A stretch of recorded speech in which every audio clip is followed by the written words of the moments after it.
When the soul of a time traveler becomes the twin brother of Harry Potter, John Potter chooses an entirely different path. Rejecting the fervor and warmth of the Savior, he embraces absolute rationality and order, establishing the silencers in the shadow of Hogwarts, guided solely by efficiency. Chapter 1. The starting point of Platform 9 3/4. The roar of the steam engine mingles with the hoots of owls, filling the damp air of Platform 9 3/4. The red and black Hogwarts Express resembles a magnificent beast on the verge of awakening, exhaling billowing clouds of mist, heralding the commencement of an extraordinary journey. Amidst the crowd, Harry Potter awkwardly pushes a luggage trolley, his green eyes wide with a mix of anxiety and excitement, magnified behind his glasses.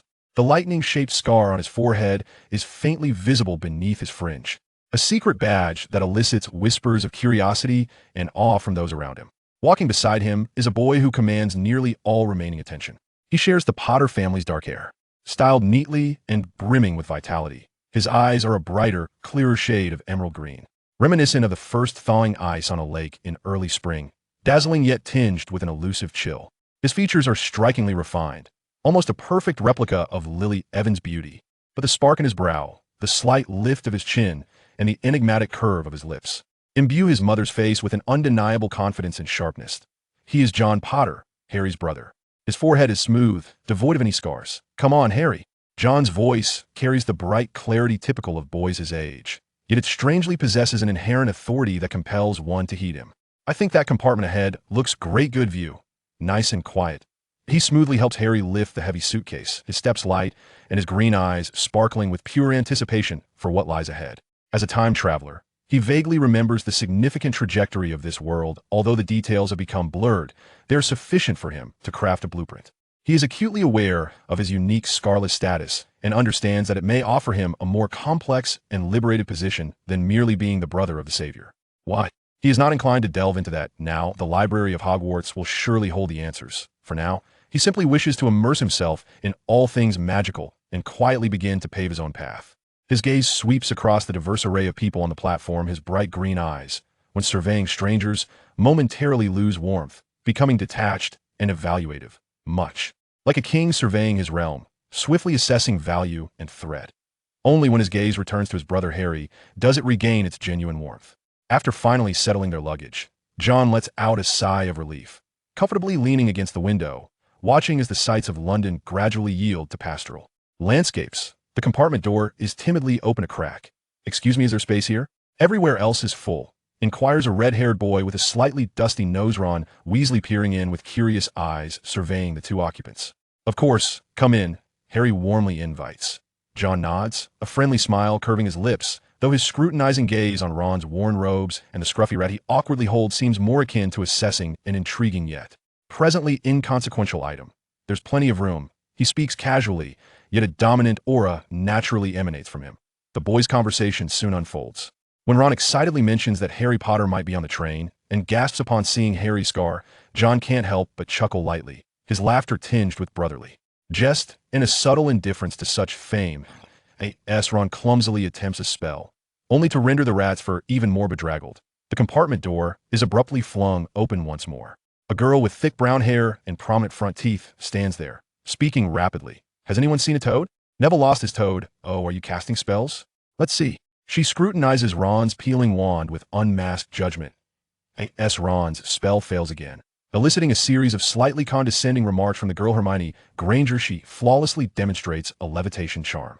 Just as she is about to begin a textbook-like interrogation of Harry and John's names and backgrounds, John leans forward, his bright green eyes capturing hers with a rare focus and sharpness uncommon among peers.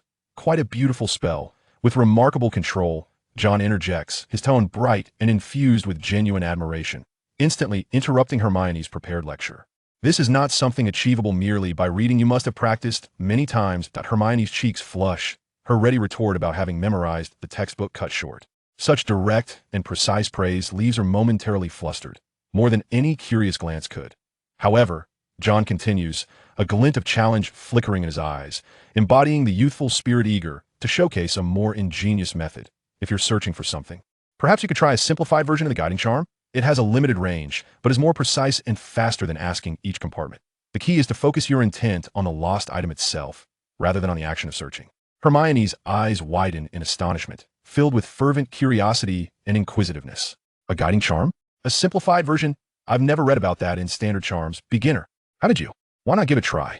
John shrugs, leaning back in his seat with a casual smile, as if it were a trivial suggestion.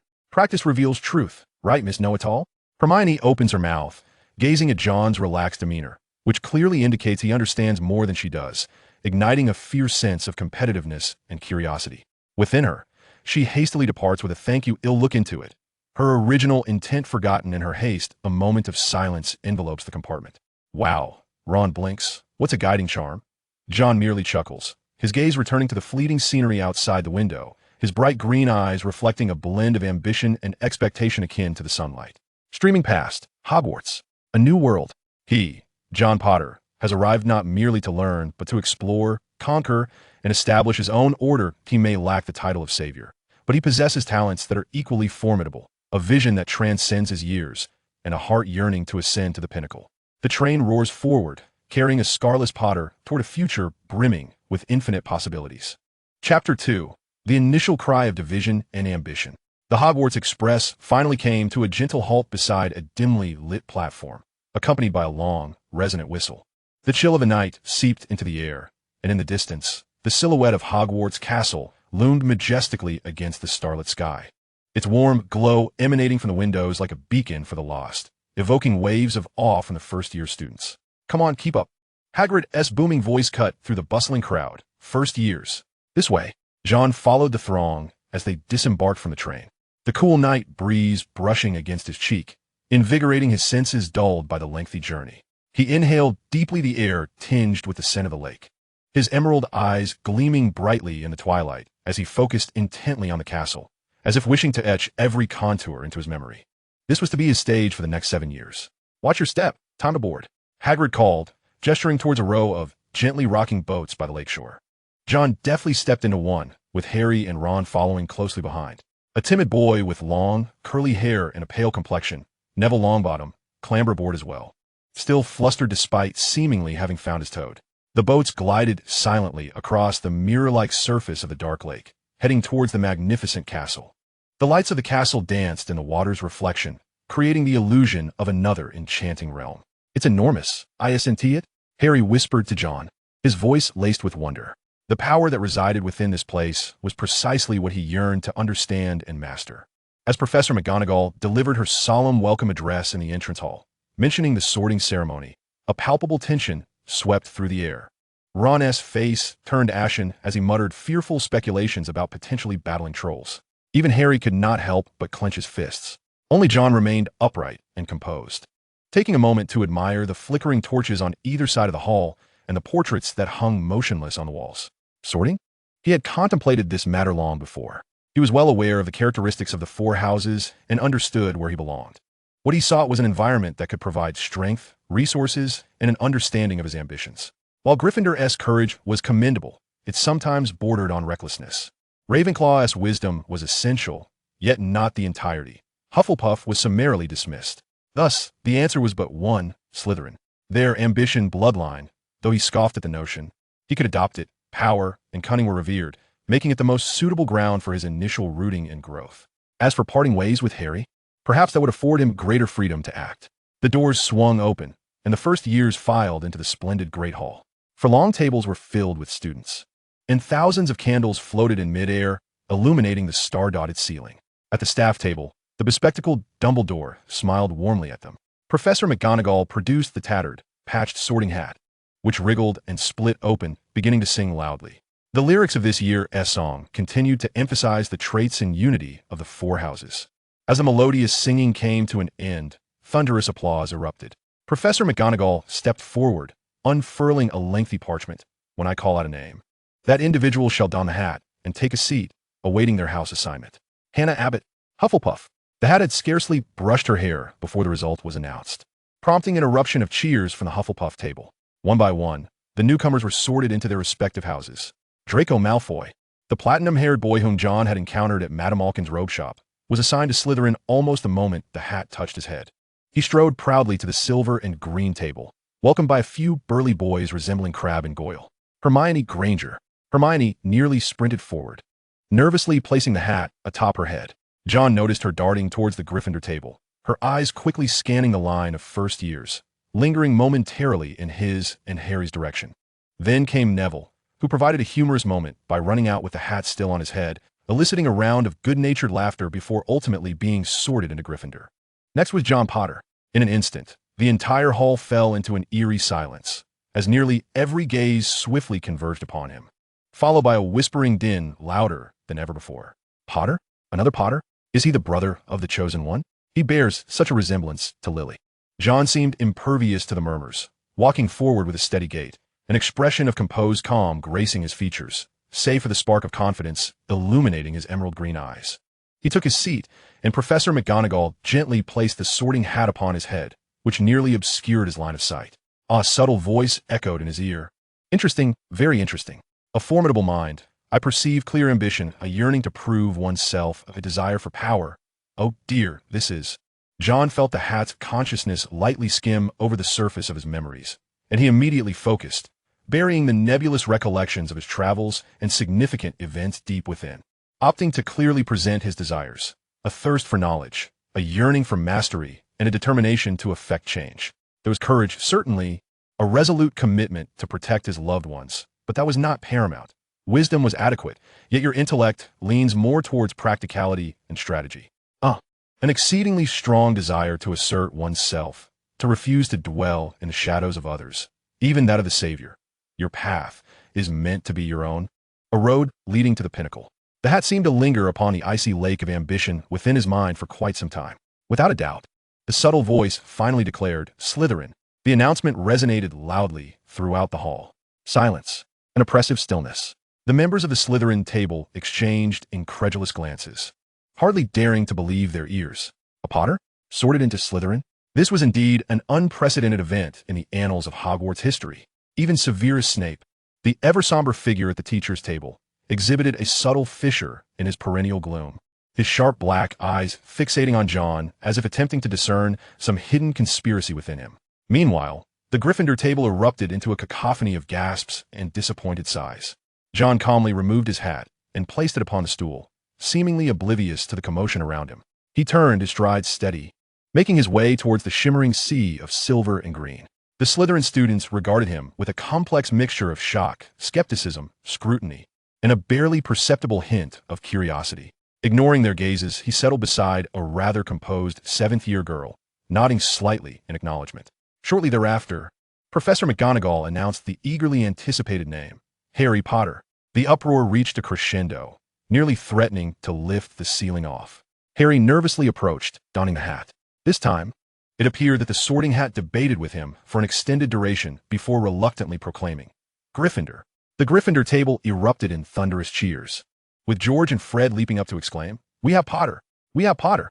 Harry, visibly relieved, dashed towards Ron and Hermione, nearly engulfed by the enthusiastic crowd. John, seated at the Slytherin table, quietly applauded, observing his brother's excited retreat with a faint, genuine smile gracing his lips. Excellent. Harry had arrived where he belonged, greeted with fervor. As for John, he had chosen a more arduous and challenging path, Slytherin. This would be his starting point, a stronghold from which he would amass power, forge connections, and ultimately realize his ambitions. The banquet commenced, and the golden platters swiftly filled with sumptuous fare. The surrounding Slytherin students began cautiously attempting to engage him in conversation, using the characteristic roundabout manner of pure-blood families. Thus began John's life at Hogwarts, and his throne would undoubtedly be forged by his own hands. Chapter 3. The Yew and Silver-Green Draperies. The Hogwarts feast concluded amidst a subtle atmosphere. For John Potter, the surrounding clamor seemed to be filtered through a glass barrier. He responded politely yet distantly to several tentative inquiries from upper-year Slytherins, which mainly revolved around his unexpected sorting, his views on Slytherin, and the most veiled inquiries regarding his illustrious brother.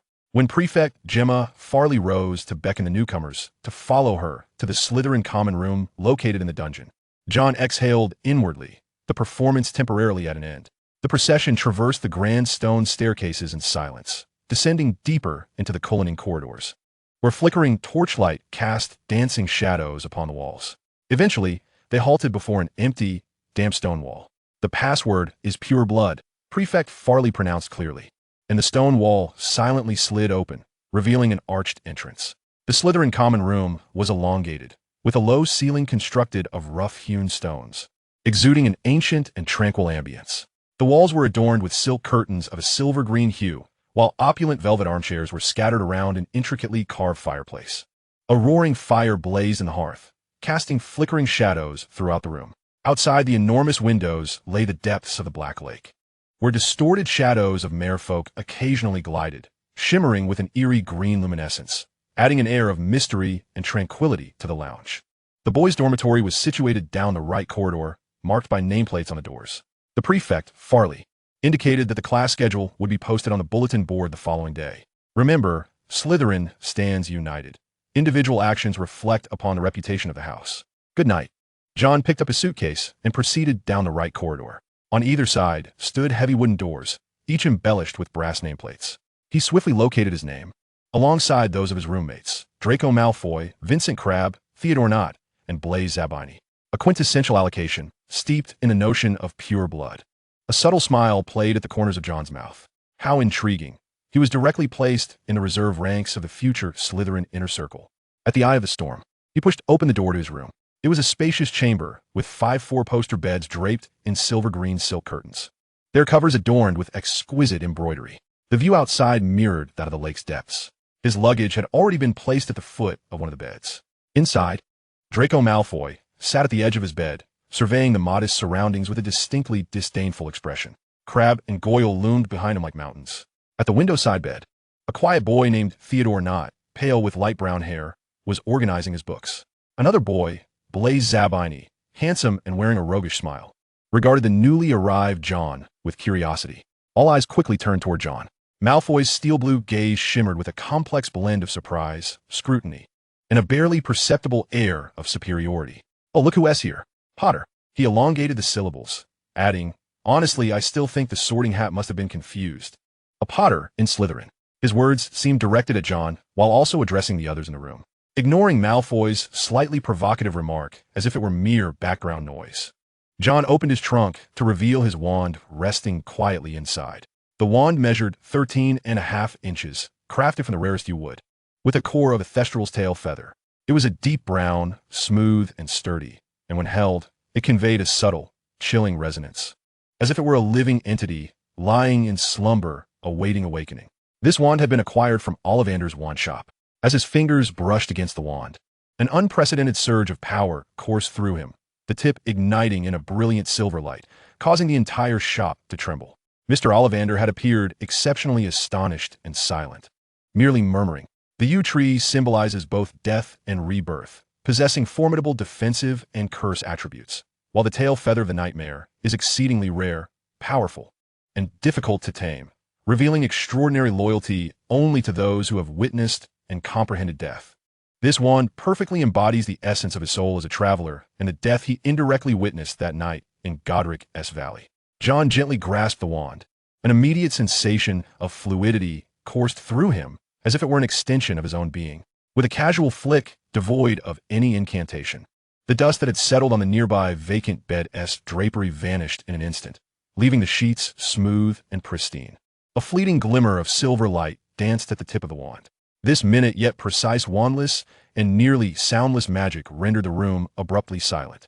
Crabbe and Goyle blinked in confusion, while Malfoy's mocking expression froze upon his visage. Nott paused in his organization of books, and Zabini's nonchalant smile transformed into genuine intrigue. They may not grasp the intricate theories of magic, yet they could sense the effortless control manifested before them. This was not something an ordinary first year could achieve. John then raised his gaze, his emerald green eyes, inherited from Lily, appearing particularly profound and frigid in the dimly lit dormitory. He regarded Malfoy with a calm demeanor. "The Sorting Hat never errs, Malfoy. It recognized that Slytherin could provide me what I desire, just as it acknowledged what I could bring to Slytherin's glory. This is far more significant than mere bloodline, is it not?"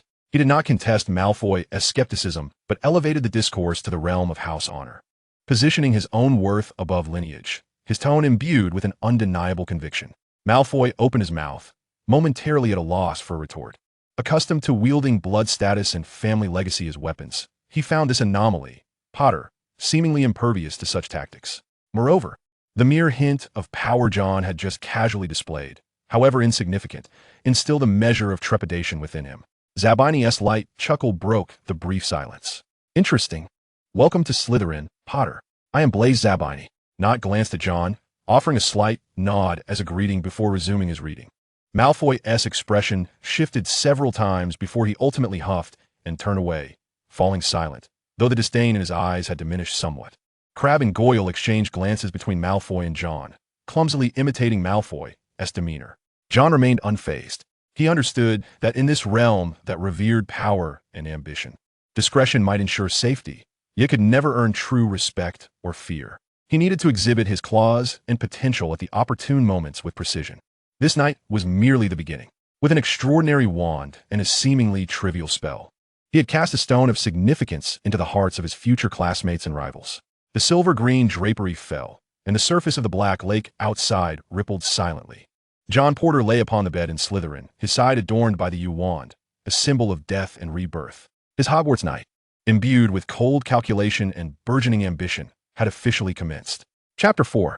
Ice and Fire and Potions Class. The morning light filtered through the depths of the Black Lake, casting a hazy, shimmering green hue upon the Slytherin boys' dormitory. John had long awoken.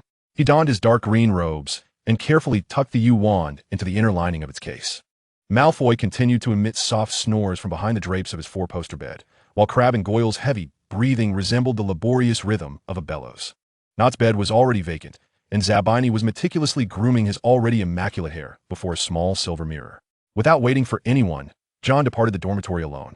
In the common room, only a handful of early-rising upperclassmen engaged in hushed discussions, casting curious glances his way as he descended.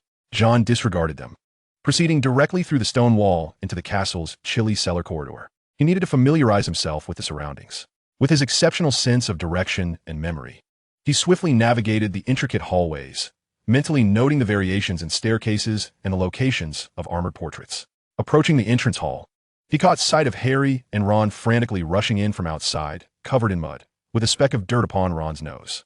"We almost lost our way," Harry gasped as he approached Hermione, who was clutching a book with an expression that suggested she had anticipated such an outcome. John halted, his gaze sweeping over the three of them. "It seems your morning has been quite eventful," he remarked, his tone calm, leaving it ambiguous whether he was expressing concern or mockery. "John," Harry exclaimed upon recognizing him, visibly relieved, yet somewhat embarrassed. "We overslept." "That is quite evident," John replied, allowing his eyes to linger for a moment on their soiled robes before addressing Hermione. "Miss Granger, if you'd be so kind, perhaps you could guide these two wayward lambs to the Great Hall?" The mere mention of Professor Snape's name elicited a noticeable shiver from Harry and Ron, despite John's tone being devoid of any inflection. Hermione appeared taken aback by John's knowledge of the schedule and his reference to the guiding spell. Yet she quickly straightened her posture. "Of course. Follow me," she exclaimed, eager to lead the two away. "John, aren't you coming?" Harry inquired. "I know the way," John replied coolly, adding, "Moreover, I believe Professor Snape would not appreciate a Slytherin and Gryffindor entering his classroom together." He subtly gestured towards their muddy attire, gave a slight nod, and turned to ascend the stairs leading to the underground classroom. There was no need for him to appear overly familiar with the Gryffindors, especially under the scrutiny of others, and just before facing Snape. The potions classroom was even colder than the corridors, the air thick with an odd amalgamation of scents reminiscent of pickled herbs and some animal secretions. The walls were lined with densely packed glass jars, each containing various unsettling biological specimens. Slytherin and Gryffindor students sat distinctly apart, the divide unmistakable. John naturally made his way to a front seat on the Slytherin side. Malfoy, Crabbe, and Goyle soon followed, with Malfoy deliberately sitting beside John, seemingly intent on re-establishing some form of dominance. He cast a mocking glance at Harry and Ron, who had just rushed in, their hair disheveled. The classroom door swung open with a bang, and Severus Snape glided in like a great bat, his black robes swirling behind him. He picked up the roll call and paused when he reached Harry's name. "Ah, yes," he whispered, "Harry Potter, our new celebrity."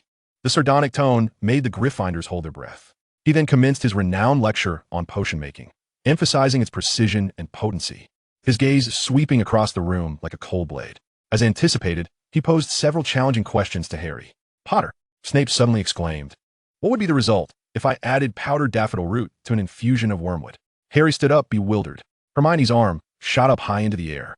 John remained seated quietly, his fingers unconsciously tapping lightly on the table. He knew the answer, but would never voice it at that moment. On one hand, it aligned with Slytherin's position of watching Gryffindor make a fool of themselves.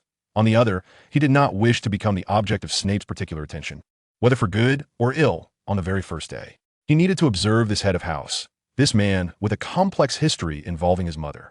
I don't know. Sir, Harry murmured. TSK, TSK, Snape replied, disdain evident in his sneer, ignoring Hermione. Let us try again. Potter, I want you to tell me where one might find Bezoar.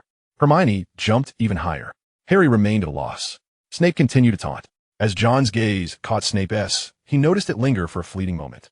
A complexity within those dark eyes, perhaps a hint of scrutiny, a trace of puzzlement, and maybe even a suppressed tremor triggered by John's resemblance to Lily. Yet ultimately, it solidified into a deeper coldness. Snape appeared slightly irked by this gaze, or perhaps more intrigued. He abruptly turned, his robes billowing. In an instant, all eyes were fixed upon John. Malfoy wore a look of anticipation, seemingly eager to witness John's potential embarrassment. Harry watched his brother anxiously. John stood slowly, exuding an air of calm. He raised his vivid green eyes to meet Snape's, his voice clear and steady. There is no distinction, Professor. They are the same plant, collectively known as aconite. Silence enveloped the classroom. Snape's black eyes bore into him, as if weighing the substance behind his answer. The silence stretched for several suffocating seconds. Excellent. Snape finally articulated through clenched teeth, sounding more like a reluctant concession. Slytherin gains 5 points for the accuracy of knowledge. He turned and strode toward the podium, not sparing John another glance, as though granting points to his house was an exceptionally displeasing task. A hesitant and scattered applause erupted from the Slytherin table, primarily from a few girls and several boys. Malfoy wore an expression as if he had just swallowed a fly. He would likely prefer to see Snape deduct points from Gryffindor rather than witness John Potter basking in the limelight. John sat down calmly, devoid of any sign of arrogance. He understood that the 5 points awarded to him were less a reward and more a mark of distinction from Snape. The potion's master had taken note of him and, in an exceedingly awkward manner, had differentiated him from Harry. This was not the inception of camaraderie, but rather the beginning of a more intricate game of strategy.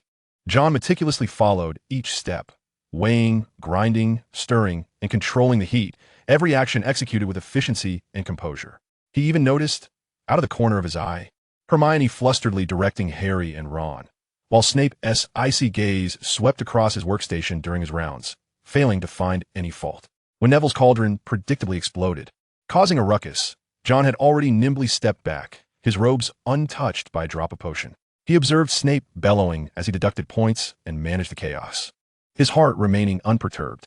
This lesson reaffirmed his conviction. At Hogwarts, knowledge equates to power, and the manner and timing of demonstrating that knowledge require careful calculation.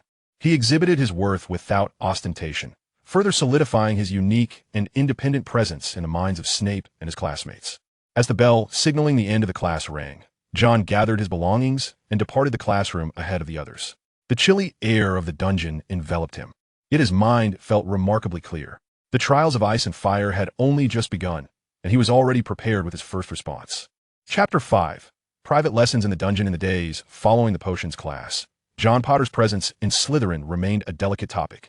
Some distanced themselves, others expressed curiosity, while Malfoy maintained a peculiar attitude, simultaneously seeking to ally with and suppress him. John paid no heed to this. He continued to attend classes, dine, and visit the library with an unsettling calmness that belied his 11 years. On Friday evening, as John prepared to leave the common room for the library, a tall, gaunt figure materialized like a specter at the entrance of the stone wall. It was Severus Snape. His dark eyes scanned the common room, finally honing in on John with precision. Potter, his voice was like the cold wind of the cellar, devoid of emotion. Come with me. Without further explanation, he turned and strode out, his black cloak swirling behind him. The common room fell instantly silent, all eyes fixating on John, filled with speculation and scrutiny. John maintained his composure, setting down his book and following him without hesitation. He knew that what was meant to occur would inevitably come to pass. Ultimately, Snape pushed open a familiar door, the potions classroom. Yet, at this moment, the room was empty, save for the glass jars containing specimens casting distorted shadows in the flickering light of the fireplace.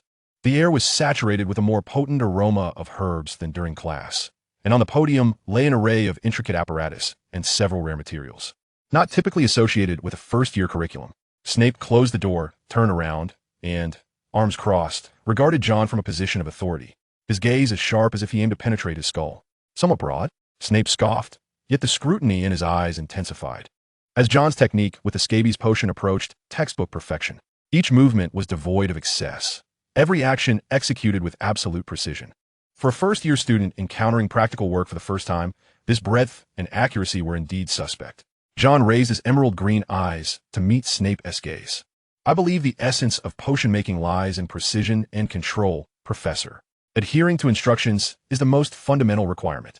He adeptly attributed his talent to an understanding of precision and control, which, while a form of gift, sounded far more logical. Snape fixed his silent stare upon him, as if assessing the veracity of his words. The only sound in the dungeon was the crackling of the fire. After a prolonged silence, Snape abruptly approached a storage cabinet, retrieving some materials that John did not recognize, materials that appeared inherently unstable, and a set of more intricate instruments. "Since you deem the basic requirements so simple," Snape's voice dripped with a cold challenge, "let us see to what extent your control truly extends. Come here." This task far exceeded the expectations for a first-year, or even a third-year student. He offered no written instructions, presenting a pure test of memory and comprehension. John refrained from asking questions, merely focusing intently. Once Snape finished speaking, he inhaled deeply and grasped his wand. His movements commenced. There was no hesitation. His actions were as precise as clockwork. Grinding, weighing, dripping, stirring, controlling the heat. Each step flowed with fluidity and stability, his green eyes fixated on every minuscule change in color and viscosity of the liquid in the cauldron. He even adjusted the flame half a second in advance, expertly avoiding a potential violent reaction. Snape stood by, like a silent black statue, yet the astonishment in his deeply set eyes became increasingly difficult to conceal. This was not mere rote memorization. It was an innate, intuitive understanding of material reactions and the flow of magical energy. As the final step was completed, the potion in the cauldron revealed a perfect, crystalline emerald green hue, exuding a faint scent of mint. Success. Moreover, the quality was exceptional. The dungeon fell into a prolonged silence. Snape fixed his gaze on the flawless potion before turning to John, his expression a complex mixture of disbelief, a near painful admiration, and deeper calculations. "Have you had prior experience with potions?" Snape's voice was slightly hoarser than before. He fell into silence once more, circling the podium like a circling vulture. "Waste is a disgrace, Potter," he finally spoke, his tone becoming slower and more deliberate. "Mediocrity is even more unforgivable." His gaze settled upon John's face, strikingly reminiscent of Lily's, as if peering through him to something beyond, yet soon reverted to its frigid demeanor. Every Wednesday evening at 7, Snape's voice resonated with undeniable authority in this space. "I do not wish to see you tardy, nor do I desire to hear any irrelevant chatter. Do you understand?" This was not a query, but a command, a private lesson exclusively for him, and for Snape as well. John comprehended the gravity of the situation. Snape had discerned a rare quality within him, a talent he was reluctant to acknowledge, yet could not bear to see squandered or diminished by mediocrity. This might be connected to his mother, perhaps to Snape's own obsession with potions, or quite possibly both.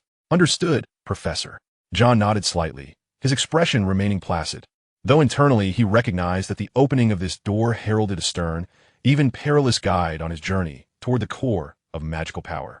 Now, with a dismissive wave, Snape seemed to shoo away a fly. "Leave. I do not wish for a third party to be privy to tonight's affairs." John turned and departed, the cellar door closing gently behind him. Beyond it lay a chilly corridor, yet within him ignited a cold flame. Private lessons signified advanced knowledge, accelerated growth, and a closer proximity to Snape and the secrets he guarded. This path felt undeniably right. Chapter 6. The Dim Light of the Library and the Green Apple. Snape's private lessons injected a potent elixir into John's existence at Hogwarts.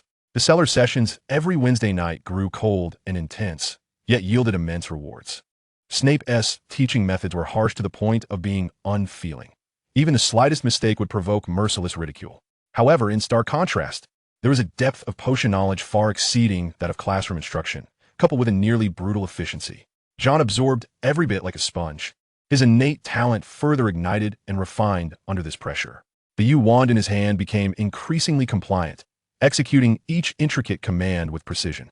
Yet, outside the cellar, John's Slytherin life remained at a distance. He preferred solitude, often immersing himself in the forbidden section of the library, practicing magic in the farthest corners of the castle, within the limits accessible to a first-year student. On this particular afternoon, he sat in a quiet nook by the window of the library.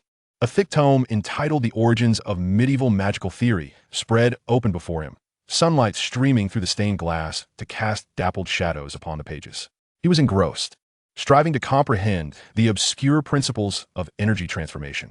A faint, sweet breeze brushed by. A figure took a seat in the chair opposite him. He felt a gaze upon him, not one of curiosity or scrutiny, but a more serene, direct observation. He slowly closed the book and lifted his eyes. It was Daphne Greengrass. With her silky golden hair and blue eyes resembling tranquil lakes, her features were exquisite, akin to a porcelain doll, draped in Slytherin green robes, exuding an air of elegance and natural grace. She was not as chattering as Pansy Parkinson, nor did she exhibit the blatant arrogance of some pure-blood girls. She simply sat there, exuding a quiet, undeniable presence.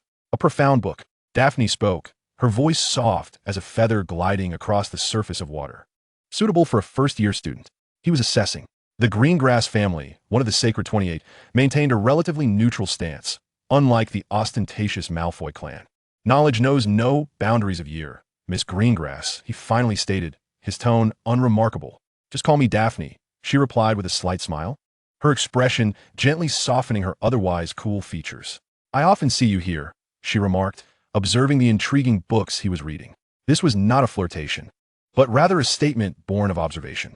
Just passing the time, John replied nonchalantly, his fingers unconsciously brushing over the cover of the book. He found his impression of Daphne Greengrass to be rather favorable, as she lacked the foolish prejudices or excessive curiosity that marked others. Daphne's gaze fell upon the parchment beside him, adorned with ancient runes he had just deciphered, chaotic yet logical in its own way. Your note-taking method is quite unique, she commented, then retrieved a crisp green apple from a small, exquisite embroidered pouch she carried, placing it on the table and gently nudging it toward John. Would you like one? The house elf provided extra today. They're quite fresh. This gesture caught John off guard. Not a test, nor an attempt to please, but rather a natural act of sharing. He glanced at the glistening apple and then back at Daphne's calm blue eyes. After a moment of silence, he accepted the apple without refusal. Thank you, he said, his voice still tranquil, though a hint of his habitual coldness seemed to thaw slightly. Daphne produced another apple, taking a delicate bite herself. You're not as they say, she suddenly remarked, her voice soft. How do they say? John held the apple without eating it, merely gazing at it. Many things, strange Potter, a dangerous anomaly, Dumbledore's pawn in Slytherin. Daphne enumerated, her tone devoid of judgment, merely stating facts. Some say you're frighteningly quiet, that your eyes conceal something. The corners of John's mouth twitched upward almost imperceptibly, a near sardonic curve. And what do you think of me? Daphne pondered seriously, her blue eyes meeting his deep green ones.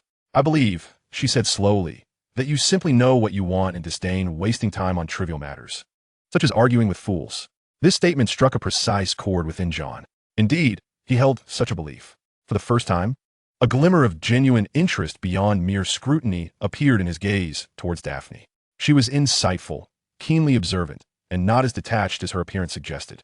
An intriguing perspective. John finally took a bite of the green apple in his hand. In potions class, Daphne abruptly shifted the conversation, her voice lowered. Professor Snape looks at you differently, she remarked, as if searching for the right words. Was it akin to a kindred spirit, or perhaps a diamond in need of refinement?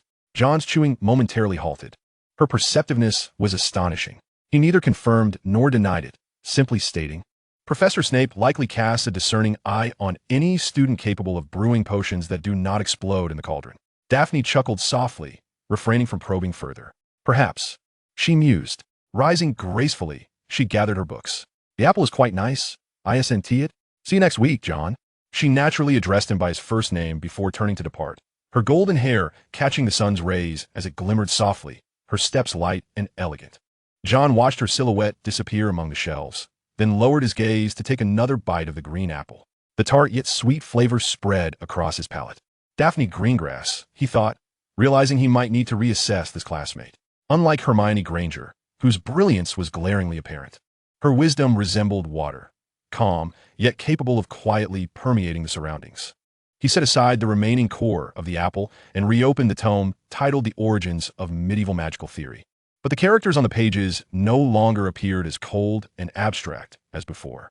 The library remained tranquil, yet that corner seemed to linger with a faint, sweet aftertaste. A remnant of their brief conversation and the green apple. Chapter 7. The eagle soaring upon the ground. The flickering glow of Charm's class still lingered at his fingertips, while the matchsticks in Transfiguration barely glimmered silver, and Professor Quirrell's garlic scent and stuttered instruction had nearly lulled the class into a slumber. Hogwarts' curriculum proceeded methodically, with John maintaining a composed and outstanding demeanor throughout most lessons. However, the true spark that ignited a flicker of intrigue in his eyes came not only from Snape's private sessions in the dungeons, but also from that Thursday afternoon's flying lesson. It was a clear day with a gentle breeze, and the expansive lawn lay before them, the dark outline of the forbidden forest visible in the distance. Madame Hooch's keen gaze swept over the students lined up in 2 rows, her short hair remaining undisturbed by the wind. "Extend your right hand and place it above your broom," she commanded in a resonant voice, then added up. Instantly, the field erupted into chaos. Up, up. Harry's broom leapt into his hand almost instantaneously, its smoothness astonishing. Ron's broom tumbled on the ground before reluctantly rising. Hermione's broom merely twitched. Malfoy's broom sprang up nimbly, casting a smug glance towards Harry. Among the Slytherins, Knott's broom remained lethargic, while Zabini's struggled somewhat to rise. Crabbe and Goyle, positioned behind Malfoy, bellowed at their broomsticks, inadvertently sending them further away. John stood slightly to the side, observing the somewhat aged broom beneath him, its twigs stubbornly protruding. He did not join the others in their fervent shouts. He closed his eyes for a fleeting moment, savoring the gentle breeze that caressed the back of his hand and the almost imperceptible flow of magic emanating from the earth beneath his feet. Flight was not merely a matter of wielding a broom.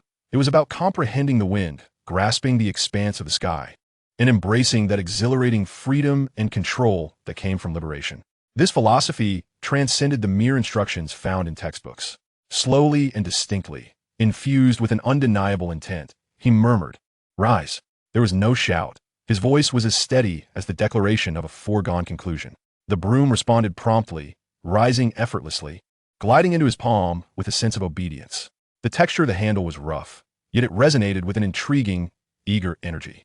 His wand warmed slightly within the lining of his robe. Nearby, Daphne Greengrass observed this scene, noting how her own broom had obediently lifted. Yet John's approach was strikingly different. Devoid of effort or incantation, it seemed as if the broom was destined to heed his call. A flicker of surprise and interest passed through her blue eyes. Madame Hooch demonstrated the fundamental art of levitation.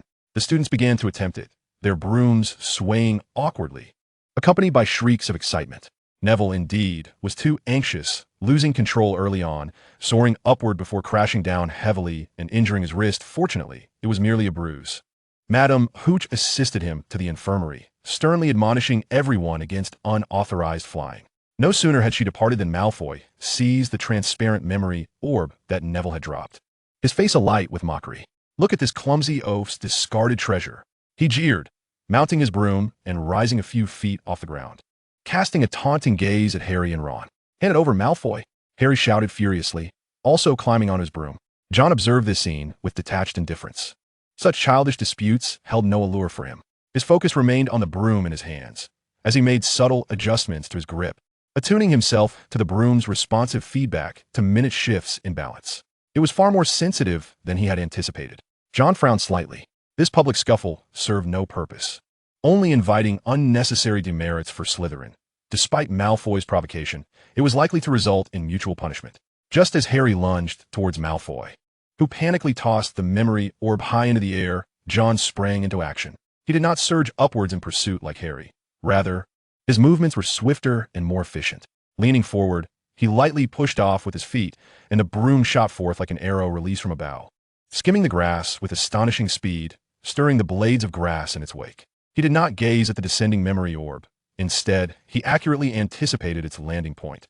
Under the watchful eyes of all, including Harry and Malfoy above, John Potter arrived first, a green shadow gliding silently to his designated spot, his right hand extending upward with remarkable steadiness. With a soft clap, the memory orb was securely grasped in his hand, barely a foot off the ground. It was only at that moment that Harry descended on his broom from above, staring at him in disbelief. The entire field fell into a profound silence. Everyone had witnessed it. The speed, The precision of his foresight and the terrifying calmness with which he controlled his broom were entirely uncharacteristic of a novice writer. There were no flamboyant flips or soaring heights. He simply executed the interception through the most straightforward and effective path. Malfoy's mouth fell agape, his initial smugness frozen in place, gradually transforming into disbelief and a hint of trepidation. John held the memory ball, his broom coming to a steady halt. He did not even catch his breath. He lifted his gaze to Harry, who had just landed, and tossed the memory ball over. Put it away. His voice was unremarkable, as though he were merely passing a quill. Hermione covered her mouth, and Ron's eyes widened like saucers. The Slytherins regarded John with transformed expressions. The previous aloofness and curiosity now mingled with shock and a trace of unspoken respect. Shabini whistled, while Knott's gaze was profound. Daphne observed him silently, her blue eyes shimmering with an unpredictable light. In the moments that followed, John refrained from any further extravagant actions, simply taking off, hovering, and descending as instructed. Yet, his performance resonated like a silent thunderclap in the hearts of all witnesses. For him, flying seemed not merely a subject, but an instinct, a demonstration of absolute control derived from calm calculation. Unlike Harry, who was hastily taken away by Professor McGonagall, perhaps because John had handled the situation with such finesse that it did not incite greater turmoil. He knew that his display today had undoubtedly captured the attention of certain individuals. He was indifferent. He was merely practicing his comprehension of control, whether brewing potions in the dungeons or mastering the broom in the skies. Power is never confined to a singular form, and the sky would eventually become a part of his stage. Chapter 8. The Whisper of Wands and the Silent Battlefield. The incident during the flying lesson was like a stone cast into the Black Lake, causing ripples that seemed to settle back into tranquility, yet beneath the surface, something had undeniably shifted. John sensed that the Slytherins regarded him with a newfound measure of seriousness and caution, rather than mere curiosity about his surname or house. Malfoy continued to strive for an air of superiority, yet his provocative remarks had noticeably diminished, replaced by a more complex blend of defiance and caution. John welcomed this change. On Friday, during the charms lesson, Professor Flitwick, with his high-pitched voice, instructed them on a levitation charm, Wingardium Leviosa. The classroom was in disarray, with feathers either soaring or remaining utterly still.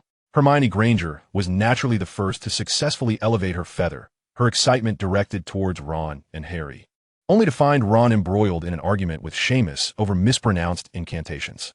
John, seated on the Slytherin side, did not rush to try. He meticulously observed Professor Flitwick's demonstration, paying close attention to the subtle tremors of his wrist and the precise inflections of his tone. Magic is not mere brute force. It requires guidance and harmony. He recalled Ollivander's words, "It is the wand that chooses the wizard." His wand craved far more than simple levitation. He gently drew out his wand. The youth felt cool and fitting in his grasp. He did not recite the incantation aloud like others. Instead, he deftly pointed the tip of his wand with precision, his wrist rotating at a nearly imperceptible, fluid angle, while his mind remained intensely focused, not on making the feather rise, but on dispelling the gravity that weighed it down, guiding it slightly with his will. Silent casting is a fanciful notion for a first-year student, yet he endeavored to minimize the sound of the spell, directing his magical energy and concentration on the action and intent. The feather before him quivered gently, not springing up abruptly, but rather as if it had lost its weight. It floated gracefully to the height within his line of sight, hovering steadily without the slightest tremor. Nearby, a Slytherin girl named Millicent Bulstrode was straining to shout at the feather, Wingardium Leviosa. Upon witnessing John's silent success, her mouth fell agape in astonishment, forgetting to complete her incantation. Professor Flitwick exclaimed with excitement, "Oh, splendid. Perfect control. 5 points to Slytherin. Mr. Potter, your wand movement is exemplary." John nodded slightly in acknowledgement, and as he relaxed his focus, the feather gently descended. He noticed Hermione at the Gryffindor table, her gaze no longer merely curious or competitive, but imbued with genuine astonishment and inquiry. She seemed puzzled as to why someone could achieve, and even surpass, her results without the need for a loud and clear incantation. Harry and Ron had also observed. Harry was pleased for him, while Ron wore an expression of discontent, as if to say, "Why him again?" The lesson concluded amidst the clamor. As John gathered his belongings to leave, Professor Flitwick approached him, rising on tiptoe to pat his arm. "Extraordinary control, Mr. Potter. Simply extraordinary. Keep it up." Upon exiting the classroom, He planned to head to the library to complete the essay assigned by Snape regarding the bidirectional catalytic effect of moonstone powder in potions, well beyond the first-year level. Just around the corner of the staircase, he encountered Daphne Greengrass, who seemed to have been waiting for him. Today, she had intricately braided her golden hair, accentuating her long, fair neck. "Congratulations on the extra points and charms," she remarked casually, as if they had merely chanced upon each other. Daphne cast a pointed glance at the Gryffindors behind her, who were still debating the pronunciation of the spell, especially regarding his quiet success. John glanced at her. Her perceptiveness was always striking. "The way you intercepted the memory ball was quite remarkable. Many are discussing it, saying you resemble a Quidditch seeker in the making. Even Marcus Flint, the Slytherin Quidditch captain, has taken notice of you." John's brow furrowed slightly. Being targeted by the Quidditch team was not part of his current plans, as it would be too time-consuming. He accepted the parchment from her and quickly skimmed through it. It indeed contained the supplementary knowledge he required. He regarded Daphne with mild surprise. Not only had she remembered what he had jotted down casually, but she had also taken the effort to research. "Thank you," he said, this expression of gratitude carrying a touch more sincerity than when he had accepted the apple before. It was genuinely helpful. "You're welcome," Daphne replied with a slight smile. "Knowledge is meant to be shared, is it not?" The solitary wanderer is prone to losing her way, particularly within the hallowed halls of Hogwarts. Her words seemed laden with double entendre. "Enjoy the library, John," she bid farewell with a nod, turning away, her golden braid trailing a gentle gleam through the dim corridor. John observed her retreating figure before lowering his gaze to the intricate notes in his hand. Daphne Greengrass approached with a blend of intelligence and natural grace. Her offers of assistance always impeccably timed, neither obsequious nor lacking in the demonstration of her own worth. She resembled a stone cast into the placid waters of his mind. The resulting ripples surprisingly pleasant, even intriguing. He tucked away the parchment and made his way toward the library. The battleground of Hogwarts was never confined to the surface. The contest of wands, the struggle for knowledge, the shifting of hearts, these conflicts permeated every corner. And now, he seemed to have encountered a potential, astute ally. Or perhaps even more. This thought flickered through his mind, only to be swiftly overshadowed by the pressing demands of his paper. Yet, something had begun to silently take root. Unobserved. Chapter 9. The Resilience of Potions. In the cellar on Wednesday evening, the air was as stagnant as solidified matter. The only sounds were the slow bubbling of the liquid within the cauldron and the occasional low, serpentine instructions from Professor Snape. "Counterclockwise, 7 1/4 turns, Potter. An additional quarter degree, or this batch of unicorn horn powder will be utterly squandered." Snape's voice resonated closely behind John, imbued with a chilling pressure. Beads of sweat trickled down John's brow, yet his hand, clasping the silver knife, remained steadfast as a rock. He meticulously sliced the moonstone, the powder as uniform as freshly fallen snow. He was no stranger to the art of concocting soothing remedies, yet Snape's demands tonight reached an almost perverse level, insisting not merely on success, but on achieving theoretical perfection at every step with a margin of error of 0. The yew wand at his fingertips quivered slightly as it delicately regulated the ethereal blue flames below. His entire focus was immersed in the cauldron, watching the potion gradually transform into a translucent, viscous substance, sensing the subtle shifts in magic as the ingredients melded together. "What are you hesitating for?" Snape's voice sliced through the air, cold and commanding. "The juice of the sleeping draft must be added the instant the liquid exhibits a pearlescent sheen. Not before, nor after. Are your eyes merely for show?" John's expression sharpened. His right hand moved almost simultaneously with Snape's words, deftly dropping 3 drops of the liquid into the potion. It churned violently for an instant before settling rapidly into a clearer, more stable silvery hue, exuding a reassuring aura. Perfect timing. Snape fell silent for a moment, his dark eyes fixed on the cauldron, seemingly searching for any hint of imperfection. Finally, he huffed, a sound of reluctant acknowledgement. Yet, he did not relent in his pressure. "Tell me, Potter, what reaction would occur if the extract of mistletoe berries were added at this moment?" He suddenly inquired, the question both challenging and beyond the syllabus. John continued to stir, his mind racing as he combined the complex notes he had previously studied with the fragments of knowledge occasionally mentioned by Snape. The tranquil effects of the middle and moonstone may ignite a surge of magical energy, likely culminating in a violent explosion. However, should one first employ a freezing charm to instantaneously lower the surface temperature of the potion, followed by a rapid clockwise stirring for 13 rotations, it might forcibly transmute into a short-lived berserker enhancer, albeit with significant side effects and poor stability. The cellar once again succumbed to silence, interrupted solely by the bubbling of the cauldron. Severus Snape's gaze became exceedingly intricate, encompassing scrutiny, astonishment, and a flicker of nearly extinguished, pure admiration for talent, yet overshadowed by deeper, almost harsh severity. Theoretically feasible, he ultimately conceded, his tone dry, yet decidedly foolish. Only a mindless giant would dare to engage in such perilous antics with a calming potion. The essence of potion-making lies in stability and control, not in reckless gambles. Indeed, Professor, John replied calmly, continuing his task. He understood that Snape was not dismissing his reasoning, but rather cautioning him against lofty ambitions and urging him to remain anchored in the fundamentals of control. For the ensuing 2 hours, John felt as if he was embroiled in a silent war. Snape's directives grew increasingly rapid, his expectations ever higher, while mistakes were magnified infinitely, and correct actions were taken for granted. Concentration was paramount. Any lapse could render all efforts futile. When the final drop of sneezewort syrup was added, and the potion finally exhibited a flawless, rainbow-hued pearlescence, a profound fatigue washed over John. His robe's back was already soaked with perspiration. Snape, utilizing a long-handled silver spoon, took a minute's sample, scrutinizing its hue, viscosity, and aroma, even dabbing his fingertip to sense its magical fluctuations. Passable, he ultimately declared in a curt manner. Yet John observed that Snape meticulously labeled the flawless calming potion and placed it on the top shelf of his private cabinet, rather than carelessly discarding it. Next Wednesday. His tone remained unyielding, but John keenly detected an underlying acknowledgement of his ability to withstand such intensity and meet expectations. The difficulty of the course was poised to escalate once more. Yes, Professor, John replied with a slight nod, gathering his belongings and quietly departing the cellar.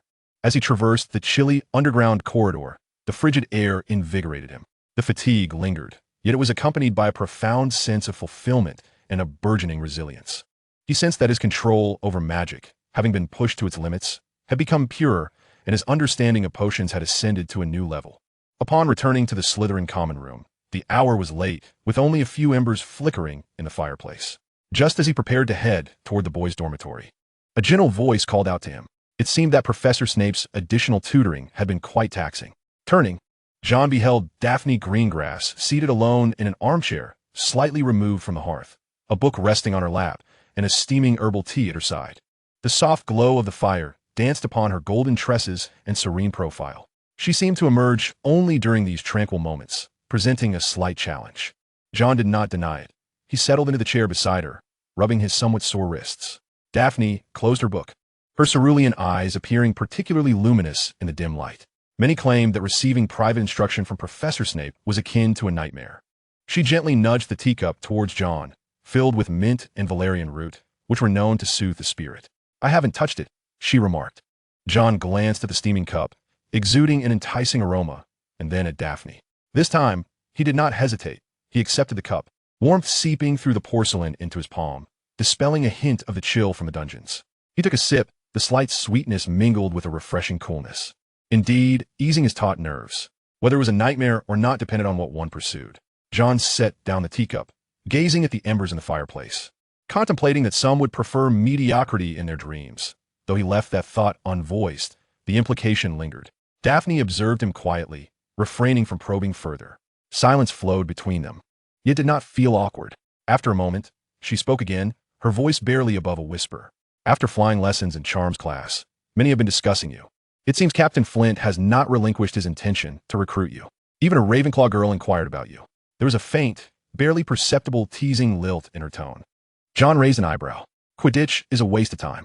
As for inquiries, he scoffed lightly, his tone laced with habitual indifference, a tedious pastime. "Is that so?" Daphne smiled slightly, rising with her book in hand. "Perhaps. Good night, John.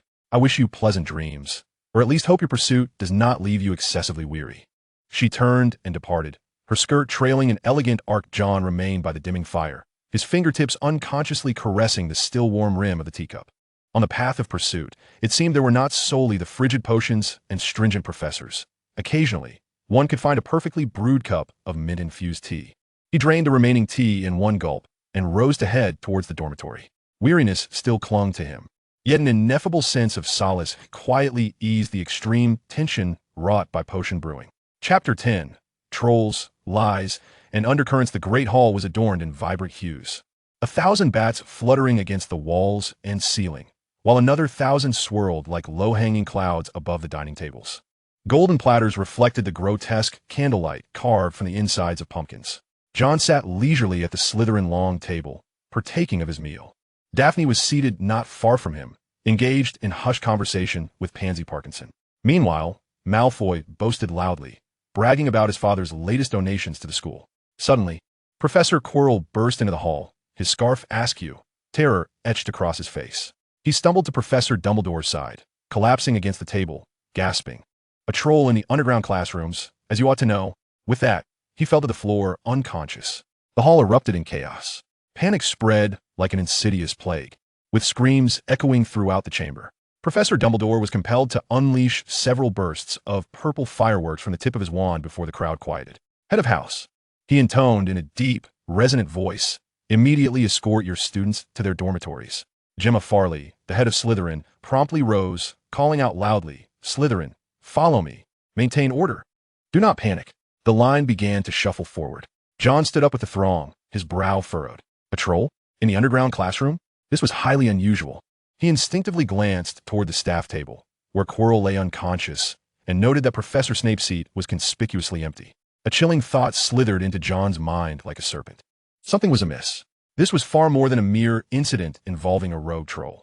As the procession moved slowly through the foyer towards the dungeons, John abruptly halted. What's wrong? Daphne noticed his sudden stillness. Harry and Ron, John whispered urgently, his voice low and rapid.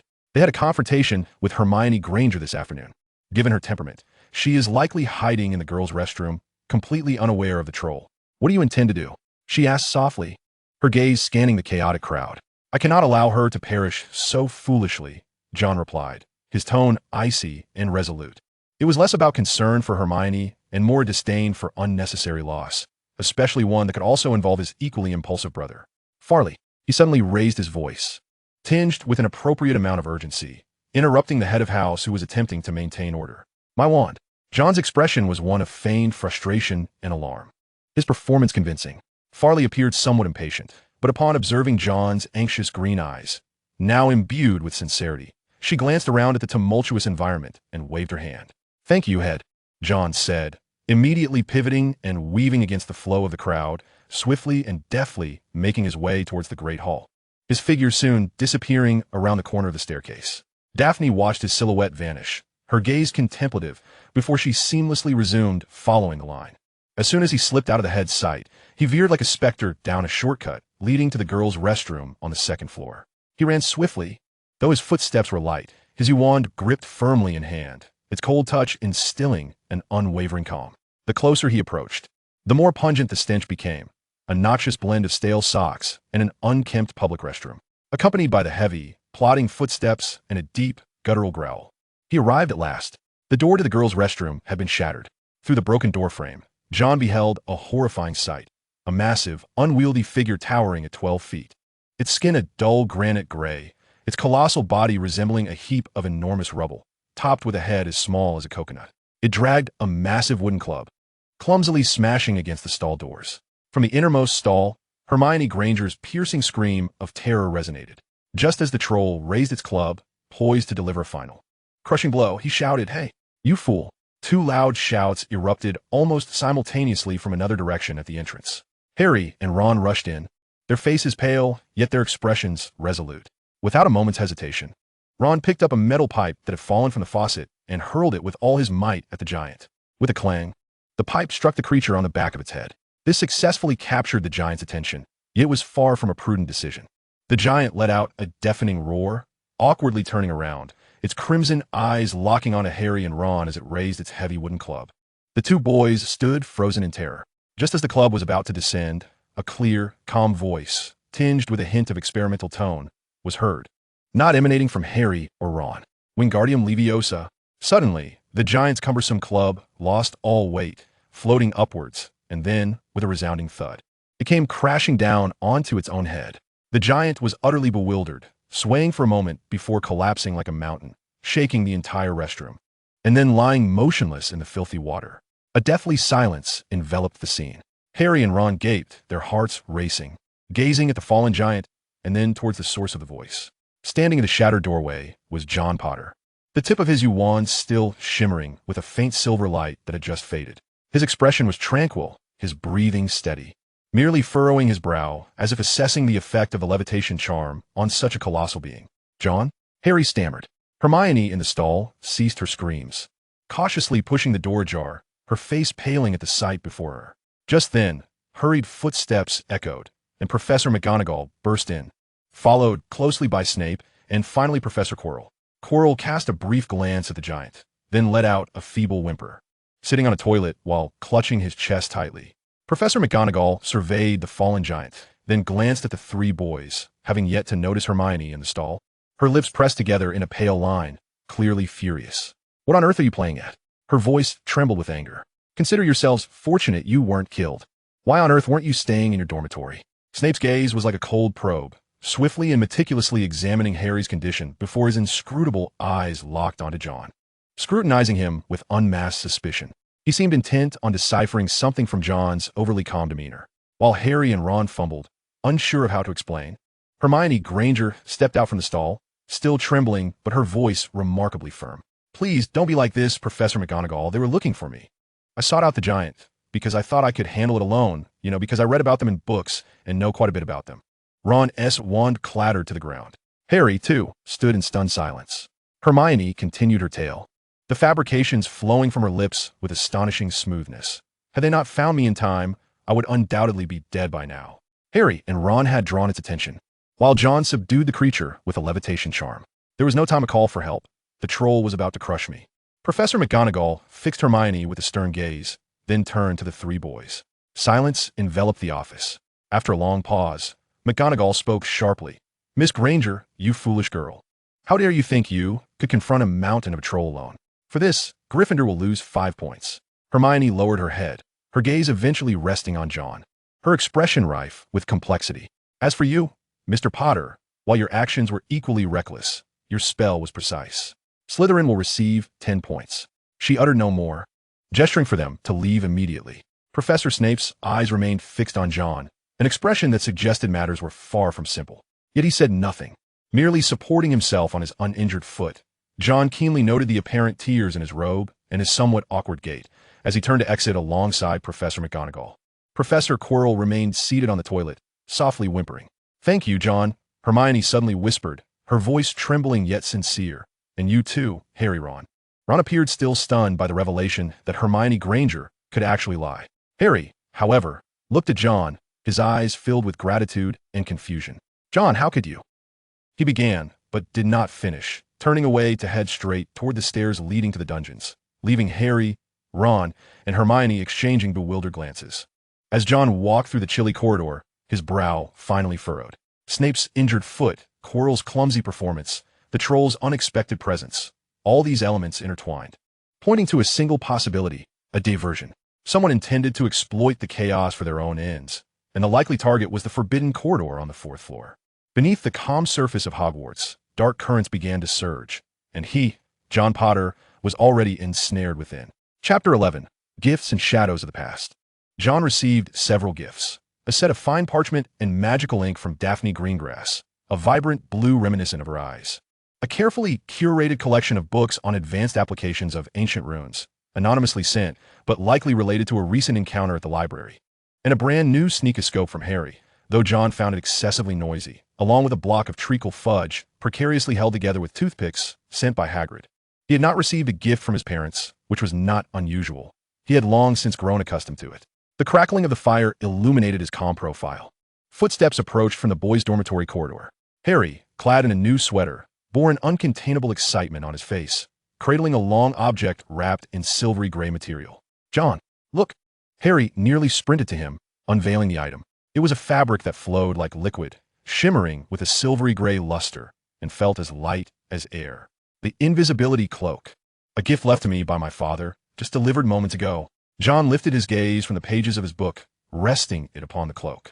A flicker of curiosity and appraisal briefly crossed his features, yet he exhibited none of Harry's exuberant delight. "An extraordinary magical artifact," John remarked, his tone akin to that of an analyst examining an ancient relic, very old and immensely powerful. Take good care of it, Harry. He did not inquire whether he possessed one himself, nor did he express any desire to touch it. It seemed merely an object of academic interest, rather than a legendary treasure promising endless convenience and adventure. Harry's excitement waned slightly as he noted John's overly calm, even somewhat indifferent reaction. "Aren't you going to try it?" he asked hesitantly. "There's no immediate need to conceal our whereabouts." John closed his book, his emerald eyes meeting Harry's, adding, "Ultimately, reliance on external objects is less dependable than one's own strength." This statement sounded not only like a warning, but also a reflection of his habitual conduct. Harry clutched the invisibility cloak, feeling somewhat at a loss. He had anticipated his brother would share in his enthusiasm. A moment of silence enveloped them, punctuated only by the crackling of the fire. "Do you remember the spiders in the cupboard at number 4 Privet Drive?" His voice was soft, nearly melding with the sound of the flames. Harry paused, his earlier excitement gradually replaced by a deeper emotion. He nodded, holding the cloak tightly as if it could offer him a semblance of security. "I remember," Harry murmured, his voice lowering. "Dudley was chasing us, and you pushed me into the cupboard, leaving yourself outside. That was a memory from long ago, dark and oppressive." Uncle Vernon thought locking the door would suffice. John's tone was as flat as if recounting someone else's story. Yet a glimmer of icy sharpness flickered in those green eyes, so akin to Harry's own, as he added. But he forgot that the lock on the cupboard was quite old. Harry abruptly looked up at John. Just a bit of cleverness, combined with something they could not comprehend," John replied lightly, without elaboration. "The lock jammed from the inside until Aunt Petunia discovered that even with a key, it wouldn't open, panicking and calling a locksmith. At that time, Dudley had thrown up in the garden after consuming too much ice cream." Harry's mouth fell open. He had always assumed that incident was a stroke of luck, that Aunt Petunia had finally shown some mercy. He had never considered that it was John, even smaller than he was then, who had done something. "And there was another time," John continued, his gaze fixed on the dancing flames, as though recalling those dreary pasts, "when Dudley and his gang snatched your glasses and tossed them into the gutter." Harry remembered that moment vividly. He had fumbled around like a blind person for ages, ultimately retrieving his glasses only because John had jumped into the cold, filthy gutter to fetch them, for which John caught a cold for a week and was scolded by Aunt Petunia as a nuisance. They laughed heartily, John's voice devoid of emotion, finding it all rather amusing. Later, Dudley's favorite remote control car inexplicably malfunctioned right before his eyes, the circuit board igniting and emitting a considerable amount of smoke. John gently remarked that Uncle Vernon had examined it for quite some time, declaring it a substandard product, and resigned himself to misfortune. Harry gazed at his brother in astonishment. He had never connected these two occurrences before, having always perceived it as a mere accident. "How did you manage that?" Harry's voice was somewhat hoarse. The days when they relied on each other, struggling for survival amidst Dudley's bullying and the indifference of the Dursleys, seemed shrouded in a fog he had never fully comprehended. "At that time, I didn't quite understand how to control it. I could only guide it towards the most detestable things." He paused, lowering his voice. "We must survive, Harry, by any means at our disposal. You chose to hide and endure while I—" He left the sentence unfinished, yet the implication was clear. The glow of the fire flickered in his eyes. At that moment, Harry felt as if he was truly seeing his brother for the first time, not the exceptionally talented, eerily calm Slytherin he exhibited at Hogwarts, but rather a boy quietly resisting in a fragile, yet resolute manner beneath the oppressive cupboard under the stairs on Privet Drive. He was protecting himself in his own way, while also safeguarding his brother. The invisibility cloak in Harry's hands seemed to lose some of its enchantment, compared to John's silent, unspoken past. This legendary artifact appeared to become almost weightless. "Thank you, John," Harry whispered, his voice laden with complex emotions, "for everything." John slightly shook his head, as if he found the gratitude unnecessary. "Merry Christmas, Harry," he said lightly. "Go try on your new clothes. They might come in handy during your nighttime explorations of the castle." Holding the invisibility cloak, Harry stood still for a moment, observing his brother before finally nodding and slowly departing from the common room. His footsteps were no longer buoyant, as they had been upon arrival, but rather heavier and more grounded. Fragments of the past and present began to coalesce within him, forming a more complete picture. John listened to Harry's footsteps fade away, his gaze not quite focusing on the pages of the book. The warmth of the fire persisted, yet he could still feel the chill of the cupboard on Privet Drive and the mocking faces of Dudley's gang. Those days had shaped him, imparting an early understanding of the value of strength and the necessity of indifference. He did not require an invisibility cloak. What he truly needed was the power to never have to hide again. Chapter 12. Reflections in the Mirror and the Harsh Reality. The Christmas holiday rendered Hogwarts desolate and tranquil. John mostly listened, occasionally posing questions regarding the magical principles behind certain castle structures. But he never expressed an interest in accompanying Harry. John, Harry's voice trembled with excitement. I've discovered a mirror. John lifted his gaze from the pages, observing Harry's distracted countenance, his brow furrowing slightly. A mirror? The mirror of Arist. Harry exclaimed almost breathlessly, his eyes sparkling with astonishment. I saw our mom and dad. They stood beside me, smiling, with many relatives, including my grandmother, waving at me. His voice trembled, and a veil of moisture clouded his green eyes, reflecting a profound vulnerability and bliss born from an insatiable yearning. John closed the book. The mirror of Arist? A fragment of hazy memory stirred within him. It is a perilous object that reveals the deepest desires of the heart. It does not depict reality. Harry. John's tone was as frigid as ice water, attempting to extinguish Harry's fervent enthusiasm. It is merely an illusion. No, it is not an illusion. Harry fervently countered, grasping John's arm. They are so real. Mother's eyes are just like yours. John, you must see. You too can behold them. To see his parents? A faint string within John's heart was plucked ever so slightly. He had scarcely glimpsed Lily and James Potter, their significance to him being more a conceptual notion than an emotional bond. Yet, that mirror reflects the most profound desires. What is his desire? At times, he struggled to articulate it clearly. A rare flicker of curiosity surged within him. He yearned to discover what the mirror would reveal to him. Was it power? Knowledge? A vision of absolute control over his own destiny? Or perhaps something deeper, something he had never confronted? Lead the way. John rose, his tone remaining unvaried. Yet deep within his typically placid green eyes, a subtle hint of inquiry flickered. The two brothers, cloaked in invisibility, the space was somewhat cramped, yet barely sufficient, silently navigated the quiet corridors of the castle.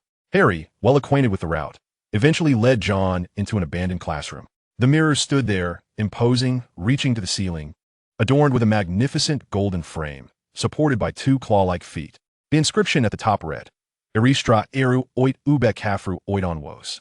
John's gaze swept over the inscription, instantly deciphering the inverted riddle. I show not your face, but your heart's desire. Harry, unable to contain his excitement, hurried to stand before the mirror, his face illuminated with an expression of rapture, teetering on the edge of pain, murmuring to the empty reflection. John inhaled deeply, stepped forward, and gently nudged Harry aside. Allow me to see. He positioned himself directly in front of the mirror. Initially, the mirror reflected his own form, clad in Slytherin's green pajamas. Draped in a cloak, with black hair and green eyes, his expression calm. Then, the reflection began to shift. He did not see the gentle smiles of Lily and James Potter. There were no warm embraces, no lively family gatherings. In the mirror, he appeared several years older, taller and more robust, exuding an aura of strength. He still wore the dark green robe, yet was more exquisitely fashioned, as if woven from the night itself, the edges embroidered with indistinguishable ancient runes. He stood at a lofty perch, akin to a terrace of a tower or the formidable battlements of a castle, gazing down upon Hogwarts. Yet, there was a distinct difference. The castle appeared even more majestic, shrouded in a potent aura of magic. His features had shed the innocence of youth, taking on a hard, chiseled quality. His jaw was taut, and his emerald green eyes glinted with the sharpness of a hawk, ablaze with a chilling, undeniable authority and an unwavering self-assurance of dominion. In his grasp was no longer a wand, but rather an ancient, scepter-like artifact, crowned with a colossal black gem that seemed to swirl with the cosmos within, emanating a disquieting pulse of power. Surrounding him were shadowy figures, slightly positioned behind, exuding an air of reverence. John squinted to discern them more clearly. He recognized Hermione Granger clad in an alchemist's robes, her eyes brimming with fervent wisdom. Though she appeared more mature with her hair elegantly pinned up, he saw Harry, donned in aura attire, his expression resolute yet offering a subtle nod in John's direction. And even Daphne Greengrass, draped in the garb of Slytherin's elite, a faint smile gracing her lips as she stood slightly behind him, along with other indistinct, yet formidable figures. There was no warmth, no nostalgia, no yearning for the past. Only power, only strength, only an absolute command over the future and the order he had meticulously constructed, centered around himself. Was this the deepest yearning of his soul? A chill crept up John's spine, not from fear, but from an unsettling revelation of ambition, stark and unmasked, one he had never fully acknowledged. This mirror was more terrifying than any soul-sucking device. "Do you see it, Mom and Dad?" Harry inquired eagerly, still entranced by his own vision. "I see it," John replied, his voice hoarse as he forced himself to avert his gaze from the alluring yet perilous illusion. "I see the specter of power." "What?" Harry failed to comprehend. "This mirror is dangerous, Harry." John turned, his tone imbued with an unprecedented seriousness and icy detachment. "It reveals what you desire most, yet may never attain. It will ensnare you, render you weak, ensconce you in a false sense of fulfillment, ultimately draining your will. Stay away from it." Harry stood frozen, seemingly unable to grasp John's reaction. "But that's Mom and Dad. That is an illusion." John's voice rose sharply, tinged with a barely perceptible intensity, as if revealing a deeper truth. "They're dead, Harry. Dead that night. Will staring at the shadows in the mirror bring them back? No, only power. Only by becoming strong enough that no one can take away what you cherish. That is what is real." His words struck like a cold whip, shattering the halo of happiness on Harry's face. Harry's countenance paled, his lips quivered, seemingly daunted by John's rare fervor and the harshness of his words. Harry stammered, with a sense of urgency. John nearly propelled the still-dazed Harry out of the classroom. It was not until John had walked a considerable distance that he felt the chilling touch of the scepter reflected in the mirror, along with the gaze of those green eyes imbued with absolute authority, gradually dissipate from his mind. Yet the unveiled desire lingered like a brand, etched deeply within his heart. Power, order, control. The mirror of Eris did not grant him warm illusions, but instead provided a cold and lucid coordinate. On their return journey, the two brothers remained in silent contemplation, each profoundly shaken and troubled by the starkly contrasting visions reflected in the mirror. One was immersed in the fading warmth of a bygone illusion, while the other was forewarned and inspired by the vision of future power. The mirror revealed the most genuine desires harbored deep within the Potter brothers, quietly delineating a clearer, yet intangible boundary between them. Chapter 13. The Headmaster's Warning and the Dean's Gaze. The reverberations of the Mirror of Eris had yet to subside in the hearts of the two brothers. The following evening, as John and Harry prepared to part ways towards the cellar in Gryffindor Tower, an unexpected figure intercepted them, Professor McGonagall. Her expression was graver than usual, her lips pressed into a tight line. "Mr. Potters," she said, her gaze sweeping between Harry and John, "Professor Dumbledore wishes to see you in his office." "Now." Harry suddenly tensed, his face paling as he instinctively glanced at John. John's heart sank slightly, yet he maintained an outward calm. Dumbledore had found out. Was it about the mirror or something else? He pondered rapidly, revealing nothing on his face. They followed Professor McGonagall in silence, ascending the spiral staircase to the peculiar stone beast. McGonagall uttered the password, lemon drops, and the stone creature shifted aside, revealing the spiral staircase behind it. Dumbledore's office was as wondrous as they had imagined, filled with an array of bizarre silver instruments that hummed and spun, emitting wisps of smoke. The walls were adorned with portraits of former headmasters and headmistresses, all feigning slumber within their frames. Fawkes, the magnificent phoenix, perched on a golden perch by the door, regarding the visitors with wise eyes. Dumbledore sat behind his desk, his blue eyes sharp behind crescent-shaped spectacles, yet betraying a hint of scarcely perceptible fatigue. "Thank you, Minerva." He nodded at Professor McGonagall. She cast a stern glance at the two Potters before turning to leave. "Good evening, Harry, John." Dumbledore's voice was gentle, yet carried an undeniable weight. "Please take a seat. Would you care for a cup of honey tea? Or perhaps a lemon drop? They are delightful, though they may leave your tongue momentarily numb." "No, thank you, Professor," Harry murmured, nervously rubbing his hands together. John simply shook his head, meeting Dumbledore's gaze with a calm demeanor as he assessed the situation.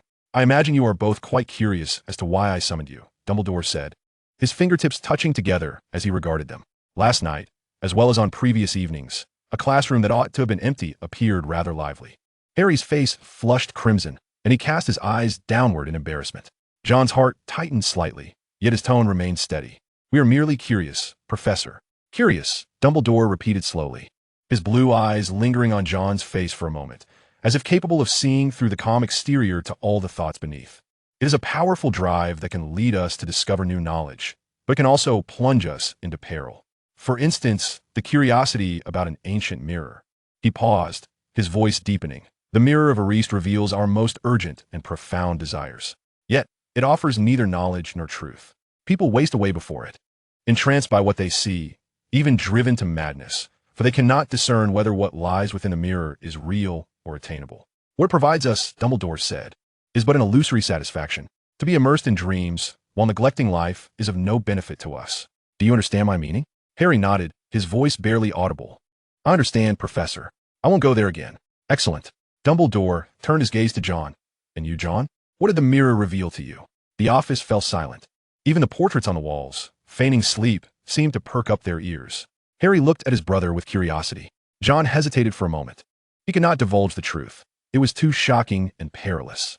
Yet, he did not wish to lie outright. It showed me a possibility, Professor. John chose his words carefully, his emerald eyes unflinchingly meeting Dumbledore's. An illusion of power and control. Tempting, yet cautionary. It made me acutely aware of the folly in relying on an illusory reflection. True strength must stem from real effort and mastery. Dumbledore regarded him with a penetrating gaze, as if attempting to pierce his soul. Just then, the office door swung open violently, without a knock. Severus Snape stormed in like a whirlwind of darkness, his expression more somber than usual, and his black eyes burning with suppressed fury. His gaze swiftly swept over Harry, confirming his safety before it turned like a cold dagger towards Dumbledore. Albus, his voice, strained with anger, was almost a growl. I hope you have a compelling reason for summoning both my student and Potter at this hour. He nearly spat out Harry's surname, emphasizing my student to indicate John. Severus, your timing is impeccable.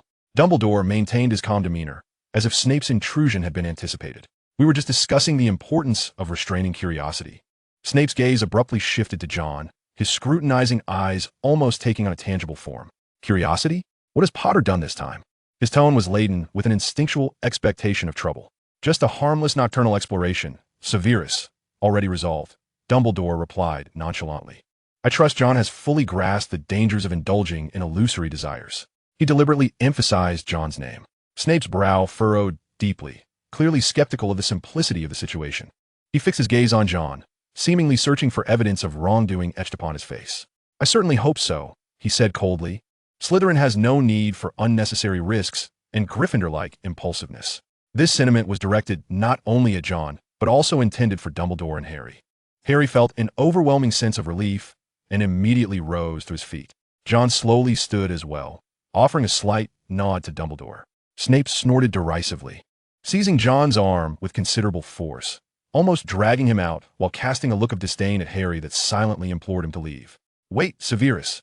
Dumbledore's voice resonated once more. His gaze deepened as he continued. I have perused John's paper on the bidirectional catalytic properties of Moonstone. The arguments presented are remarkably novel and exceedingly rigorous, far surpassing that of a first-year student. You have taught him well. Snape's body stiffened momentarily. A flicker of complex emotions, anger intertwined with a begrudging acknowledgement, flashed in his dark eyes. He tightened his grip on John, nearly pulling him out of the office, leaving Harry standing bewildered alongside Dumbledore, whose gaze remained profound. The spiral staircase descended slowly. Snape remained silent, steadfastly clutching John's arm until they reached the corridor of the dungeons, at which point he abruptly released him. He turned, towering over John, his black eyes swirling with fury and something deeper. The Mirror of Erist? He hissed quietly, ensuring no one was within earshot. Has Dumbledore lost his senses, permitting you to engage with such perilous artifacts? His ire seemed directed not only at the nocturnal escapade, but at the mirror itself. Coincidence? Snape scoffed. There's no such thing as coincidence in Hogwarts, especially concerning you. He abruptly halted his words, his expression growing more inscrutable. Mind your curiosity, Potter. Do not provoke trouble like your father did. If there's any semblance of common sense still residing in your feeble mind, steer clear of Dumbledore's trifles. Focus on your potions. That is the only realm where you might possess a modicum of competence. John stood alone in the cold, dimly lit dungeon corridor, watching Snape's retreating figure. Dumbledore's admonition, Snape's unusual warning, a blend of concern and anger, along with the mirror's chilling revelations, all signified that beneath the calm veneer of Hogwarts, turbulent undercurrents surged far more violently than one might imagine, and he found himself increasingly ensnared in the very eye of this storm. He tightened his grip on his wand nestled in his pocket, the cold touch serving to rouse him from his reverie. Danger often walks hand in hand with opportunity. He needed to grow stronger, more vigilant. Chapter 14. Fragments of the puzzle and the currents they indicate. As the Christmas holiday came to an end, Hogwarts resumed its usual clamor, Yet a certain vigilance within John Potter remained unyielding. Dumbledore's warning and Snape's atypical caution served as a somber backdrop, perpetually reminding him of the unrest lurking beneath the surface. He began to gather information with newfound purpose. Within the confines of the library, he no longer confined himself solely to potions and ancient runes. He began to consciously search for chapters on significant events in the history of modern magic. Notable alchemists of the 20th century and the history of Hogwarts, particularly those pertaining to the castle's security measures and hidden passages. He even delved into some obscure legends surrounding the Philosopher's Stone, intertwining them with Snape's injured leg, Quirrell's peculiar behavior, and the incident involving the troll on Halloween. The legendary object subtly emerged in his speculations. However, the information he gathered remained too fragmented and overt. The true core secrets were unlikely to be documented within the pages of any book. Meanwhile, Harry, Ron, and Hermione appear to have formed a clandestine investigation group. They often huddled together in hushed whispers, scattering at the sight of a teacher, their expressions furtive. Harry attempted on several occasions to share his thoughts with John, but seemed to be dissuaded by Ron and Hermione, who evidently harbored deep-seated distrust towards the Slytherin, John Potter. John remained indifferent to this. He had his own channels of information. During potions class, he submitted his paper on moonstone powder. Snape accepted it with a stoic expression, rapidly skimmed it, and emitted a soft grunt, the corners of his mouth twitching imperceptibly. He neither awarded points nor offered criticism. Instead, during their next private tutoring session, he tossed John a well-worn copy of Nonlinear Reactions in Advanced Potions, filled with handwritten annotations, significantly increasing the difficulty level. This was a silent acknowledgement, along with a greater expectation, or perhaps a form of pressure, in the midst of a tedious lecture on the transformative properties of African snake skin. Snape seemingly casually remarked that certain exceedingly rare magical substances derive their stability not from their inherent qualities, but from powerful external magical contracts or the constraints of living guardians. Should the balance be disrupted, the consequences would be dire. As he spoke, his sharp black eyes scanned John, as if testing whether he could comprehend this veiled hint. Living guardians? John immediately associated this with the potential entities lurking in the corridor on the 4th floor. Maintaining an outwardly composed demeanor, he diligently took notes, yet internally cataloged this piece of information. Another clue emerged from Daphne Greengrass. A thought struck John. Was Snape reinforcing protections rather than seeking to breach them? This diverged slightly from his previous conjectures, yet it indeed elucidated the reason behind Snape's injury. It was undeniably tedious, John concurred, though his gaze towards Daphne conveyed a deeper understanding. She always managed to provide him with the necessary information at the most opportune moments and in the least conspicuous manner. This unspoken rapport grew increasingly adept. Crucial fragments of insight came from Harry. During a rare moment when the two brothers shared breakfast in the corner of the Great Hall, Harry could no longer contain himself, leaning closer and urgently whispering to John. His words tumbled out quickly, charged with excitement over the revelations and anger directed at Snape. John listened quietly, leisurely spreading butter on his toast. While Harry's chain of logic seemed plausible, it was riddled with inconsistencies. Did Snape truly need to threaten Quirrell? Would Snape inflict upon himself a grievous injury that would require months to heal simply as a diversion? This does not align with Snape's meticulous and efficiency-driven demeanor. However, John refrained from immediate rebuttal, aware that Harry would be unconvinced. An intriguing conjecture. Harry, John remarked, setting down his knife and gazing at his brother with emerald eyes. But to accuse a professor requires substantiation. Do you possess any concrete evidence beyond the overheard dialogue? He deliberately led the conversation. Harry faltered, his face flushing crimson. We all heard it. Hermione did too. Snape was threatening Quirrell. What one perceives is contingent upon interpretation. John replied, perhaps you ought to focus more on Professor Quirrell himself. Could someone capable of cursing their way into the defense against the dark arts position truly be so weak and easily intimidated? Harry was momentarily taken aback, evidently having never contemplated the matter from this perspective. But everyone knows Snape covets the defense against the dark arts position. He must harbor resentment. Harry countered. Leaving behind that loaded statement, he grabbed his bag and departed. John felt no need to persuade Harry. He merely aimed to plant a seed of doubt in his mind, preventing him from being entirely blinded by appearances and falling into genuine peril. Now, the puzzle in John's hands began to crystallize. 1. The restricted area on the 4th floor conceals something extraordinarily precious, likely related to Nicholas Flamel, a name he deduced from a chocolate frog card and the Philosopher's Stone. 2. There are multiple layers of protection, including a living guardian known as fluffy and formidable magical contracts. 3. Someone is indeed attempting to steal it, with the time frame set during the Christmas season. 4. Snape is aware and is attempting to bolster the defenses, based on Daphne's information and his analysis of Snape's behavior. 5. Professor Quirrell is far from the simpleton he appears to be. His stutter, fear, and the scent of garlic may very well be a masterful disguise. The true thief is likely the one who seems the most cowardly and improbable. The current of intrigue has been established, and the thief's objective has become evident. John realized that a game surrounding the Philosopher's Stone was unfolding, and both he and Harry were ensnared within it. He required greater strength and more precise intelligence. The private lessons in the dungeons and late-night studies in the library now held clearer purpose. Simultaneously, he needed to keep a vigilant eye on Quirrell's every move. The stage of Hogwarts had been set, the curtain drawn back, and the true drama was about to commence. And he, John Potter, would not merely be a spectator in the audience. Chapter 15. The Dragon and the Tight-Lipped Giant. Upon recognizing Professor Quirrell's dubious nature, John understood the necessity for more specific information regarding the protective measures in the fourth-floor restricted area, particularly concerning the living guardian known as Fluffy. Inquiring openly would be decidedly unwise, and the fragmented information obtained by Harry and his friends was rife with bias and misunderstanding. He considered a potential source of information Rubeus Hagrid, the keeper of keys and grounds. Hagrid possessed an extraordinary affection for and understanding of dangerous creatures, and his straightforward demeanor made him ill-suited for secrecy, especially when he trusted someone or was emotionally stirred. More importantly, Hagrid held deep affection for Harry, extending that warmth towards John as well. John needed an appropriate excuse. Directly inquiring of Mao would be too abrupt. He recalled Hagrid's passion for dragons, which bordered on obsession. On Saturday morning, instead of going to the library, John traversed the snow-covered grounds toward Hagrid's quaint wooden cabin, nestled at the edge of the forbidden forest. Smoke wafted from the chimney, and a massive water bucket stood at the doorstep. He knocked on the door. "Come in." Hagrid's gruff voice echoed. John pushed the door open. "John," Hagrid exclaimed, momentarily taken aback by the visitor, then warmly beckoned. "Step inside. Warm yourself. What a rare treat. Isn't Harry with you?"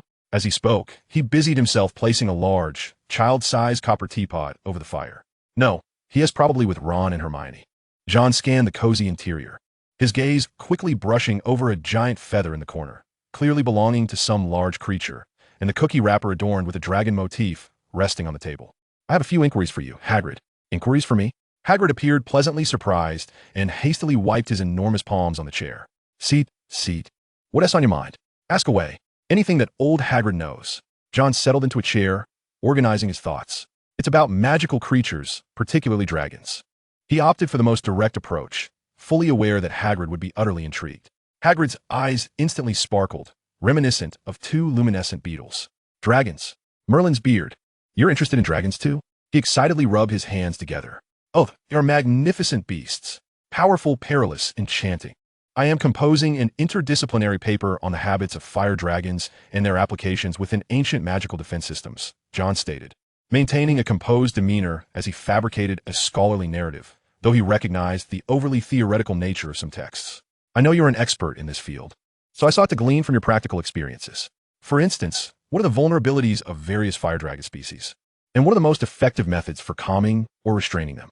His words struck a chord with Hagrid, who became giddy at the mention of expert and practical experience, almost immediately launching into a soliloquy. "Oh, you've come to the right person, my boy." Hagrid rambled on, discussing everything from the Norwegian Ridgeback to the Chinese fireball, detailing their preferred diets and incubation temperatures, his enthusiasm palpable. John listened patiently, interjecting a sharp technical question now and then, which made Hagrid believe he was indeed a serious researcher, further fueling his discourse. When Hagrid reached the topic of the temperamental Hungarian horntail, which despised music, John casually remarked, "It sounds like subduing a fire dragon requires rather special methods. In comparison, isn't the three-headed dog somewhat easier to manage? After all, its weaknesses are so apparent." He intentionally paused, as if merely offering a casual comparison. Hagrid, caught up in his fervor, waved his hand dismissively. "Oh, Fluffy, that big oaf is actually much simpler. Just play it some music and it'll sleep like a log." He suddenly clamped his mouth shut, his large face turning pale as a ghost. His coppery eyes wide with terror as they fixated on John, as if he had just uttered something extraordinarily dreadful.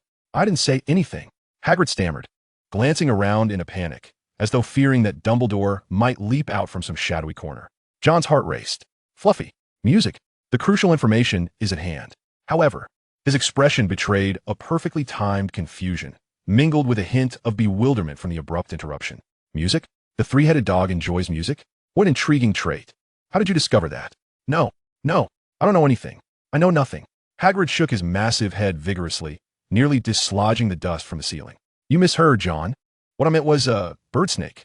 Yes, the bird snake loves music. This clumsy and transparent lie only deepened John's conviction. He refrained from pressing further, merely nodding as if to accept this explanation. Oh, perhaps I did mishear. The habits of the bird snake are indeed fascinating. Hagrid let out a huge sigh of relief, beads of cold sweat forming on his brow. He quickly turned, awkwardly reaching for the buzzing kettle on the stove, attempting to divert the conversation. Yeah, cool me. Try my newly purchased tea leaves. They pack quite a punch. John did not decline.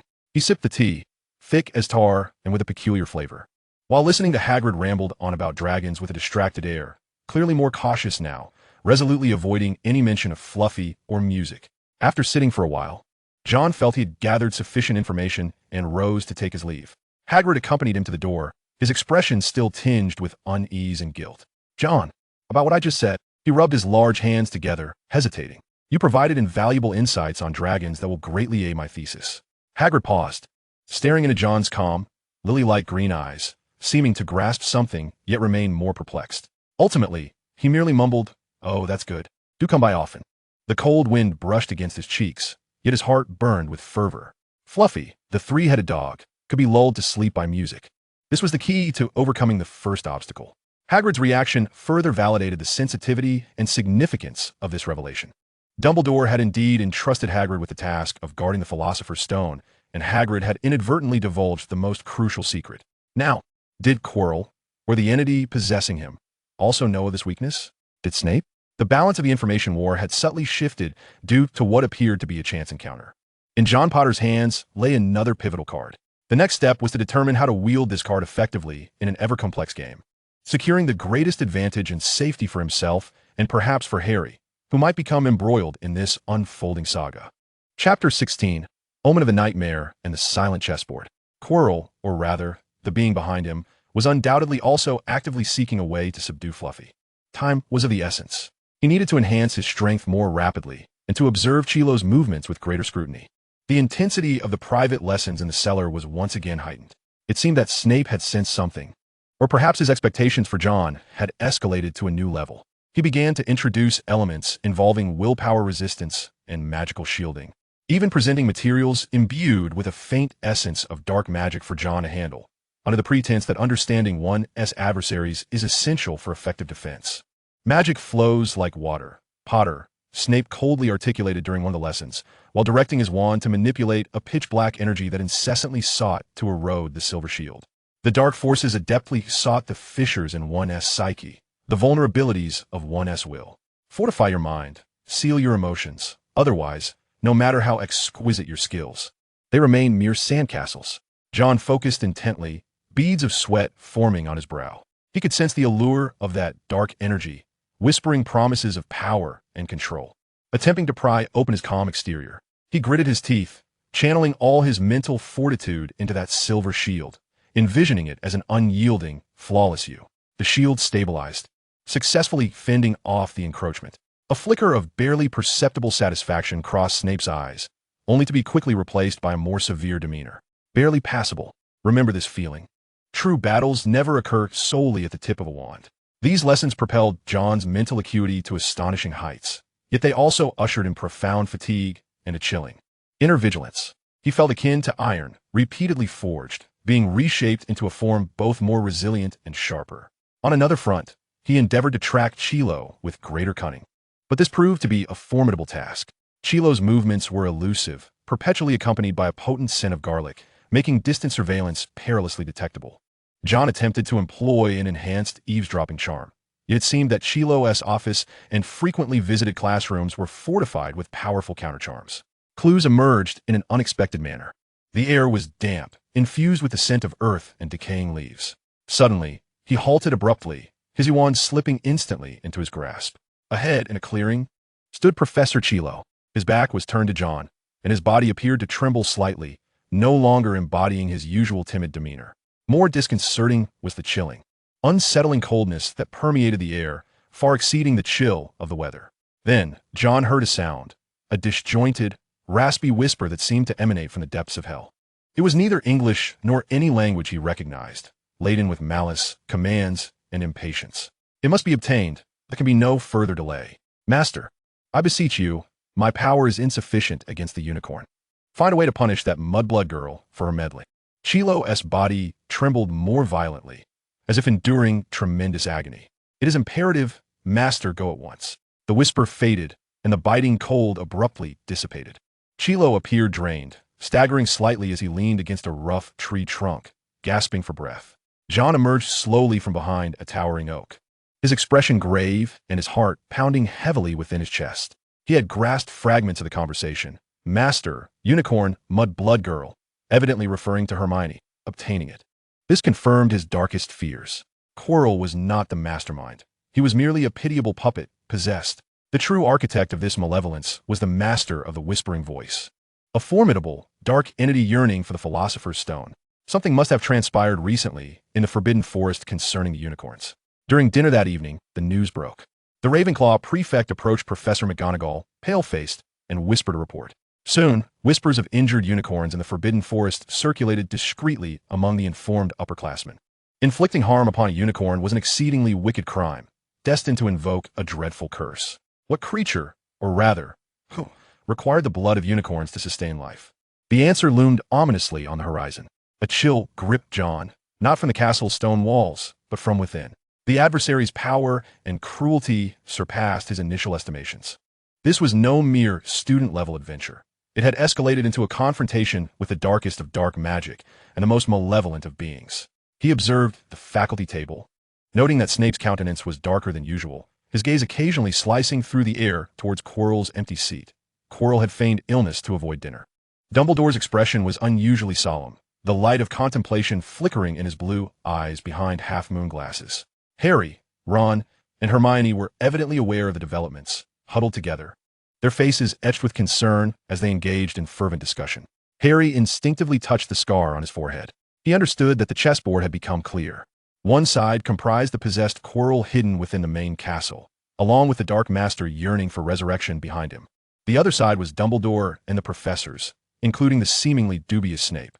And Harry, it seemed, had been deliberately or inadvertently placed at the pivotal point of this chess match by Dumbledore. As for John Potter, a first-year Slytherin who possessed a fragment of the truth and a measure of power, he had yet to be fully embraced by either faction's plans. What should he do? Reveal what he knew? Lacking evidence, he would expose himself. Remain passive? The risks were too great. Harry could be in peril. Act covertly? He required a more meticulous strategy. He needed to delve into all available materials regarding soul parasitism, dark magical contracts, and effective countermeasures against such entities.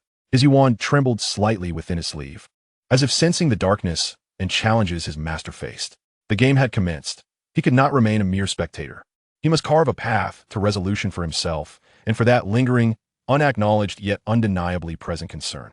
Hogwarts, shrouded in the night, resembled a vast labyrinth filled with invisible squares of chessboard, where each step could mean the difference between life and death. Chapter 17. The Night of the Forbidden Forest and Silverblood. The news of the injured unicorns in the Forbidden Forest loomed like an ominous cloud over Hogwarts. Even the dullest of students could sense the professor's taut nerves and the palpable tension in the air. Night patrols became increasingly frequent, with Filch and his feline companion, Madame Purrs, wandering restlessly through the corridors, nearly sleepless. Harry, Ron, and Hermione's investigation appear to have reached an impasse. They were utterly convinced that Snape was the culprit, yet they could uncover no new evidence, and on several occasions, their suspicious nocturnal escapades nearly led to their capture by Professor McGonagall. Hermione's anxiety deepened, prompting her to consult books more frequently in an attempt to discover a theoretical breakthrough. John, however, maintained a facade of tranquility. He continued with his daily routine, attending classes, visiting the library, and enduring Snape's intense private tutoring. Yet, when no one was watching, his gaze would subtly scan Professor Quirrell, assessing whether he appeared weaker or if his turban sat askew. He needed to confirm that the entity hunting unicorns in the Forbidden Forest was indeed Quirrell, or rather, whatever possessed him. This required evidence and an opportunity. That opportunity unexpectedly arose one Friday night. Hagrid once again invited Harry, Ron, and Hermione to his hut for tea, perhaps in an effort to soothe the children's frayed nerves. John was included, courtesy of the previous academic exchange regarding dragons. The atmosphere of the gathering was anything but light. Hagrid appeared burdened, lamenting his accidental slip concerning the weaknesses of the troll, and repeatedly insisted that they must never venture to the fourth-floor restricted area again. This only solidified Harry, Ron, and Hermione's resolve to act before Snape could. Just as they were preparing to depart, Hagrid received a note delivered by Owl. After reading it, his enormous frame visibly trembled, and his expression darkened ominously. "It's Dumbledore," Hagrid murmured, his voice hoarse. "Another one in the Forbidden Forest," gravely injured Harry, Ron, and Hermione gasped in horror. "We must do something," Harry exclaimed urgently. "You can't do anything," Hagrid growled irritably. "This isn't to your concern. The Forbidden Forest is perilous at night, extremely dangerous." Yet the pain and helplessness reflected in his eyes spoke volumes. At that moment, John calmly interjected, "Perhaps we could assist by patrolling the forest's edge?" "Hagrid, you can't manage alone. We want to go deep, just within your line of sight, and if we notice anything unusual, we'll signal you immediately." He offered a suggestion that seemed reasonable and relatively safe. Hagrid hesitated. He certainly needed assistance, yet he was deeply concerned for the children's safety. "We could use these." Hermione promptly produced several enchanted golden spheres from her pocket, which would emit a piercing shriek when squeezed. "If we see anything amiss, we'll alert you at once." Ron appeared terrified, desperately trying to object, but Harry had already nodded resolutely. "Let us do it." Ultimately, Hagrid relented, repeatedly admonishing them to remain within his sight and designating a patrol area near the boundary. However, plans rarely survive contact with reality. The night in the Forbidden Forest was dark and fraught with uncertainty. Yaya, startled by a dreadful odor, later revealed to be the blood of the giant beast laid out by Quirrell to divert Hagrid, frantically pulled Ron and Hermione in another direction. Hagrid had no choice but to hastily pursue them. In the blink of an eye, only Harry and John remained at the edge of the pre-designated safe zone. Surrounding them were the dark silhouettes of towering ancient trees, with the wind whispering like a secret, mingled with peculiar rustlings and distant howls echoing in the air. "We must find them," Harry exclaimed anxiously, drawing his wand. "Splitting up is the most foolish choice," John calmly interjected, his wand firmly in hand as he warily scanned the thick darkness around them. "Hagrid will find them. Our current task is to ensure we're not discovered by something else." No sooner had he spoken than an icy chill descended, far more chilling than the night's low temperature. Harry instinctively pressed his hand to his forehead as a searing pain shot through his scar. He gasped in anguish. John too sensed that frigid presence, identical to what he had felt from Quirrell, yet more intense and ravenous. He swiftly grasped Harry, who was on the verge of collapsing, and they ducked behind a massive beech tree with gnarled roots. "Shoo!" John whispered, his gaze sharp as a hawk, fixed intently in the direction from which the chill emanated. Through the tangled branches, they beheld an unforgettable sight. In a clearing lay a magnificent unicorn. Its silvery body shimmered faintly in the sparse moonlight, but at that moment, it lay helplessly on the ground, its beautiful head drooping to one side, a grotesque wound marring its neck, from which silvery, mercury-like blood flowed, staining the fallen leaves beneath. A cloaked figure, crawling on the ground, hovered over the unicorn's wound, seemingly drinking its blood. The scene was both eerie and horrific, steeped in a sense of profane sacrilege. The pain in Harry's scar peaked, causing him to tremble violently, nearly retching. Just then, hoofbeats echoed from the other side of the clearing. "A centaur, Firenze, burst forth." His bow drawn and aimed at the shadow, whinnying in fury. The shadow abruptly lifted its head, though the hood obscured most of its face in that fleeting moment. Both John and Harry glimpsed a blurred, noseless, serpent-like visage, accompanied by a pair of crimson, frenzied eyes. Then it emitted a furious hiss, no longer Quirrell's voice, before vanishing like smoke into the depths of the forest. The chilling presence gradually receded. Harry collapsed onto the ground, gasping for breath, the pain in his scar still lingering.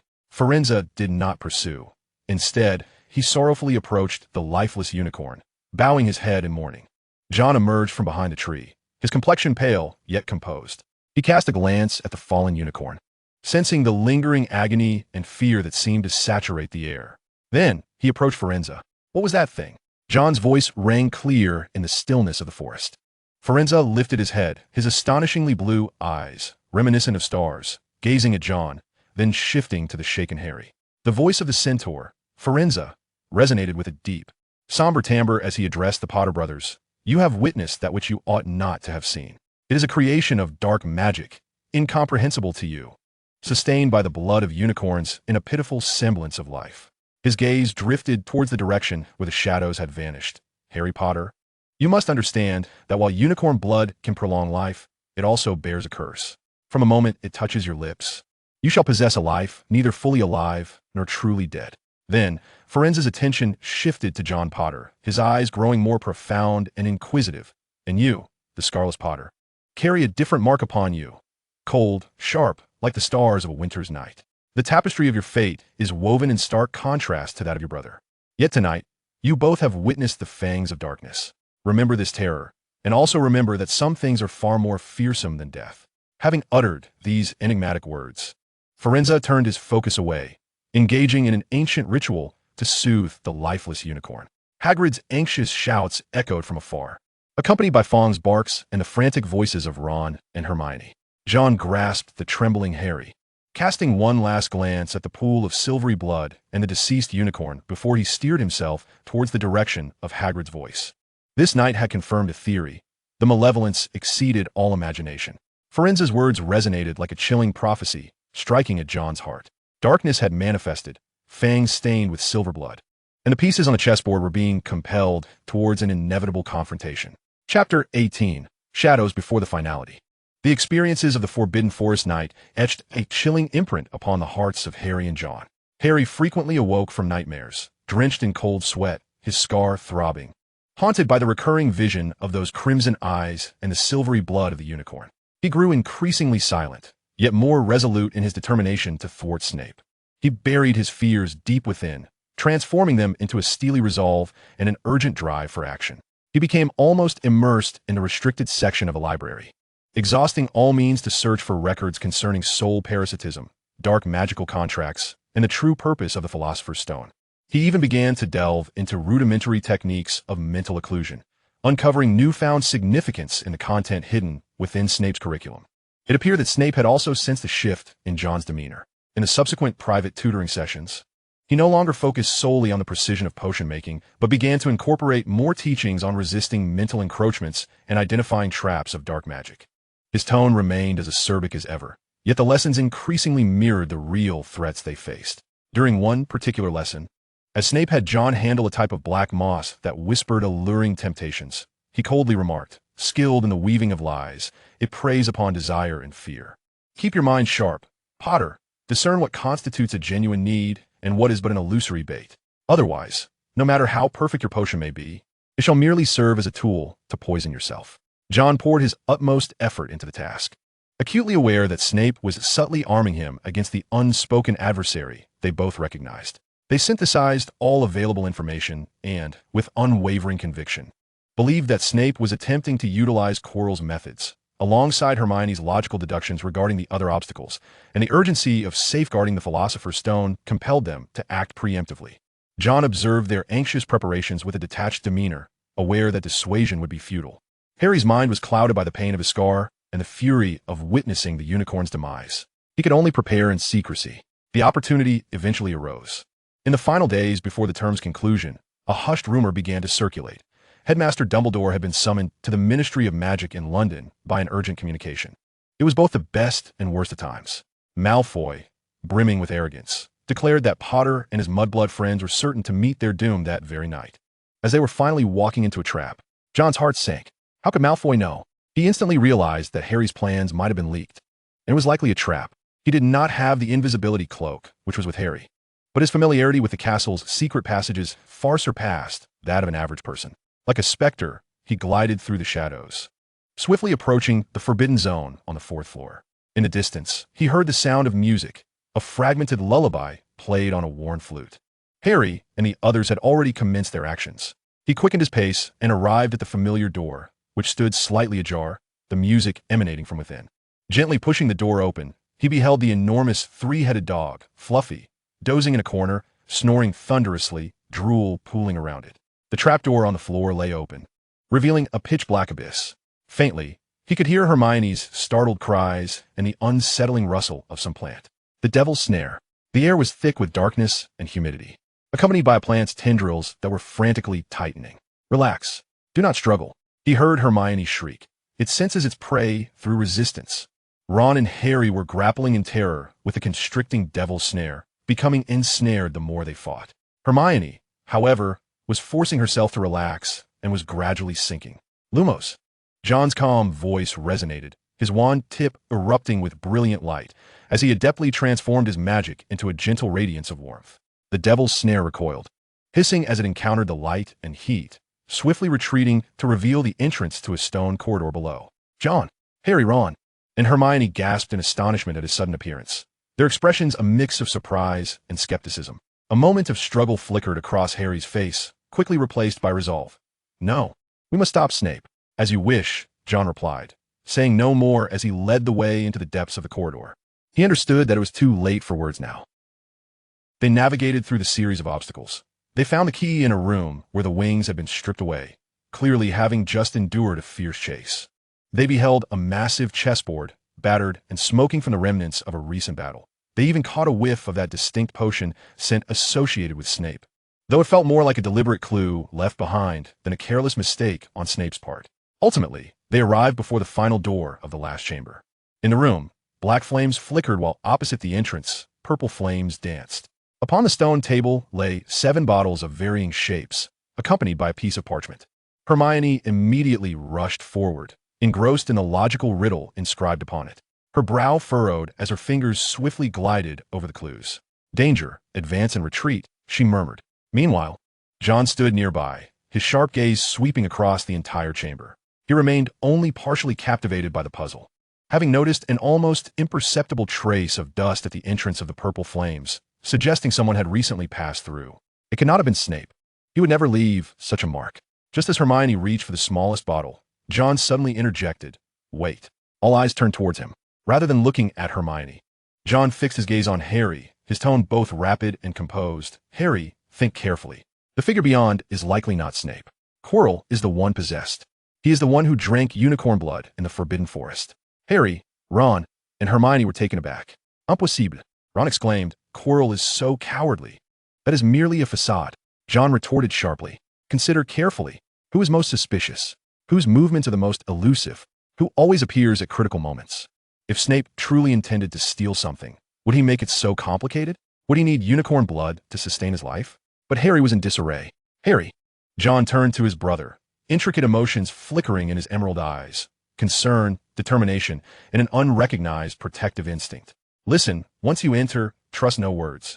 Do not be deceived by any illusions. The protection your mother sacrificed herself to bestow upon you still endures.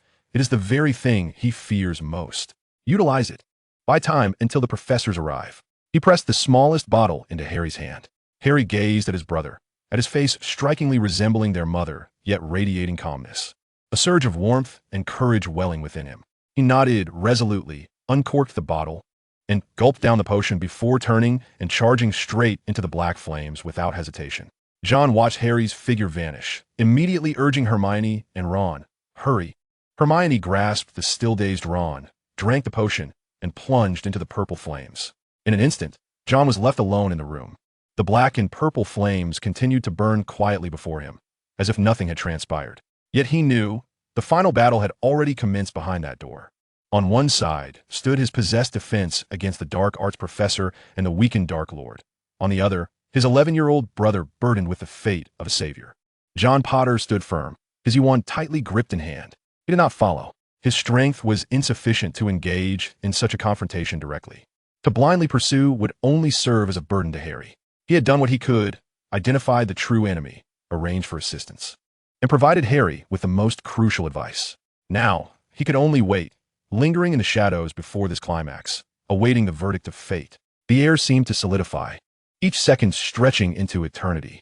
He could hear the heavy, slow beating of his heart within his chest. The act of waiting was the most arduous torment of this moment. Chapter 19. The waiting outside the door and the echoes within. Each second felt like the resounding thud of a heartbeat, reverberating through the stillness of the air. The only sounds he perceived were the nearly inaudible hissing of black flames and the buzzing of his own blood flowing within his ears. What transpired behind the door? What sight confronted Harry? To what extent had the entity possessing Quirrell regained its power? Could his mother's protective charm truly withstand the most malevolent of dark magic? Countless questions swirled rapidly in his mind, colliding and then forcefully suppressed. Anxiety and helplessness coiled around his thoughts like icy tendrils. He took a deep breath, employing the rudimentary mental shielding techniques taught by Snape, forcibly isolating his tumultuous emotions, leaving only the core of vigilance and calculation. Waiting. This was the most challenging trial, more taxing than facing any potion or spell. Suddenly, the black flames flickered violently.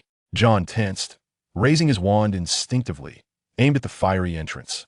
It was neither Harry nor Quirrell who emerged, but rather a residual surge of energy. A cold, malevolent force, intertwined with pain and rage, seeped from behind the door, sending chills down his spine. A fierce struggle was occurring within. He heard it. Fragmented, indistinct sounds filtered through the flames. Harry's anguished cries, Quirrell's, or Voldemort's piercing roars. The crackling of something ablaze, and muffled groans of agony. John's heart nearly leaped from his chest. He took a step forward, nearly ready to rush in recklessly. But reason held him firmly in place. Entering now would not only be futile, but could also distract Harry, potentially becoming a pawn to threaten him. He could only wait, like a chess piece excluded from the endgame, listening to the chaos unfolding at the center of the board. Time continued to crawl at a sluggish pace, each second accompanied by horrific visions in his imagination. A fine sheen of cold sweat broke out on John's forehead, the barrier of his mental shielding quivering under the strain of intense emotions. Just as he felt his patience waning, the black flames surged again, and a figure stumbled out from their midst. It was Harry. He was drenched in sweat, his complexion as pale as parchment, breathing rapidly, and the lightning-shaped scar on his forehead was red and swollen, as if it might split open. He appeared utterly weak, barely able to stand, yet his hand gripped tightly onto something, a bright red stone, as if flames coursed within it. The Philosopher's Stone. Immediately after, another figure emerged. It was Snape. His expression was dark and foreboding, his black robes dust-laden, with one torn section evident. He swiftly supported the staggering Harry, his grip rough yet effective in steadying him. Snape's gaze swiftly swept over Harry, confirming that he bore no fatal wounds. Then, those fathomless black eyes turned sharply toward John, filled with scrutiny and a hint of disbelief. "What are you doing here, Potter?" Snape's voice was colder and more hoarse than usual, as if he had endured some form of exhaustion. The heavy stone in his heart finally fell away, replaced by a complex mix of relief and an indescribable sense of loss. The hero who saved the world was Harry, not him. Snape let out a derisive snort, poised to speak when more footsteps approached from the direction of the purple flames. Professor Dumbledore emerged first, his blue eyes glinting with a sharp yet weary light behind his crescent-shaped glasses, his long silver beard seemingly stripped of its former luster. Following closely was Professor McGonagall, clutching her chest, her face a portrait of fear and uncertainty, alongside a breathless Hermione and Ron. "Harry! Oh, thank Merlin!" McGonagall exclaimed upon seeing that Harry, though weakened, was alive, nearly fainting in relief. "Harry, are you all right?" Hermione and Ron rushed towards him. Dumbledore's gaze quickly scanned the scene, lingering for a moment on the Philosopher's Stone in Harry's hand before shifting to Snape with a slight nod. Finally, his penetrating gaze fell upon John, filled with profound inquiry. "It seems," Dumbledore began slowly, his voice still gentle, yet imbued with a piercing insight, "that quite a bit has transpired here before we arrived. Severus, thank you for timely thwarting Professor Quirrell's escape attempt." He deftly employed the term escape. Snape's jaw tightened as he released his grip on Harry. As if he had touched something foul, responding stiffly, he attempted to leave through the secret passage, but was unsuccessful. He refrained from elaborating on how he had intervened. Yet John noticed an inconspicuous trace on Snape's robe, resembling a mark corroded by dark magic. Harry weakly lifted his head to look at Dumbledore, his voice hoarse. "Professor Quirrell. He is dead. He touched me." He seemed unable to articulate the horror of that moment. Because of love, Harry, Dumbledore's blue eyes deepened remarkably. "The ancient magic your mother sacrificed for you is embedded in your blood. For someone like Professor Quirrell, filled with hatred, greed, and servitude, who has surrendered his soul to darkness, such protective power is lethal poison. Voldemort cannot touch you." The name Voldemort sent a shiver through everyone present, except John and Dumbledore. Harry nodded, somewhat understanding, as he clutched the Philosopher's Stone tightly. Dumbledore's attention turned once more to John. "So, John, what role did you play in this process?" "Miss Granger and Mr. Weasley informed me that it was you who identified the true enemy and summoned them for aid. All eyes were fixed upon John. He felt the weight of their gazes, Harry's gratitude, Ron and Hermione's complexity, McGonagall's astonishment, Snape's scrutiny, and Dumbledore's seemingly all-seeing eyes. He straightened his back slightly, his emerald eyes meeting Dumbledore's with a calm demeanor, devoid of any discernible emotion.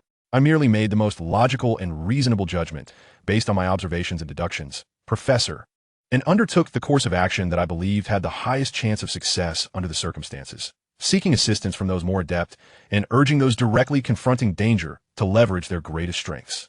He neither sought accolades nor feigned humility, simply presenting the facts objectively, akin to reporting the results of a potion experiment.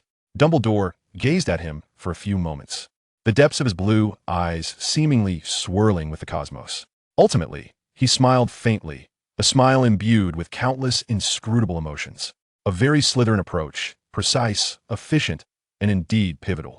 50 points to Slytherin for your clarity of mind and the sound choices made at a critical juncture. 50 points. Such an astonishing score. Professor McGonagall gasped, Ron's jaw dropped, while Hermione wore an expression of admiration tinged with contemplation. Snape's lips twitched as if he were about to deliver a customary jibe, yet he merely pressed his lips together, his dark eyes swirling with unvoiced feelings. John nodded slightly. Thank you, Professor. His expression remained unchanged, as if the 50 points were no different from the previous 5. Now, Dumbledore's tone became a touch lighter, though weariness still lingered. I believe we need to escort Mr. Potter to the hospital wing.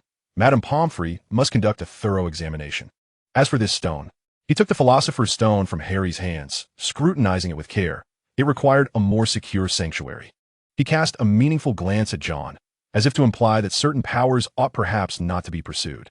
John averted his gaze, looking towards the weakened, yet visibly relieved Harry, surrounded by others. The crisis seemed averted.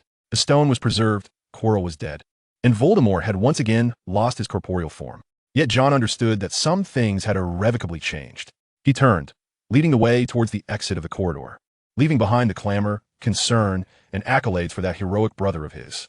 The wait outside had concluded, but the path belonging to him, John Potter, appeared to be just beginning to reveal a clearer outline amidst the darkness.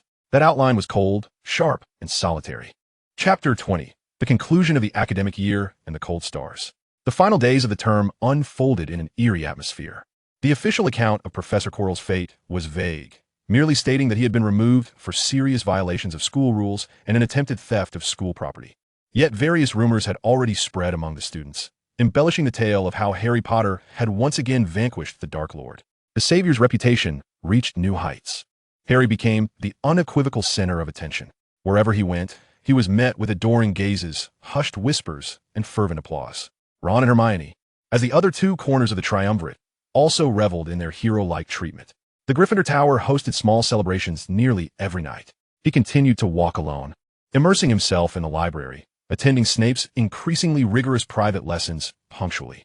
The Slytherin's attitude towards him grew more complex. The additional 50 points guaranteed the House Cup's possession. And while they reveled in the glory of victory, it was tinged with the bitter realization that it stemmed from Potter, closely linked to the defeat of the Slytherin head, whom they largely still believed was orchestrating the conspiracy. This left them with a mixed sentiment of gratitude, awkwardness, and a deeper sense of alienation towards John. Malfoy's demeanor soured for several days, yet unexpectedly, he refrained from troubling John, perhaps having been cautioned by his father. The end-of-year feast arrived as scheduled. The Great Hall was adorned in Slytherin's silver and green, with a massive Slytherin serpent flag hanging on the wall behind the staff table. The Slytherin students wore triumphant smiles. Dumbledore rose, and the hall gradually quieted. Another year has passed, Dumbledore exclaimed cheerfully before indulging in the delightful feast. I must trouble you all to listen to an old man's cliches. What a splendid year this has been.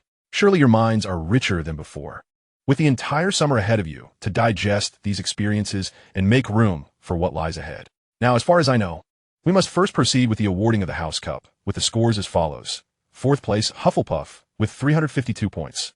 3rd place, Ravenclaw, with 426 points. 2nd place, Gryffindor, with 452 points. And 1st place, Slytherin, with 472 points. The Slytherin table erupted with thunderous cheers and stomping. Draco Malfoy banged his goblet against the table, beaming with pride. Dumbledore cleared his throat. Yes, well done, Slytherin. He paused, surveying the room. However, A few recent events must also be taken into account. The hall fell into a deep silence, the Slytherin's smiles stiffening slightly. Dumbledore continued, I have a final few points to award. Let me see. The first, Mr. Ron Weasley. He awarded Ron for winning the most spectacular game of chess Hogwarts has seen in many years. The cheers from Gryffindor nearly threatened to raise the ceiling. The Slytherins were left dumbfounded. The second, Miss Hermione Granger, who faced the fire with calm logical reasoning. More points were added. Gryffindor and Slytherin were now tied. The third, Harry Potter. Dumbledore's voice rang with power. He exemplified courage and conviction, displaying remarkable bravery and spirit. Points were added once more, and Gryffindor surged ahead. The cheers from the Gryffindor table were deafening, as if they had already won the House Cup. Red and gold streamers began to fall spontaneously from the ceiling. Dumbledore raised his hand, signaling for silence. Courage manifests in myriad forms. He spoke gently, yet his gaze gradually shifted towards the Slytherin table. At times a calm mind, precise judgment, and the ability to make choices that favor the greater good over personal gain in critical moments demand immense inner strength. The hall fell silent, and all eyes, including those of the exuberant Gryffindors, turned quizzically towards Dumbledore. Thus, Dumbledore clearly declared, the final points are awarded to Mr. John Potter. Instantly, all attention converged upon John. He remained composed, seemingly oblivious to the mention of his name. In the face of extreme complexity and peril, he had maintained extraordinary clarity and rationality. He accurately identified the true threat, devised an effective rescue strategy, and urged his peers to leverage their greatest strengths against the dark forces. His actions played a pivotal role in safeguarding Hogwarts property and the lives of its students. Dumbledore's blue eyes regarded John meaningfully, and for this, Slytherin earned an additional 50 points. Silence reigned. A deathly stillness enveloped the hall. Then, the Slytherin table erupted in an astonishing cheer, a cacophony of ecstasy intertwined with utter bewilderment. The scores had swung once more. The House Cup belonged to Slytherin, but due to another Potter, the silver-green decorations shimmered with newfound brilliance, and the enormous Slytherin serpent banner seemed to come alive. The Gryffindors were utterly bewildered, gazing at John with expressions akin to having swallowed an entire box of booger-flavored Bertie Bott's every flavor beans. Harry, Ron, and Hermione stared at John in astonishment, as if only now fully comprehending the pivotal role he had played that fateful night. Harry's gaze was particularly complex, filled with gratitude yet tinged with an ineffable sense of estrangement. His brother had, in a manner he could not entirely fathom, participated in and altered the outcome. Amidst the chaos and the multitude of scrutinizing eyes, John slowly rose, offered a slight nod to the staff table, and then sat back down. His face bore no trace of joy or pride, only his characteristic tranquility, as if the tumultuous upheaval bore no relation to him. The feast continued in an atmosphere of uncanny tension. The Slytherins celebrated their victory, yet occasionally cast peculiar glances towards John. The Gryffindors remained disheartened, while other houses reveled in the spectacle. John refrained from joining in the Slytherin celebration. He walked alone to the castle entrance, gazing into the profound night sky. The summer night air was warm, and the stars were abundant. A light footfall paused behind him. Congratulations, you have secured the House Cup for Slytherin, came Daphne Greengrass's voice as she approached him, also gazing up at the stars. The color of the cup does not change based on who scores, John replied coolly, his gaze still fixed on the celestial expanse. Yet the manner in which it is won will be remembered, Daphne softly remarked, her blue eyes particularly clear under the starlight. You chose a method few would consider, perhaps even one that some may fail to understand. I do not require understanding, John replied, his tone unwavering. I merely need to achieve my objective. Daphne fell silent for a moment, then suddenly pointed to an exceptionally bright star in the night sky, which radiated a chilling aura. Look at that star, she said, solitary and cold, yet remarkably clear. Unlike the surrounding stars that cluster together, it knows its rightful place and remains steadfast. John followed her gaze, and the frigid star sparkled against the velvet backdrop of the night. Forenza was right. Daphne's voice was barely above a whisper. You indeed resemble the star of a winter's night. She said no more, giving a slight nod before turning to depart. John stood alone, gazing at the icy star for a long time. The academic year concluded with Slytherin's victory, yet the manner in which he achieved it rendered him increasingly isolated within both houses and the entirety of Hogwarts. He did not crave the clamor of accolades, nor the warmth of companionship. He simply sought to tread his chosen path with the clarity and steadfastness akin to that of the cold star, gathering strength and awaiting the opportune moment. The first year at Hogwarts had come to a close. The darkness had revealed its fangs, yet temporarily receded. However, John Potter understood that this was merely the beginning. The road ahead was long and shrouded in shadows, yet he was prepared. The stars in the night sky burned cold and bright, reminiscent of the silent wildfire igniting within his eyes. Chapter 21. The Crossroads at King's Cross Station. The Hogwarts Express billowed steam as it gently came to rest at the familiar Platform 9.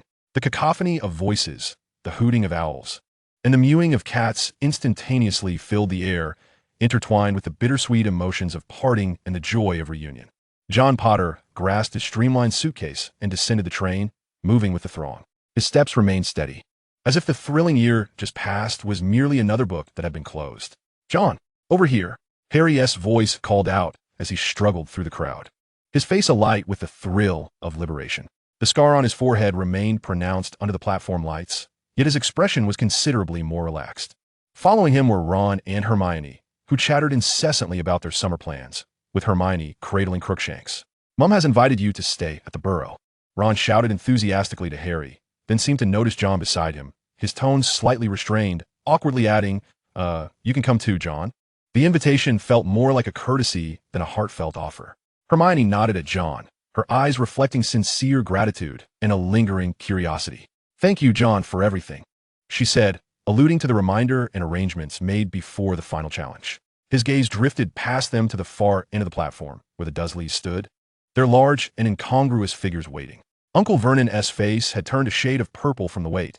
Aunt Petunia nervously tugged at her necklace, while Dudley greedily eyed the snacks on the trolley. "It appears my family has arrived," John remarked, his voice devoid of any emotional fluctuation. "Enjoy your holiday, Harry. Stay vigilant." The excitement on Harry's face waned somewhat as he glanced at the Dursleys, then at John. He opened his mouth, seemingly on the verge of speaking, but ultimately whispered, "You too, John. Keep in touch, if possible." He was aware that number 4, Privet Drive, was nearly insulated from the magical world. John nodded slightly, making no promises. Contact? Under the watchful gaze of the Dursleys?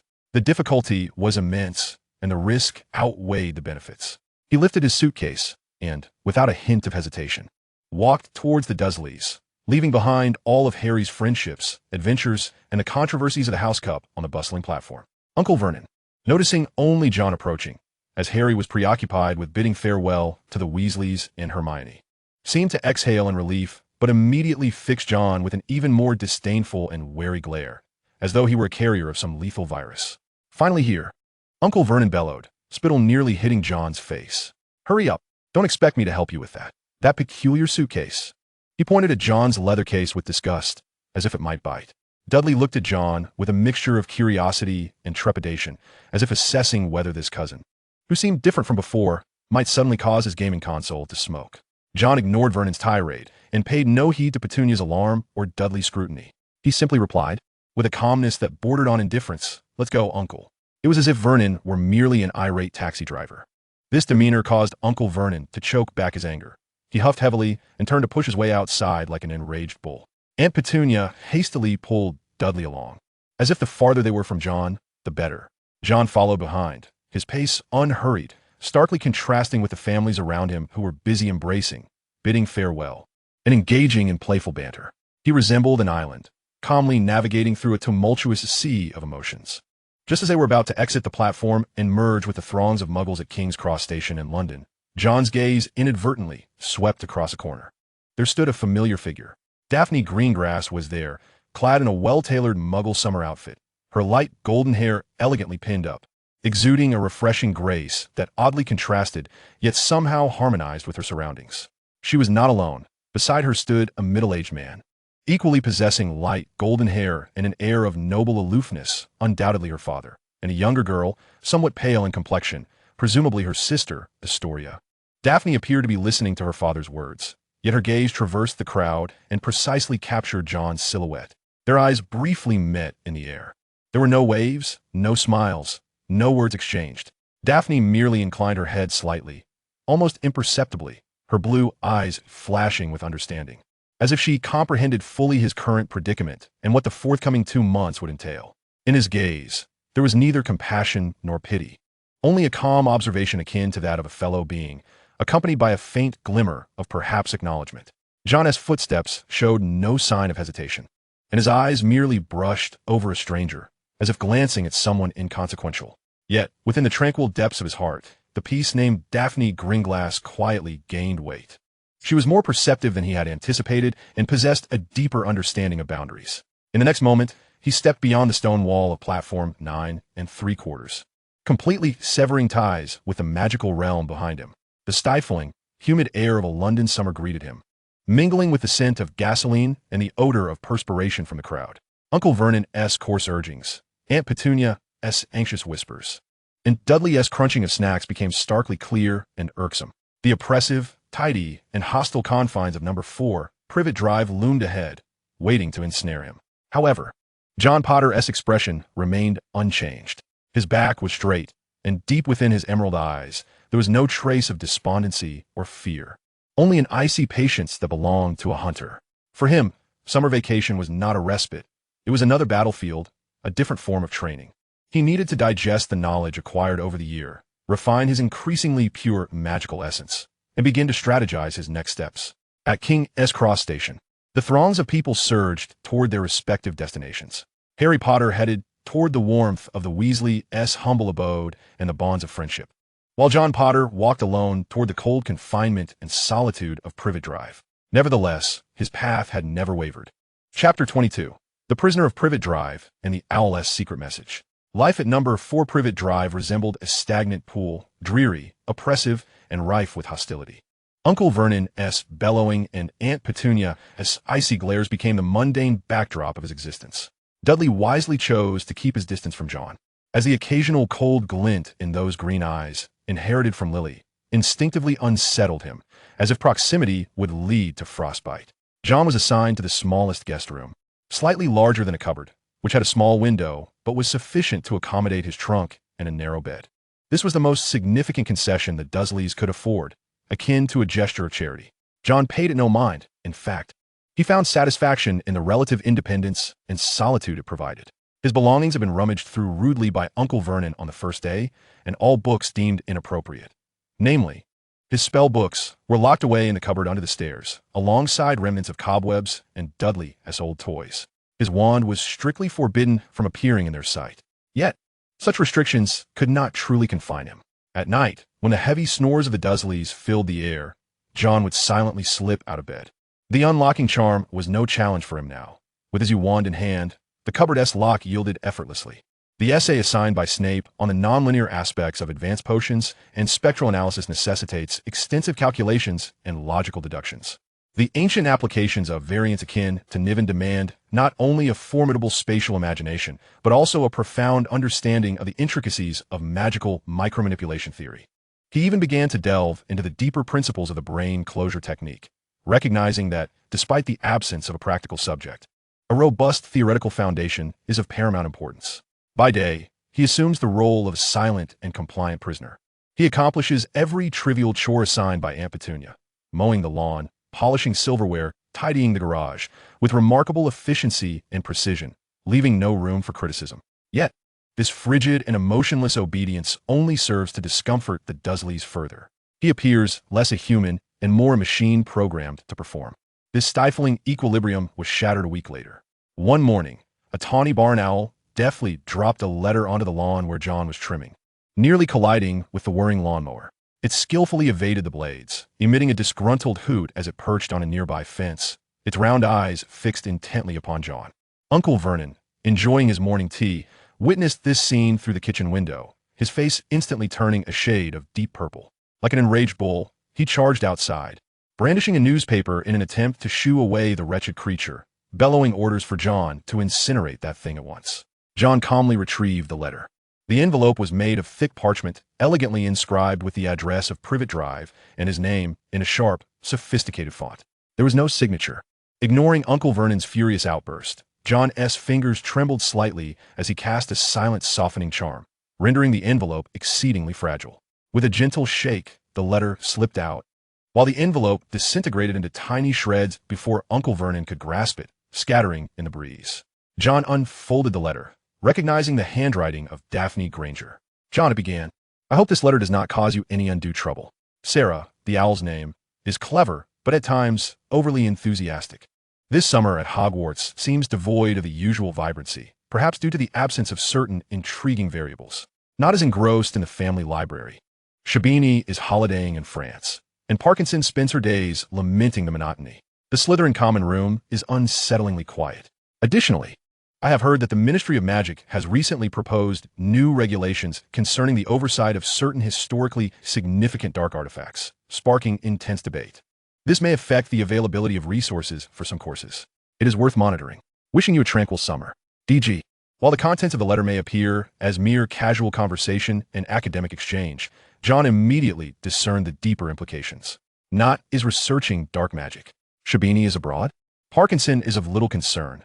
This succinctly elucidated the dynamics within the core circle of Slytherin. The attached materials were precisely what he currently required for his studies. Regarding the information about the Ministry of Magic's proposal, it serves as a significant reminder that next semester's defense against the Dark Arts class may be affected by Quirrell's incident and the Ministry's actions. A change in professors or limitations on the curriculum may ensue. The value of this letter transcends its superficial content.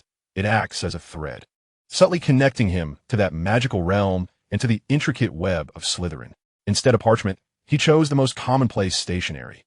His wording cautious yet imbued with a hint of wit. DG, thank you for your letter. Sarah is punctual. However, the local environment is not particularly friendly to birds. The issue has been addressed. Regarding the regulatory turmoil, it was expected. Resource scarcity may foster a more fundamental and essential understanding. A blessing in disguise. This place remains tranquil, conducive to introspection and calculation. Let's keep in touch. JP. Indeed, Sarah quietly perched on the treetop of the neighbor's house, awaiting his signal. John gently whistled, and she seized the letter, melding silently into the twilight. Thus, a clandestine communication channel was established. Sarah would visit every few days, sometimes bringing information, sometimes merely a brief note, exchanging academic conjectures, updates from the academy, or whispers from the upper echelons of the wizarding world. The Dursleys oscillated from fury to helplessness regarding the recurring owl, ultimately opting to ignore it, as if pretending that the bizarre world did not exist could keep it at bay. This suited John's intentions perfectly. This summer, number 4, Privet Drive was both his prison and his fortress. He resembled a dormant wizard, seizing this rare tranquility to greedily absorb knowledge, sharpen his mind, and maintain a synchronous breath with the distant realm filled with power, magic, and peril through the wings of the owl. His strength grew in silence, and his network wove itself in secrecy. The cold stars, even in the deepest darkness, never ceased to accumulate their brilliance. Chapter 23. An unexpected visitor and the echoes of the cellar. The summer at Privet Drive was stiflingly oppressive. The sun scorched the over-trimmed lawn, and the air was stagnant, broken only by the faint hum of vehicles passing on the distant road and the canned laughter emanating from the Dursleys' television. John remained in the cramped guest room, the window wide open, yet he could scarcely feel a whisper of breeze. He was engrossed in a complex, ancient runic matrix, his fingertips unconsciously tracing invisible symbols on the dusty tabletop. Suddenly, an exceedingly jarring sensation interrupted his reverie. It was neither sound nor sight, but a surge of magical energy, a cold, familiar force imbued with a certain oppressive power, akin to a stone cast into a stagnant pool, abruptly shattering the layer of numbness and repulsion that enveloped number 4, Privet Drive. This undulation was exceedingly faint, had it not been for John's mental fortitude. Honed by Snape's deliberate training and the calm of the summer, it would have been nearly imperceptible. Yet it was indeed present and swiftly approaching. John sprang to his feet, moving to the window, his emerald eyes sharply scanning the street. Everything appeared as usual. Uncle Vernon's company car was parked in the driveway, while Aunt Petunia engaged in idle chatter with a neighbor over the fence in the adjacent garden, and Dudley was nowhere to be seen. However, the aura of magic grew increasingly palpable. Moments later, a pitch-black, antiquated yet impeccably maintained Muggle vehicle glided silently to the doorstep of number 4 Privet Drive, reminiscent of a relic from a bygone aristocracy. Its presence starkly contrasted with the surrounding environment, akin to a black mamba intruding upon a rabbit's burrow. The car door opened, and a tall, thin figure clad in an unusually long black coat, strikingly out of place in such weather, emerged. It was Severus Snape. His complexion appeared even more sallow than usual, his dark eyes resembling 2 fathomless pools of stagnant water as they swept disdainfully across the tidy, yet mundane scene before him. His gaze swiftly fixed upon the window where John was situated, as if he had known his whereabouts all along. A feeling of dread washed over John. Snape? What could he possibly want here? An order from Dumbledore? Or a personal visit? Either scenario spelled trouble. Heavy footsteps echoed from downstairs, accompanied by Uncle Vernon's guarded shout. Who is it? Salesman, get lost. Snape did not bother to ring the doorbell. He merely raised his hand and lightly tapped the door lock with his wand. John heard the faint click of the bolt sliding open, followed by Uncle Vernon's astonished exclamation as the door swung wide. You! How did you? Uncle Vernon's roar abruptly ceased, as if a hand had clutched his throat. John could vividly imagine Snape's cold gaze fixed upon Vernon, speaking in a voice that was both a whisper and a threat. He hastily shoved the calculation papers from the table beneath his mattress, took a deep breath to steady himself, and then opened his bedroom door and descended the stairs. The scene in the living room unfolded, just as he had anticipated. Uncle Vernon, his face flushed, mouthed words silently, evidently under a silencing charm, while Aunt Petunia cowered behind the sofa, her complexion ashen, fearfully regarding Snape, who loomed at the door like a harbinger of death. Dudley peered hesitantly down the staircase, trembling in terror. Snape's gaze swept past the furious and impotent Vernon, landing squarely on John. Potter, he intoned, his voice steady yet imbued with undeniable authority. Gather your belongings. 5 minutes. Or would you prefer to remain in this pigsty? His tone dripped with unmasked disdain, his eyes scanning the living room as if surveying a refuse heap. Uncle Vernon appeared to muster a protest, but a mere icy glance from Snape rendered him immobile, his eyes darting wildly in a mix of anger and fear. John did not hesitate. He understood that resisting Snape, particularly in this context, was futile. I need to retrieve my books. They are locked in the cupboard. Snape's lips curled into a near sardonic smile.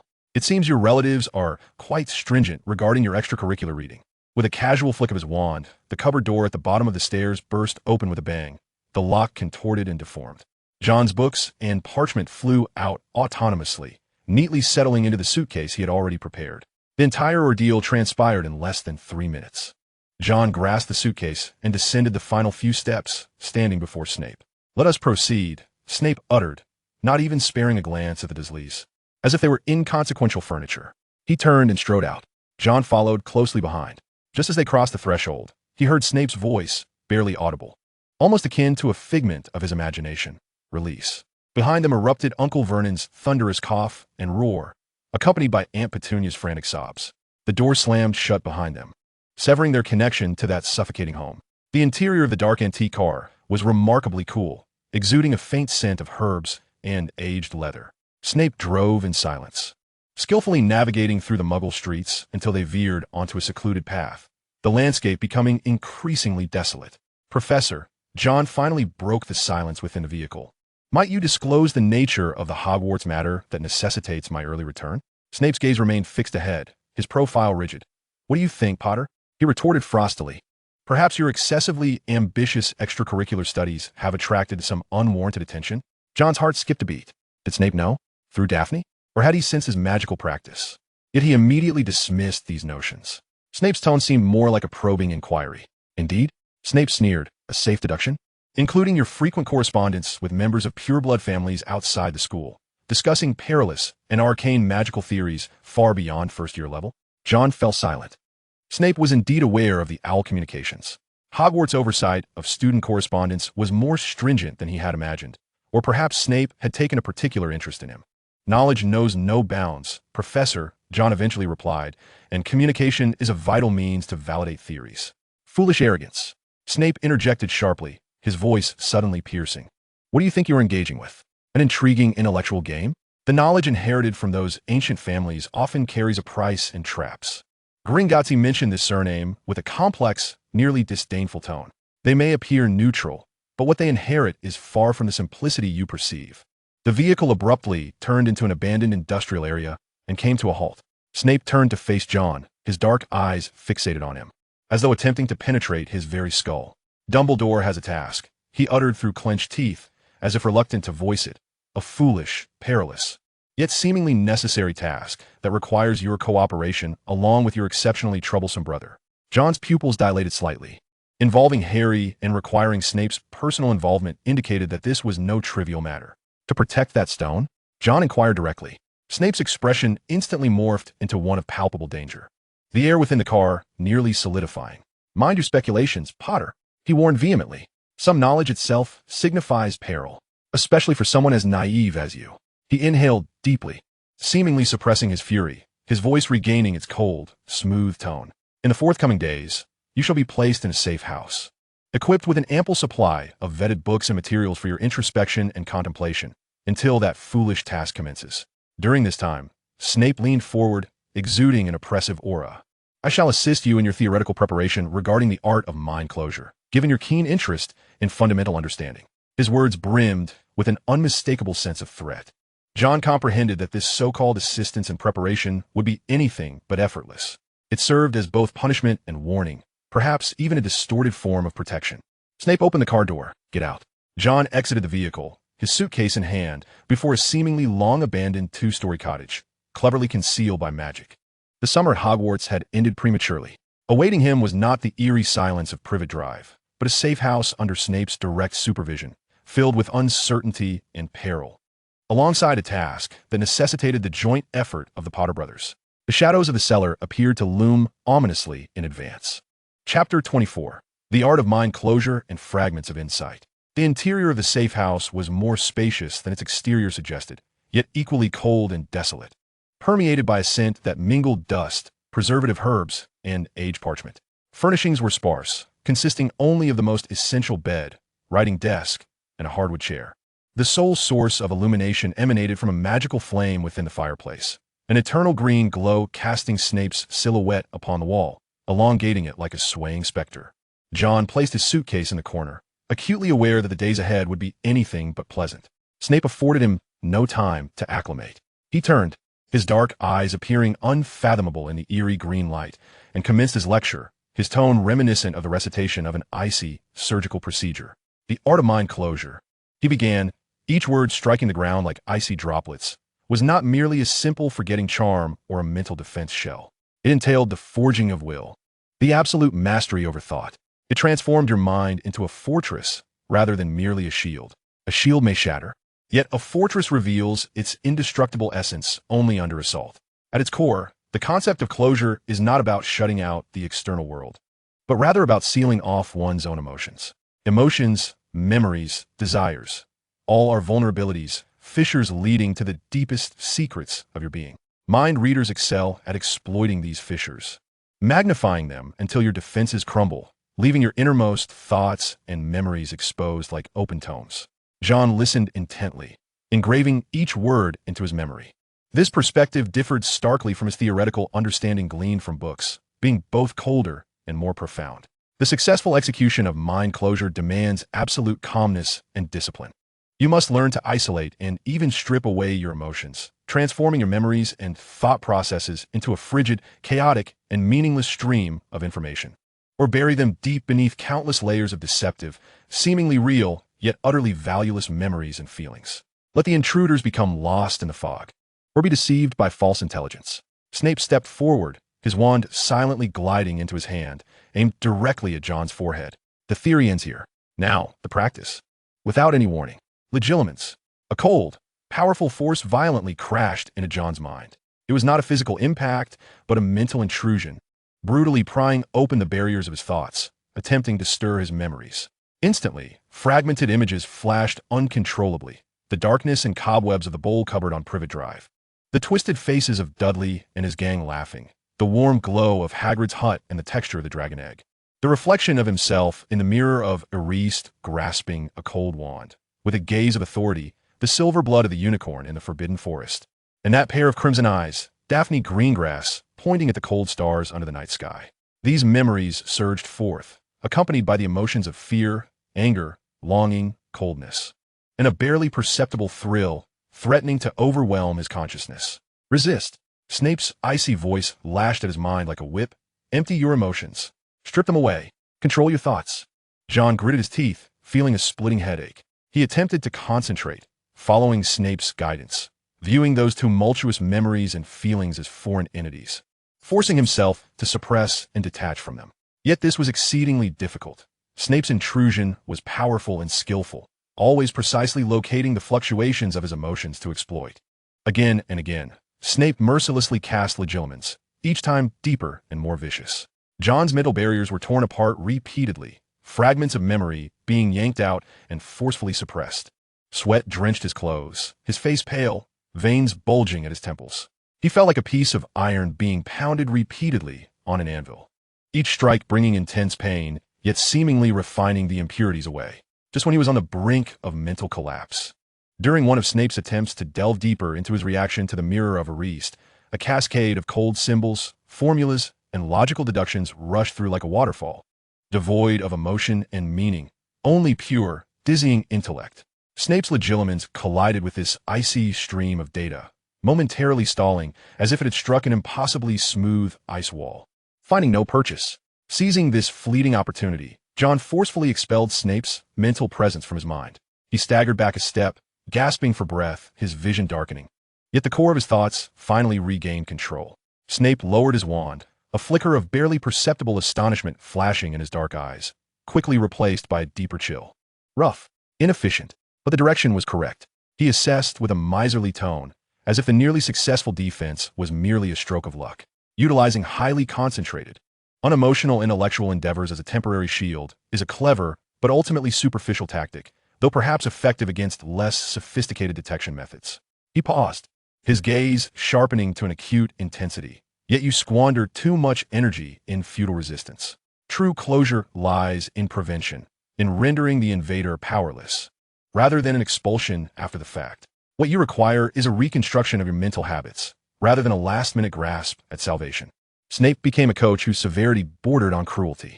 The attack of legilimency could occur at any moment, while he dined, read, or even in slumber. He had to remain perpetually vigilant, integrating the fundamental techniques of mental occlusion into his instinctive responses. He learned to swiftly identify the onset of mental intrusion, to instantaneously suppress emotional fluctuations, to construct labyrinthine layers of false memories. He deftly wove in some tedious recollections of his studies in potion-making and curse theory, and to erect a frigid barrier composed solely of logic and knowledge in the most critical core regions of his mind. Throughout this process, due to the potency of Snape's legilimency and the heightened connection of their minds, fragments of Snape's own memories, inadequately shielded, occasionally surged forth, spilling into John's consciousness. He glimpsed vague yet unsettling images. A dark-haired woman with green eyes, Lily, weeping, her gaze filled with disappointment and anguish. Snape knelt before a twisted, noseless shadow, pleading for something, his demeanor a blend of extreme fear and fervent desperation. A flash of green light accompanied the woman's fallen figure, bringing with it heart-wrenching regret and despair. Dumbledore's cold gaze and the words, "And how do you intend to make amends, Severus?" These fragments flickered and vanished, yet Snape always buried them beneath stronger assaults of anger. However, John had captured sufficient information regarding Snape's past, his regrets, the true reasons for his protection of Harry, and the depths of his expertise in mental occlusion and dark magic. These glimpses did not evoke sympathy in John. Rather, they heightened his wariness. Here was a man tormented by his past, filled with internal contradictions, powerful yet exceedingly dangerous. Collaborating with him was akin to dancing with a venomous serpent. During training intervals, Snape would occasionally toss John snippets of intelligence regarding their mission, his tone consistently laced with disdain. "You need to approach a house elf. It is currently employed by an ancient, wealthy pureblood family, but this family has recently exhibited some unusual activities related to certain prohibited dark artifacts. Dumbledore believes this trouble must be addressed at its source."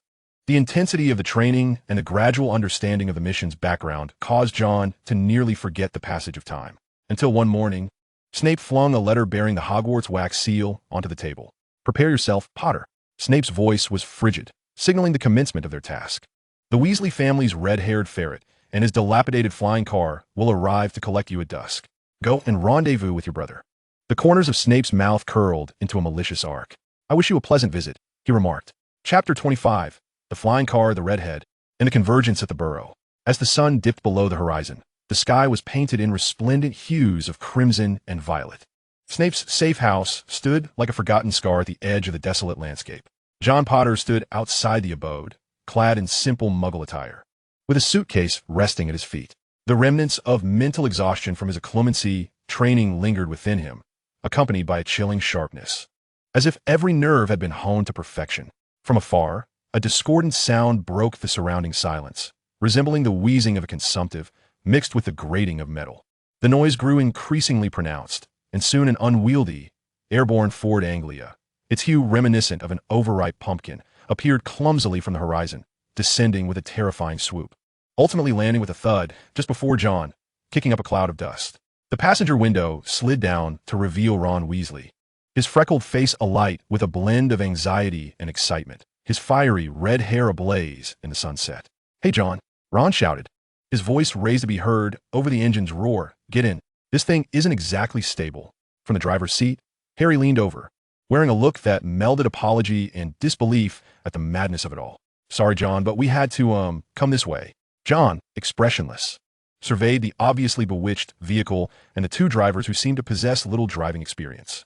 He refrained from inquiring whether Snape was aware of this. It was apparent he was not, or commenting on the reliability of this mode of transport. Instead, he briskly opened the rear door, tossed his suitcase inside, and settled into the seat. The interior was permeated with a sense of gasoline, worn leather, and a distinctive, boisterous atmosphere characteristic of the Weasley household. The back seat was strewn with candy wrappers and several copies of Muggle Madness. "Hang on," Ron exclaimed. Excitement mingled with trepidation as he abruptly shoved what was clearly a homemade lever. The car emitted a painful groan, jolting upward before lurching violently from side to side, skimming perilously close to the ground as it sped toward the road. Harry gripped the dashboard with white knuckles, his complexion paling. Meanwhile, John remained composed in the back seat, even finding the leisure to peer through the dust-laden window at the rapidly passing scenery. His occlumency instinctively functioned, swiftly suppressing the faint adrenaline rush that accompanied the tumult and danger. Once the vehicle stabilized somewhat, despite still emitting a cacophony of disconcerting noises, John calmly penetrated the den of the engine. The mission details, Professor Snape was rather vague. Harry and Ron exchanged glances, evidently unsettled by Snape's name. "It's Dobby." Harry turned, striving to speak loudly over the wind that rushed through the window's cracks. John's brow furrowed imperceptibly. Intercepting letters? That explained why he hadn't received a word from Harry during the latter part of the summer. And then he had appeared. Ron interjected, straining to maintain control of the steering wheel as he navigated the vehicle. "He rescued me from the iron bars of the Dursleys' window. How cool is that?" His tone was laced with both apprehension and a hint of pride. John instinctively filtered out Ron's exaggerated bravado, honing in on the crucial details. "So, which family did this house elf named Dobby belong to? What did its so-called danger specifically entail?" He was at a loss. Harry expressed his frustration, or perhaps his unwillingness to divulge the information. It seemed house elves could not betray their master's secrets. "But he warned me, even injuring his own finger as a form of punishment." Harry's voice carried a note of sympathy and confusion for Dobby. "We suspect it's related to the Malfoys." "Malfoy?" John pondered. Logically, it made sense, yet felt overly straightforward. What did Snape's mention of unusual movements and forbidden dark artifacts indicate? "Where do we go from here?" John inquired. "First, we meet up with Ron's family, and then, well, we'll figure out Dobby and the Malfoy situation." His plan sounded rather tenuous, more a product of impulsive thought than a well-conceived strategy. John refrained from questioning further. He leaned back in his seat, closing his eyes, appearing to rest while swiftly sorting through the information.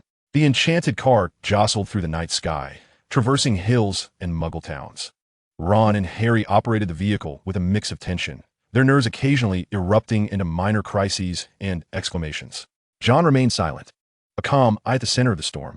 Finally, as the night deepened, the car began its descent toward the countryside, dotted with grassy knolls and illuminated by a few warm lights. Smoke curled from chimneys, and the yard was scattered with what appeared to be animated garden gnomes.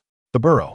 As the vehicle came to a halt, the front door swung open with a flourish, revealing Molly Weasley, a red-haired woman in an apron, her expression fraught with concern. Behind her were curious Ginny and the ever-impish twins, Fred and George. "Ronald Weasley. Harry, how dare you two?" Mrs. Weasley's tirade was abruptly cut off upon spotting John Potter emerging from the back seat. Her eyes widened as she regarded the neatly dressed, calm boy with dark hair and green eyes, who stood in stark contrast to the bustling chaos surrounding them. "Oh my goodness, Mrs. Weasley," momentarily faltered before her face broke into a warm yet slightly awkward smile. "You must be John, right? Harry's brother? Welcome, dear, do come in. Although I'm not sure how you ended up with these two troublemakers." The twins exchanged intrigued glances, sizing up John as if he were a new, amusing target for their pranks. Ginny's face flushed instantly. She quickly glanced at Harry before lowering her gaze. Harry and Ron stood there awkwardly, bracing themselves for their mother's wrath. John stood at the threshold of the burrow, absorbing the lively, warm, yet somewhat chaotic atmosphere that starkly contrasted with the somberness of Privet Drive and Snape's safe house. His eyes swept over the peculiar house and the varied expressions of the Weasleys before him. The commencement of their endeavor lay before a cavern teeming with the scent of smoke and the allure of the unknown. It appeared that the true challenges were only just beginning. Yet, his brother Harry seemed blissfully unaware that the impending turmoil they were about to encounter might extend far beyond the mere warning of a house elf. Chapter 26. The Clamor of the Burrow and the Warnings of the Flu Network. The interior of the burrow exuded a vibrancy far surpassing its exterior. Or perhaps it was better described as chaos. A cacophony of sounds and aromas intertwined. The ticking of clocks marked with peculiar times such as tea, feeding chickens, and being late. The rhythmic clacking of knitting needles. The rich aroma of some stew simmering. And Mrs. Weasley's incessant, robust chatter and exclamations. It was sheer madness. Driving that old car. What would happen if the Ministry of Magic caught them? Arthur would be in serious trouble. And you, Harry dear, how worried your aunt and uncle must be. As Mrs. Weasley chattered on, she firmly seated Harry and Ron at the dining table, keeping their plates with food as if to quell their anxieties with roast beef and Yorkshire pudding. Her gaze occasionally flickered to John, who sat quietly a bit further away. Her expression a blend of sympathy for his rather unfortunate home, curiosity regarding a Slytherin Potter, and a hint of barely perceptible wariness. Do have some too, dear. She addressed John, her tone gentle yet somewhat constrained. You must be tired from your journey. It seemed she was uncertain how to engage with this unusually quiet boy, whose demeanor was more akin to that of an adult. His calm gaze swept across the kitchen. Family photographs that moved slightly adorned the walls. A corner held a stack of sing-song resistance magazines, and various magical trinkets were scattered about. It was a lively and raucous familial atmosphere he had never before experienced, in stark contrast to the cold calculations and oppressive silence to which he was accustomed. The twins, Fred and George, flanked John, wearing identical, sly grins reminiscent of foxes. So, the Scarless Potter, Fred, or perhaps George, began, his tone elongated. How is life in Slytherin? Does everyone speak as if they have a block of ice in their mouths? We heard you've earned quite a few points for Old Bat Snape. However did you manage that? Did you oil his hair? Ginny peeked from the staircase, watching intently. Whenever Harry glanced her way, she would blush and hastily lower her head. Ron, meanwhile, was devouring his food, mumbling his agreement with the twins' tirades against Snape. The twins exchanged an amused glance, seemingly finding this Potter more challenging and entertaining than the previous one. Oh, that poor little elf. The mention of flu powder caused John's brow to twitch imperceptibly. He had only read about this mode of travel in books and had never practiced it. Under Mrs. Weasley's insistence, the idea of traveling by flu powder was soon set into motion. In an instant, the fireplace of the burrow erupted into chaos. Mrs. Weasley, holding a bowl of flu powder, loudly and repeatedly emphasized the key points. Clearly state Diagon Alley. Do not mumble. Close your mouth and eyes. Do not come out too early. Ginny was the first to successfully disappear into a swirl of green flames. Next came Ron, who was so anxious that he nearly bit his tongue, but managed to succeed with great effort. Then it was Harry's turn. Ahem, Diagon Alley. Harry evidently inhaled a considerable amount of ash, rendering his pronunciation indistinct. The flames surged violently, and Harry's figure twisted for a moment before vanishing. But the destination was evidently not the intended Diagon Alley. Oh, Merlin! Mrs. Weasley exclaimed. Did he articulate it clearly? Where'd he go? The fireplace momentarily returned to calm. Next was John. He tossed the powder into the flames. Boom! The fire instantly transformed into a vivid green, leaping high. John stepped in, experiencing an intense sensation akin to being forced through a rubber tube, accompanied by a dizzying whirl. Countless blurred images of fireplaces whirled past him.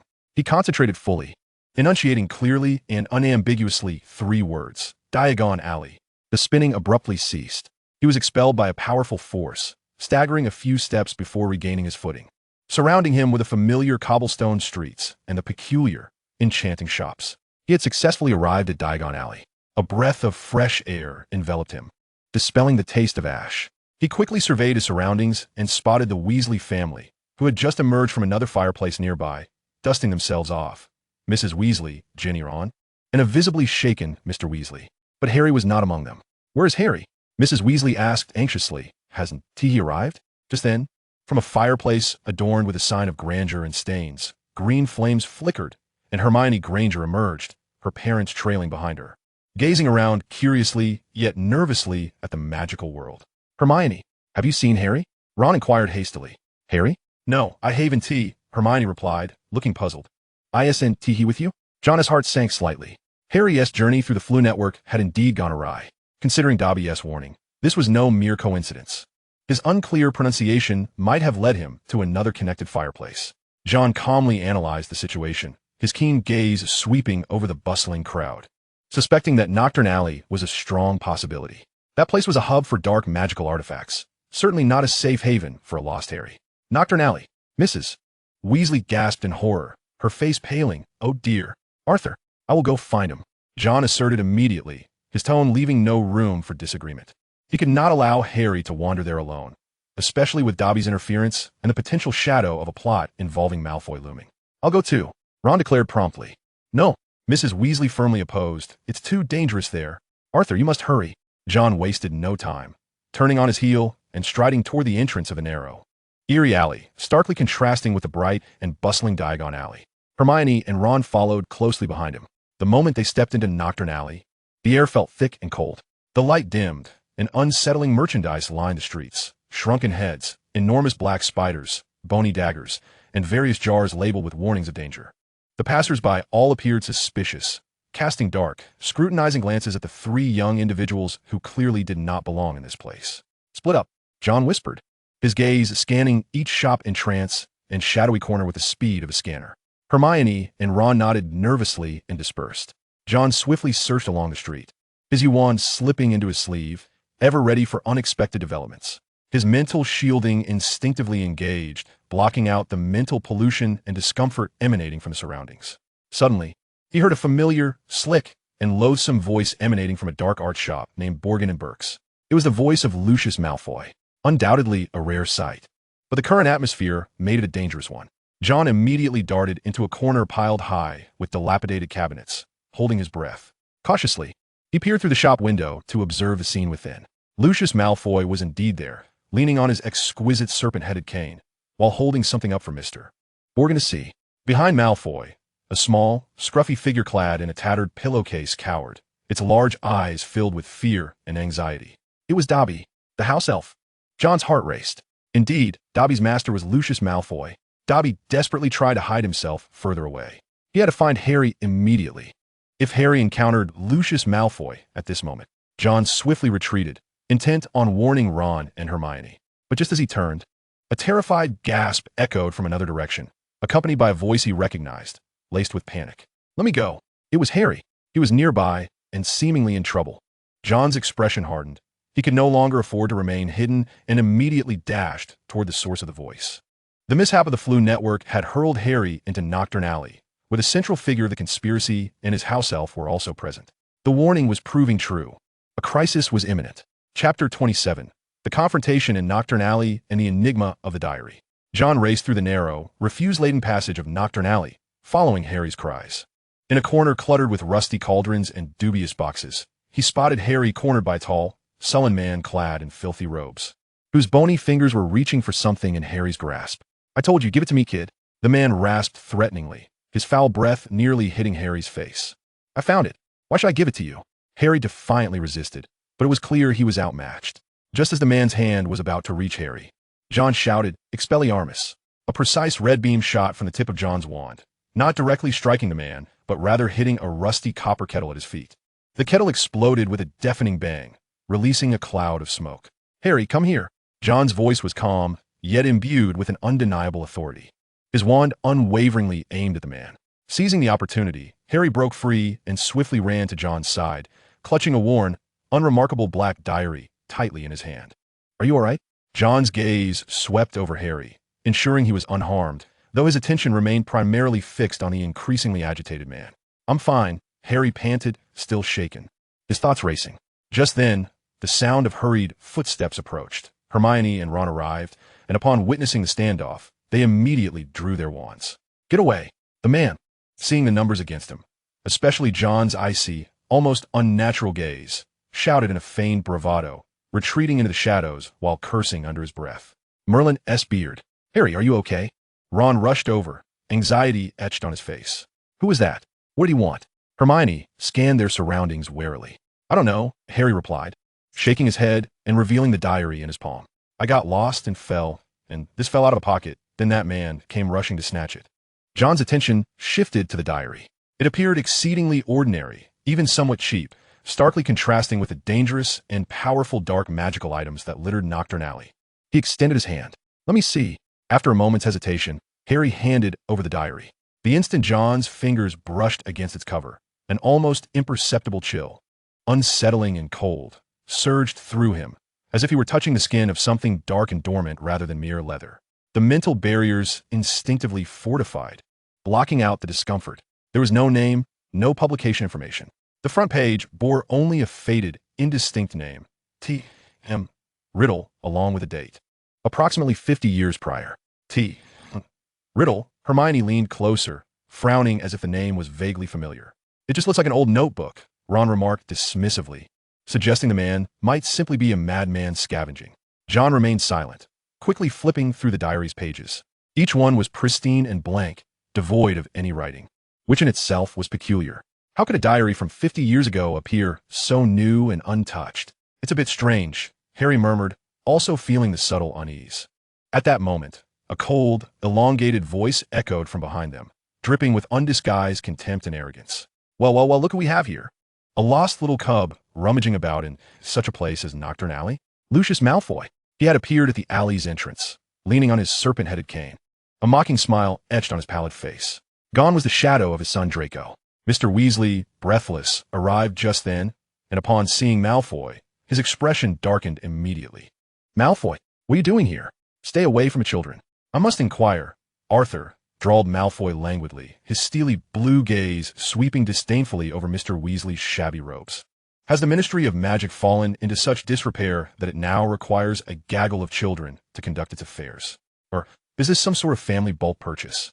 His eyes flickered pointedly over Ron and Harry's tattered attire. "This is none of your concern," Mr. Weasley retorted angrily, positioning himself protectively in front of the children.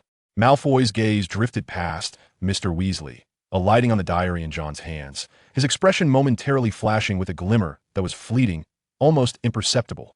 Yet John keenly sensed that shift. Was it not curiosity, but rather a confirmation and a distasteful urge to dissociate? "What are you holding there, Potter?" Malfoy's tone sharpened. "What refuse have you unearthed it from? It seems your illustrious father left you naught of value, compelling you to rummage in such places." John met his gaze calmly, lowering the diary and shielding it with his body. "It is merely an old book, Mr. Malfoy. No need to concern yourself." Malfoy's lips twitched, evidently irked by John's unflappable demeanor. He seemed poised to retort, but Mr. Weasley firmly intervened. "We must be going, Malfoy. The Ministry's affairs are not for you to meddle in." He gestured for the children to leave promptly. Malfoy observed their retreating figures, his cold voice ringing out once more. "Be careful, Arthur. Some refuse can cling to you, especially when your home is already cluttered with detritus." "Merlin, how perilous." Upon arriving in Diagon Alley, Mrs. Weasley rushed over, enveloping Harry and Ron in a tight embrace, still shaken. "Are you all right? That dreadful man, didn't he harm you?" "Did he?" She anxiously inspected the children. "We're fine, Mum," Ron quickly replied. "John scared him off." Mrs. Weasley turned her gaze towards John, her expression complex. "Thank you, dear. But, do stay away from such places in the future." Once the initial fright subsided, they recalled the diary. Perhaps it belonged to some dark wizard, Mr. Weasley frowned as he examined it. There are many such items in Nocturne Alley, used to swindle unsuspecting tourists. Best to dispose of it. Harry, such things are ill-omened.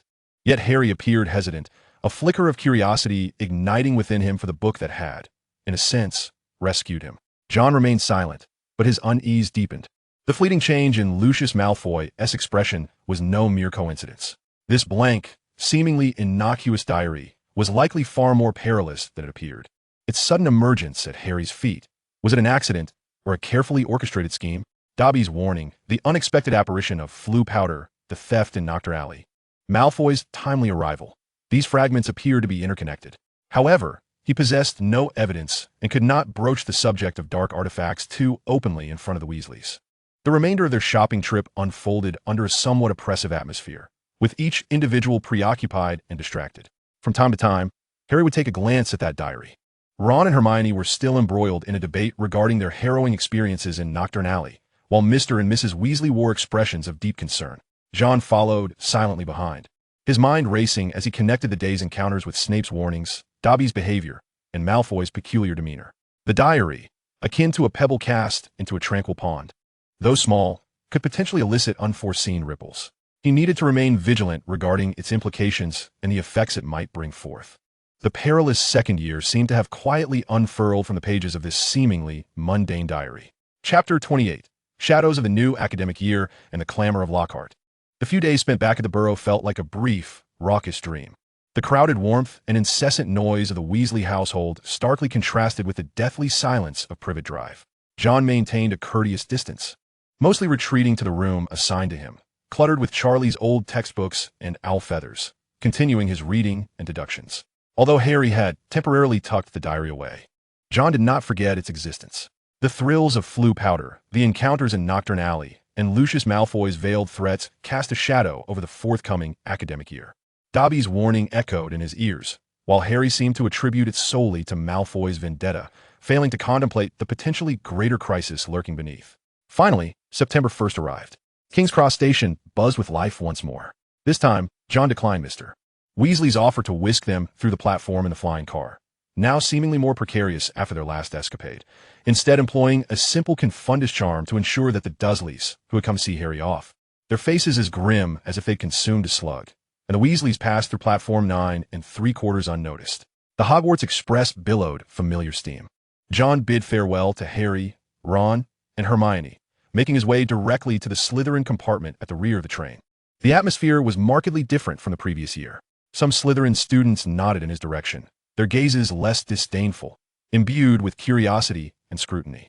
The 50-point for the House Cup and the rumors of his composed demeanor in Nocturne Alley, which had evidently spread through some channel, had garnered him a reputation distinct from Harry's. One more nuanced. He settled into an empty compartment, and soon, the door was pulled open. Daphne Greengrass stood before him, clad in a brand-new, dark green Hogwarts robe, her golden hair cascading gracefully over her shoulders. John's hand paused in its turning of pages. It appeared that Mr. Malfoy's investments were not faring well. A subtle smile curved Daphne's lips. Perhaps. However, caution is warranted, John. The Malfoys are notoriously meticulous with their resources, and they have recently grown close to certain members of the Board of Governors. This was a tacit warning. Thank you for the reminder, John nodded. An unspoken understanding passed between them, as they exchanged information and assessed risks, much like a game of chess. Shabini, still wearing his irreverent smile, teased Harry Potter about his perilous arrival at the station, as the tale of the flying rescue had evidently spread. Now was notably more subdued and brooding, occasionally casting a contemplative glance at John with his dark eyes. The train eventually arrived at Hogsmeade Station, where the night rain fell in torrents, chilling the air. The first-year students, under Hagrid's boisterous calls, made their way to the boats, while the older students boarded the thestral-drawn carriages. For the first time, John observed the skeletal, winged creatures with their pupil-less eyes, emanating an aura of cold death.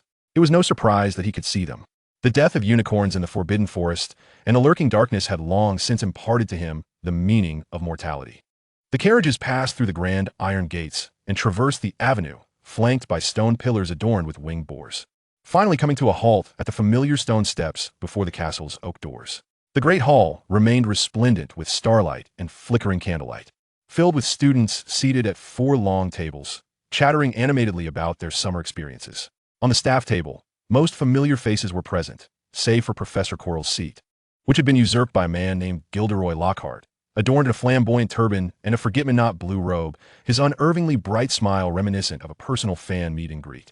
Professor McGonagall's expression was more rigid than usual, while Snape regarded Lockhart with a disdain reserved for a thoroughly failed and foul-smelling potion.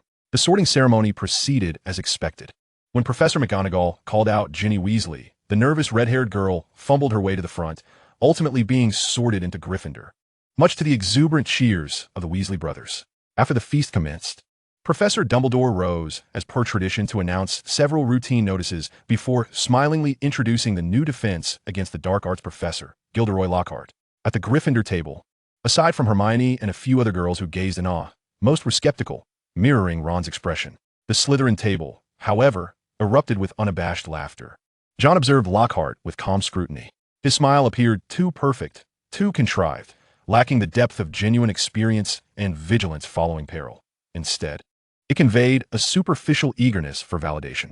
The works of Lockhart, which John had begrudgingly perused at Flourish and Blots, were adorned with florid prose but crumbled under scrutiny, resembling adventure novels more than instructional texts. Why had Dumbledore chosen such a person? To placate parents, or was there a deeper significance? In the Slytherin common room, discussions about the new professor and the house cup flowed incessantly. Did you hear? Colin Creevey, that first-year little squirt, running around with his broken camera, snapping photos of Potter. He got petrified in the corridor tonight. A sudden hush fell over the raucous room. Petrified? Who did it? No idea. Pansy replied gleefully. He just stood there like a statue, still clutching that ridiculous camera. It was heard that both Professor Dumbledore and Professor McGonagall had departed, and immediately whispers began to circulate. Speculation and rumors spreading like wildfire. John felt a sinking sensation in his heart. Dobby's warning. Had it come to fruition so swiftly? Had the Chamber of Secrets been opened? Was it connected to that diary? His mind instantly conjured the image of Ginny Weasley's pale, anxious face, clutching that old textbook with the diary nestled within. He discreetly navigated through the throng and made his way towards the dormitory corridor. At the staircase, he encountered Daphne, who was poised to ascend. Her expression bore a weight of concern. The usual tranquility in her blue eyes had given way to a hint of worry. "Did you hear?" she inquired softly. John nodded in response. "My sister Storia just started this year." Daphne's voice lowered further. "Her health has never been robust, and I fear she trailed off, the implication clear. Not all Slytherins were of pure blood, and according to the legend of the chamber, the monster within would cleanse the school of those deemed unworthy of practicing magic." Upon returning to the silent dormitory, where Malfoy was still downstairs boasting about how his father had written to the Board of Governors, John stood before the window, gazing out at the shadowy, indistinct depths of the Black Lake. A new academic year had commenced, yet it was not a feast of knowledge that awaited them, but rather a pervasive atmosphere of fear and uncertainty. A boastful defense against the dark arts professor, a petrified student, a suspicious diary, a concealed chamber, and a lurking Malfoy, all contributed to a sense of foreboding. Dobby's warning no longer seemed an idle threat. Hogwarts was once again enshrouded in darkness. John Potter's emerald eyes narrowed slightly in the dimness.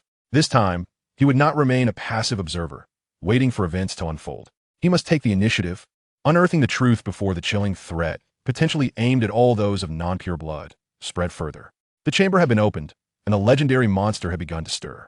The hunt had commenced, and this time, the identities of hunter and prey remained uncertain. Chapter 29, Lockhart's Farce and the blood writing on the wall. The atmosphere of Hogwarts felt as though it were tightly bound by an invisible bandage, growing increasingly tense as the incident involving Colin Creevey's petrification continued to fester. Rumors proliferated like mold in the corridors. Some claimed it was the work of those envious of Colin's photographic skills, while others whispered of a dreadful curse. Yet the most unsettling gossip quietly pointed towards the nearly forgotten legend of the Slytherin's Chamber of Secrets. Gilderoy Lockhart's defense against the dark arts class became the sole, perhaps, farce capable of alleviating such dread.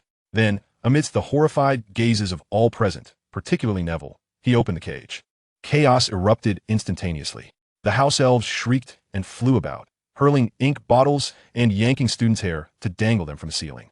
Lockhart himself floundered, attempting to thwart them with an obviously ineffective incantation, Pescapixie Pesternemy, only to have his wand snatched away by one of the elves, provoking uproarious laughter from the entire class, save for the frightened students and an irate Hermione. At last, it was Hermione who, with a beautifully executed freezing spell, momentarily regained control of the situation, while Lockhart awkwardly praised everyone's bravery, as if the disaster were merely a successful practical exercise. John observed this farce with a cold gaze, his assessment of the new professor plummeting to an all-time low. A complete charlatan, a perilous ornament. To expect him to teach authentic defensive magic in the face of the current crisis was nothing short of delusional. What was Dumbledore thinking? The absurdity in the classroom stood in stark contrast to the growing fear that permeated the corridors. The caretaker, Filch, had become increasingly paranoid and irritable, roaming the halls with a lantern, casting venomous glances at every student, particularly at Harry, who had been tightly clutching a photograph of himself when Colin was petrified. The phrase, "Beware the air," began to whisper like a ghost among the students. The great hall was, as usual, adorned with enormous pumpkins and flocks of bats. However, the atmosphere during the feast was far from the warmth of previous years. A stifling unease flowed through the air. John sat quietly at the Slytherin table, listening to the surrounding chatter about the Chamber of Secrets in the air, while his thoughts wandered elsewhere. he noticed that Ginny Weasley appeared paler than usual, having scarcely eaten anything, fidgeting under Percy Weasley's stern gaze. Midway through the banquet, nearly headless Nick from Gryffindor drifted in, prepared to deliver his annual Death Day speech. It was at that moment that the troll Professor Quirrell had brought last year seemed to fade from memory, as a new terror quietly descended. Suddenly, the doors of the Great Hall were flung open with a crash. Filch stumbled in, his face contorted in sheer terror, his voice shrill and hoarse, barely human. Murder! There has been a murder in the castle. The clamorous hall fell into an instant, eerie silence. All eyes turned to Filch. Professor Dumbledore rose swiftly, followed closely by several professors, as they rushed out of the hall after the nearly frantic caretaker. Students exchanged bewildered glances, and a wave of panicked whispers spread like wildfire. "It's Mrs. Norris. Felix Sacut. She has been petrified," hanging from the torch bracket in the first-floor corridor. There are words on the wall. The suppressed fear erupted instantaneously. Students, in a frenzy, abandoned the long tables, eager to discover the truth or simply flee the hall. The prefect struggled to maintain order, but their efforts proved futile. John calmly moved against the tide of students, making his way to the scene of the incident. Upon arrival, he found a small group of daring students gathered, held back by professors at the police line. The sight was chilling. Filch's emaciated cat, Mrs. Norris, lay rigid as a board, tail upright, eyes wide with terror, suspended from the empty torch bracket, swaying slightly in the breeze. Beneath this horrific scene, the cold stone wall bore 2 lines of writing. In the flickering torchlight, the words seemed to glisten as if inscribed in blood. Emanating an ominous glow, the Chamber of Secrets has been opened. Beware of the heir and his adversaries. A pungent, acrid scent of paint permeated the air. John astutely observed that the color and texture of the blood-red writing seemed somewhat amiss, resembling a peculiar shade of red paint rather than genuine blood. Yet, this revelation did little to alleviate the horror conveyed by its message. Filch sat crumpled on the ground, clutching his head and weeping uncontrollably, while casting venomous glances at the newly arrived Harry Potter and Ron Weasley, evidently the first to discover the scene. "It's you," Filch shrieked, pointing a trembling finger at Harry. "You've killed my cat. You saw it. He knows that I know. He.S. retaliating against me for knowing he.S. a squib." "Argus," Dumbledore sternly interrupted him, his brow furrowed in concern as he meticulously examined Mrs. Norris. "She is not dead, Argus," Dumbledore calmly stated.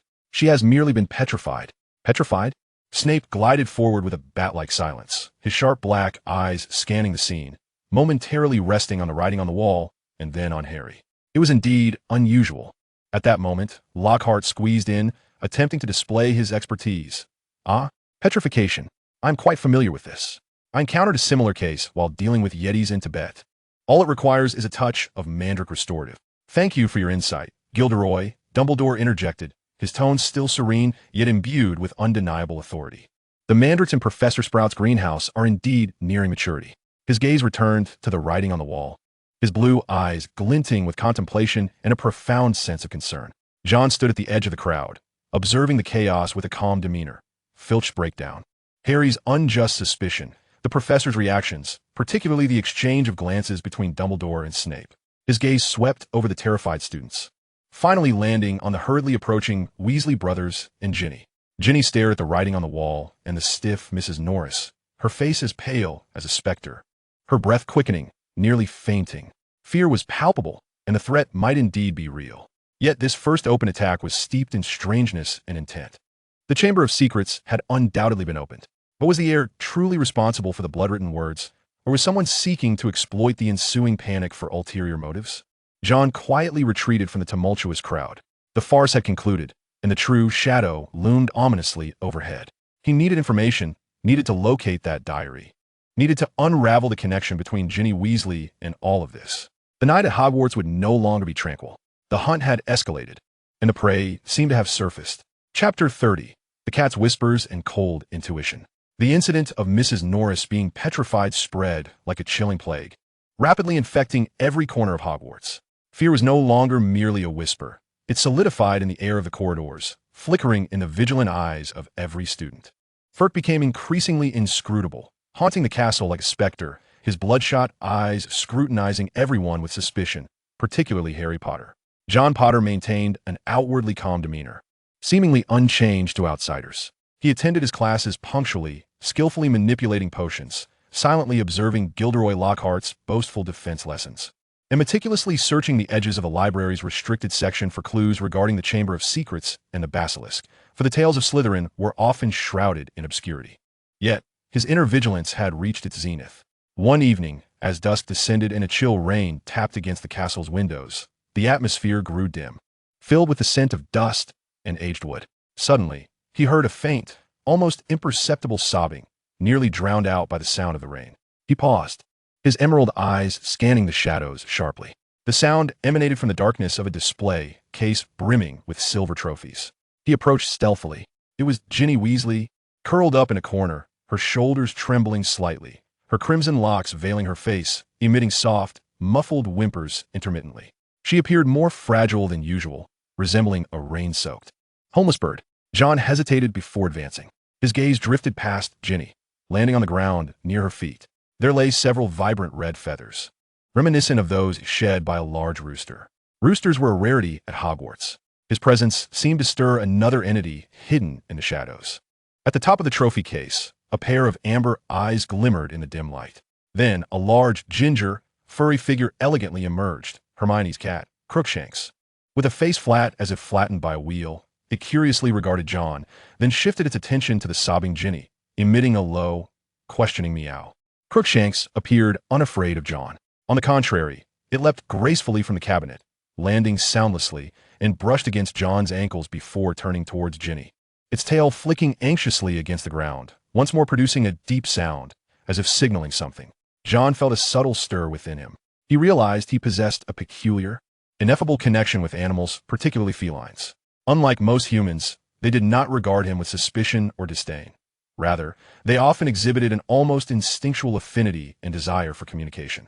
Just like Crookshanks at this moment, its behavior and sounds seemed to convey not merely curiosity, but an underlying sense of unease and warning. This vague intuition had manifested since his childhood. The wildcats near Privet Drive would occasionally cease their hissing when he approached, merely observing him quietly. Even Fong, Hagrid's three-headed dog, seemed to harbor less animosity towards him than towards Harry and Hermione once the music halted. This was not a matter of verbal communication, but rather a deeper, almost instinctual perception of emotions and intentions. He crouched down, momentarily disregarding the still weeping Ginny, and extended a hand towards Crookshanks, his fingers gently curling. His movements were slow and serene, devoid of any semblance of threat. Crookshanks approached his fingers, sniffing inquisitively, then emitted a brief, soft purr as he nuzzled his head against John's palm. Through this fleeting contact, John felt as if he could more acutely perceive the fragments of emotion emanating from the astute feline. Confusion and concern regarding Ginny's state, unease about the surrounding environment, especially those crimson feathers, and a vague alertness to something amiss. "Wesley," John finally spoke, his voice low yet audible enough for the sobbing Ginny to hear. She abruptly lifted her head, her face streaked with tears and her eyes swollen. Upon recognizing John, she recoiled in surprise, much like a startled rabbit, hastily wiping her cheeks with her sleeve. "Potter? WH, what are you doing here?" I don't know," Ginny stammered, her gaze evasive and her voice barely above a whisper. "I was just passing by, feeling a bit sad." Her explanation fell flat, fingers nervously twisting the hem of her robe. John's gaze landed on the cuff of her robe, where a barely perceptible, vivid crimson stain seemed to linger. His mind raced. Ginny's unusual demeanor, the bizarre rooster feathers, Crookshanks' anxious warnings, and the still missing diary. All clues seemed to hint at this seemingly improbable, timid first-year girl. Sometimes, one truly needs a quiet place to reflect. His words carried a tone of concern, yet also served as a subtle probe. Ginny, as if granted a reprieve, nodded vigorously, scrambling to her feet without daring to meet John's eyes, her head bowed as she fled, even forgetting a few books abandoned in the corner. John did not attempt to stop her, watching her panicked departure until she vanished at the end of the corridor. He then crouched once more, retrieving a rooster feather from the ground. The feather was fresh, still bearing traces of blood and flesh at its base. Why would a rooster from Hogwarts shed its feathers, especially in such a fragmented manner? It appeared as if it had been viciously attacked by some creature. Crookshanks moved closer, sniffing the feather and emitting a low, threatening growl, his fur bristling slightly. It was clear he disapproved of this object. "You sense something amiss too, don't you?" John murmured, speaking more to the cat than to himself. He gently patted Crookshanks on the head, and the feline nuzzled against him, his purring steadying, as if John's touch could soothe his unease. This subtle resonance between man and animal provided John with another layer of insight. Ginny was concealing something, and her fear was palpable. The appearance of the rooster feather was no mere coincidence. The diary, the chamber of secrets, the basilisk, if the legends were to be believed, were all intertwined. The crowing of a rooster proved fatal to a basilisk. Was someone, or some force, attempting to eradicate roosters to protect the basilisk? John rose, carefully tucking the feather into his pocket. A chilling intuition informed him that Ginny Weasley held the key. She was not merely frightened. She was likely ensnared in the eye of the storm, perhaps even against her will. He needed to locate that diary, and swiftly. The rain continued to fall, its relentless patter against the castle reminiscent of a foreboding countdown. John Potter, accompanied by a vivid scarlet feather and a ginger tomcat as a silent warning, stepped into the deepening shadows. Though his affinity for animals remained somewhat nebulous, it had already unveiled subtle pathways to the truth that others had overlooked. Chapter 31. The Dilemma of the Mute Cannon and the Frigid Bargain. Mrs. Norris's petrified form pierced Argus Filch's already dark and twisted world like a venomous thorn. He had become increasingly paranoid and irritable, resembling a wounded beast ensnared. Dragging his feet through the castle's corridors, casting glances filled with resentment and suspicion at every student, particularly Harry Potter. His anguish was almost palpable, exuding an unsettling aura of despair. John Potter noted this transformation. Though Filch was undoubtedly loathsome, his suffering was genuine, and for the time being, his hostility was entirely directed at Harry, which might serve as a valuable source of information for John. A man intimately acquainted with every corner and secret passage of the castle was not to be underestimated, even if he was a mute cannon. The door stood ajar, illuminated only by a dim oil lamp within. John paused, standing silently outside for a moment, before gently pushing the door open. Filch sat slumped in a rickety chair, his shoulders sagging, his grizzled hair unkempt. On the small table before him lay an exquisite cushion, upon which rested the still, stone-like figure of Mrs. Norris. Her eyes wide open, Filch's bony fingers trembled as they futilely stroked the cat's icy fur, murky tears cascading down his furrowed cheeks. In that moment, he was no longer the detestable caretaker, but a pitiable old man who had lost his sole companion. John refrained from speaking immediately. He surveyed the cramped, disordered office, which now seemed eerily silent in the absence of that living creature. The air was thick with dust, the scent of cabbage, and an undertone of sorrow. Finally, Filch became aware of a presence, his head snapping up to reveal John Potter, and in an instant his hollow eyes ignited with familiar loathing. "Get out. Leave at once. You Slytherin little snake. Come to witness my misfortune. Have you? Was it you? Was it one of you?" He rasped, attempting to rise, only to falter under the weight of his frailty and grief. John did not retreat, nor was he daunted by the man's fury. His gaze calmly traversed Filch and settled upon the petrified Mrs. Norris, brow slightly furrowed, as if conducting a professional assessment. Her condition appeared stable. The petrification curse was cast thoroughly, John stated, his voice steady, devoid of sympathy or mockery, merely presenting the facts, yet no corrosive or cursed magic accompanies it. This implies that once the mandrake matures and the revival potion is concocted, it can be restored entirely without any residual effects. Filch's roar was caught in his throat as he stared at John, seemingly taken aback by his declaration. His parched lips trembled. Revive? Professor Sprout mentioned it would be a long wait. The maturation cycle of mandrake is fixed and cannot be expedited. John stepped closer, his gaze still fixed upon Mrs. Norris, as if she were the true recipient of his discourse. However, the preservation environment would influence the state post-revival. Humidity and cold could erode the life force that had solidified during its petrification. He extended a finger, hovering it above Mrs. Norris, sensing the faint, lingering magical fluctuations, thanks to his keen perception and extensive research into potions and curses. The humidity here is excessively high. There are signs of dampness at the base of the wall. This is detrimental to it. Filch instinctively followed John's gaze to the damp corner he had long grown accustomed to, yet felt powerless to alter. The anger on his face gradually gave way to a helpless bewilderment. "What can I do?" he stammered, as a mute, unable to wield magic to change the environment. It was only then that John shifted his attention to Filch, his emerald eyes appearing fathomless under the dim light. "I can assist you." His tone was simple, devoid of condescension, resembling more of a proposed solution. Filch regarded him warily, skepticism deepening. "You? Why? What do you intend?" "I dislike unnecessary losses and chaos," John replied, his voice remaining even. The life or death of a mere cat is inconsequential. However, its condition affects your efficiency and morale. An uncontrolled caretaker would exacerbate the uncertainty in managing the castle, which benefits no one, myself included. He paused, lowering his voice slightly, infused with a chilling candor. Moreover, I am aware that those you suspect are not the culprits. Harry Potter lacks both the ability and the motive. Wasting energy on misplaced animosity will only allow the true perpetrator to remain at large. Filch fixed his gaze on John, attempting to discern any signs of deceit upon his face, but all he encountered was a calm assessment and a disconcerting authority that transcended age.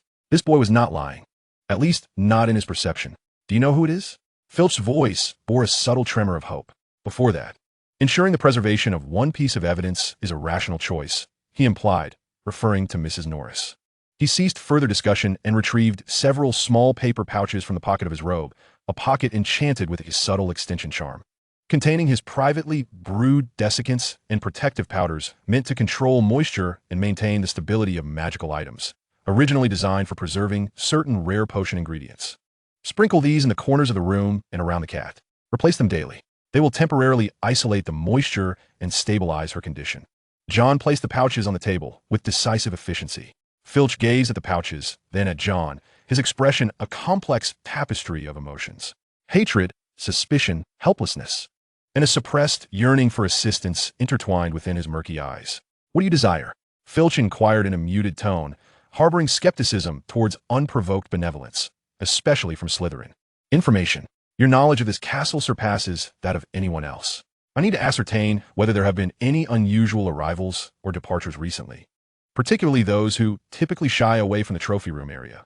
Have you heard any peculiar noises or noticed anything out of the ordinary regarding the roosters? The mention of roosters was a pivotal test. Filch furrowed his brow, lost in contemplation.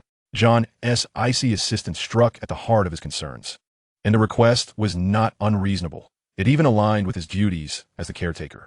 Unusual individuals, he murmured, apart from the usual miscreant students.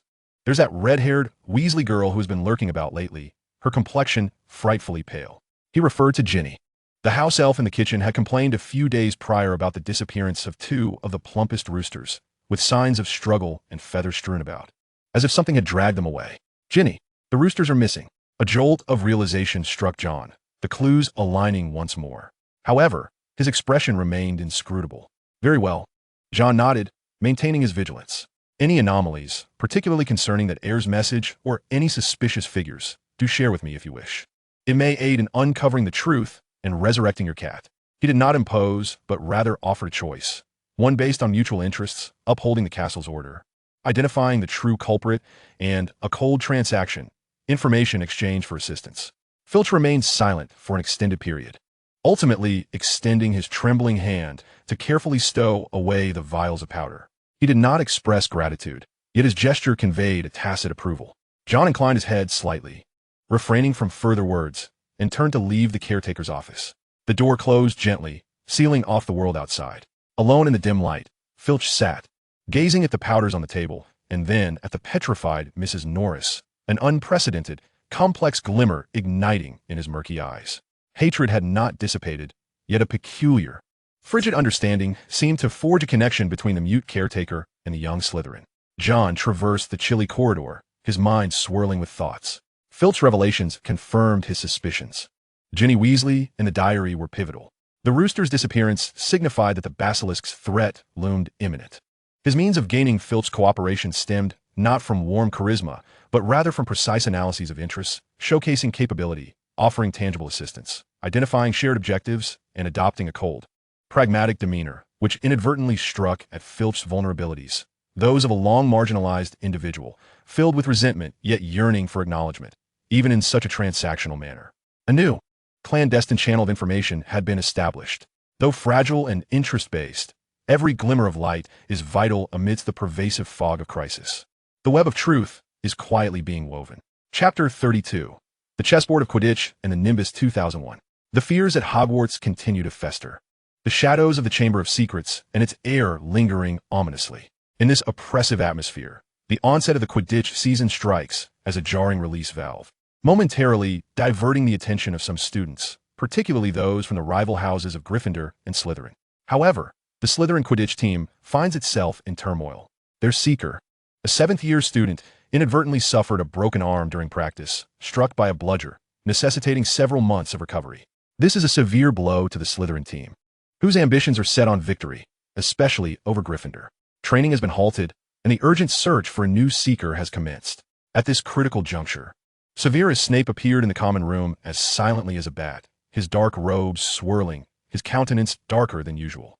His gaze swept past the restless Flint and landed on John Potter, who sat quietly by the fireplace, engrossed in reading modern magical transfiguration. Potter. Snape's voice was like a chilling wind from the depths of a cellar, instantly silencing the raucous common room. Flint should have informed you of the team's predicament. John closed his book, raised his eyes, and met Snape's gaze with calm resolve. Yes, Professor, your flying skills. Snape continued, his tone ambiguous. Neither commendatory nor merely factual, exhibited extraordinary precision and control since your first year. Flint requires a new seeker. I believe this is an opportunity for you to contribute your talents to the house. He deliberately emphasized the word talents, his dark eyes glinting with an irresistible intensity. All the Slytherin students turned their attention to John, and Flint looked at him with eager anticipation, as if he had found a savior. However, John slowly shook his head. I appreciate your recognition, Professor Flint, he said, his voice clear and steady, devoid of hesitation or regret, but I must decline this invitation. A collective gasp of disbelief echoed in the room, mingled with incredulous whispers. To refuse Snape? To reject an opportunity to bring glory to the house? Snape's eyes narrowed dangerously, the air around them seemingly dropping a few degrees. Give me one reason, Potter. His voice was chillingly soft. The reason is simple, Professor. My time and energy must be devoted to more pressing matters. For instance, addressing the current safety crisis at the school, as well as completing the demanding coursework assigned by you and the other professors. He skillfully alluded to the safety crisis, hinting at the threat of the chamber, while presenting his academic obligations as a legitimate justification.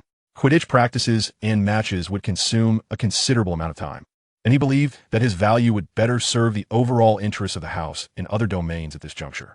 He paused momentarily, his gaze seemingly casual as it swept over the nearby figure of Draco Malfoy, who was listening intently with his customary expression of disdain. Moreover, John shifted his tone to one that was more persuasive, asserting that our house was not devoid of other exceptional candidates for the position of Seeker. For instance, Mr. Malfoy. He gestured towards Draco. Startled, Draco's expression of mockery faltered, replaced by a flicker of surprise and a burgeoning desire. Mr. Malfoy had been immersed in Quidditch from a young age, possessing the latest model of broomstick, and John S. lips curled into a barely perceptible smile as he continued. I believe that Mr. Lucius Malfoy would be more than willing to see his son fight for the honor of Slytherin and would offer his unwavering support. He slightly emphasized the word support. Instantly, all eyes were once again fixed on Draco. Flint furrowed his brow, seemingly appraising the situation, while the other team members whispered amongst themselves. It was well understood that Draco Malfoy possessed commendable flying skills, and if his father were willing to lend support, it signified a great deal. Allowing Malfoy to join the team would not only resolve the issue of numbers, but would also bind Lucius Malfoy's resources and attention to the interests of the team, far surpassing the mere technical contributions that a John Potter could offer. This was a deeper, more Slytherin calculation. Snape's lips twitched, though it was unclear whether in anger or some twisted form of acknowledgement. He finally snorted coldly. It seems you possess a unique understanding of your worth, Potter. Very well. He turned to Flint. Captain Flint, it appears you need to assess Mr. Malfoy's abilities. He shot a frosty glance at John. Let us hope your contributions in other areas are commensurate with your choices today. With that, he turned and left the common room. Flint, though somewhat disappointed at not having secured John, perked up at the prospect of Malfoy as potential support, gruffly addressing Draco. Very well, Malfoy. See you at practice tomorrow afternoon. Bring a new broom. At that moment, Draco Malfoy found himself in a whirlwind of emotions. He felt a twinge of indignation at being slighted by John's refusal and recommendation. Yet he was also exhilarated by the unexpected opportunity and the attention that was now within reach. He lifted his pale chin, striving to maintain an air of arrogance. Of course, Flint, you will witness what true seeker skills look like.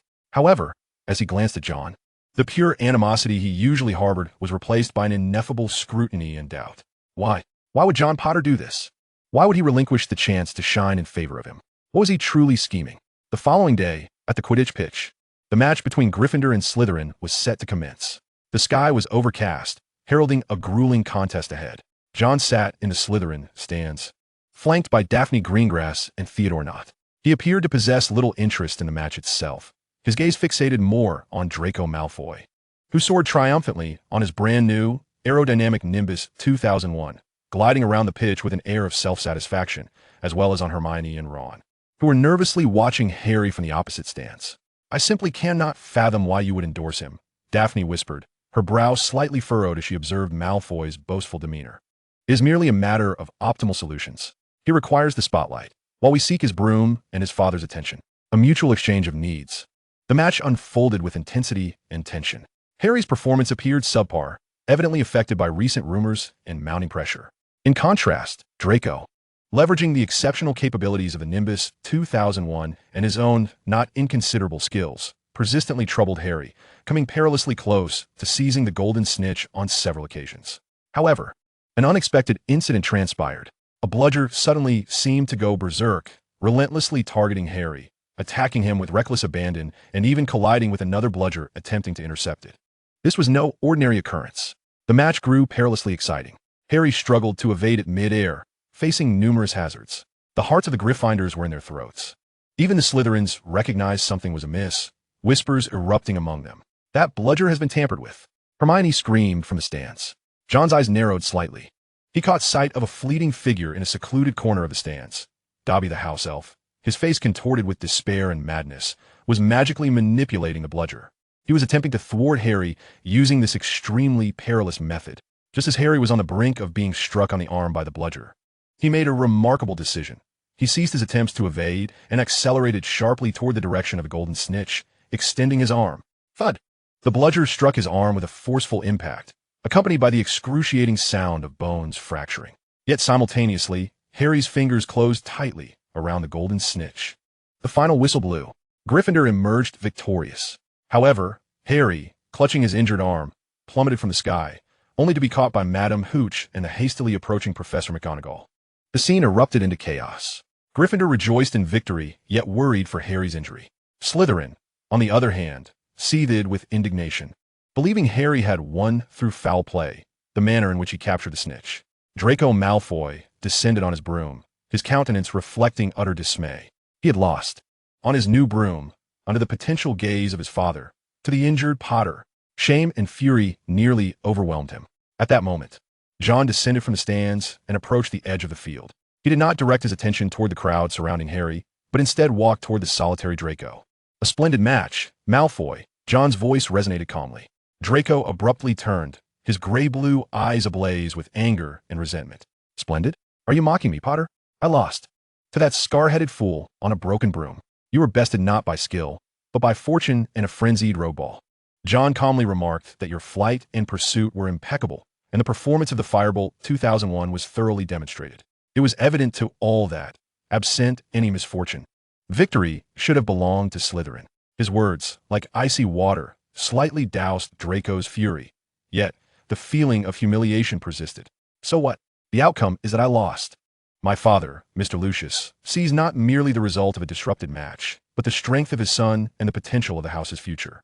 John interjected with an unwavering certainty, asserting that you seize the opportunity to prove yourself, and that holds greater significance than the mere victory or defeat of a match.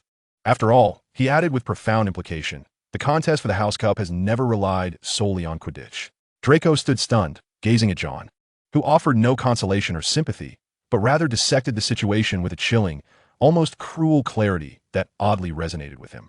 Indeed, his father valued outcomes, but even more so, the process and influence. He possessed the finest broom, showcased his skills, and though the result was regrettable, it seemed far from unacceptable. Moreover, this opportunity was extended to him by John Potter. A complex emotion burgeoned within Draco. He still harbored a sense of superiority and an instinctive aversion to the Potter name. Yet mingled with that was a hint of recognition for John's peculiar fairness and insight, alongside an uncomfortable sense of indebtedness. "You've spoken plainly. This broom is indeed far superior to that wretched one belonging to Weasley. It is evident." John nodded slightly, anticipating your next performance, Seeker Malfoy. With that, he turned and departed, leaving Draco Malfoy standing in place, watching his retreating figure, his expression shifting. Anger and humiliation gradually faded. replaced by a rekindled ambition intertwined with complex feelings towards John Potter. Through his refusal and suggestion, John not only avoided wasting time, but also maneuvered Malfoy into a subtly indebted position, securing his focus on Quidditch and house honor, thereby unconsciously diminishing the potential troubles he could cause for himself and Harry. Simultaneously, he demonstrated to all Slytherins his cunning and a certain brand of fairness. A lost match had become a strategic move to consolidate his position and lay the groundwork for future endeavors. Meanwhile, at the opposite end of the pitch, Harry's arm was painfully stripped of its bones by Lockhart's misguided kindness. The shadows of the chamber, Dobby's madness, and the true peril of Harry's injuries loomed ominously. Far from resolved, John's gaze swept over the bustling crowd once more, casting his eyes towards the castle's deep windows. The game was still afoot. Chapter 33. The Cost of the Clavicle and the Nature of the Fool. The chaos upon the Quidditch pitch had yet to subside. The Gryffindors reveled in the thrill of a narrow victory while fretting over Harry's injury, whilst the Slytherins seethed with indignation, believing their triumph had been snatched away. At the height of this uproar, a figure clad in a forget-me-not blue robe, akin to a valiant butterfly, boldly surged into the center of the arena. As if he were the pivotal character in resolving all matters, Gilderoy Lockhart, adorned with his signature, radiant smile, he parted the crowd and made his way directly toward Harry, who was being supported by Wood and Hermione, his complexion pallid and his right arm limp. Make way! Make way! Everyone step aside! Lockhart bellowed with the vigor of a commander leading a significant battle. This is a job for an expert. Your defense against the dark arts professor is here. He approached Harry, crouched down, and ostensibly examined Harry's obviously distorted arm with exaggerated care, then revealed a dazzling smile that conveyed, "Leave it to me." A simple fracture. A piece of cake. Lockhart announced grandly, drawing forth his wand. Perfect. I can demonstrate my highly proficient bone-repairing charm right here. I once used this spell to heal a mountain troll whose neck had been snapped in walking with trolls.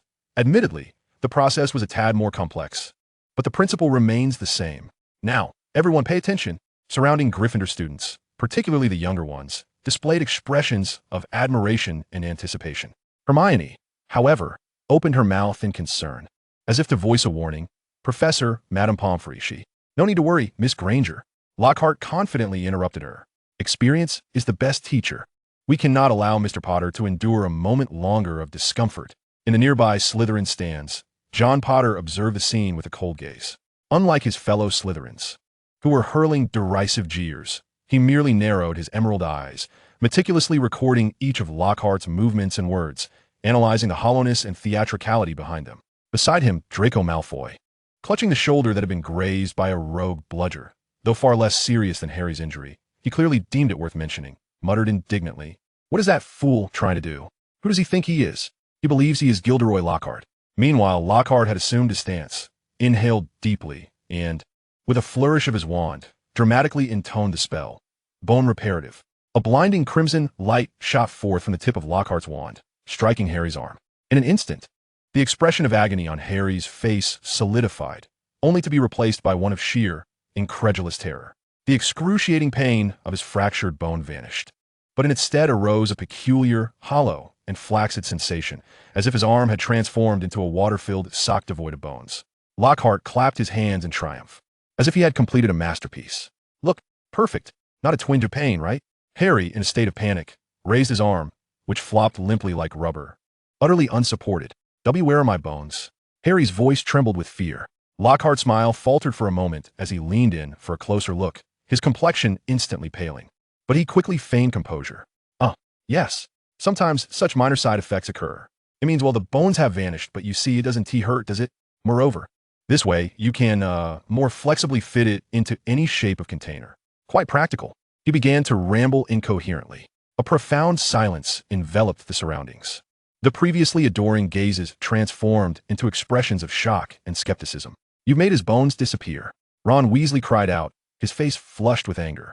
Hermione covered her mouth with her hand, her eyes wide with disbelief. Even Professor McGonagall and Madame Hooch were taken aback, momentarily at a loss for how to respond. The Slytherin stands erupted in deafening laughter and mockery. Draco Malfoy doubled over in laughter, nearly tumbling from his seat, his earlier annoyance dissipated. "Ha ha ha, I knew it. That idiot. Rubber Arm Potter." Only John Potter remained unfazed, his expression growing even colder, his gaze sharp as a blade. Lockhart's incompetence exceeded his expectations, reaching a perilous and absurd level. This was not merely a matter of poor technique, but a complete and utter ignorance and desecration of the very essence of magic, rooted in deceit. To transform a simple healing spell into an effect akin to a dark curse required an extraordinary talent for reversal. Incredible ineptitude, John muttered under his breath, his voice barely audible to Daphne beside him.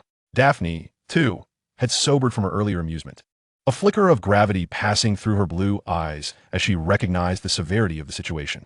It was perilous to have such a charlatan as the defense against the dark arts professor, especially in the face of the looming Chamber of Secrets crisis. In the arena, Professor McGonagall finally regained her composure, casting a stern glare at Lockhart, who was awkwardly attempting to compensate with autographs, and together with Madame Hooch, hurriedly lifted the soft-armed, fainting Harry toward the hospital wing.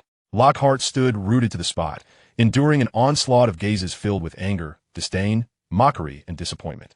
His once flawless smile crumbled, revealing a semblance of panic for the first time, desperately attempting to maintain dignity, but to no avail. John quietly observed Lockhart's disheveled state, watching as he plummeted from the pedestal of a celebrated hero to that of a mere jester. A plan, a coldly calculated and highly utilitarian scheme, began to take shape in his mind. Such a vain, incompetent individual, eager for recognition and easily manipulable, could perhaps serve as a most advantageous tool under certain circumstances. The key lay in deftly exploiting his weaknesses and offering him what he craved most: false glory and superficial prestige. The farce of the Quidditch match concluded with the disappearance of Harry Potter's collarbone and Gilderoy Lockhart's utter humiliation. Yet for John Potter, this farce unveiled a potential pawn ripe for the taking. The price of the collarbone was the revelation of a fool's true nature. Utilizing this essence may yield unforeseen consequences in the chessboard of the future. A faint, icy smile curled at the corners of John's lips. A new name quietly found its way onto the list of hunting targets. Chapter 34. The Shadow of the Godly Blade and the Frigid Choice. Harry Potter, accompanied by his new rubber arm in the infirmary, found the turbulence of Quidditch gradually being supplanted by a new wave of terror. Two more students, Justin Finch-Fletchley of Hufflepuff and nearly headless Nick, had been petrified. The assailant from the Chamber of Secrets seemed to have broadened their targets, now including even ghosts. Fear, like a chilling vine, tightened its grip around every heart in Hogwarts. John Potter's life remained orderly and efficient. Yet beneath the calm facade lay an escalating sense of urgency and an insatiable thirst for power. Gilderoy Lockhart's ineptitude was laid bare. To expect him to impart genuine defensive magic was sheer folly. The atmosphere during Wednesday night's private lesson in the cellar was more somber than usual. The bitter scent of herbs in the air seemed to sharpen. Unlike his usual practice, Snape did not immediately commence the potion brewing or the counter-training for mental shielding. He merely stood by the cauldron, turned away from John, his black robe resembling a solid shadow. Defense, Snape suddenly spoke, his voice low and hoarse, akin to a serpent's hiss, is not merely about obstruction. Sometimes the most effective defense is to strip the attacker of their ability to strike, permanently. He slowly turned, his dark eyes devoid of the usual sarcasm, replaced instead by a profound, almost chilling seriousness. The reason dark magic is forbidden, Potter, is not solely because of its malevolence. His gaze was as sharp as a blade, seemingly intent on dissecting John's thoughts, but because of its efficiency, for the damage it inflicts is often irreversible. It strips away the facade of magical play, revealing the most brutal essence, the deprivation of life, the creation of suffering, the imposition of absolute control. John listened in silence, yet his heartbeat quickened involuntarily. He sensed something ominous. Snape's wand whispered into his grasp. He did not aim at John, but rather at a training dummy made of special magical material, serving as a target. What I shall teach you today is not a defensive spell. Snape's voice lowered further, imbued with a dangerous magnetism. It is a curse, one I devised in my youth. With a sudden flick of his wrist, swift as lightning and infused with a fierce determination, his wand traced an eerie trajectory as he enunciated the incantation. Sectum Sempra, there was no blinding light, only an almost imperceptible yet excruciatingly sharp, tearing sound. In an instant, the dummy appeared to be sliced by countless invisible, razor-sharp blades, erupting with a dozen deep, long, and horrifying wounds, its internal stuffing violently spilling out in a spray. Those gashes revealed bone-deep depths, if the dummy had bones, their edges terrifyingly neat, as if treated by the most precise of scalpels. In the cellar, an oppressive silence prevailed, broken only by the faint crackling sounds emitted from the damaged inner workings of the mannequin. John felt a momentary catch in his breath. He could distinctly sense the frigid essence of the curse, imbued with sheer destructive intent and precise malice. This was not a spell for subjugation, but rather one designed to rend, to sever, and to inflict the utmost agony and disfigurement. Its counter-curse was a prompt healing incantation to be recited thrice, capable of staunching blood flow and initiating tissue repair, yet unable to eradicate scars or certain profound injuries entirely. Snape's voice remained icy as ever, yet his movements while demonstrating the counter-curse were remarkably fluid and precise, as though he had rehearsed it countless times. He sheathed his wand and fixed his dark gaze upon John. This curse is exceedingly perilous and challenging to control. Once unleashed, it can lead to death or dismemberment. It craves flesh and will rend anything living it encounters. I teach you not because I believe you require it, but rather he paused, his tone growing more obscure and cryptic, because you may find yourself in circumstances that necessitate its use. At that juncture, the consequences of ignorance will be far more terrifying than the mastery of this curse. Remember, Snape stepped forward, exuding a formidable aura. Never employ it lightly, unless you are left with no alternative and are prepared to bear all repercussions. Should I discover you abusing it, he let the threat linger unspoken, his eyes conveying a clear warning.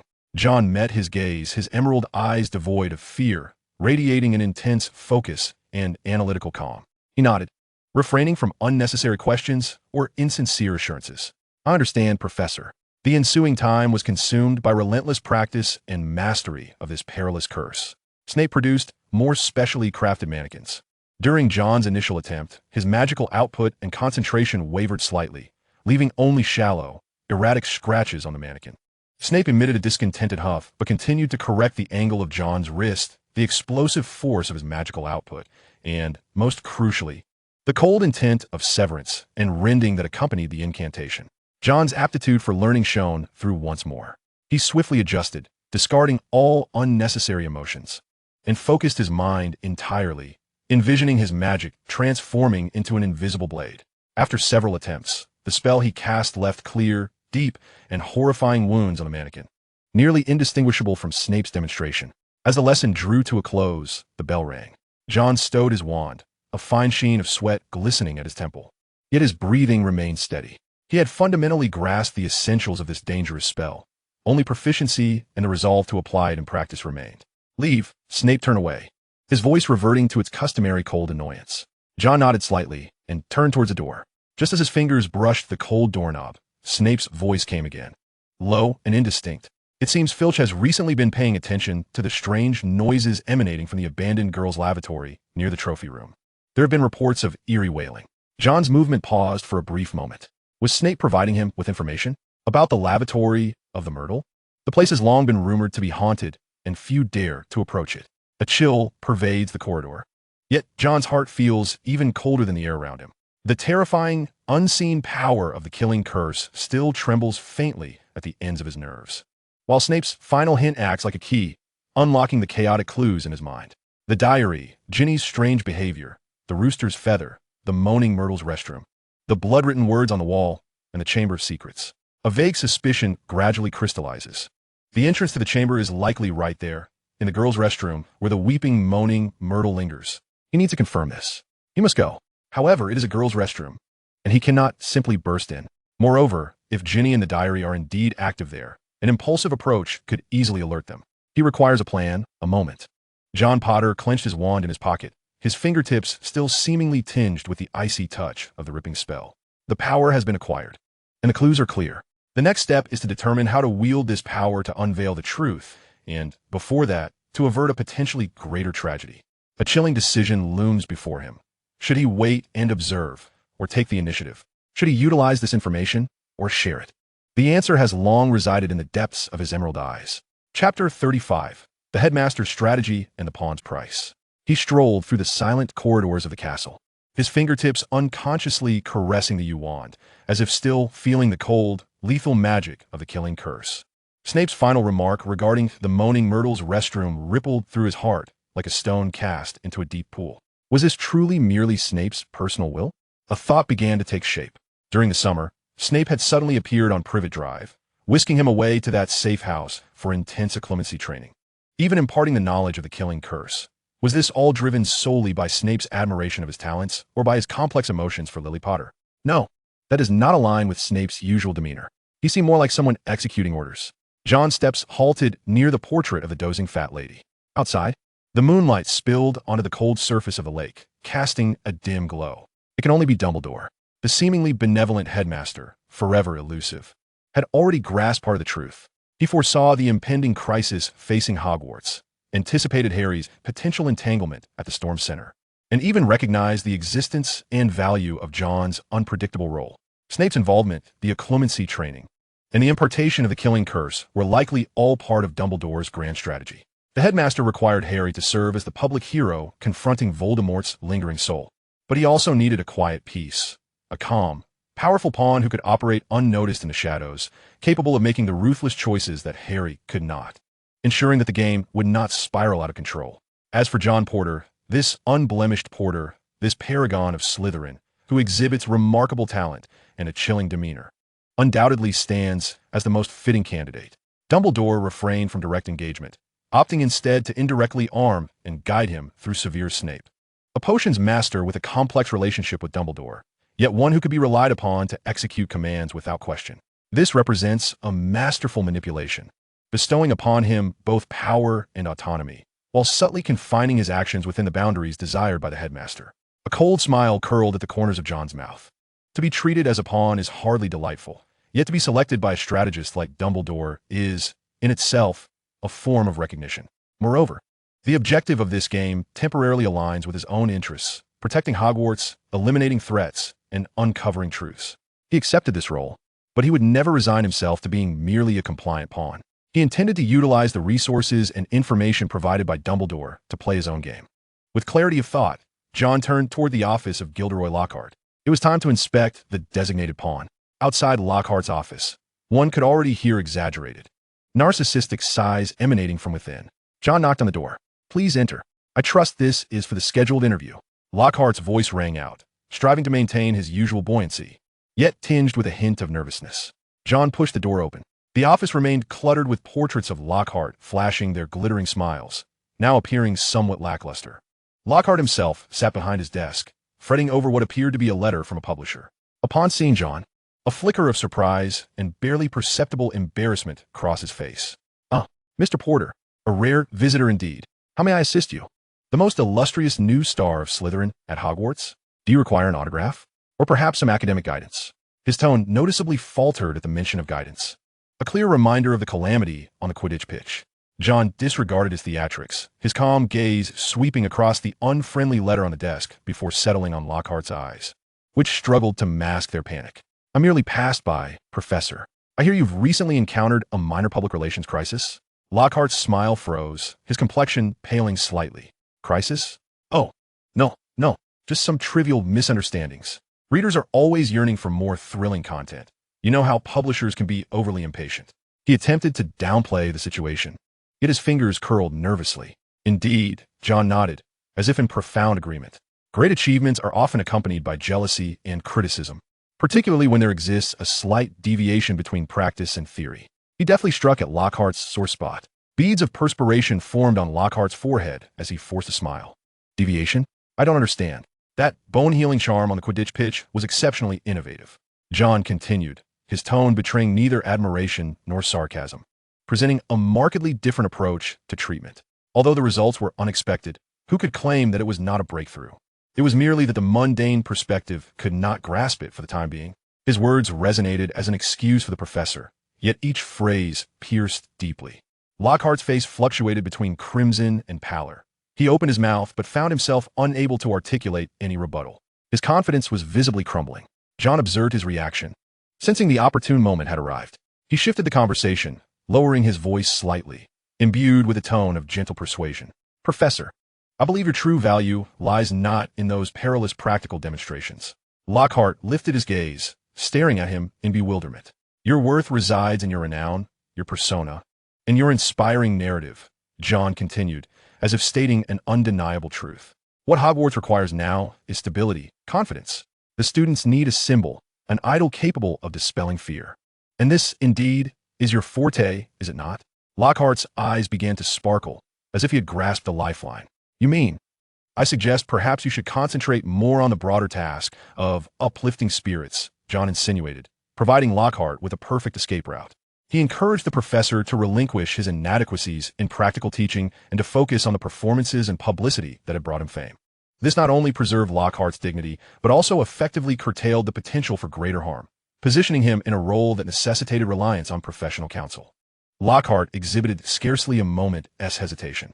"Mr. Potter," he exclaimed, rising abruptly, his face alight once more, albeit insincerely, grasping John's hand with enthusiasm, which John endured without pulling away. "Profound insight. Absolutely profound insight. You're correct. My battlefield is not here. My mission is to inspire, to illuminate the darkness." It was as if he had suddenly discovered a new direction in life. "I shall immediately plan a series of motivational lectures. Let us call it Gilderoy Lockhart teaches you how to face your fears." "Oh, this is splendid. Thank you, my child. You are truly a genius. It is my honor to provide you with ideas, Professor. Now, I shall not disturb your brainstorming." He turned to leave, the sound of Lockhart excitedly rummaging for quills and parchment following him. As he exited the office, John gently closed the door, severing the connection with the buffoon now lost in his new fantasies. A pawn had been placed in the appropriate position at minimal cost.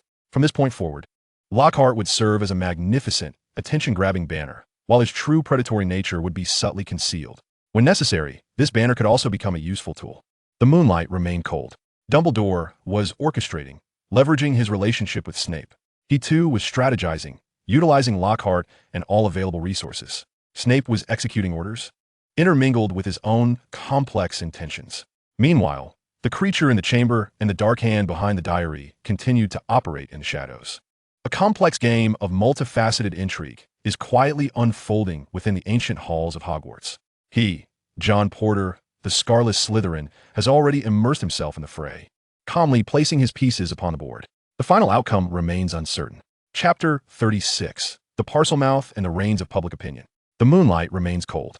Dumbledore is orchestrating a scheme, utilizing both himself and Snape. He is also strategizing, leveraging Lockhart and every available resource. Just hours prior, when John knocked on the door of Gilderoy Lockhart's office, he foresaw the inevitable outcome of their meeting. Lockhart finds himself at the epicenter of public backlash following the Quidditch incident. Although the Daily Prophet has yet to publish a report, whispers of discontent and sharply worded inquiries from publishers have begun to fracture his ostentatious facade. Upon entering, John refrained from directly addressing the calamity.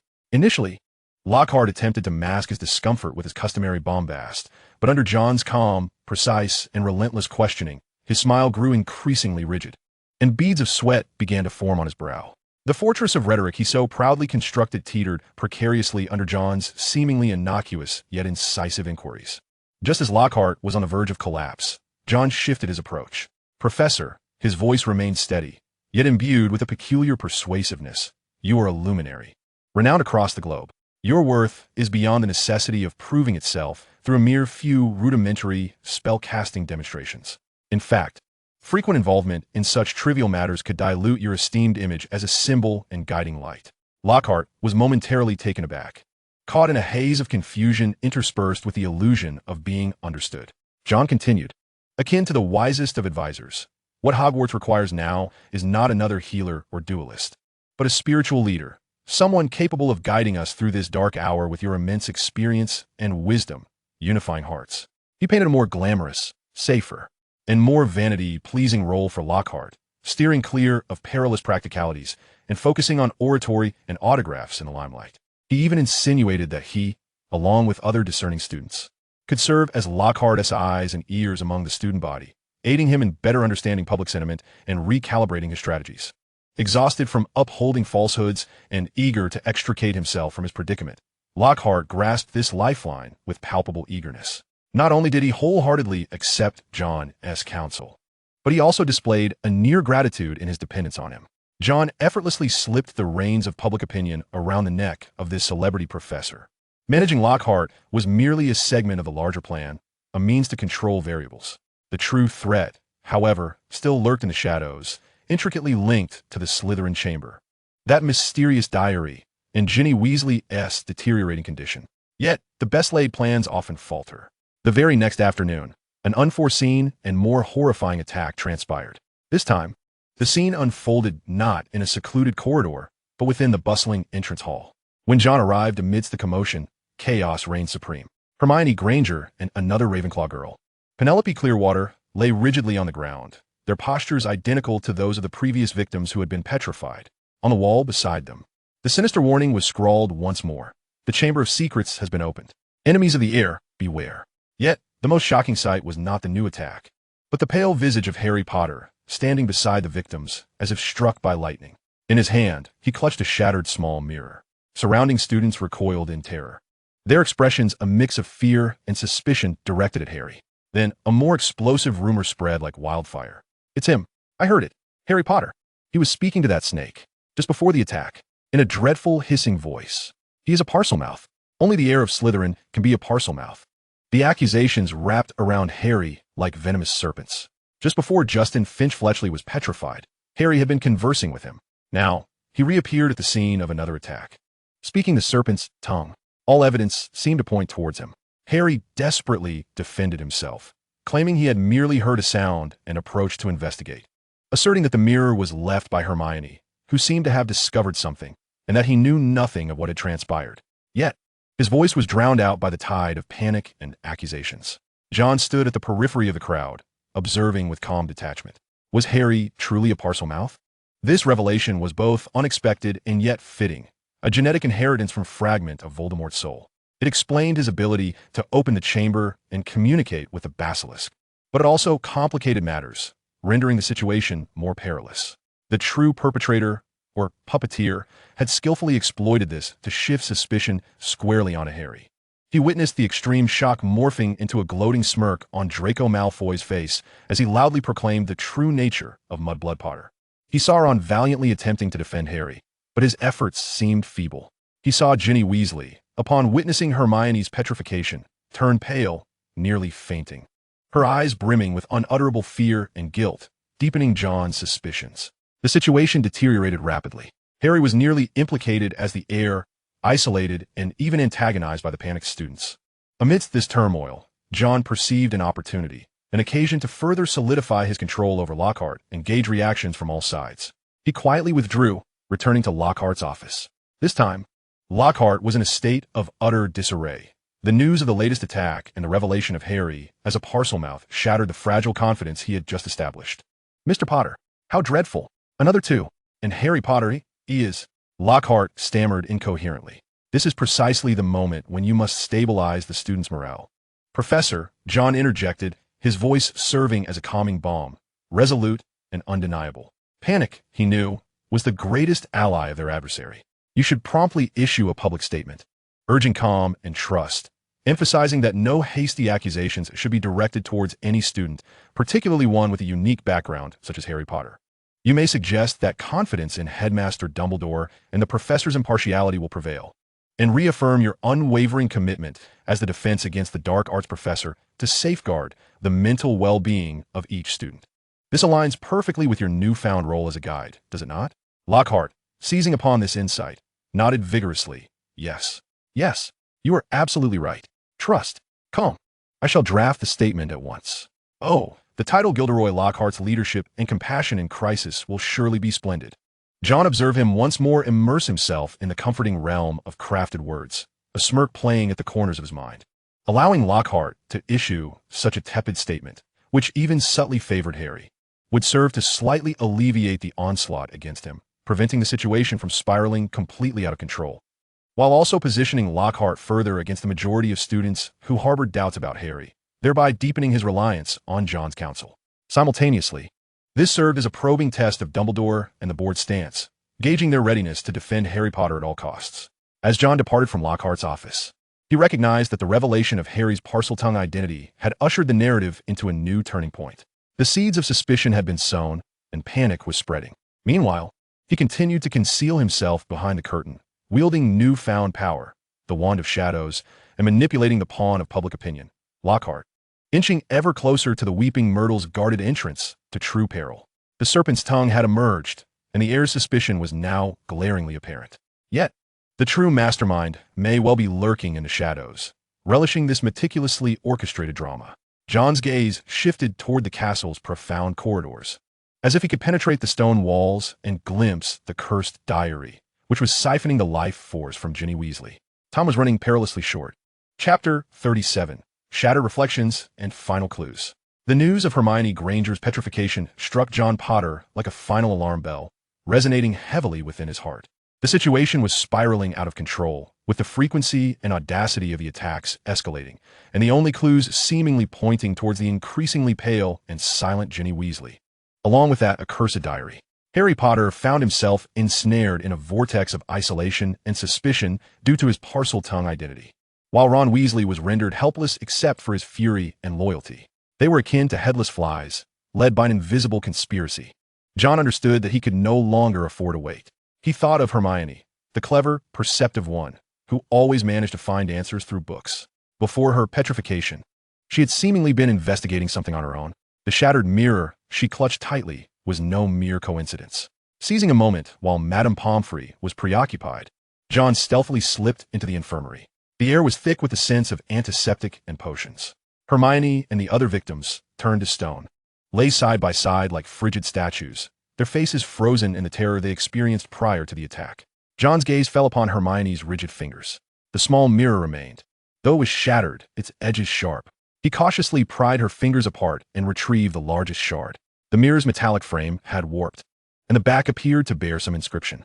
It was not decorative, but rather a line of fine, incised letters, pipes. Below, it was an arrow pointing toward the mirror shard. Pipes? John furrowed his brow. What did this mean? What was Hermione attempting to see through the mirror? He lifted the fragment, scrutinizing it in the light filtering through the medical wing's window, gazing into its surface. The reflection revealed the scene of the hospital room behind him. And the ceiling? Suddenly, a realization struck him. Hermione was not using the mirror for self-reflection. She was employing it as a periscope, to observe angles she could not see directly, such as above the ceiling or the subtle crevices high on the walls. She must have discovered something, a clue regarding the monster's path of movement, and the clue pointed to the pipes. Hogwarts Castle was rife with ancient plumbing systems, used for drainage ventilation, and even some long-abandoned magical passages. The monster traversed through the pipes. That was why it could appear and vanish without a trace. That was why the weeping Myrtle met her demise connected to the toilet pipes. All the fragments suddenly coalesced. The basilisk, if the legend held true, moved through the pipes, feared the crowing of roosters, hence the roosters were eliminated, and its gaze was lethal. Thus Hermione observed indirectly through the mirror to avoid direct eye contact. In her final moments, with all her wits about her, she left behind this crucial clue. She might have deduced the essence of the monster. It was petrified before she could articulate it. John clutched the cold shard tightly, feeling a rare and genuine respect for that muggle-born girl. Her intellect surpassed that of the hollowly renowned Lockhart 1,000-fold.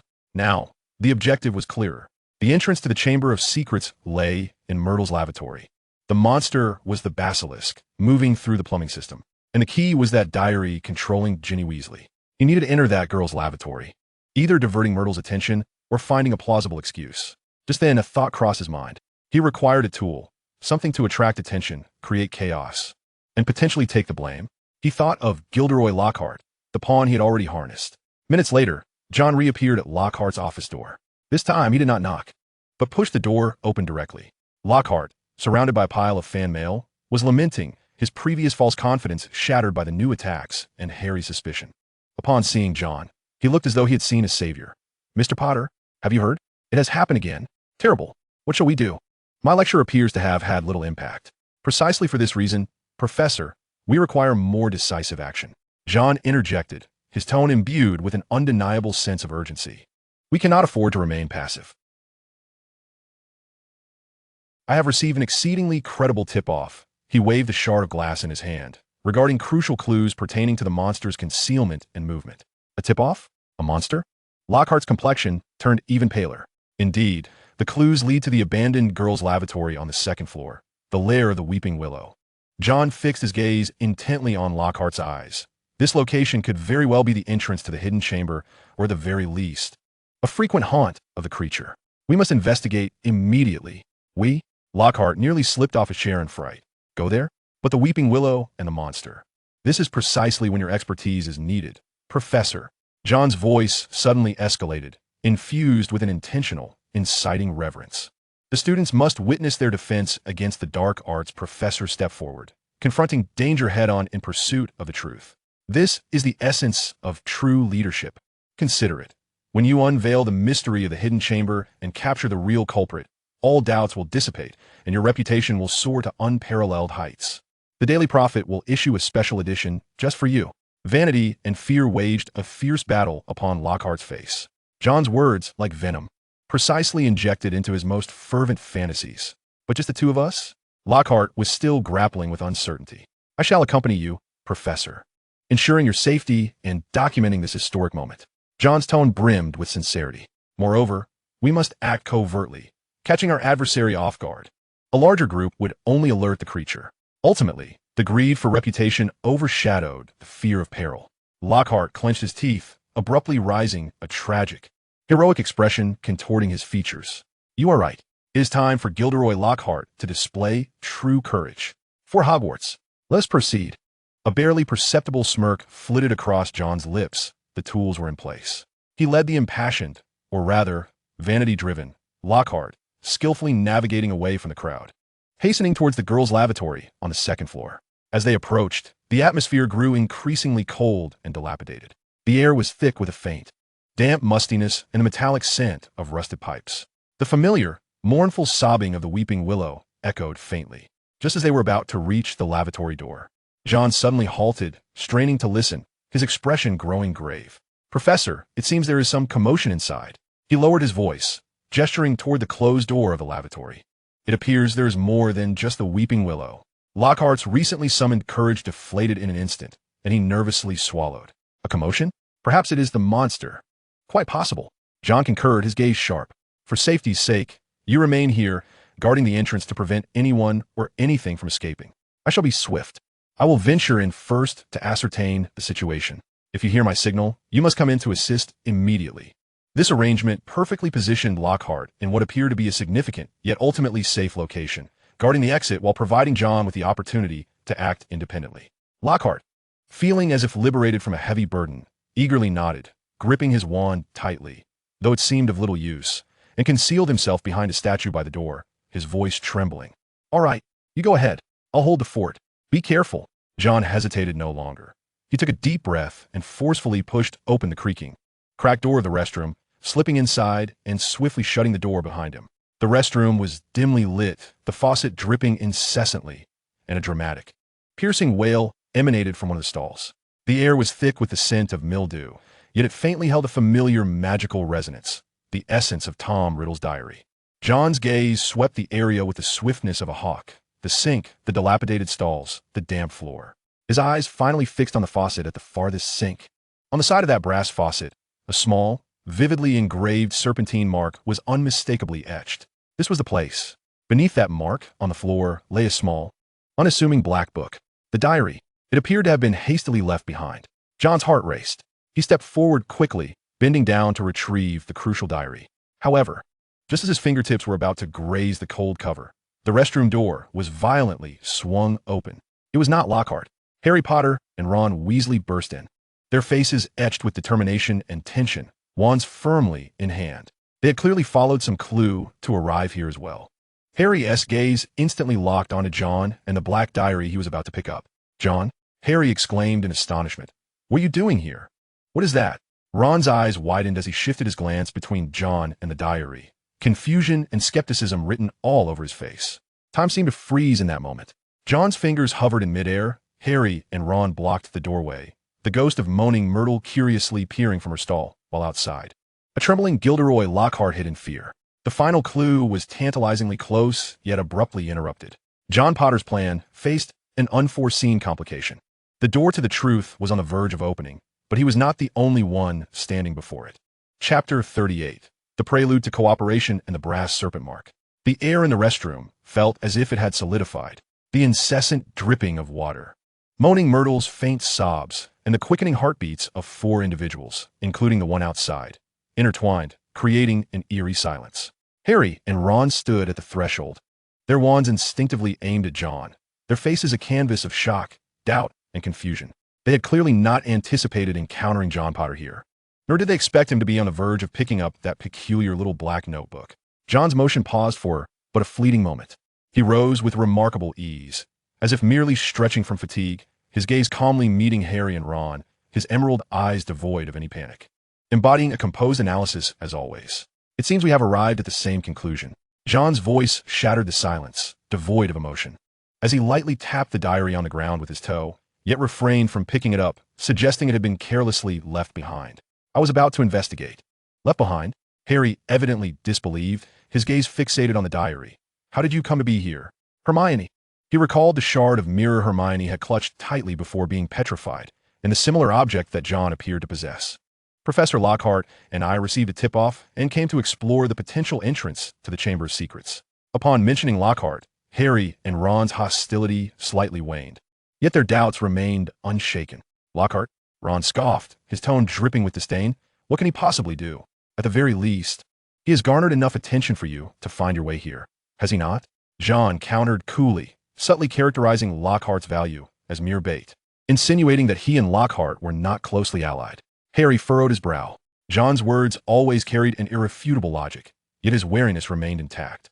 He stepped forward, his gaze sweeping across the dilapidated restroom, ultimately landing on the brass faucet marked with a small serpent emblem that John had just scrutinized. What is this? Harry inquired, the serpentine symbol evoking an inexplicable unease within him. A symbol, a likely indication of an entrance. He did not conceal the truth. Any pretense was pointless now, and cooperation might be the sole option, at least before the entrance was revealed. An entrance? Ron's voice brimmed with a mix of excitement and fear. You mean the entrance to the chamber is right here? In this restroom?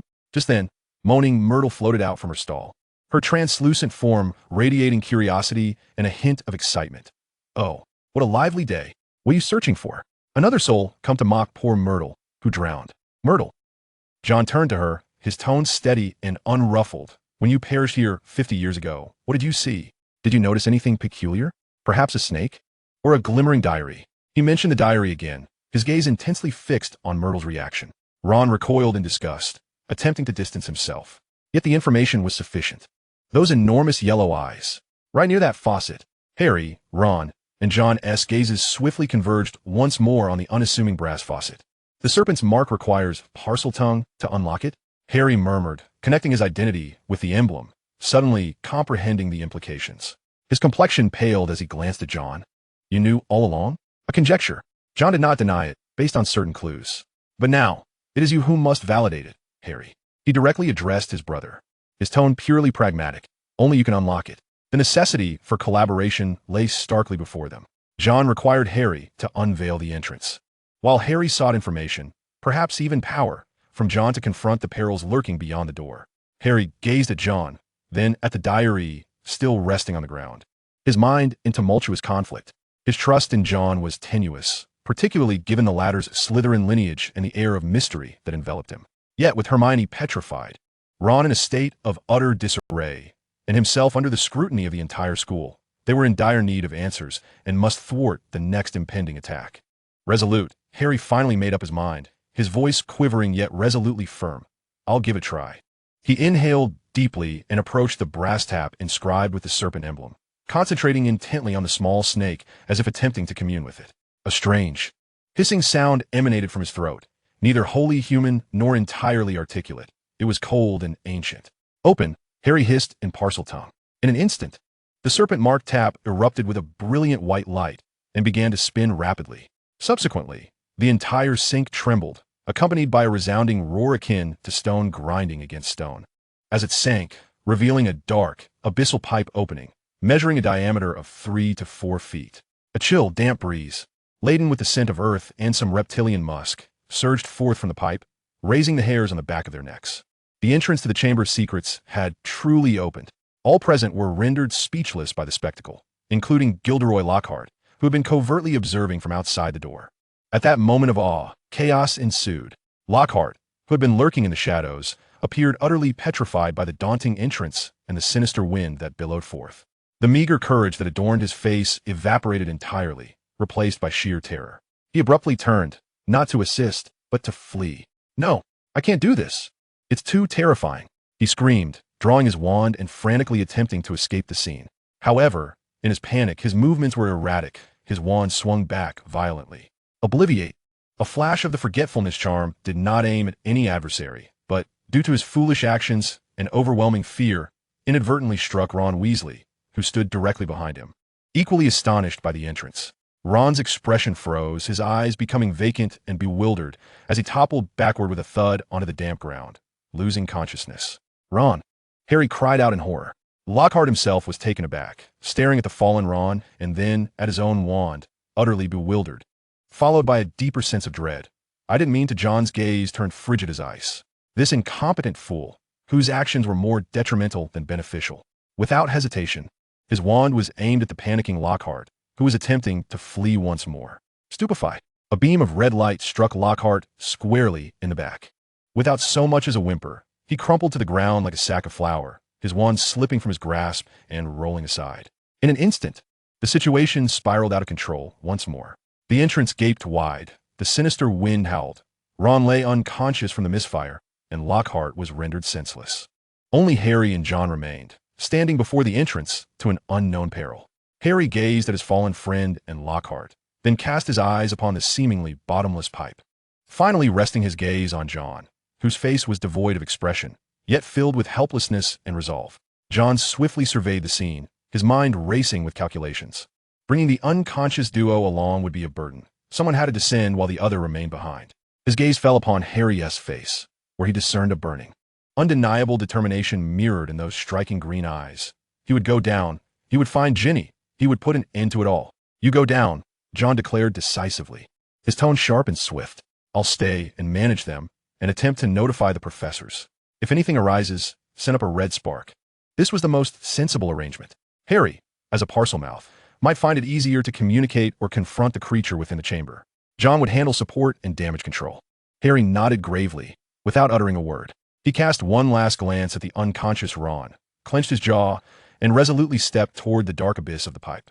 "Be careful, Harry," John's voice called from behind, calm yet imbued with a subtle hint of something unnameable. John watched as Harry's figure was swallowed by the darkness, the sound of his body sliding against the pipe's walls fading into the distance. He stood alone in the restroom, the only conscious one among two unconscious individuals. A weeping ghost and an open, hellish entrance. The cold air enveloped him. Slowly, he bent down and picked up the black diary of Tom Riddle, which lay quietly on the ground.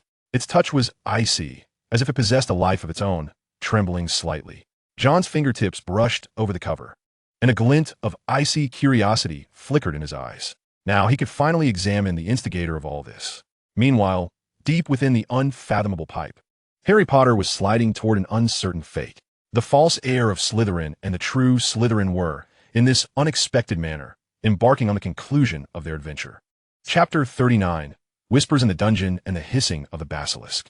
The restroom door was magically sealed by John, isolating the interior from the outside. In the cold, dilapidated space, only John Potter remained, accompanied by the ominous diary in his hands. He did not immediately check on Ron and Lockhart. The stunning spell would not be easily undone, allowing them to rest in silence. His entire focus was on the thin, black-covered diary. The icy sensation at his fingertips and the faint, heartbeat-like tremor grew increasingly vivid. The instinctive barrier of his mind enhanced automatically, resisting the chilling allure that sought to penetrate. John moved to a relatively dry corner, leaning against the cold porcelain wall and illuminated by the dim light of the restroom. Open the diary. On the title page, the indistinct name T. Riddle appeared slightly clearer than when he had seen it in the Nocturne Alley. The subsequent pages remained eerily blank, unnaturally pristine. He withdrew his wand and attempted several basic detection spells. The magical energy dissipated like a cow sinking into the sea, eliciting no response whatsoever. The diary resembled a black hole, consuming all external magic. John was not surprised. If it could be so easily penetrated, it would not have stirred such a tempest. After a moment of contemplation, he extracted a simple quill from his pocket, an ever-present companion in his scholarly pursuits, and, foregoing ink, endeavored to concentrate a faint flicker of magical energy at the tip, gently inscribing a single word on the blank page. "Hello?" The script momentarily materialized before swiftly blurring and vanishing as if drenched in water, leaving the page once again pristine. There was a response. It craved communication, desired interaction, yet rebuffed such superficial, probing contact. John's gaze sharpened.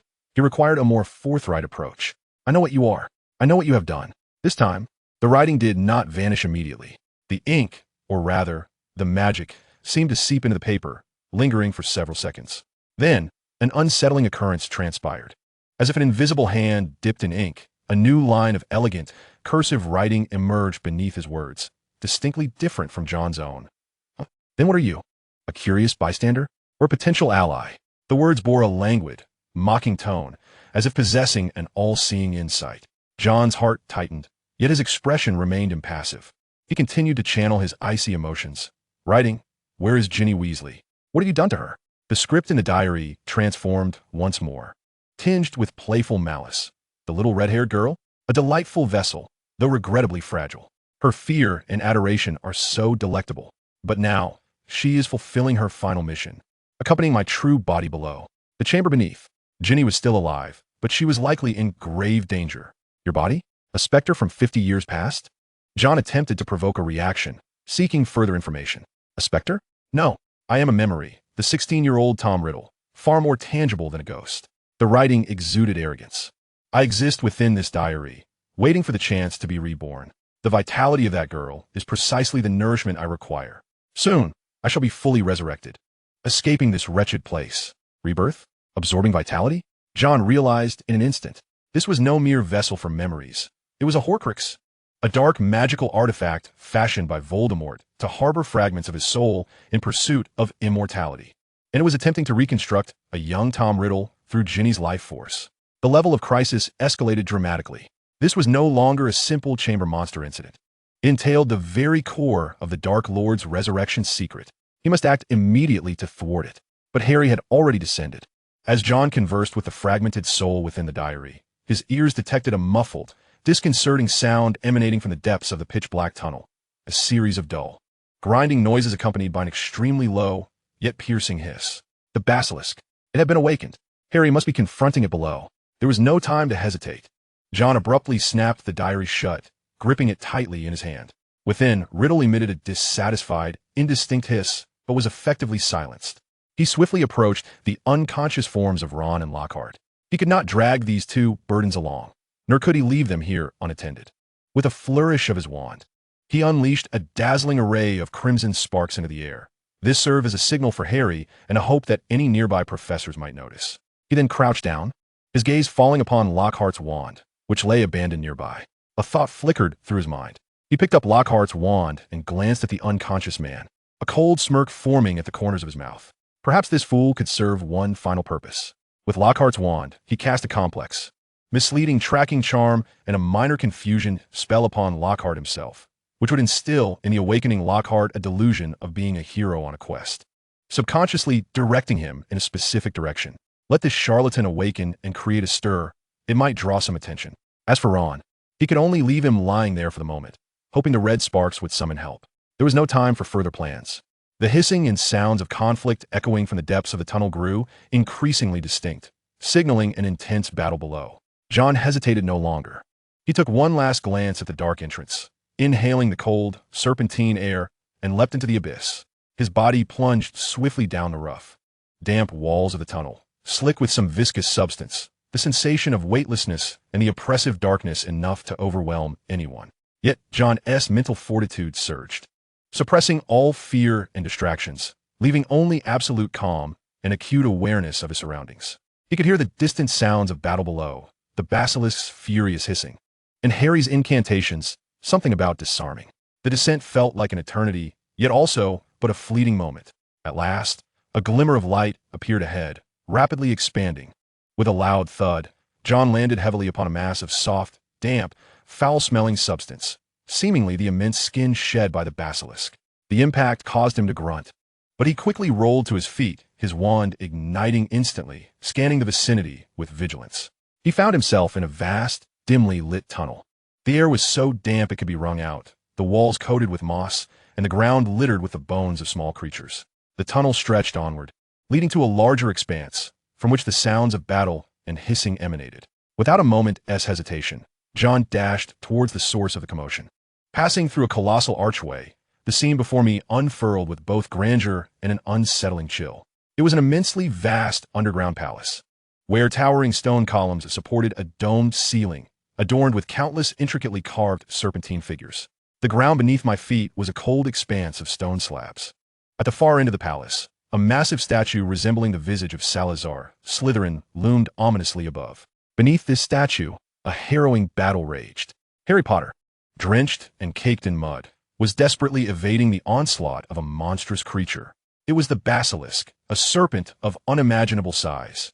Its scales glistened a dark shade of green, each scale the size of a shield, and its enormous yellow eyes shone like searchlights, radiating a lethal brilliance. Its gaping maw, capable of swallowing a cow whole, revealed fangs like daggers, dripping with venom.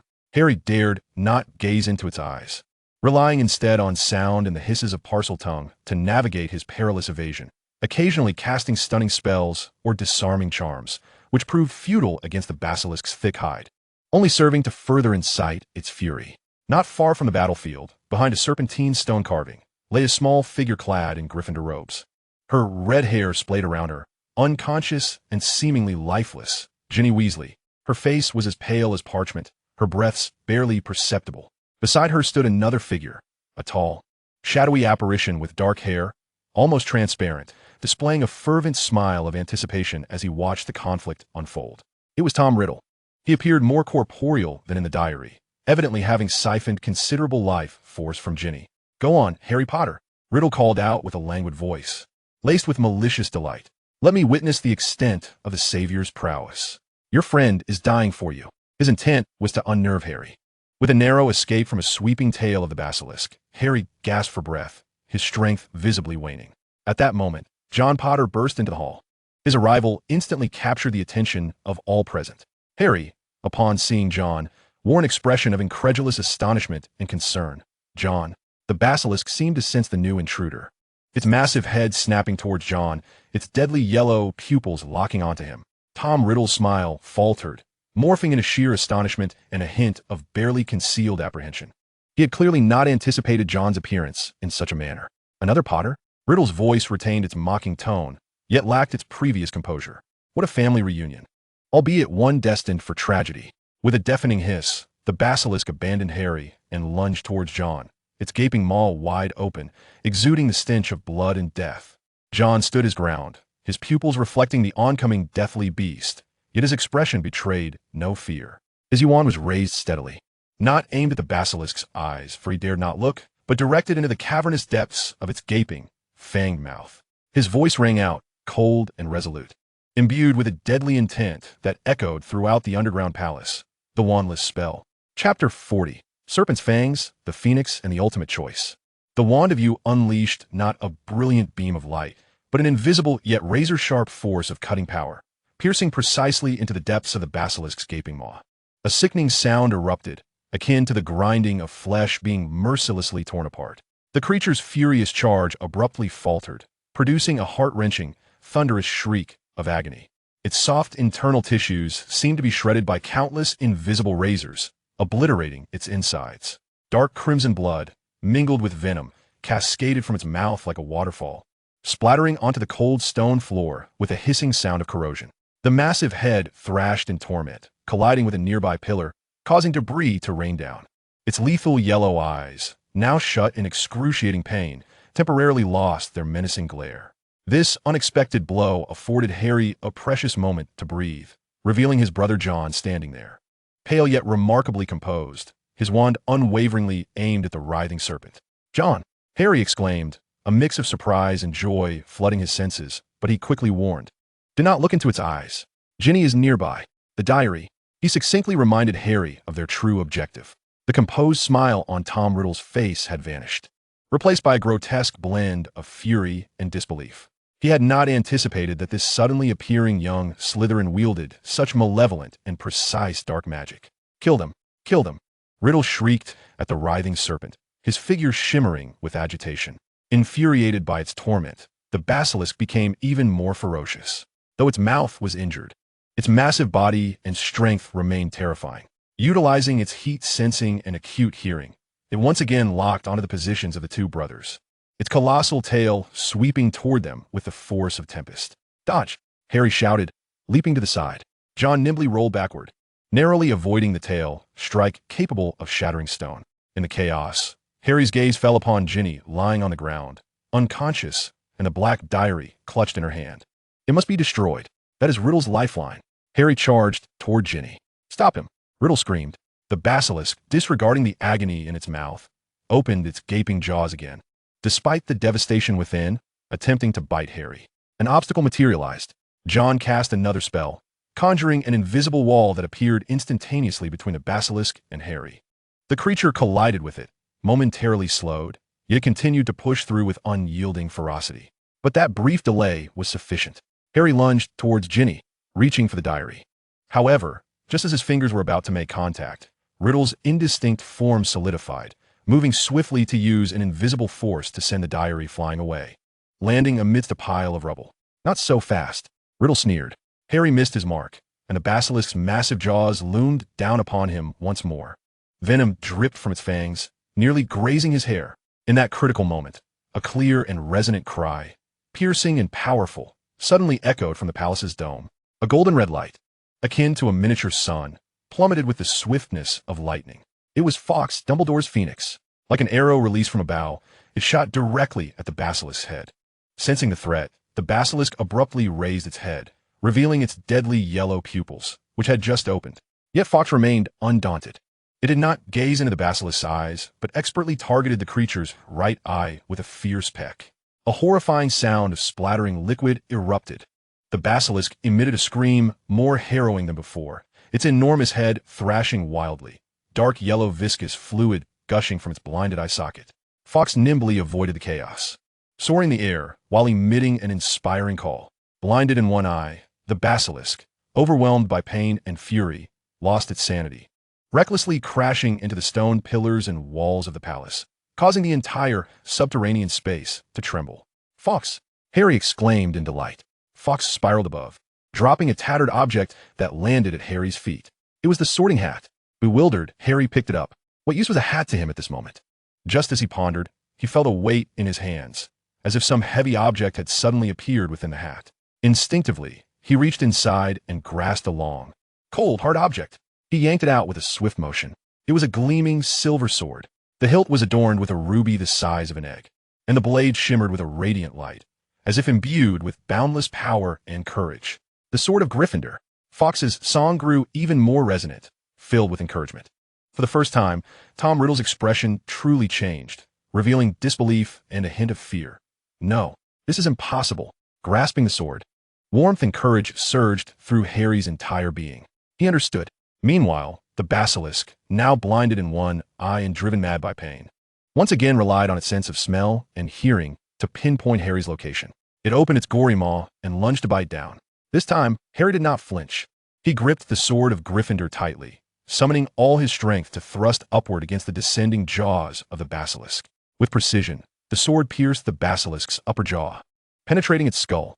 The basilisk's body convulsed violently, and its final, terrifying scream caught in its throat as its enormous yellow eye extinguished all light. Its colossal form crashed to the ground, raising a cloud of dust, never to move again. The underground palace fell into a profound silence, broken only by the sound of Fawkes's wings circling above and Harry's heavy breaths. Harry withdrew the bloodied sword, feeling nearly drained. John stood a short distance away, quietly observing the scene, his gaze fixed on the sword in Harry's hand and the lifeless basilisk, his expression profound. The treasures of Gryffindor had chosen a valiant warrior. Well done, Harry Potter. The voice of Tom Riddle echoed once more, laced with bitterness and a hint of bravado. You have slain the basilisk, but what of it? I still exist. As long as the diary remains, I shall not vanish. Ginny Weasley's life is nearly extinguished. She will soon perish, and I shall attain full life. His form seemed to solidify further, a maniacal grin spreading across his face. The diary is hidden among the rubble. Harry's countenance shifted, and he quickly glanced at Ginny, whose breath was almost non-existent. The diary, it must be destroyed, Harry shouted in desperation, eager to rush forward in search. Futile. You will not find it. Riddle cackled. An ordinary means cannot destroy it. At that moment, John Potter sprang into action. Instead of searching through the rubble for the diary, he calmly approached the massive head of the fallen basilisk. He deftly avoided the oozing venom and focused his gaze on the long, dagger-like fangs still dripping with glistening poison. He raised his wand and softly uttered a severing charm directed at the longest and sharpest fang. With a sharp crack, the lethal tooth was severed at its root and fell into his grasp. The fang felt heavy and cold, its tip shimmering with a ghostly light. Tom Riddle's smile faltered. He seemed to grasp John's intentions at last. A genuine panic etched upon his face. "No, you cannot." John paid him no heed. Holding the basilisk fang, he turned, his gaze precisely aimed at a corner of the rubble. Having already locked onto the diary's approximate location through the trajectory it had taken when it was flung away in the faint remnants of magical energy, he approached, clearing away a few stones, and there lay the black diary, quietly resting. "Stop!" Riddle shrieked, attempting to coalesce a feeble spell with his waning strength to impede John. But the ethereal shimmer met an invisible barrier surrounding John, dissipating instantly. John raised the basilisk fang and plunged it fiercely into the diary. "No!" Tom Riddle emitted a desperate, inhuman wail. At the moment the fang pierced the diary, it was as if it had penetrated a living being. The diary trembled violently, emitting a horrifying cacophony akin to the anguished cries of countless souls. Dark, blood-like ink erupted from the breach in a frenzy. Riddle's form, which had been gradually solidifying, began to twist and distort violently, becoming transparent, releasing a tormented howl as if being forcibly torn apart by some unseen force. Ultimately, with an excruciating sound reminiscent of shattering glass, Tom Riddle's form vanished entirely, dissolving into nothingness. Meanwhile, the diary ceased its inky spouting, lying there like a charred rag. With the deadly fang embedded in its center, all traces of magical energy had dissipated, leaving behind an utterly lifeless object. The underground palace had truly returned to a profound silence. With a thud, Harry collapsed onto the ground, panting heavily as he gazed at his surroundings, seemingly unable to believe that they had triumphed. In the distance, Ginny Weasley let out a faint groan, the pallor of her face beginning to regain a hint of color. Riddle had vanished, and a life-draining spell cast upon her had ceased. Fawkes gracefully landed beside Harry, gently pecking at his injured arm with his golden beak, where he had been struck by the rogue bludger. A few crystalline tears slipped from his eyes, falling upon the wound. Harry felt an exquisite coolness wash over him as the injury healed at a visible rate. The tears of a phoenix possess healing powers. John silently observed this spectacle before stepping forward to extract the venomous fang from the diary, handling it with care. This item was crucial evidence for destroying Horcruxes and an exceedingly dangerous material of dark magic. He bent down to retrieve the now ineffective, tattered diary, glancing at the ink-stained text that had been pierced by the fang. The crisis seemed to have abated. Yet John understood that this was far from over. One Horcrux had been destroyed, but Voldemort was clearly not limited to just that one. Albus Dumbledore must have known all along. Just then, hurried footsteps echoed from the direction of the tunnel. After the dust had settled, Albus Dumbledore arrived at the opportune moment. His silvery hair and beard remained conspicuous in the dim light, and his sharp blue eyes, framed by crescent-shaped glasses, scanned the battlefield, the lifeless basilisk, the weakened Harry, the awakening Ginny, and John Potter, who stood calmly holding the damaged diary. His gaze lingered on John's face for a moment, profound and inscrutable. "It appears," Dumbledore gently broke the silence, "that I have missed quite an extraordinary final examination." His arrival heralded the conclusion of this subterranean adventure. It also signified the onset of new inquiries and stratagems. The fractured diary in John Potter's hand would become one of the most significant tokens in this forthcoming contest. Chapter 41. The Headmaster's Tea and Cold Candor. The dust of the underground palace had yet to settle, permeated by the stench of basilisk blood and the acrid scent of magic. The arrival of Professor Dumbledore was like a steady light, dispelling the last remnants of unease. Fawkes' melodious call echoed in the air, casting a reassuring golden-red glow. Professors McGonagall and Snape hurriedly followed Dumbledore, their faces reflecting shock and terror as they beheld the scene before them. The massive basilisk carcass, the weakened yet alive Harry, the stirring Ginny, and John Potter standing nearby, remarkably calm with the broken diary in hand. Merlin's beard Professor McGonagall gasped, clutching her chest, her face pale as she rushed towards Harry and Ginny to assess their conditions. Severus Snape's dark eyes, akin to the sharpest of probes, swiftly scanned the surroundings, pausing momentarily on the lifeless basilisk and the diary clutched in John's hand. His waxen visage bore a tautness, his expression intricate and inscrutable, ultimately transforming into a profound chill. He uttered not a word, merely standing like a shadow behind Dumbledore.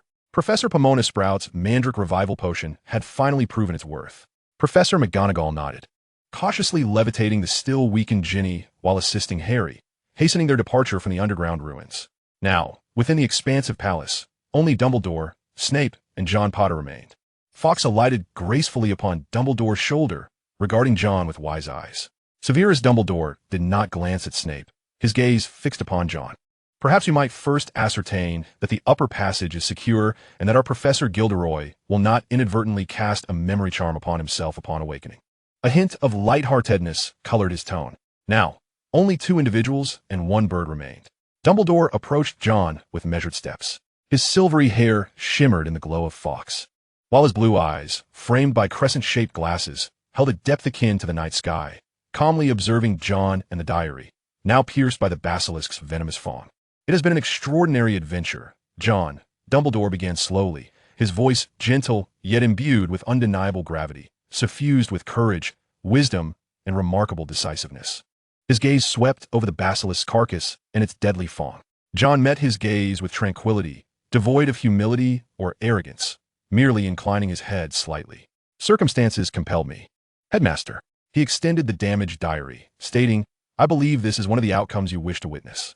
Dumbledore accepted the diary, his fingers brushing over the jagged tear inflicted by the fong and the desiccated ink, a fleeting shadow of profound concern flashing in his eyes, as though a weight of half a century had settled upon him, though he soon regained his composure. Tom Riddle, he sighed softly, as if invoking a distant name. He has always been reluctant to embrace solitude, striving to affirm his existence and perpetuate his influence through various means. He lifted his eyes to John. You seem familiar with it? This was both an inquiry and a test. At this juncture, candor might serve as the superior strategy, if not complete honesty. Having perused certain restricted tomes, I am aware of artifacts associated with dark magic, regarding the fragmentation and attachment of the soul. John's voice remained steady, akin to the recitation of an experimental report. It absorbs the life force of its bearer, possesses an independent consciousness, seeks to reconstruct its physical form, and fears that which is embodied in the basilisk's fawn. It could be postulated as an object designed to harbor fragments of the soul in pursuit of immortality, a Horcrux. He articulated that perilous term with unflinching calmness, as if merely defining a magical phenomenon. A sharp brilliance suddenly ignited in Dumbledore's blue eyes, akin to stars illuminating the night sky. He gazed silently at John for an extended moment, the only sound in the air being the occasional rustle of Fawkes as he preened his feathers. An extraordinary perception.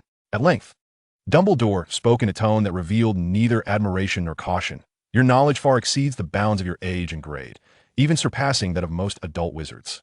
Knowledge knows no boundaries. John echoed his previous sentiment, especially in times of impending threat. Dumbledore nodded slightly, seemingly acquiescing to his assertion. He held the diary as though it were an exceptionally perilous yet profoundly significant key. Given your insight, Dumbledore continued, his tone remaining tranquil. Do you believe Tom would be content with merely creating 1 Horcrux? This was a question that cut straight to the heart of the matter. John paused for a moment. Based on his obsessive pursuit of immortality and the desire for power derived from splitting his soul, John carefully chose his words. The probability is exceedingly low. This is likely just one among many. Dumbledore inhaled deeply, his gaze becoming more distant, as if penetrating through layers of stone to glimpse a more remote and darker future. Indeed, he murmured, a heavy affirmation, one among many. Some answers, perhaps he already knew, or perhaps he believed the time was not yet ripe. Regarding today's events, Dumbledore's focus sharpened, taking on a serious tone. The truth about the Chamber of Secrets, Tom Riddle's diary, and particularly the speculation surrounding Horcruxes must remain strictly confidential. Panic serves no purpose. It would only alarm a serpent. I understand, John nodded, having no intention of spreading rumors. You, Harry, and Miss Weasley have performed admirably. Dumbledore's tone softened, imbued with genuine relief. You have saved lives and averted a greater calamity. Hogwarts is grateful to you.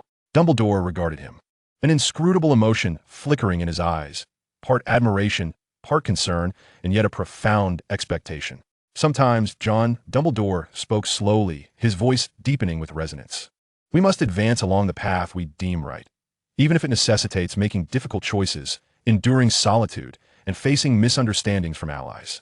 Most importantly, we must discern what we truly seek within ourselves and be willing to pay the corresponding price. These words felt like a prophecy regarding John's future, or perhaps a silent acknowledgement and endorsement. John lifted his gaze, his emerald eyes locking onto Dumbledore's. "I've always been clear about my path, Headmaster." Dumbledore offered a faint, enigmatic smile. "Excellent. Then I believe you require a cup of hot tea, followed by a well-deserved rest. There remains much to address."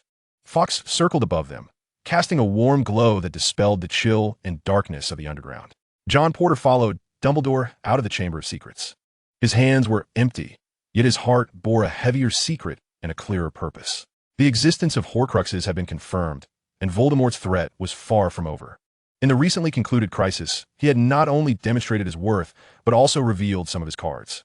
The tea was prepared by the headmaster, and on the chessboard, a new game had already commenced.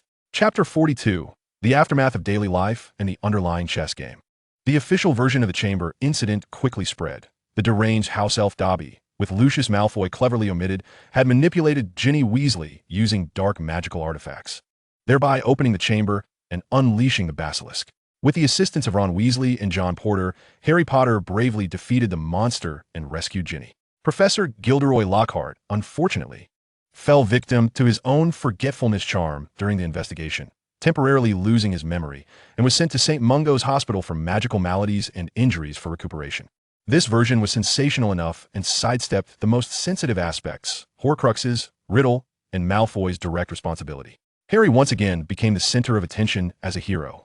Although whispers about his Parseltongue identity lingered, the prevailing sentiments were gratitude and admiration. Ron also reveled in the status of a supporting hero. The shadow of fear gradually dissipated, replaced by a sense of relief after calamity and a subtle shift in perceptions regarding certain individuals. In Potions class, Snape's demeanor toward John became increasingly elusive. He remained harsh, with his criticisms becoming ever more incisive, assigning work that approached Newt-level difficulty. Yet, on occasion, while demonstrating an exceedingly complex technique, he would cast a fleeting glance at John with his fathomless black eyes, as if to say, "Pay attention, I shall demonstrate this only once." This was a silent, distorted form of acknowledgement and a more advanced form of instruction. John absorbed it all like a sponge. His execution grew ever more precise and seasoned, even beginning to adopt a hint of Snape's cold, sharp style. In Transfiguration class, Professor McGonagall regarded John with a more scrutinizing gaze, tinged with a faint hint of admiration. She no longer viewed him merely as a clever Slytherin student. During questioning, she anticipated him to provide answers that were more innovative and profound.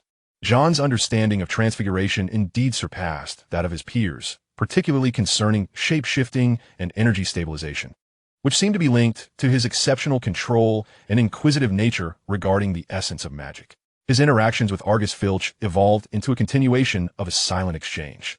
One evening, John deliberately took a longer route past the caretaker's office. The door was ajar, and inside, he could hear Mrs. Norris's satisfied purring. She had been revived with Mandrake Restorative Draft, and had become even more affectionate. Filch sat at his desk, illuminated by a dim oil lamp, laboriously polishing a set of severely rusted old shackles. Upon hearing footsteps, he looked up to see John, and a complex mix of emotions flickered in his murky eyes, lingering resentment, a tinge of reluctant gratitude, and most importantly, an acknowledgement of a reciprocal transaction. It was well again. Filch's voice remained hoarse, though the sharpness of hostility had diminished. He gestured towards Mrs. Norris, who was rubbing against his trousers. It was evident that John paused at the doorway, his gaze drifting over the cat, who appeared to be in good spirits. A brief silence ensued. Filch lowered his head, continuing to scrub the shackles with fervor, as if they were perpetually stained.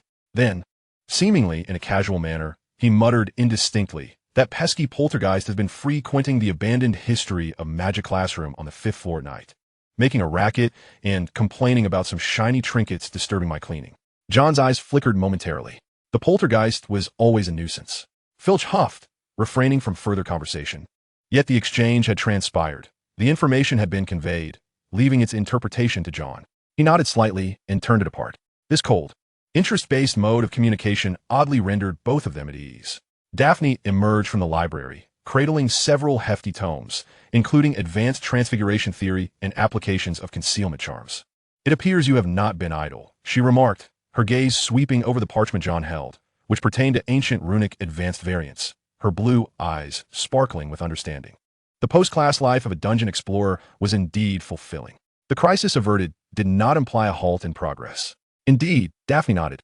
Especially since some individuals seemed to have thrived amidst adversity, their reputations bolstered.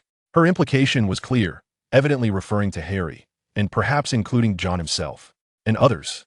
She lowered her voice. Your father seems unusually quiet of late. John understood she was alluding to Lucius Malfoy. The Ministry of Magic had evidently handled the diary incident discreetly. Yet Malfoy's influence had undoubtedly been somewhat curtailed. Silence can sometimes be a blessing, John remarked lightly. Perhaps. Daphne smiled subtly, but beneath the tranquil surface, currents often run deeper. I have heard that Mr. Malfoy has recently taken a keen interest in the daily affairs of the Board of Governors. This was a veiled warning. Malfoy had not entirely relinquished his hold, possibly exerting influence in other ways. Thank you for the heads up, John replied, casting her a glance. Daphne's network of information was always astute, and she was eager to share such intelligence with him. As they approached the entrance to the Slytherin common room, they encountered Draco Malfoy emerging from within. His demeanor was not as haughty as usual. Upon seeing John and Daphne together, an unnatural pallor crossed his face. Following the events in the Chamber of Secrets and John's recommendation for him to become a Seeker, despite the loss in the match, he had acquired a Firebolt 2001. Draco's attitude toward John had grown exceedingly complex. Open hostility had waned, yet a peculiar blend of jealousy, resentment, a hint of fear, and an unacknowledged sense of indebtedness entangled him. Granger, Potter, he greeted stiffly, striving to maintain his arrogance, although his gaze flickered. Malfoy. Draco appeared as though he wished to articulate something, perhaps regarding his father, or perhaps concerning the team. Yet ultimately, he merely pressed his lips together and briskly departed from their presence. It seemed he had yet to determine how to engage with you. Daphne regarded Draco's retreating figure and softly remarked, "It doesn't matter." John's tone remained devoid of emotion. Draco Malfoy's sentiments were never a focal point for him.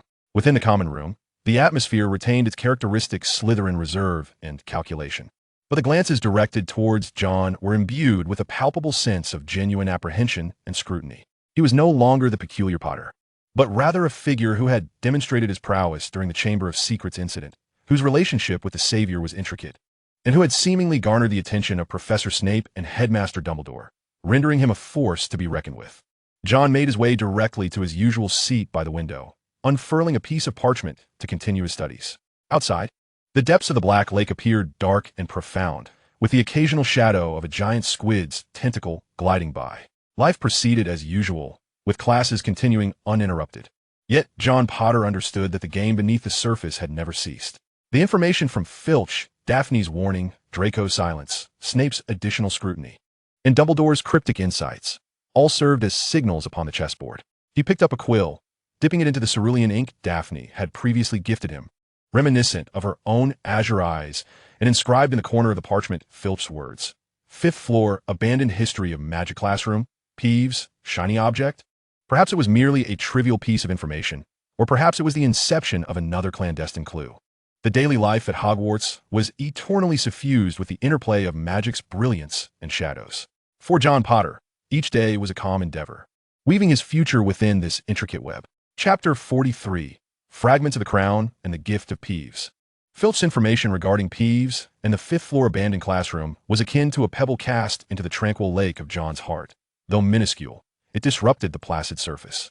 He was not one to fervently pursue the mischief of Peeves, yet the description of a gleaming trinket, coupled with the abandoned history of magic classroom, stirred within him a vague intuition that something of significance might be concealed within. On a night several days later, as the castle succumbed to slumber, John stealthily departed from the Slytherin common room. He skillfully circumvented the routes that Mrs. Norris might patrol, thanks to Filch's inadvertent disclosure of her schedule, gliding through the dimly lit corridors like a specter until he arrived at the long-abandoned history of magic classroom on the 5th floor. The door's lock had long succumbed to rust, and with a simple unlocking spell, John pushed the door open. A thick aroma of dust and aged parchment enveloped him. The classroom was cluttered with discarded desks and chairs, while the portraits of former headmasters hung upon the walls, shrouded in layers of dust, slumbering within their frames. Moonlight filtered through the grimy windows, casting mottled shadows across the room. Although the classroom was deserted, the corners bore the remnants of smashed stink bombs and several puddles of a viscous, unidentified liquid, evidently the marks of Peeves' recent antics. John did not illuminate his wand, but instead relied on his exceptional night vision and intuition to search meticulously. His gaze swept across the cobweb-laden corners, behind the toppled bookshelves, and within the dilapidated drawers of the desks. Suddenly, he heard an exceedingly faint, metallic clinking sound, accompanied by Peeves' distinctive, mischievous laughter, seemingly emanating from above the ceiling. John lifted his gaze towards the high oak beams and the decorative dome of the classroom. The light there was dimmer, yet he could vaguely discern a translucent figure adorned with a bell-capped hat perched upon a beam, swinging its short legs while fiddling with something that occasionally glinted with a metallic sheen in the feeble light. Peeves had also taken notice of him. Oh, look who it is. The little Slytherin serpent, prowling about at midnight. Come and play with Peeves, have you? Alas, Peeves is rather busy today. Got a shiny new toy.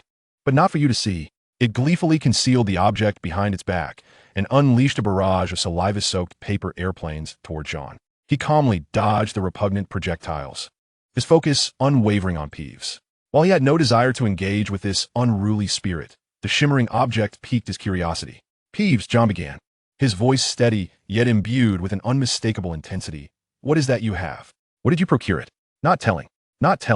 Peeves somersaulted in the air, its bell hat jingling. It's something I found, near the tower where that silly Helena Ravenclaw often drifts. Shiny, but seems to be broken. Still, Peeves loves it. Helena Ravenclaw? The Grey Lady? The Ravenclaw Tower? John's heartbeat quickened slightly. This sounded far from an ordinary trinket. Perhaps we could strike a bargain, Peeves. He refrained from demanding the object forcefully, knowing it would only incite Peeves' rebellious nature. Tell me what it is, or allow me a glimpse, and I can reveal to you the new scheme that Filch intends to employ against you tomorrow, including that special strong adhesive rumored to ensnare spirits. Peeves paused, evidently intrigued by Filch's latest plan, yet reluctant to part with its new toy. It rolled back and forth on the beam, torn. Liar. Peeves won't be fooled. It shrieked, though its tone wavered slightly. Or, John presented another enticing bait. I could inform you of the latest hiding place of the house elf jam-filled pastries, and I assure you, it is not bubble bean flavor. Peeves' eyes, if one could call them eyes, suddenly sparkled with interest. Mischief and sweets were its eternal favorites. Really? It asked, hovering lower. Skepticism etched upon its features. Fair exchange. John calmly extended his hand. Peeves hesitated, circling in the air a few times, ultimately succumbing to its craving for the jam-filled pastry over its possessiveness of the new toy. You sly Slytherin, it muttered, begrudgingly conceding. Reluctantly, and with great caution, he let the object in his hand slip from the air. It traced a faint arc before settling in the dust at John's feet. He bent down to retrieve it.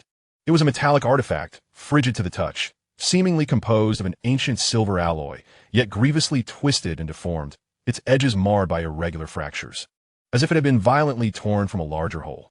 Once, it may have been an exquisite piece of craftsmanship, its intricate designs reminiscent of celestial orbits barely discernible.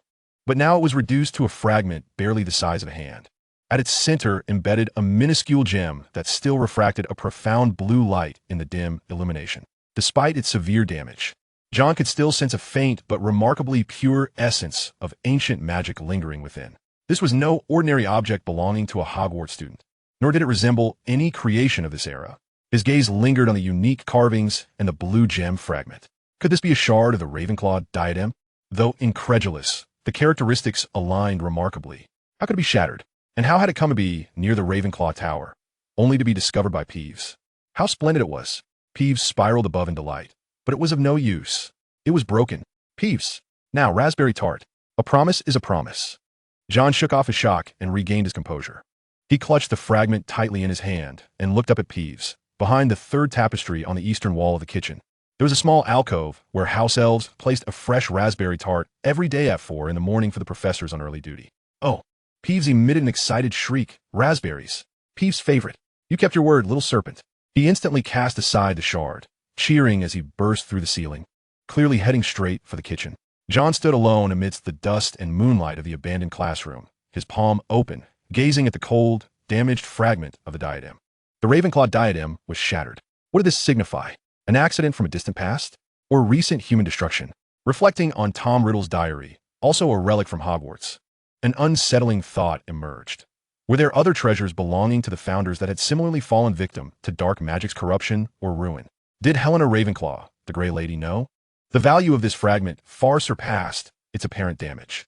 It might serve as a clue leading to deeper secrets concerning Hogwarts' history, perhaps even Voldemort's past. John carefully wrapped the shard in a soft cloth and placed it in his inner pocket. Peeve's unexpected gift had, rather fortuitously, opened another door to secrets yet to be revealed.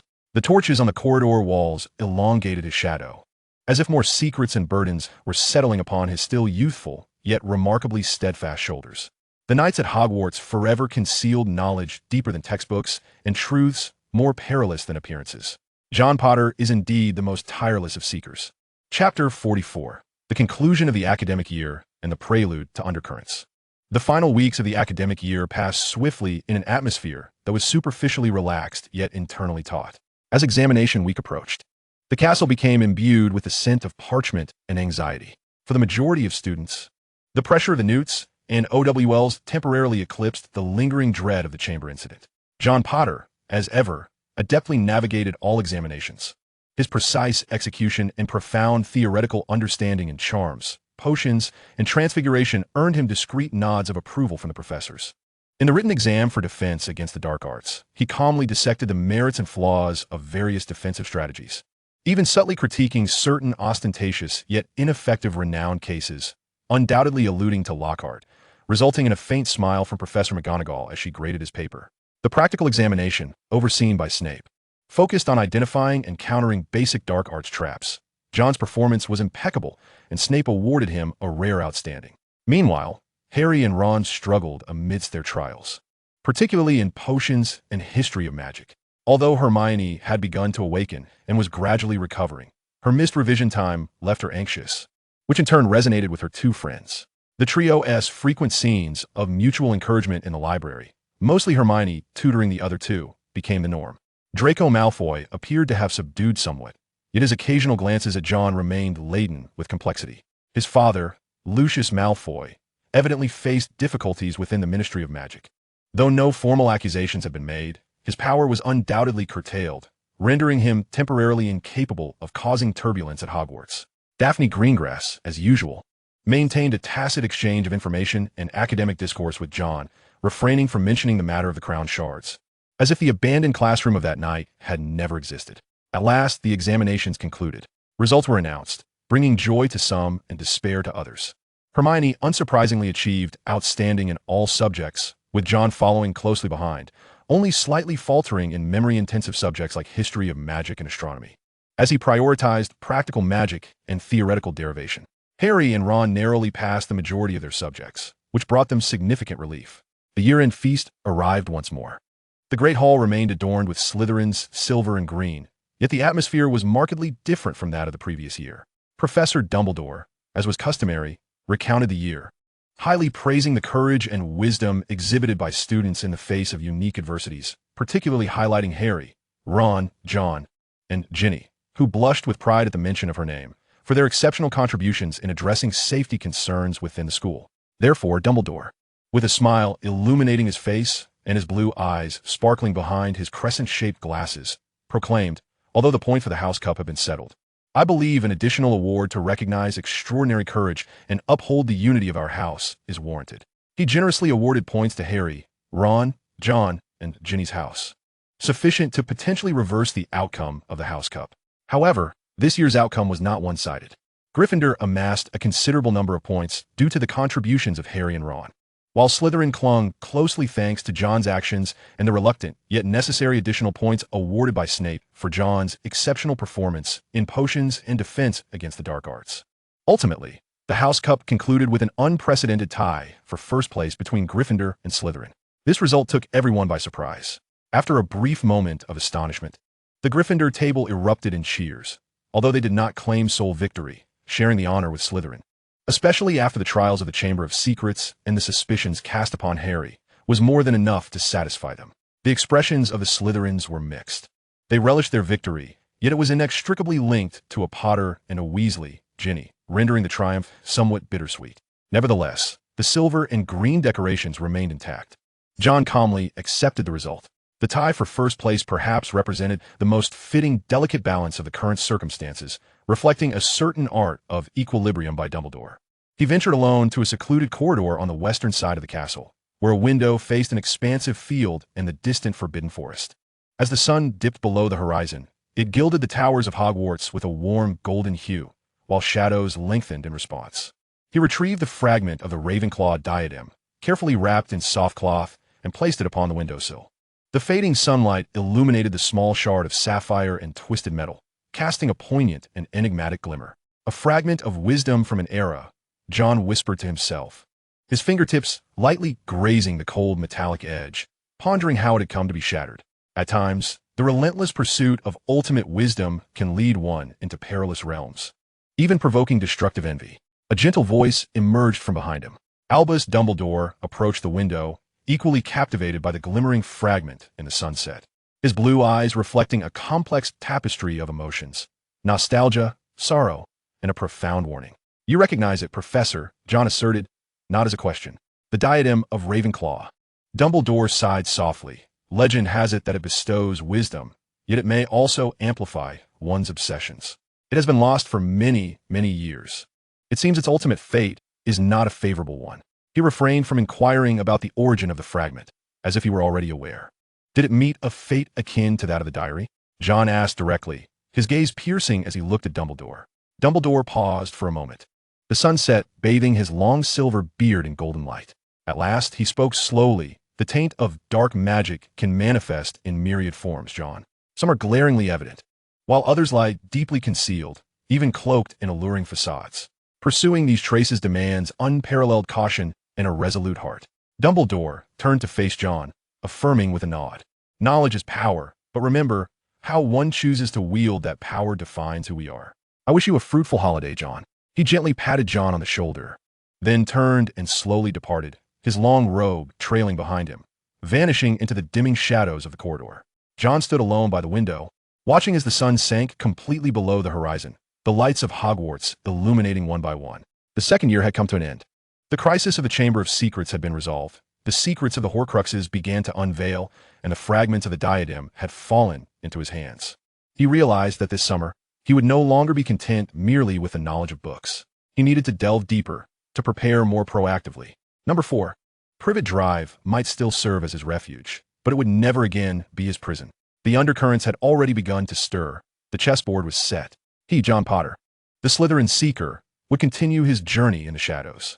The Hogwarts Express would depart the next day. Yet for him, the true adventure was just beginning. He gazed into the pitch-black night sky, his eyes shimmering with a light more piercing and resolute than the stars. Chapter 45. Echoes of Nocturne Alley and the Gaze from the Shadows. The Hogwarts Express puffed steam as it carried students, relieved of their academic burdens and immersed in the joys or melancholy of vacation, away from Hogsmeade Station. The carriage was a cacophony of voices sharing addresses, arranging communications, and dreaming of the long summer ahead. John Potter sat alone by the window in a compartment, watching as the rapidly passing Scottish Highlands transformed into a flatter, more urban landscape. His suitcase rested at his feet, containing not only textbooks and robes, but also carefully hidden within the fragment of the Ravenclaw diadem and several scrolls of his own meticulously organized notes on advanced charms and defense against the dark arts in its true essence. In stark contrast to the surrounding uproar, his heart was remarkably calm, even tinged with a cold anticipation. Number 4, Privet Drive, was no longer merely a prison, but had evolved into a relatively secret base, a sanctuary where he could digest the year's harvest and plan his next moves. The train finally halted at Platform 9 of King's Cross Station. The familiar chaos unfolded once again. John, gripping his suitcase, followed the throng down the train, his gaze instinctively scanning the crowd, swiftly locking onto the 3 large, shadowy figures of the Dursleys. Uncle Vernon's face was redder than the previous year, and upon seeing John, he emitted a clear, disdainful grunt from his nostrils. Aunt Petunia clutched Dudley's arm tightly, as if John were a source of contagion. Dudley appeared to have gained even more weight, instinctively retracting his neck and avoiding eye contact upon seeing John. "No pleasantries, no greetings." John approached them expressionlessly. "Leave?" Uncle Vernon barked, turning away quickly as if to evade refuse. Petunia and Dudley hurried to keep up. John silently trailed behind, like a silent shadow, weaving through the Muggle crowd towards the familiar company car. The journey home was enveloped in a profound silence. The Dursley family never initiated a conversation with John, and he relished the tranquility. He gazed out at the streets of London, his mind already devising plans to utilize the hours when the Dursleys were away at work for his magical practice and research. Number 4, Privet Drive remained unchanged, excessively tidy yet devoid of vitality. John had been assigned to the smallest guest room, his luggage unceremoniously tossed at the door. He paid it no mind. Upon closing the door, his first action was to assess the window's concealment and soundproofing. He then retrieved a fragment of a crown from the depths of a suitcase, carefully concealing it in an old shoebox that had been enchanted with a simple shielding charm, placing it deep beneath the bed. The summer mode was now engaged. During the day, when the Dursleys departed, the house transformed into his makeshift laboratory and library. He practiced the precise control of the disarming charm and counter curses repeatedly, honing the barriers of his mental shielding technique and delving into the intricate magical theories he had memorized and transcribed from the restricted section. He acquired greater power, clearer objectives, and a broader perspective. One day, a week later, John found himself in need of a specific potion ingredient that could not be procured within the Muggle world to complete a complex magical stabilizer formula.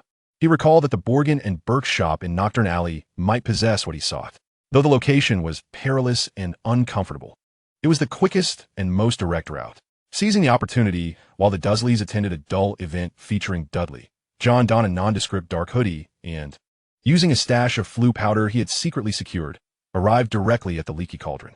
The tavern remained dimly lit and raucous. Old Tom wiped a glass, barely acknowledging John, who emerged from the fireplace as if he were a familiar sight. John lowered his hood and swiftly traversed the bar, knocking on the brick wall that led to Diagon Alley. He lingered not in Diagon Alley, making straight for the dim, narrow passage known as Nocturne Alley. The air was still nauseating, filled with the stench of dust, decay, and the metallic tang of dark magic residues. The wares displayed in the shops on either side appeared increasingly bizarre and perilous. John cast his gaze straight ahead, heading directly to Borgin and Burke's. Just as he neared the entrance, a familiar figure exited the shop, nearly colliding with him. It was Lucius Malfoy. He was still clad in his expensive black robe, his complexion pale, and his gray-blue eyes bore the usual arrogance. Yet, upon closer inspection, there seemed to be an undercurrent of subtle agitation and gloom in his brow. He held his exquisitely crafted serpent-headed cane in one hand, and though his other hand appeared empty, John keenly observed an unnatural bulge in the inner pocket of his robe, as if he had just concealed something within. Upon spotting John, Malfoy was evidently taken aback, his face quickly contorting into an unmistakable expression of disdain and wariness. "Potter?" he drawled, his voice cold and laced with menace. "Nocturne Alley is no place for a whelp like you. Or has Slytherin finally taught you to appreciate finer tastes?" His words dripped with sharp sarcasm, clearly revealing his lingering resentment towards John's interference with the diary, despite the official narrative omitting any mention of it. John halted, his eyes concealed beneath the hood, calmly scrutinizing Malfoy, particularly the bulging pocket. "I merely came to procure some scholarly supplies, Mr. Malfoy. The esteemed Borgin and Burke's always possesses a selection of rare materials." His tone remained unruffled. "And you, it seems, have just concluded a rather lucrative transaction?" He intentionally emphasized the word transaction, his gaze fleetingly flitting over the swollen pocket. Lucius Malfoy's countenance darkened instantly, his fingers tightening around the serpent-headed cane.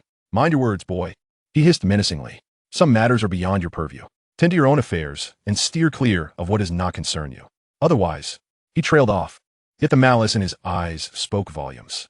"I have always been acutely aware of what should and should not be touched, Mr. Malfoy, especially those items that could potentially backfire on their master or attract unwarranted attention from the Ministry of Magic."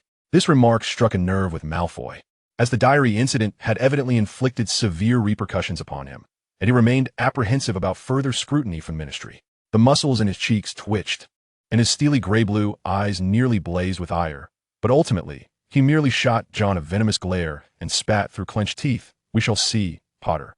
With that, he abruptly flung his cloak, as if discarding some filthy remnant, and strode away from Nocturne Alley, his figure swiftly vanishing around a dimly lit corner.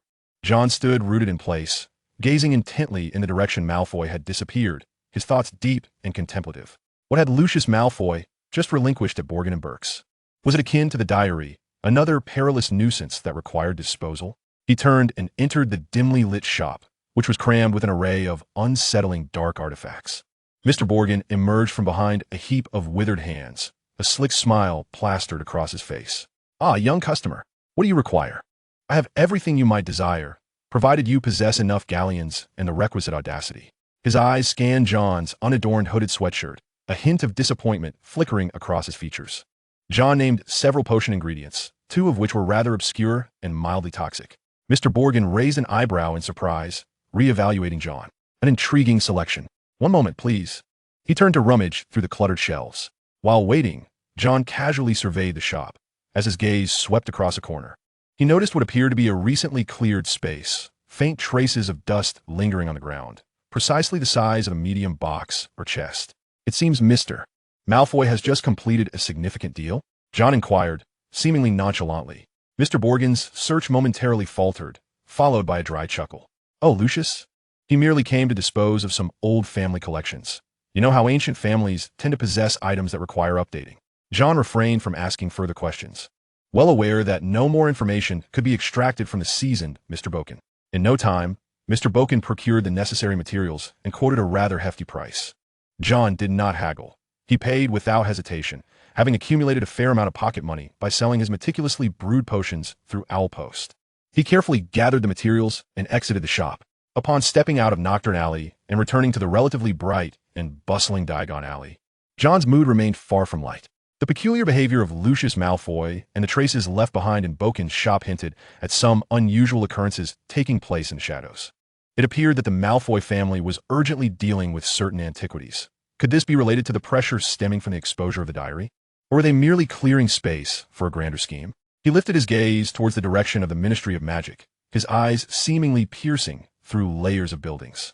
The magical world appeared to have returned to a semblance of calm, yet beneath the surface, turbulent currents surged, intensified by the revelation of the secret surrounding Voldemort's Horcruxes. John Potter clenched the bag of materials in his hand, a cold smile gracing his lips. The hunt had never ceased, and he had already caught the scent of the impending storm. This summer was destined to be anything but tranquil. Chapter 46. The Dual Worlds and the Invitation of Purebloods. The summer on Privet Drive was stifling and oppressive, much like Uncle Vernon's perpetually gloomy visage. John Potter's days flowed in an exquisite rhythm of silence and routine. Once the Dursleys departed, the entire house transformed into his temporary sanctuary for magical studies. Each morning, he would engage in meditation and mental fortification in the cramped guest room, honing his will to a cold, resilient edge akin to a yew-wand. In the mornings, he examined the fragment of the Ravenclaw diadem, attempting to analyze its material, magical residue, and the causes of its damage using various non-destructive detection spells. His notebook brimmed with densely packed data and hypotheses regarding the structure of the starry inscriptions, the energy frequencies of the gemstone fragments, and the potential interactions between that pure, ancient magic and dark arts. Afternoons were reserved for potion making, where he utilized the materials procured from Nocturne Alley to brew complex and somewhat perilous concoctions in the miniature cauldron he had discreetly brought along. The air filled with the strange aroma of herbs and magic. Nights were spent reading or engaging in encrypted, concise yet information-rich communications with Daphne Greengrass through Sarah. This existence resembled a near-monastic life, solitary yet efficient. The Dursleys' hostility and indifference provided an excellent barrier, ensuring he remained undisturbed. He resembled a plant silently gathering strength in the shadows, its roots delving into darkness, absorbing the nutrients of knowledge. In stark contrast, hundreds of miles away, the humble abode in Devon swirled with an unceasing, vibrant energy. Harry Potter was nearly overwhelmed by the warmth of the Weasley family's welcome the moment he arrived. Ron navigated the familiar staircase, each step echoing with the screams of the past and the portraits that seemed to scold him at every glance. The mischievous antics and inventions of the twins, Fred and George, frequently turned the kitchen, and indeed the entire house, into a cacophony of chaos. Ginny, though still somewhat bashful, now bore a rosier complexion and occasionally engaged Harry in conversation. Mrs. Weasley enveloped him in a continuous flow of nourishing food and warm affection, allowing him to experience a familial warmth he had never known before. Despite the need to assist with the removal of house elves, tidy the attic, and occasionally evade Mr. Weasley's overly enthusiastic and perilous inquiries about Muggle artifacts, this lively atmosphere filled with the essence of home was an unparalleled delight for Harry. He even received a thick letter from Hermione, detailing her experiences during her vacation in France and her anticipations for the upcoming school year. Two Potters, two worlds, one thriving in the cold silence, the other healing amidst the warm clamor. This contrast was subtly conveyed through the exchanges of owls. Daphne Greengrass's letter offered yet another perspective from a different realm. Her stationery always bore a faint scent of violet, and her handwriting was elegant and precise. The contents rarely dwelled on mundane daily affairs. Instead, they resembled intelligence briefings, succinctly mentioning the dynamics within pureblood circles, A certain family hosting a low-key summer salon to discuss new proposals from the Ministry of Magic. Several families expressing concern and speculation about Lucius Malfoy's recent reticence. The underlying factional struggles hinted at behind an ostensibly ordinary article in the Daily Prophet. She acted as a calm observer, sketching for John the subtle fluctuations within the upper echelons of the wizarding world. One day in mid-July, Sarah delivered an unusual letter. The paper was thicker and the language more formal. John, it began. My father, Astoria's Greengrass, has recently learned of your considerable studies in the field of ancient runes, perhaps stemming from certain academic exchanges, and is quite intrigued. The Greengrass family library possesses some rare manuscripts concerning the evolution of Nordic runes, which may prove beneficial to your research. Should you have leisure this summer, and with the Dursleys' consent, you are cordially invited to join us at Greengrass Manor next Wednesday afternoon for academic discussion and to appreciate our collection. Daphne Greengrass. An invitation from one of the Sacred 28, renowned for its neutrality and antiquity, was indeed a formal overture. John gazed at the letter, his fingertips unconsciously drumming on the table. This was no mere academic discussion. Astoria's Greengrass's interest undoubtedly encompassed an evaluation of John Potter himself, a Slytherin, unmarked, exhibiting extraordinary potential, and possessing a complex relationship with the Chosen One. This represented an opportunity to enter a specific circle, laden with both risk and promise. He did not hesitate for long. Rather than remaining ensnared in privet drive, groping in solitude, he preferred to engage actively, seeking greater resources and information. The Greengrass family's reputation was relatively mild, and the allure of their library was indeed substantial. As for the Dursleys, he had his own methods to persuade them, with a muddled incantation and some vague remarks regarding the summer enrichment program for outstanding students at the school.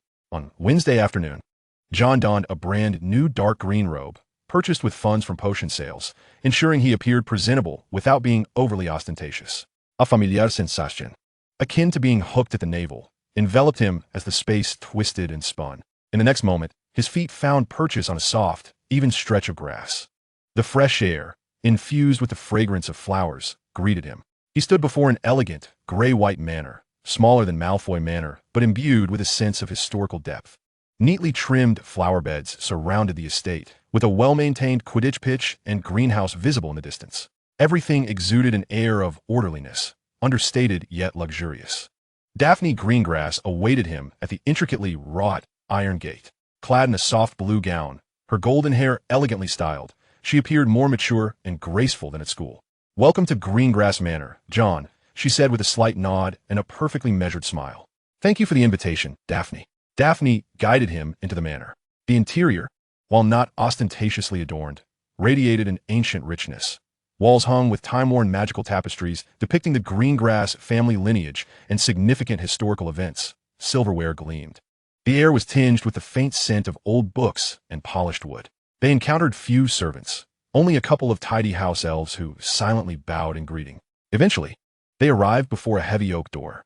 Daphne pushed it open. "Father, Mr. John Potter has arrived." The study was spacious, with towering bookshelves filled to the brim with countless tomes and scrolls. A middle-aged man clad in a deep blue robe, his hair a light shade of gold and demeanor calm and composed, sat behind a massive mahogany desk, setting down his quill. He lifted his gaze, revealing a face that bore some resemblance to Daphne's, yet with more pronounced features and sharper eyes. This was Aster Greengrass. His eyes fell on John, assessing him with a careful scrutiny, remaining silent for a moment. John met his gaze with calmness, inclining slightly. "Good day, Mr. Greengrass. Thank you for your invitation."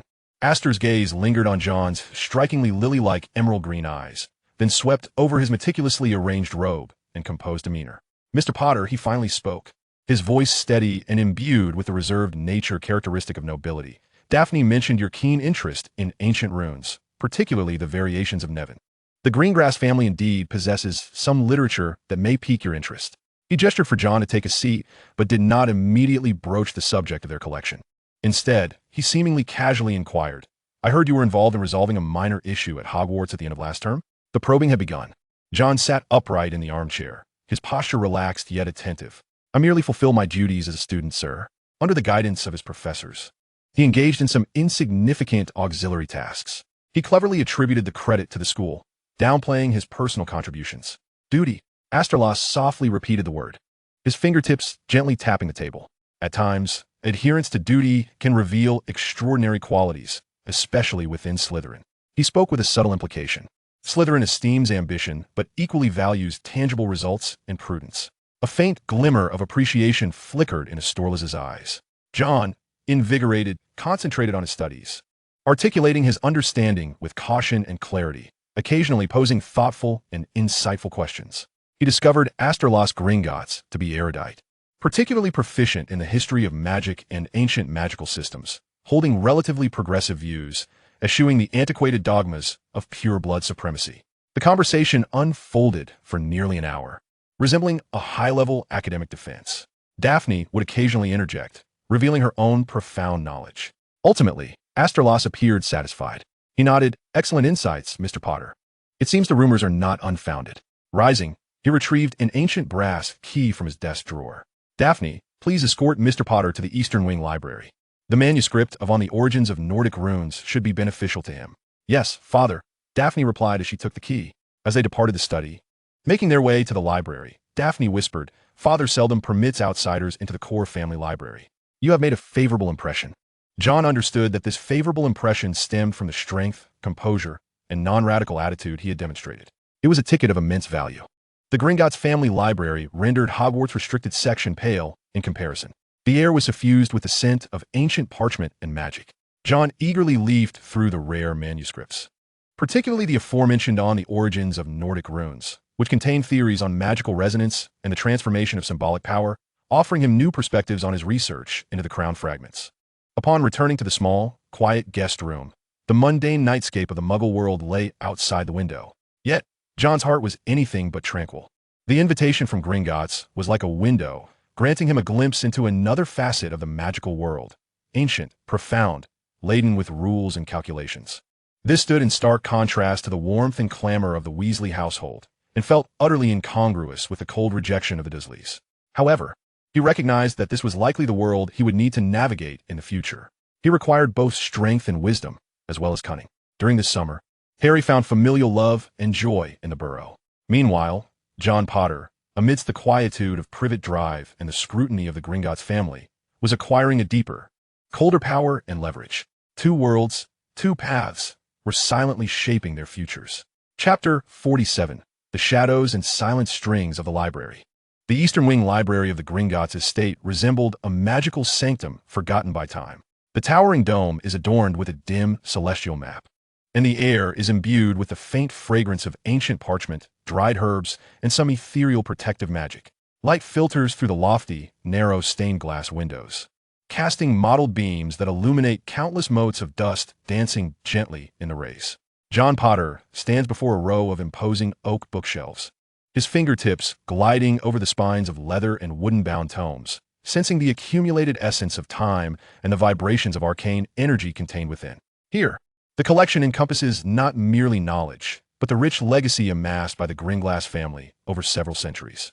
He soon discovers the manuscript mentioned by Mr. Asterlos, a hefty volume titled An Examination of the Origins of Nordic Runes, bound in an unknown animal hide, its pages slightly curled at the edges. He carefully moves the book to the expansive oak table in the reading area, where Daphne Gringlass sits quietly opposite him, holding a slightly smaller volume on medieval alchemical symbolism. Though her gaze seems only partially fixed upon the pages, the reading room is profoundly silent, interrupted solely by the almost imperceptible rustle of John turning the ancient pages and the steady rhythm of their breathing. Sunlight streams through the stained glass, casting a pale blue spot directly upon Daphne's cascading golden locks, as if bestowing upon her a delicate halo. John is entirely absorbed in the manuscript's contents. The ideas presented are indeed novel and profound, particularly regarding the influence of various Nivian dialects on magical resonance frequencies, and how to refine symbolic structures to channel pure or more specifically attributed magical energies. This offers him a fresh perspective on researching the residual magical energies of the crown fragments. He becomes entranced, occasionally tracing intricate rune structures in the air with his fingers, his brow furrowed, completely immersed in a labyrinth of thought. Daphne occasionally lifts her gaze to observe him. She studies the depth of his emerald green eyes when focused, the unconscious tightening of his lips, and the remarkable calm and concentration that belies his age. This very focus exudes a peculiar sense of power. He resembles a finely tuned instrument, efficient and composed, yet revealing a unique allure in the subtleties. An almost imperceptible smile curves at the corners of Daphne's mouth. She has encountered too many boastful purebloods. Some like Draco Malfoy, who flaunt their stature, and others like Theodore Nott, who are sullen and reclusive.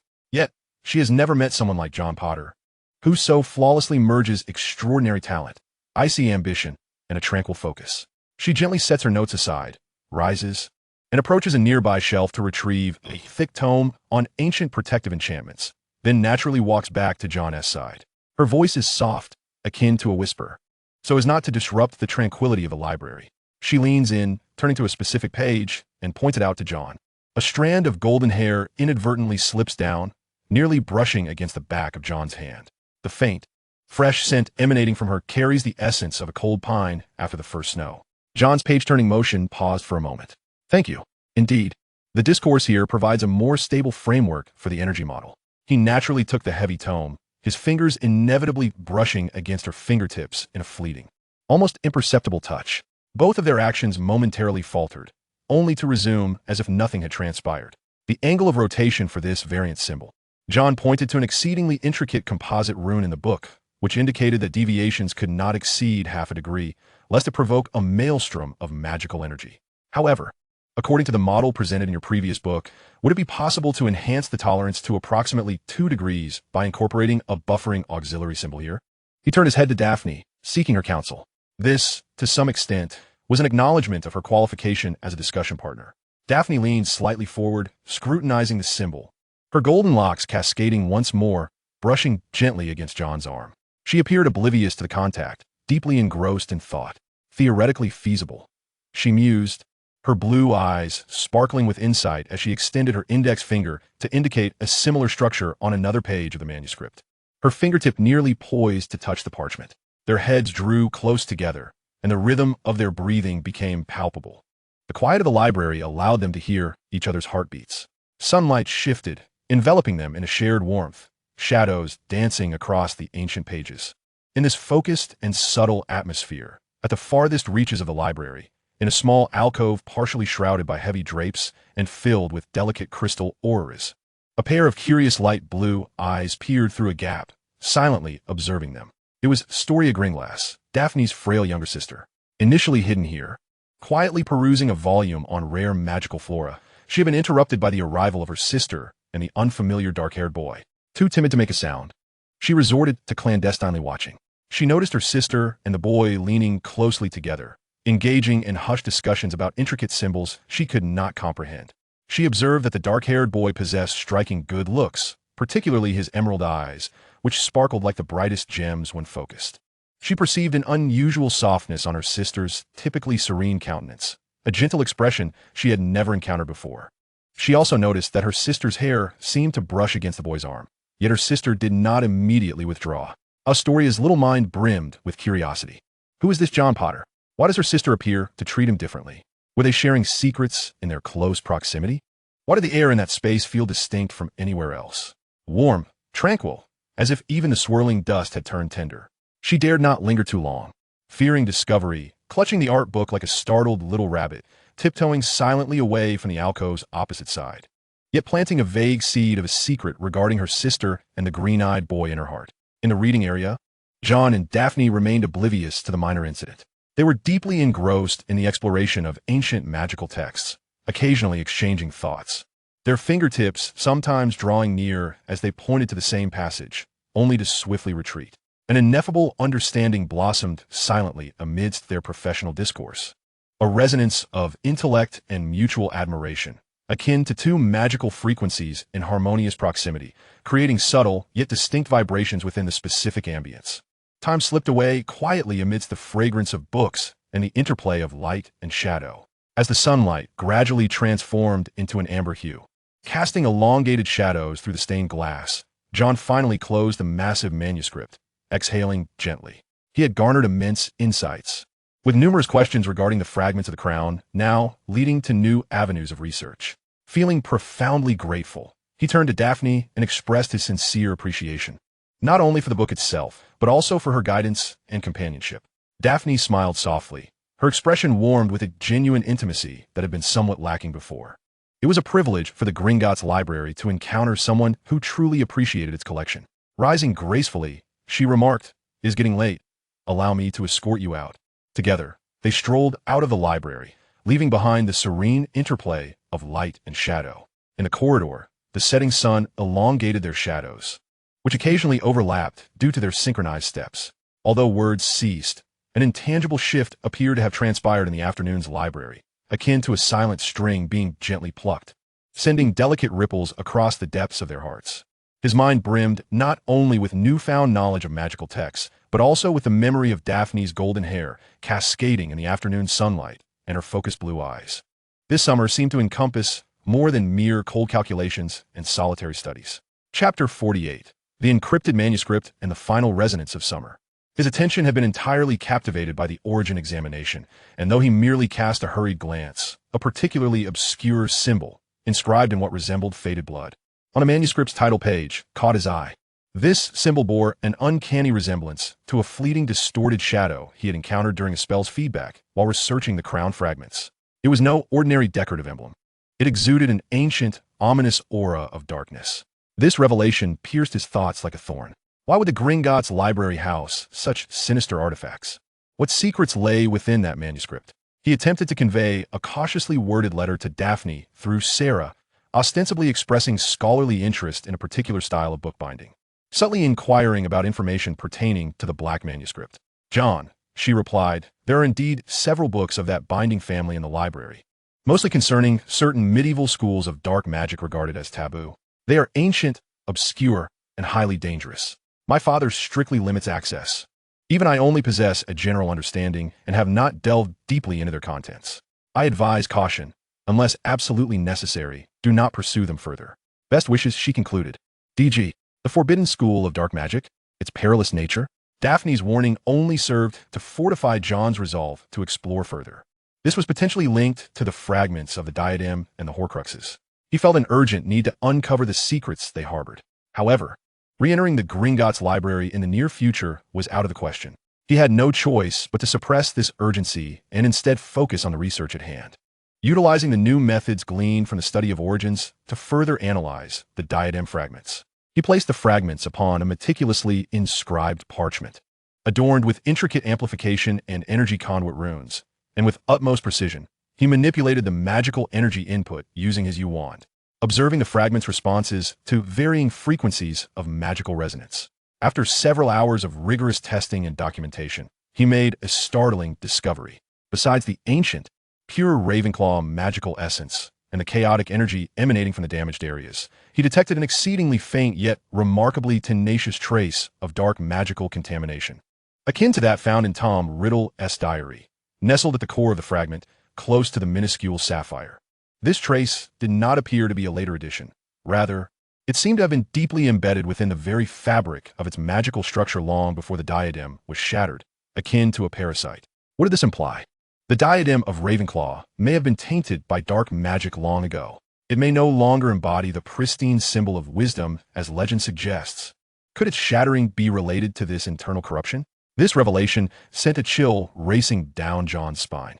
Was Voldemort's creation of Horcruxes not an original endeavor, but rather a borrowing or continuation of some ancient, darker magical tradition? Might the Black manuscript in the Gringotts Library hold the answers? As questions multiplied, the clues began to weave together into an ever-expanding, darker web. As he immersed himself in these shocking discoveries, summer quietly approached its conclusion. An owl delivered the reading list and necessary supplies for the new academic year. Unlike previous years, this year's Defense Against the Dark Arts textbook bore an unsettling title, The Monster Book of Monsters. It was said to be a book filled with magical creatures that were prone to violent, mutual aggression. This requirement exuded an extraordinary aura of chaos. John was almost certain this was yet another of Dumbledore's machinations, perhaps related to the new professor. He also received a letter from Harry, brimming with nostalgia for their humble abode and anticipation for the new school year, though he expressed confusion regarding the monster book and excitedly mentioned that Mr. Weasley had won a grand prize from the Daily Prophet, planning to take the whole family on a trip to Egypt. In stark contrast, John's summer had been remarkably tranquil. Yet, he understood that the insights he had gained during this stillness were far more profound than any journey to Egypt. On the eve of his departure, John meticulously reviewed all his research notes one last time, securing them with a protective locking charm before storing them carefully. The fragment of the diadem was concealed using a more complex shielding spell and protective enchantments. He stood by the window, gazing at the monotonous scenery of Privet Drive under the setting sun. During this summer, he honed his mind in solitude, mastering perilous magic and acquiring vital knowledge concerning Horcruxes and the Crown. He made initial inroads into the world of pureblood families and established a subtle, yet solid connection with Daphne Greengrass. The cost of this endeavor was a profound isolation and a constantly taut mental state. Yet, in the face of his gains, all of it was worthwhile. One night, Sarah once again arrived, bearing Daphne's final letter of the summer. The content was brief, still pertaining to the dynamics of certain pureblood families, but at the end, there was a handwritten line that differed from before. Moreover, I have heard that the new defense against the dark arts professor had been appointed, which is rather unexpected. Wishing you a smooth, new academic year, and I await our reunion. A new professor? Unexpected? John gazed at the words, his eyes narrowing slightly. Hogwarts was never short of surprises. He tucked away the letter and took one last glance around the small guest room. The second year had concluded, yet the true challenges appeared to be just beginning. What paths would the fragments, clues, and powers he held lead him towards? John Potter extinguished the candle, plunging the room into darkness. Only his gaze remained clear and cold in the shadows, akin to a hawk poised to strike in the night. The chime of a new academic year was about to sound. Chapter 49, Dementors and the Weary Guardian. As usual, the Hogwarts Express exhaled thick white steam, departing from the bustling King's Cross station, carrying thoughtful students towards the Scottish Highlands. John Potter sat alone in a compartment, watching as the rapidly passing scenery transitioned from the dull grays of the city to the lush greens of the countryside.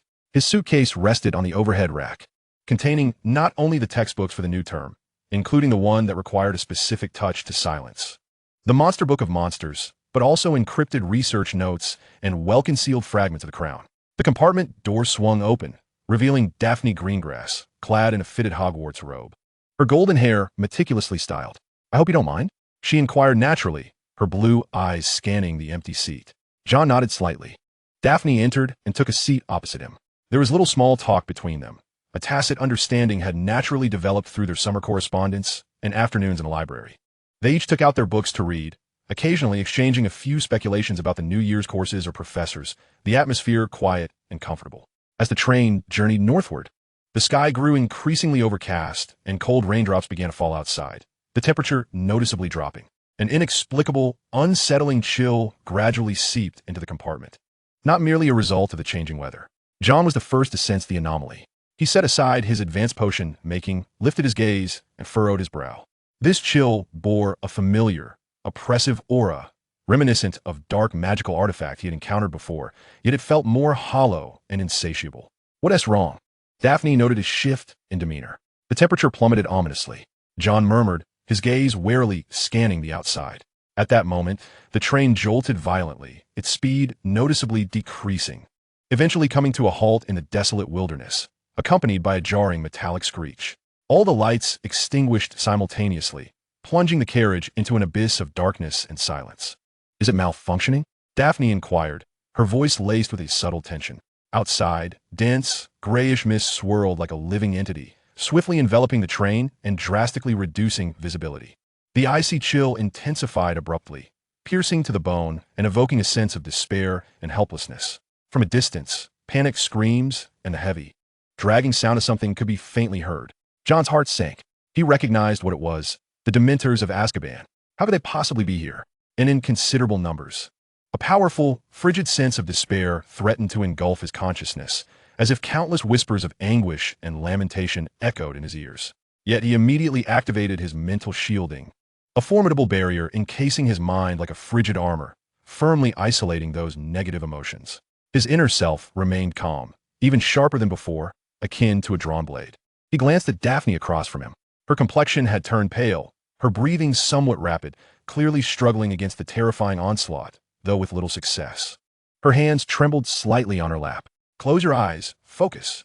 John's voice was low and steady, cutting through the suffocating chill. Daphne cast a surprised glance at him, seemingly taken aback by his composure and even his guidance in such dire circumstances. Just then, a tall shadow draped in tattered robes glided past the glass of their compartment door. The entity bore no face. merely a void that seemed capable of siphoning away all light and hope, emanating an endless chill and despair. Unable to suppress a low gasp, Daphne shrank back. John sprang to his feet, his wand instantly slipping into his hand, positioned protectively before Daphne, his emerald eyes fixed warily on the terrifying creature outside, cold and alert. He was uncertain how effective his magic would be against the Dementor, but he refused to remain passive. In that critical moment, a commotion erupted from the adjacent compartment, followed by a weak yet resolute voice, Expecto Patronum. A faint but pure silver light burst forth from next door, although it lacked the strength to solidify. It successfully repelled the Dementor that had been poised to invade their compartment. The monster emitted a silent roar, reluctantly retreating into the mist. The chill within the carriage lessened slightly. John did not lower his guard, his wand still gripped tightly, his gaze sharply directed towards the neighboring compartment. That incantation was a Patronus charm, an advanced defensive magic specifically designed to combat Dementors. Who was it? Footsteps approached, and the door to their compartment was pulled open. A man stood at the threshold. He was clad in a remarkably tattered wizard's robe, adorned with numerous patches. His gaunt figure and pallid, weary complexion suggested a recent recovery from a long illness. Streaks of white mingled with his brown hair, bestowing upon him an appearance of profound weariness despite his youth. However, his light brown eyes radiated an unusual warmth and determination, currently fixed upon them with concern. "Are you all right?" His voice, slightly hoarse yet reassuring, offered a sense of comfort. "I apologize. My incantations were not sufficiently practiced to fully dispel them, but you should be safe for now." His gaze lingered for a moment on John's tightly gripped wand and composed demeanor, revealing a fleeting hint of surprise before shifting to the pale-faced Daphne. "We are fine. Thank you, Professor," Daphne responded first, recognizing the man as the newly appointed defense against the dark arts professor, Remus Lupin. His photograph had once appeared in a brief announcement in the Daily Prophet regarding his appointment, though the real man before them seemed far more worn.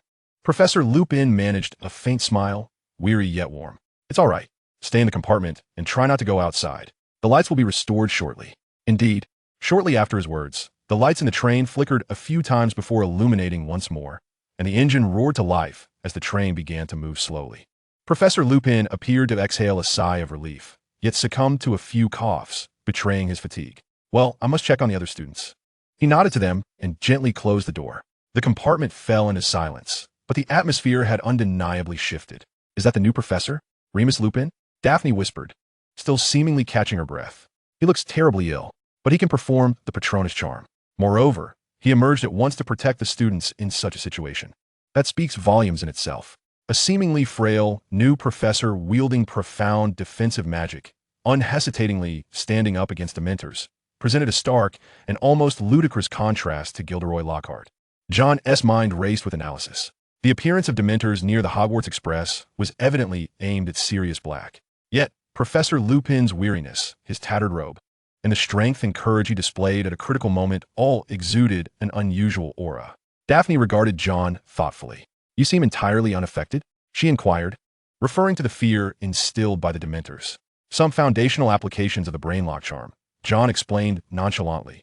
Daphne refrained from pressing further, though a deeper curiosity and inquiry glimmered in her gaze. "He seemed to have become even more inscrutable over the summer." The train continued its journey toward Hogwarts. After the harrowing encounter with the Dementors, the atmosphere aboard remained tense and apprehensive, with students engaged in hushed discussions. John gazed out at the receding mist, his thoughts swirling within. The commencement of the new academic year had unfurled in this dark and unexpected manner. An escaped prisoner from Azkaban, the patrol of Dementors, and a mysterious yet weary new professor combined to suggest that Hogwarts' third year would be anything but tranquil. John Porter felt that the clues and power he held in his hands might play a crucial role in the upcoming turmoil. The chessboard had been reset, and the new pieces were already in place. The game had begun. Chapter 50. Shadows of the New Academic Year and the Wolf's Hypothesis. The Hogwarts Express arrived at the station without incident. After the encounter with the Dementors, the students disembarked with pale faces, marked by lingering anxiety, hastening their steps as if fearing the cold creatures might leap from the shadows once more. The thestral carriages reappeared before John, those gaunt, spectral beings visible only to those who had witnessed death, standing silently in the drizzle, drawing the carriages toward the castle. Their very presence cast a somber pall over the new academic year. The great hall remained warm and resplendent, filled with students seated at 4 long tables. while the enchanted ceiling mirrored the gloomy, rain-soaked night outside. Yet, the atmosphere was particularly grave ahead of this year's sorting ceremony. Professor Dumbledore stood, his demeanor more serious than ever, his silver hair and beard seemingly dulled. He clearly articulated the escape of the notorious Azkaban prisoner, Sirius Black, emphasizing the peril he posed, bluntly stating that Black's target was likely Harry Potter. This revelation struck the hall like a thunderclap, eliciting gasps and whispers of fear among the students. He then addressed the Dementors, explaining that they would be stationed at all entrances of Hogwarts, warning the students never to challenge them or venture beyond the castle's bounds. The Dementors were merciless creatures, unable to distinguish between prey and obstacles. Dumbledore's gaze sharpened as he emphasized that any attempt to leave the castle without permission would be deemed extremely reckless and dangerous, subject to the harshest penalties. Many students, particularly those in lower years, displayed evident fear. Harry Potter looked particularly pale, feeling the weight of mixed gazes filled with sympathy and dread directed at him. John listened calmly, his mind racing. The escape of Black, his apparent target being Harry, and the presence of Dementors all pointed to a more intricate and perilous situation. Dumbledore's stern warning seemed less a caution to the students and more a veiled protection for those who might be exploited or harmed by Black. Subsequently, Dumbledore introduced the new defense against the dark arts professor, Remus Lupin. Professor Lupin stood at the end of the staff table, clad in a tattered robe that appeared even more threadbare under the hall's brilliant lights. He looked weary, but managed to offer a gentle yet somewhat awkward smile to the assembled faculty and students. A smattering of applause broke out, uneven and sparse. Many students, especially from Slytherin, regarded him with skepticism, whispering about his appearance and frail demeanor. Having endured the trials of Lockhart, their expectations for the new appointee to this position were understandably tempered. Professor Lupin had already demonstrated his capabilities on the journey here. Dumbledore, timely in his interjection, cast a meaningful glance over the assembly, remarking that he had successfully repelled the Dementors that attempted to board the train. I believe he will impart to you all truly valuable knowledge on how to confront dark creatures. This statement elicited a modest increase in applause, though lingering doubts remained unassuaged. John observed Lupin closely. His weariness was extraordinary, not merely physical, but rather indicative of a profound depletion. His tattered robes, though clean, were evidently of a style long past, and showed significant signs of wear, suggesting financial hardship and an extended absence from the mainstream of wizarding society. Yet, the resolve in his gentle eyes and the decisiveness with which he cast the Patronus charm revealed that he was far from ordinary. Was he consuming potions? What ailed him?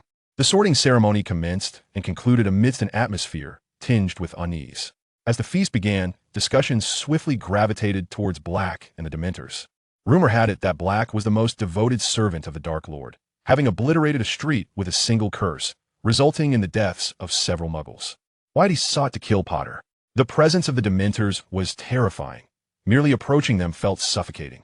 Draco Malfoy, seemingly recovering from his fright, began to boast once more about his father's insider knowledge regarding Black's escape and the full support for the Dementor Guards, attempting to re-establish his dominance within Slytherin. Though his audience appeared less responsive than before, Daphne Greengrass dined quietly, occasionally whispering to Pansy Parkinson beside her, casting thoughtful glances toward Professor Lupin at the end of the staff table. John's attention, however, remained predominantly fixated on Lupin and his potion. A certain conjecture began to crystallize in his mind. Prolonged fatigue, financial distress, estrangement from the mainstream, a need for regular doses of specific potions. Yet the mastery of advanced magic, such as the Patronus charm, and now Dumbledore's appointment at this juncture. An almost forgotten account of a particular kind of werewolf flickered through his thoughts. This was not a natural condition, but one acquired through a bite, rendering them uncontrollable under the full moon. They typically required an exceedingly complex potion to retain their sanity. The very root of the name, Remus Lupin, was intrinsically linked to wolves. Could this new professor be a werewolf? Dumbledore had hired a werewolf to teach defense against the dark arts. This hypothesis was audacious and astonishing. Yet, if true, it would elucidate many puzzling aspects. Dumbledore's unconventional approach to staffing had always prioritized ability and necessity above all else. Employing a werewolf to instruct on the defense against dark creatures possessed a certain ironic poetry and practicality. John chose not to voice his thoughts, instead burying this conjecture deep within his mind, an insight that warranted further observation and validation. As the Slytherin team passed through the entrance hall, a palpable chill, unsettling in its intensity, seeped in from the castle's outer gates, heralding the presence of dementors beyond. Upon returning to the common room in the dungeons, the prefect dutifully announced the usual precautions, particularly emphasizing the prohibition against leaving the castle. John approached the window, gazing at the dark, unfathomable waters of the Black Lake. Beneath its surface, it seemed to conceal endless secrets and perils. The new academic year had commenced, yet the shadows loomed heavier than in any previous year. An escaped prisoner from Azkaban, dementors lurking outside the castle, a new professor who might be a werewolf, and the unresolved enigmas regarding Horcruxes and crown fragments all intertwined, foretelling a third year fraught with unprecedented challenges and turmoil. John Potter inhaled the cold, musty air of the dungeons, his eyes glimmering with a calm, yet piercing resolve. Regardless of the darkness that approached, he was prepared. The hunt, or the relentless pursuit, would continue. Chapter 51, Boggots and the Chilling Truth. The new academic year's curriculum officially commenced. Most notably, the Defense Against the Dark Arts class diverged significantly from past experiences. After enduring Quirrell's stammering and Lockhart's flamboyance, the students regarded the new professor, Remus Lupin, who appeared frail and poorly attired, with a blend of skepticism and cautious observation. Instead of conducting lessons in the classroom, he led the third-year Slytherin and Gryffindor students, still in a combined session, to the staff room. The room was devoid of occupants, save for an old, battered wardrobe standing against the wall, from which a persistent thumping sound emanated, as if something within were incessantly battering against the door. "Good afternoon," Professor Lupin's voice, though tinged with fatigue, was clear and robust. "Today, we shall practice dealing with a rather troublesome, albeit non-lethal, dark creature known as a boggart." He briefly elucidated the characteristics of a boggart. It could peer into the human heart and transform into the most profound fears of each individual.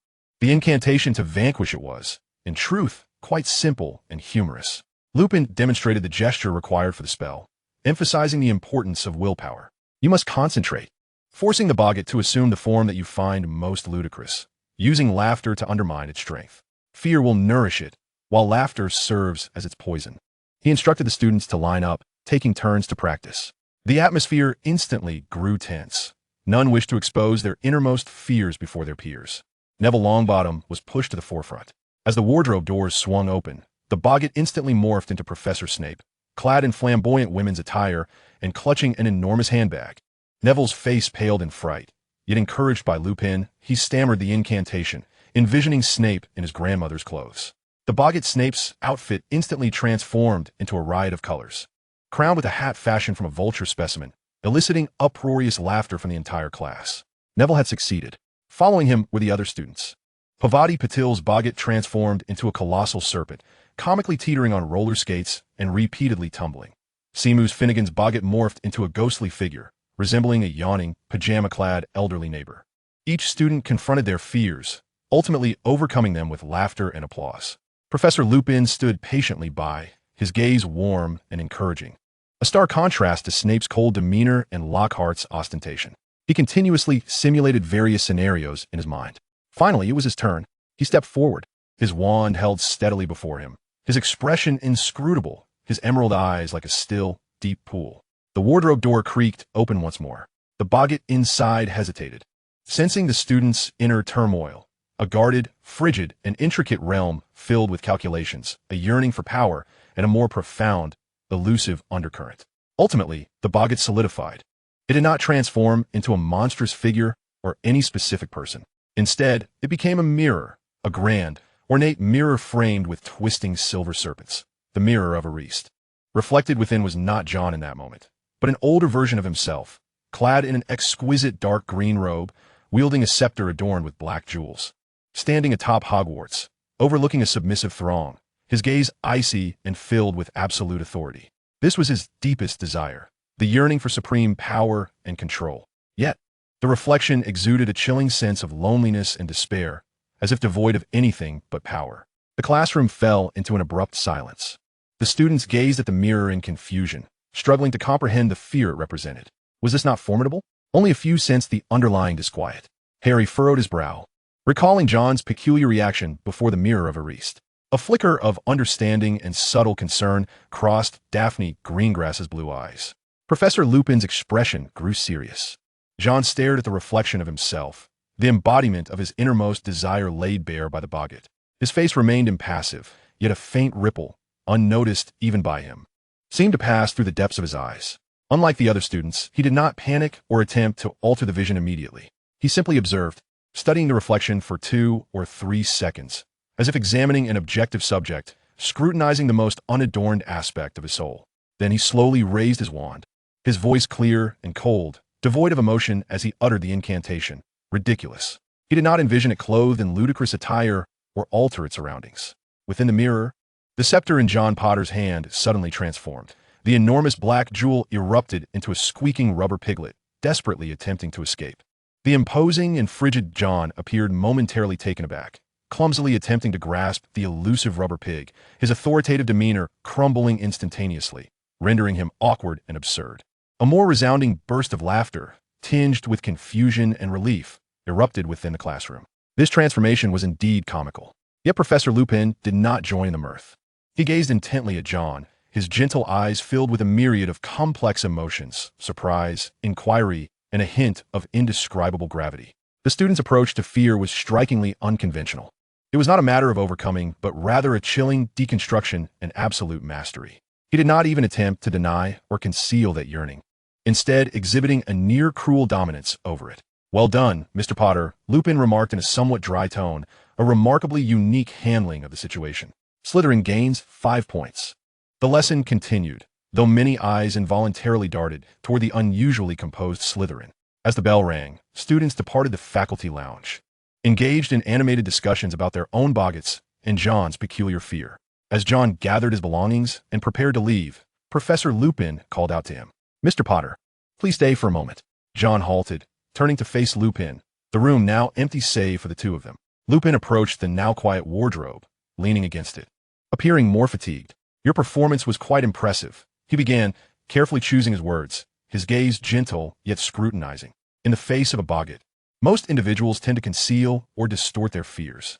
Yet you seem to opt for confronting it in its most authentic form, subsequently mastering it with absolute calm."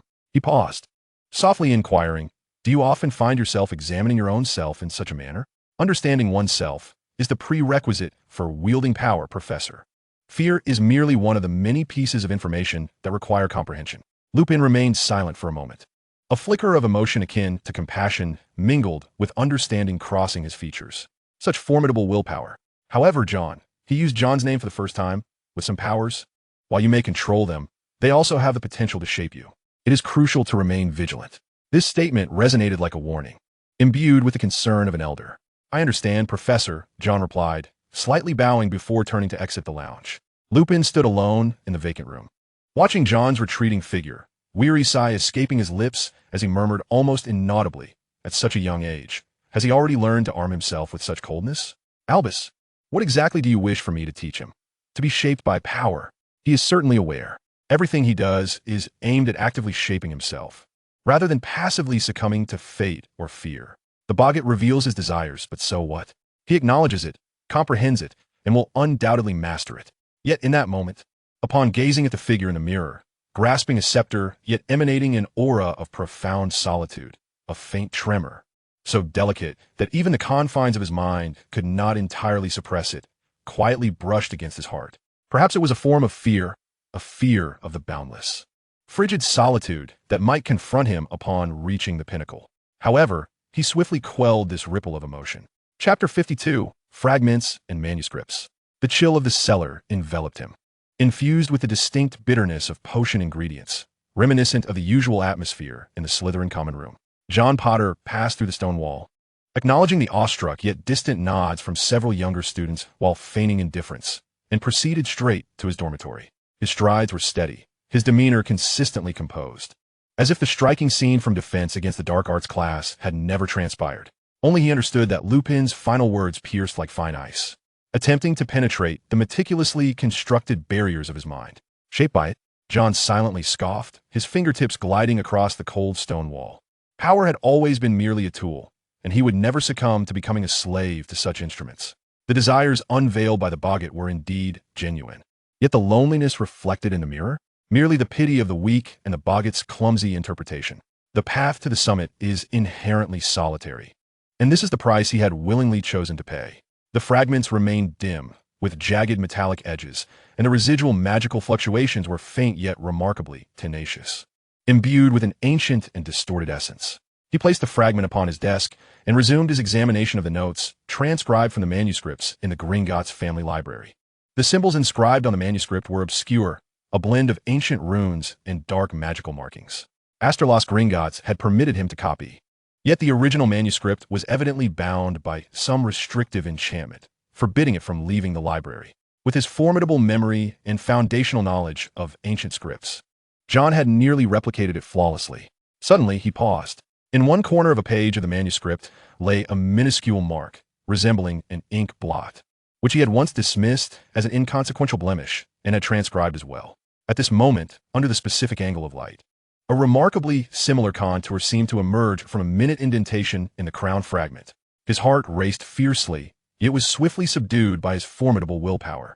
Emotional fluctuations were the bane of research. He immediately drew forth a quill, dipped it in ink, and meticulously rendered the mark upon a new sheet of parchment. Then, he picked up a magnifying glass, carefully adjusting the fragment's angle to allow the faint, quivering green light from the black lake outside to illuminate the indentation precisely. Indeed, almost entirely congruent. It was not a mere blot. Rather, it appeared to be an exceedingly ancient, deliberately concealed mark, or perhaps a signature left by its creator or a powerful modifier. John's breath quickened slightly as he attempted to delicately and tentatively infuse a trace of magic into the indentation of the fragment. There was hardly any reaction. He pondered for a moment before directing his magical energy towards the marked parchment. The ink upon the parchment appeared to come alive, subtly writhing and emanating an ethereal glow tinged with an unsettling portent.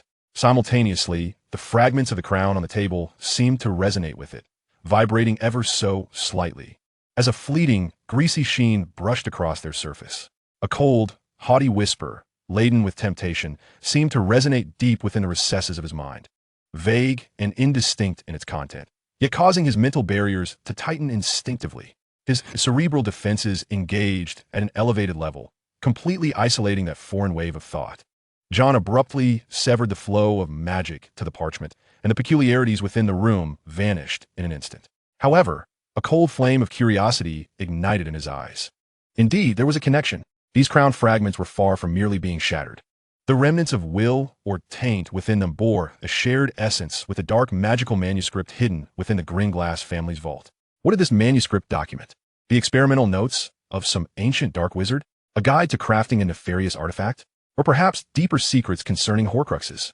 Did the Gringotts family comprehend the true value of this manuscript?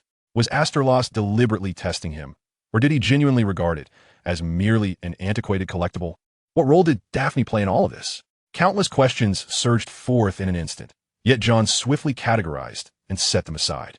He required more information and a more cautious exploration.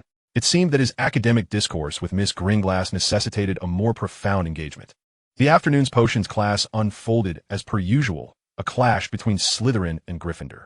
The dungeon was permeated with an even richer aroma of herbs and chemical concoctions.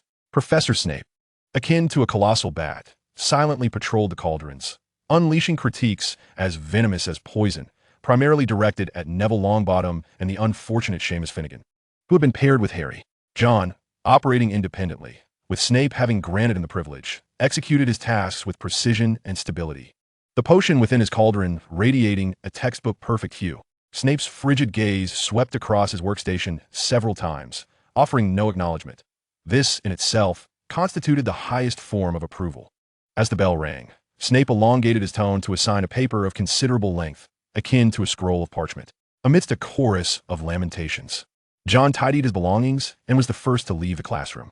Upon rounding the corner of the corridor, he seemingly slowed his pace nonchalantly. Soon, a familiar figure caught up, walking alongside him. It was Daphne Gringotts. "Good afternoon, John," she greeted, her voice calm, imbued with the reserved demeanor typical of Slytherin. "It seems potions class remains devoid of suspense. Your swelling solution was of impeccable color, and your heat regulation surpassed that of Zabini." A faint smile graced Daphne's lips. "Thank you. However, in comparison to certain individuals' remarkable performances in defense against the dark arts, my potion's results appear rather trivial." John anticipated her remark. It came as no surprise. It was merely a simple practical lesson. The simple practical class certainly would not prompt Professor Lupin to keep anyone behind for a private conversation. The keen light flickering in Daphne's blue eyes resembled a mirror. An Eris mirror, perhaps? How abstract. What instills fear in one could indeed be a mere possibility. Her probing was perfectly measured, conveying concern without delving too deeply. The abstractness of it all hinges upon interpretation, much like certain ancient symbols that, despite appearing meaningless, may conceal crucial keys. Daphne's footsteps faltered imperceptibly. She immediately grasped John's implication. "It seems you have made a new discovery regarding our family's collection?" she inquired softly, her tone growing more cautious. "Some insights, though I require further context for interpretation," John replied, maintaining his gaze ahead, particularly regarding the origins and uses of certain specific markings. "Perhaps, during your next visit, I might have the fortune to delve deeper with Mr. Asterlos." This was a clear signal. He wished to revisit the Gringras Estate's library with a definite purpose. Daphne paused for a few seconds, seemingly weighing her options before finally nodding. "I'm most grateful." John inclined his head slightly. A deal had been struck. Both parties had obtained the desired information. John secured further access to core materials, while Daphne confirmed John's value and his potential connections to family interests, perhaps even satisfying a flicker of curiosity about him. They parted at the next staircase, each heading in different directions, as if merely coincidental companions during a break. John descended the steps leading to the cellar, calmly plotting his next move, to await an invitation from Gringras for further exploration of the manuscripts and fragments, while closely monitoring developments both within and outside Hogwarts, particularly concerning the escaped Sirius Black and the enigmatic Professor Lupin. Lupin, John recalled the occasionally sharp glint in his seemingly gentle eyes. Dumbledore would not hire a werewolf as a professor merely for the sake of an engaging boggart practical lesson. There must be a deeper strategy at play, potentially linked to Black. In this intricate game, he needed to find the move most advantageous to himself. The shadows of the cellar enveloped him, his emerald eyes flashing with a cold, calculating light in the dimness. Chapter 53. The Implications of the Kneazle and the Whomping Willow. The Hogwarts courtyard appeared serene beneath the afternoon sun, yet beneath this tranquility, currents of tension surged. Rumors of Sirius Black potentially infiltrating the castle grew increasingly fervent, and the chill brought by the patrolling Dementors had yet to dissipate. Meanwhile, John Potter had just reached a potential accord with Daphne Gringras regarding ancient dark magic manuscripts. Situated near the greenhouses, the air was infused with the scent of earth and herbs, enabling his mind to function with clarity. It was Hermione Granger's Kneazle named Crookshanks, with its flattened face, as if it had once collided with a brick wall, and its ginger fur and bow-legged stance, presenting an odd yet astute appearance. At this moment, it was regarding John with its slightly orange-hued eyes, imbued with an intelligence that seemed almost uncat-like. John was aware of its scrutiny. He recalled how this very cat had attempted to attack, or perhaps to approach, Ron's mouse-like companion aboard the train. He possessed an innate, ineffable affinity for animals, a subtle ability that he typically concealed within the confines of Slytherin, for excessive warmth could easily be misconstrued as weakness. The creature, Crookshanks, appeared somewhat perplexed. It tilted its flattened head, emitting a low, rumbling sound that was neither a purr nor a threat. Cautiously, it advanced a few steps, its nose twitching as if discerning the bitter scent of potion ingredients, the faint dust of ancient metal, the ink of parchment, and a cold, pure core of magic emanating from John. Most animals would regard John's extreme calmness with suspicion or detachment. However, as a hybrid of cat and Kneazle, Crookshanks possessed an intellect and discernment far exceeding that of ordinary felines. It seemed to sense that this human was unlike the others from Slytherin, harmless, yet not warm. More akin to a silent stone that would not inflict harm, but also did not require appeasement. As John observed it, he was suddenly reminded of its fixation on the Kneazle on the train. A fleeting thought crossed his mind. Was this clever creature genuinely attacking indiscriminately at that time? Or had it perceived something deeper? He gradually crouched down, aligning his gaze with that of Crookshanks, making no sudden movements. From his pocket, he retrieved a small piece of subtly scented, magically infused dried lizard skin, which he occasionally used to test the reactivity of certain materials. Gently placing it in his palm and extending it towards Crookshanks. This was a tentative offering. Crookshanks hesitated for a moment, its nose twitching once more. It was notoriously finicky about food, yet the faint magic emanating from the lizard's skin intrigued it. Ultimately, it approached not to eat, but to nuzzle John's wrist with its head, a somewhat clumsy motion, yet imbued with the affectionate acknowledgement unique to Kneazles. Then, It picked up the piece of lizard skin, but did not immediately depart. John raised an eyebrow, finding this curious. He stood up, resolved to follow this peculiar neasel to discover its intentions. Crookshanks led him not towards the castle gates or bustling areas, but along a rarely trodden, secluded path. Heading toward the edge of the forbidden forest, they ventured further, the surrounding trees thickening around them. At last, in the center of a clearing, John beheld the infamous, fiercely aggressive willow tree known for its striking violence.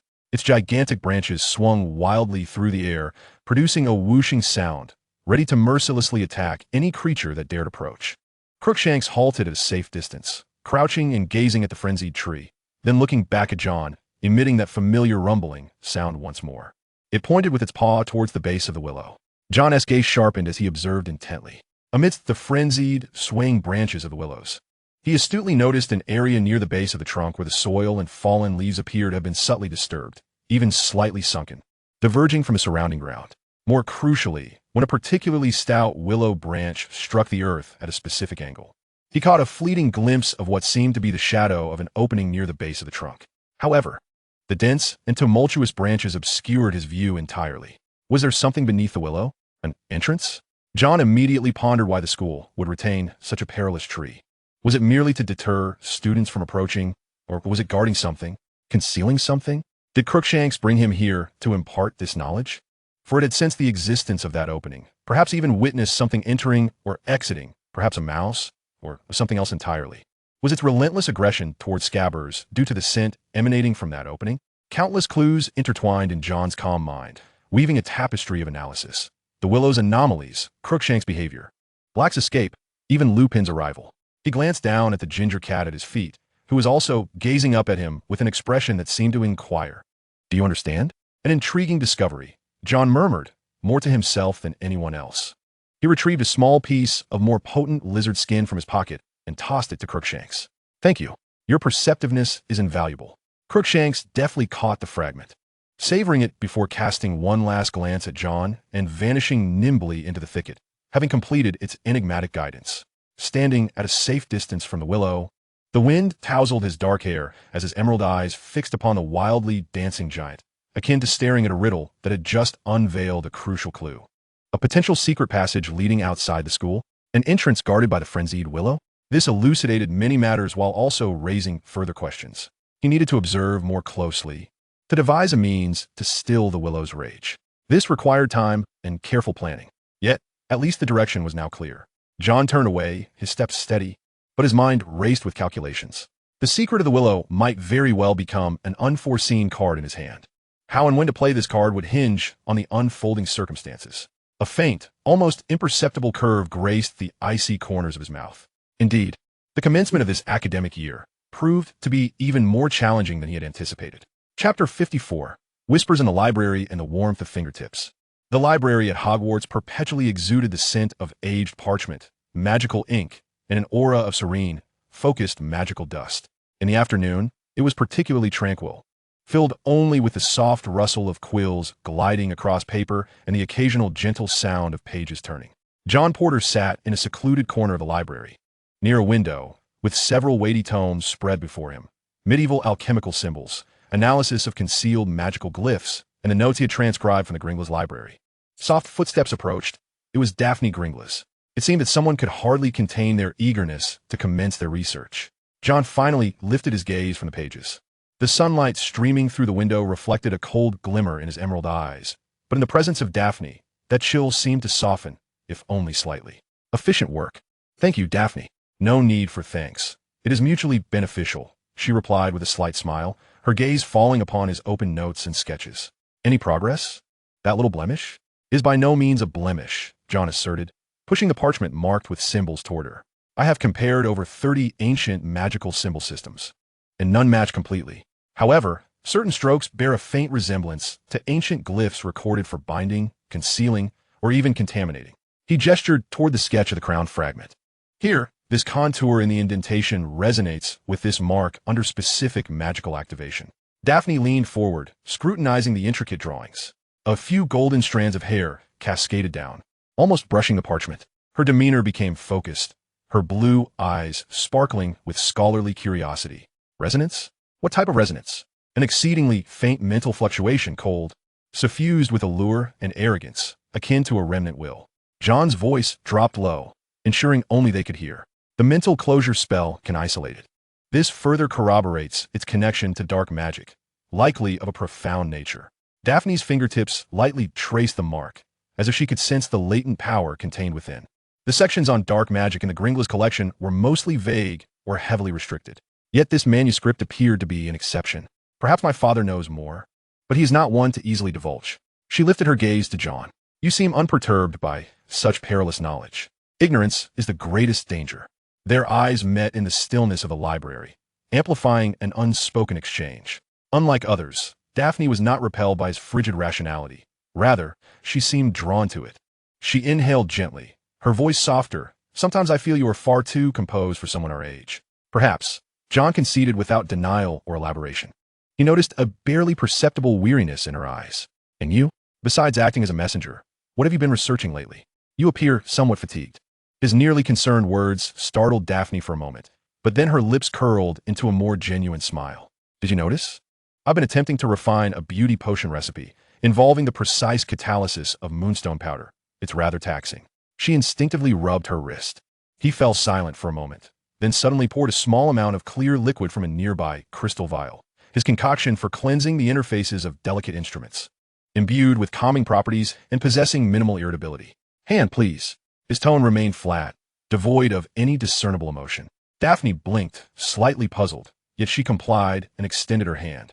Placing it upon the table, John dipped the tip of a quill into the solution before extending his index finger, catching the droplet with the pad of his finger. His movements exuded the precision and concentration of a potion maker, gently grasping Daphne's wrist and applying the cool, soothing liquid to her slightly reddened skin. His fingertips were cool, yet the touch was remarkably steady, conveying an undeniable sense of assurance. Daphne felt her body subtly stiffen as the coolness seeped through her skin, seemingly alleviating not just the minor discomfort in her wrist, but also imparting a strange, tingling sensation that quietly spread through her veins. She could distinctly perceive the pressure of his fingertips and the texture of his skin. This solution proved more effective than cold water and was less irritating. Next time, try using a silver stirring rod, 7.5 clockwise turns and 1 counterclockwise. It may enhance the catalysis of moonstone powder. John's voice remained steady, as though he were stating an experimental conclusion, yet he did not immediately relinquish his hold. Daphne felt her heart skip a beat, her cheeks warming slightly. She gazed at John's lowered eyelashes and his intensely focused profile, which seemed to treat her as if she were a delicate instrument. A complex array of emotions surged within her: curiosity, inquiry, and a subtle flutter induced by his cool demeanor. Do you also study beauty potions? She endeavored to keep her voice steady. The principles of potions are interconnected. John finished applying the solution and naturally released her hand, as if the entire act had been utterly mundane. He pushed the small crystal vial toward her. This is for you. Control the dosage carefully and do not ingest. She clasped her palm, lifting the tiny vial, its cold surface warming against her skin. Thank you. So, what specific materials would you like to research this weekend? I can prepare in advance. All records pertaining to soul magic, ancient curse vessels, and the private symbolism of Ravenclaw. Yet, within the library's atmosphere, something seemed to have subtly shifted. A delicate, unspoken tension enveloped the two, mingling with a musty scent of parchment, the chill of the potion, and a faint, almost ephemeral fragrance that belonged to a young woman. They continued their discussion on symbols, manuscripts, and weekend plans, their words remaining clear and rational, centered around knowledge and secrets. However, beneath the unnoticed surface of the table, Daphne would occasionally, unconsciously, brush her fingertips against the wrist that had just been touched. Meanwhile, during the intervals of turning pages, John's peripheral vision would fleetingly catch the focused, azure gaze across from him. The pursuit of knowledge intertwined with a quietly burgeoning, obscure sentiment, woven together in the hushed corners of the library. Chapter 55, Whispers of Fragments and Weekend Invitations. The silence of the basement dormitory was disrupted by the subtle, flowing waves of magic emanating from John Porter's fingertips. On the table, the shards of Ravenclaw's diadem glimmered with a dim sheen under the candlelight, alongside an open notebook transcribed from the Greengrass family. The air was thick with a weighty, almost tangible focus. John's fingertips hovered over a tiny indentation on the shards, while his other hand pressed down upon a replicated stained symbol in the notebook. Rather than directly channeling his magic, He endeavored to vibrate his own magical essence at an exquisitely precise frequency, striving to resonate more profoundly with the lingering, coldly arrogant will that remained. His mental occlusion was akin to a finely tuned instrument, meticulously monitoring his mental state while sending forth a tendril of perception, piercing like a probe into the core of the shards. Initially, there was only a profound silence. The residual will lay coiled like a venomous serpent, deeply concealed. John remained undeterred. He adjusted the frequency of his magical vibrations, integrating the hints from several auxiliary symbols in the notebook, and continued his efforts. Time flowed in the stillness, the candlelight flickering in his emerald green eyes, reflecting a chilling determination.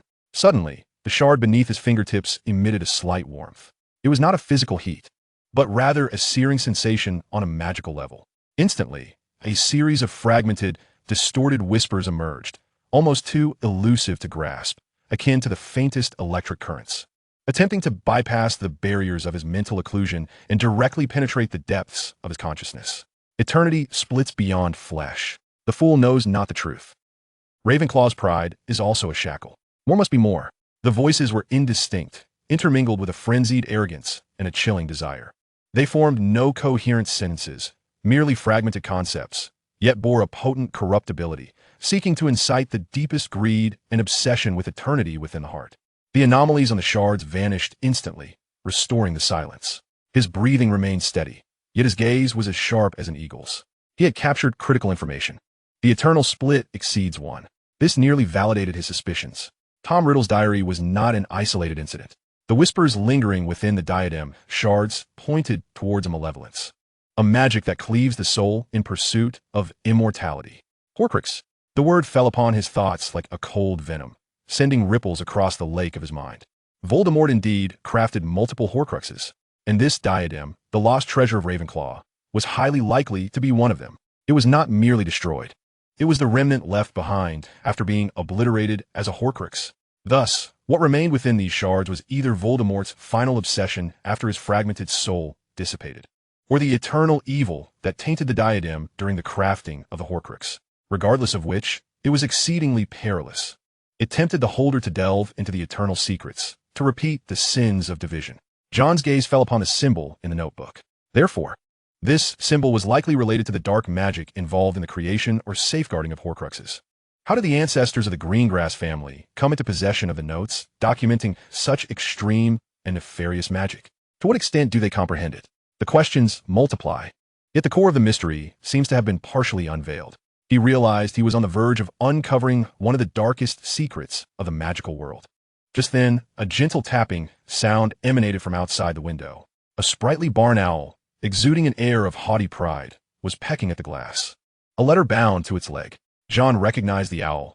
It was the Greengrass family's customary messenger. He rose to open the window, and the owl nimbly hopped inside. Extending one leg, John unfastened the letter sealed with dark green wax, and the owl disdainfully glanced at the dim crowned shards on the table before taking flight.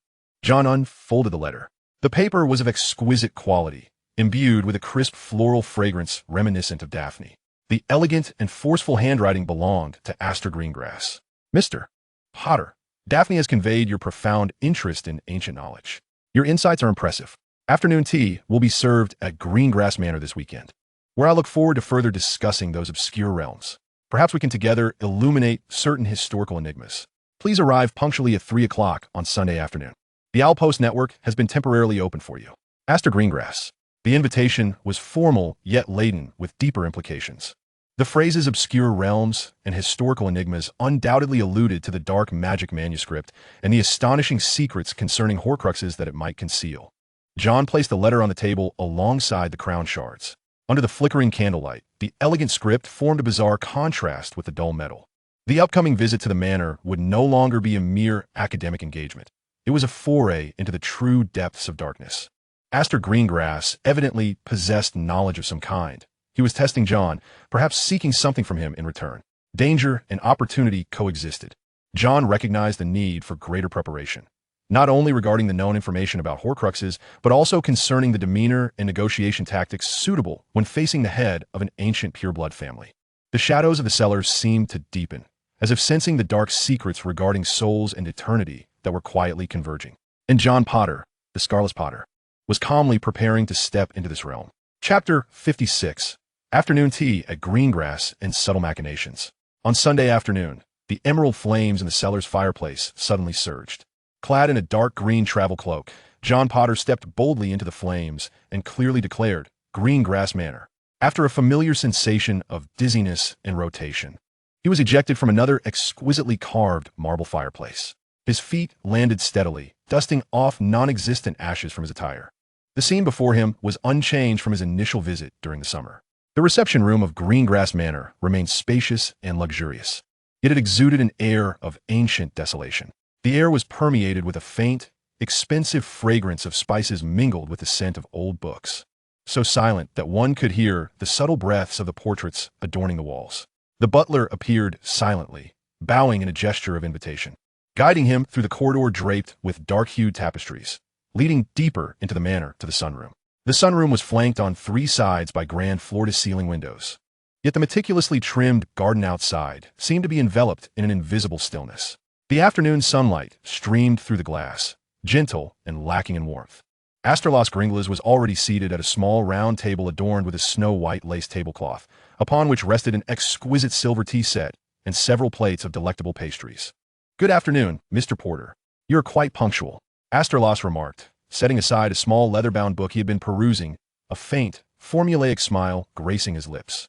He appeared as lean as ever, impeccably dressed, his gaze sharp and scrutinizing, akin to that of a hawk. John noticed that the very book lying beside him was the same ace study of Nordic runes he had borrowed from his library during the summer. "Good afternoon, Mr. Gringlas. Thank you for your invitation." John inclined his head slightly, maintaining a demeanor that was neither subservient nor arrogant, as he settled into the chair opposite him. His glance swept quickly across the room, noting the absence of Daphne. This meeting was purely a conversation between him and the patriarch. "I trust your journey with the Flying Road Network was not uncomfortable?" Asterlos gestured for the butler to pour tea, the black tea cascading in a fine-boned china cups, releasing a waft of steam. "Daphne has some trivial tasks to attend to, but she will join us shortly." After a brief exchange of pleasantries, the conversation swiftly transitioned to the matter at hand.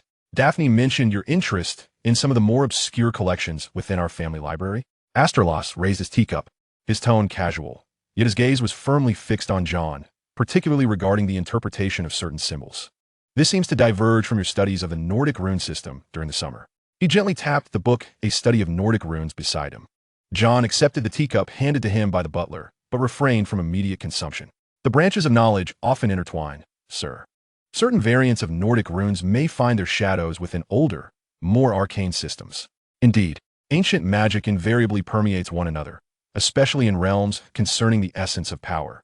He paused deliberately, observing John's reaction. Some symbols convey not merely information but intention and even cost. This statement was laden with implication.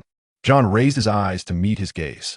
Comprehending intention and clarifying cost is indeed the prerequisite for wielding power. This is also one of the foundational principles of potion making. He deftly steered the topic towards his area of expertise, a relatively safe domain. Asterlos' lips curled into an almost imperceptible smile. "Truly, the esteemed pupil of Professor Snape lives up to his reputation. I have heard that you have made remarkable progress under his personal tutelage." He pivoted the conversation. "So, in your view, do the principles of certain ancient potions, which even touch upon the essence of the soul, share a commonality?" John's heartbeat remained steady, his mental shields ensuring that his expression betrayed nothing. He pondered for a moment, as if earnestly contemplating an academic dilemma, the effects of potions upon the corporeal and the mental indirectly influencing the soul.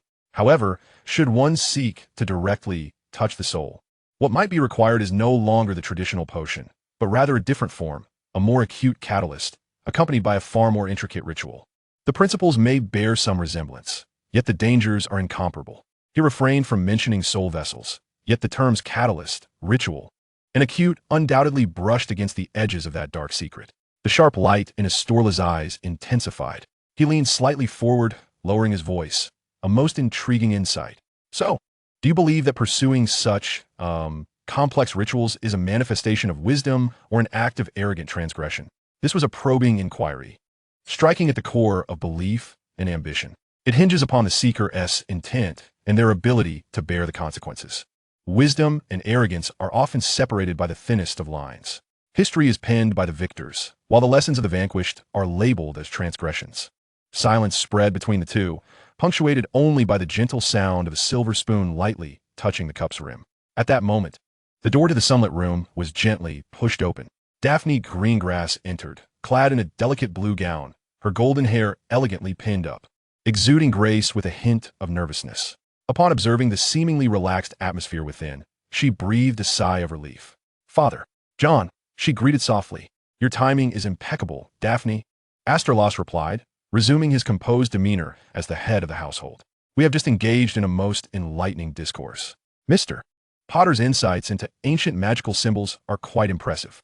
Perhaps you might escort him to the library, where there are a few rare volumes on, the symbolism of the Cadmus faction that may assist him in his current research." The Cadmus faction, a rather obscure group in the annals of magical history, was said to study ancient wizarding societies related to immortality and the transference of souls. This was nearly the most explicit hint regarding the origins of that dark magical manuscript. John understood the implications. He had successfully navigated this examination. The head of the Greengrass family acknowledged his potential, his way of thinking, and was willing to share deeper knowledge within limits. "Thank you very much, Mr. Greengrass," John replied calmly, as if the other had merely recommended a standard reference book. He rose, and Daphne cast him a questioning glance, to which he subtly nodded. With afternoon tea concluded, the true academic exchange was only just beginning. John followed Daphne once more towards the library, a place steeped in secrets. He knew he was gradually stepping into a realm far more profound and ancient than the conspiracies of the school, a dark world shrouded in shadows. As for Asterlos Greengrass, this enigmatic pure-blood patriarch, whether he sought to utilize him, invest in him, or had ulterior motives remained to be seen. Nonetheless, John Potter would never turn away from the path that leads to greater power. The Greengrass Library appeared as a forgotten corner of time, the air thick with the scent of ancient parchment, magical ink, and a barely perceptible hum of protective enchantments. Towering bookshelves reached the ceiling, crammed with an array of volumes and tomes adorned with peculiar bindings. Daphne Greengrass expertly guided John through the aisles of books, ultimately pausing in a relatively secluded corner. The volumes here appeared more ancient, their leather covers dark and rich, some spines inlaid with unsettling symbols of a muted metallic hue. The accounts of the Cadmus faction were sparse, often vague and contradictory. Daphne's voice resonated softly in the hushed library as she carefully extracted a slender tome encased in black dragon hide, devoid of any title.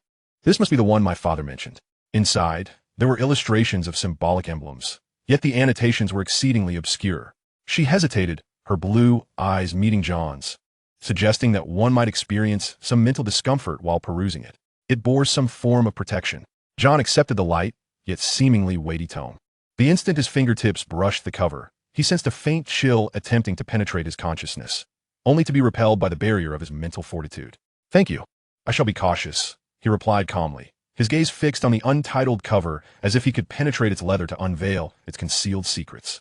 He did not immediately turn the pages, but instead looked up at Daphne. "Mr. Greengrass appears to possess considerable knowledge in this domain." Daphne pursed her lips slightly, seemingly deliberating her choice of words. The Greengrass family boasts a long-standing history and an extensive collection. Some knowledge is collected not out of endorsement, but rather as a comprehensive understanding of history and a necessary vigilance. "My father believes you possess sufficient discernment." John nodded, refraining from further inquiries. He was acutely aware of the pureblood family's contradictory stance towards dark magic, publicly denouncing it while privately harboring or even researching it. He carefully stowed the black tome into the dragonhide bag he had brought. The knowledge here necessitated solitary and cautious study. The butler informed him that the master had some matters to attend to. Their brief visit to the estate was nearing its conclusion. Just as John prepared to depart through the Flynn network, Daphne hesitated for a moment before speaking. "Be careful, John. The history of those symbols is often intertwined with paranoia and darkness." This was her most straightforward expression of concern for the day, stripped of Slytherin's machinations and imbued with a touch of sincerity. John gazed at her, the depths of his emerald eyes inscrutable. "I understand. The darkness itself is not to be feared. What is truly frightening is approaching it blindly without understanding." He paused, adding, "Thank you for the refreshments and your assistance, Daphne." He stepped into the fireplace, the green flames once again engulfing him. Upon returning to the somewhat chilly silence of the Hogwarts dungeons, John's mind lingered on the afternoon tea at Greengrass Manor and the weighty, nameless black tome. Astorlus's veiled acknowledgement and Daphne's warning filled with concern only solidified his belief that the secrets of Horcruxes and the dark magic associated with them were far more intricate and far-reaching than he had imagined. Yet, he had little time to dwell on these thoughts. The following evening, as he emerged from the library, he was intercepted by Professor Snape in the corridor. The potions master loomed like an imposing, dark cliff, blocking his path, his robes swirling with an air of potion essence. He regarded John from a great height, his black eyes devoid of warmth. "Potter," he intoned, his voice low and whisper-like, yet imbued with an undeniable command. "Follow me." Without further inquiry, John silently trailed behind Snape, not towards the dungeon office, but rather towards the grounds outside the castle. Along the way, Snape spoke, his tone laced with customary derision. "It appears you have finally managed to divert a portion of your surplus, aimless energy from those obscure tomes to attend to your studies. The Slytherin Quidditch team requires restructuring. With Flint graduating this year, the team lacks a player capable of stabilizing the situation, someone who employs intellect rather than brute force to play." He halted, pivoting sharply to fix John with a piercing gaze. "I recall you once declined my offer in second year, claiming you had more meaningful pursuits." Snape's lips twisted into an almost sardonic smile. "Now circumstances have altered. Malfoy." He uttered the name with a barely perceptible disdain. "As a seeker, his skills are adequate, but his temperament is volatile. He requires someone to intervene before he collides with both broom and bleachers. As for the others," he snorted, "they are in dire need of direction. Do you wish for me to join the team?" John grasped Snape's implication. It was not a query, but a demand. As head of house, Snape's obsession with the House Cup and Quidditch Cup ran deep. "The beater position is vacant," Snape stated coldly. "I believe it suits you well. You're not required to fixate on a singular ball like a seeker, nor charge headlong like a chaser. You must observe the entire field, assess the situation, and determine whether to strike the bludger at their chaser or their seeker, or to clear obstacles for your teammates. A beater, a role requiring a comprehensive perspective, foresight, and calm decision-making, could, to some extent, influence the tactical direction of the game. Indeed, this position seemed far more fitting for John than that of a seeker or chaser. John swiftly weighed his options. Joining the team would consume time, but it was not without merit. It could enhance his standing and influence within Slytherin, allowing him to wield substantial control over a pivotal force, and it presented an excellent platform to practice tactics and leadership under scrutiny. Perhaps he could also observe his brother's aerial performances alongside Malfoy up close. "I understand, Professor," John nodded. "I shall join." Snape appeared to have anticipated this response, his expression remaining impassive. "Training commences tomorrow. Do not disappoint me, nor bring shame upon Slytherin. Perhaps you can teach some individuals that victory is not solely dependent on a gilded trinket. Absolute domination can, at times, be far more gratifying." His words carried a chilling, ruthless essence characteristic of Snape. John gazed upon the retreating figure of Snape, a glimmer of calculation flickering in his eyes. To utterly crush his opponent? That suited him perfectly. It could very well signify that in a future match, even if Harry Potter were to seize the golden snitch, what awaited him might not be the jubilant cheers of Gryffindor, but rather an indisputable, resounding victory for Slytherin. And Malfoy, John's thoughts drifted to that blonde housemate, would be content to play the role of a star seeker, while the true trajectory of the game would be orchestrated by himself, the batsman. This, perhaps, was the most efficient means of subduing Malfoy. From the direction of the dungeon, a cacophony of voices erupted. News of the team restructuring and John's inclusion had likely spread like wildfire. John adjusted his robes and, with an impassive demeanor, strode towards the approaching gazes, which were tinged with awe, envy, and anticipation. The new chessboard was already set. Chapter 57, The Silver-Green Resolve and the Aerial Iron Wall. The atmosphere at the Slytherin Quidditch team's training ground had never been so grave and charged with tension. The newly appointed captain and batsman, John Potter, stood before all the team members. Unlike his predecessor, Marcus Flint, who would bellow and roar, John remained calm, his emerald eyes methodically sweeping across each player's face. The seeker, Draco Malfoy, his expression complex, a mix of defiance and a barely perceptible sigh of relief. The chasers, Montague, Warrington, Pusey, another batsman, Derek, and the keeper, Miles Bletchley. His gaze was cold and penetrating, swiftly silencing the previously distracted team. Professor Snape loomed in the shadows by the sidelines, resembling a dark overseer, silently exerting pressure and unequivocally signaling his absolute support. Flint had graduated, John began, his voice steady yet resonant in the ears of all present, signifying the end of an era. He paused, allowing the weight of his words to sink into their consciousness. Last year, we shared the house cup with Gryffindor. He enunciated this phrase with particular clarity, observing as several players, especially Malfoy, exhibited expressions of humiliation and resentment. To share, for Slytherin, equated to failure. We are accustomed to conquest, not division of glory. He took a step forward, his gaze sharpening. Why? Because we rely on individual prowess, yet lack collective resolve. Because we sometimes allow our emotions to cloud our judgment, forgetting that there is but one ultimate goal: victory. A pure, crushing victory. His words, devoid of passionate fervor, struck like a cold chisel upon each individual's nerves. Quidditch is not merely a game for the seeker. His gaze flickered towards Malfoy. Of course, capturing the snitch is paramount. Yet, there exists more than one path to victory. If we can utterly dismantle our opponent's spirit and score before seizing the snitch, then victory will be even more indisputable, more rightfully belonging to Slytherin. He turned towards the chasers. We require a more efficient offensive chain, rather than relying on brute force alone. He turned his gaze towards the other batsman, Derek, and the bat in his hand.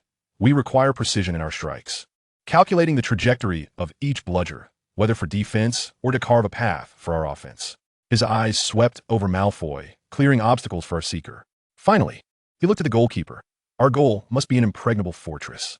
From this day forth, we are no longer a disjointed collection of individuals. John's voice was resolute, imbued with an authority that brooked no dissent. We are the silver-green resolve, a fortress in the air. What I seek is not the occasional flash of brilliance, but absolute execution, cold calculation, and unwavering discipline. Do you comprehend? A profound silence enveloped the field. The players were awed by his icy, formidable presence. They sensed that this was not merely the zealous fervor of a new leader, but a fundamental transformation. A more robust, astute, and fearsome force had infused the team. Do you understand? John reiterated, his voice lowered slightly, tinged with a hint of menace.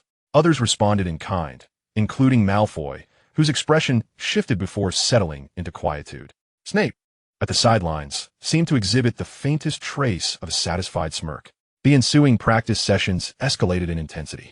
John did not engage in flying himself for long. Instead, he spent most of his time observing from the sidelines like a composed commander, scrutinizing each player's positioning, teamwork, and technical execution. His commands were succinct and precise.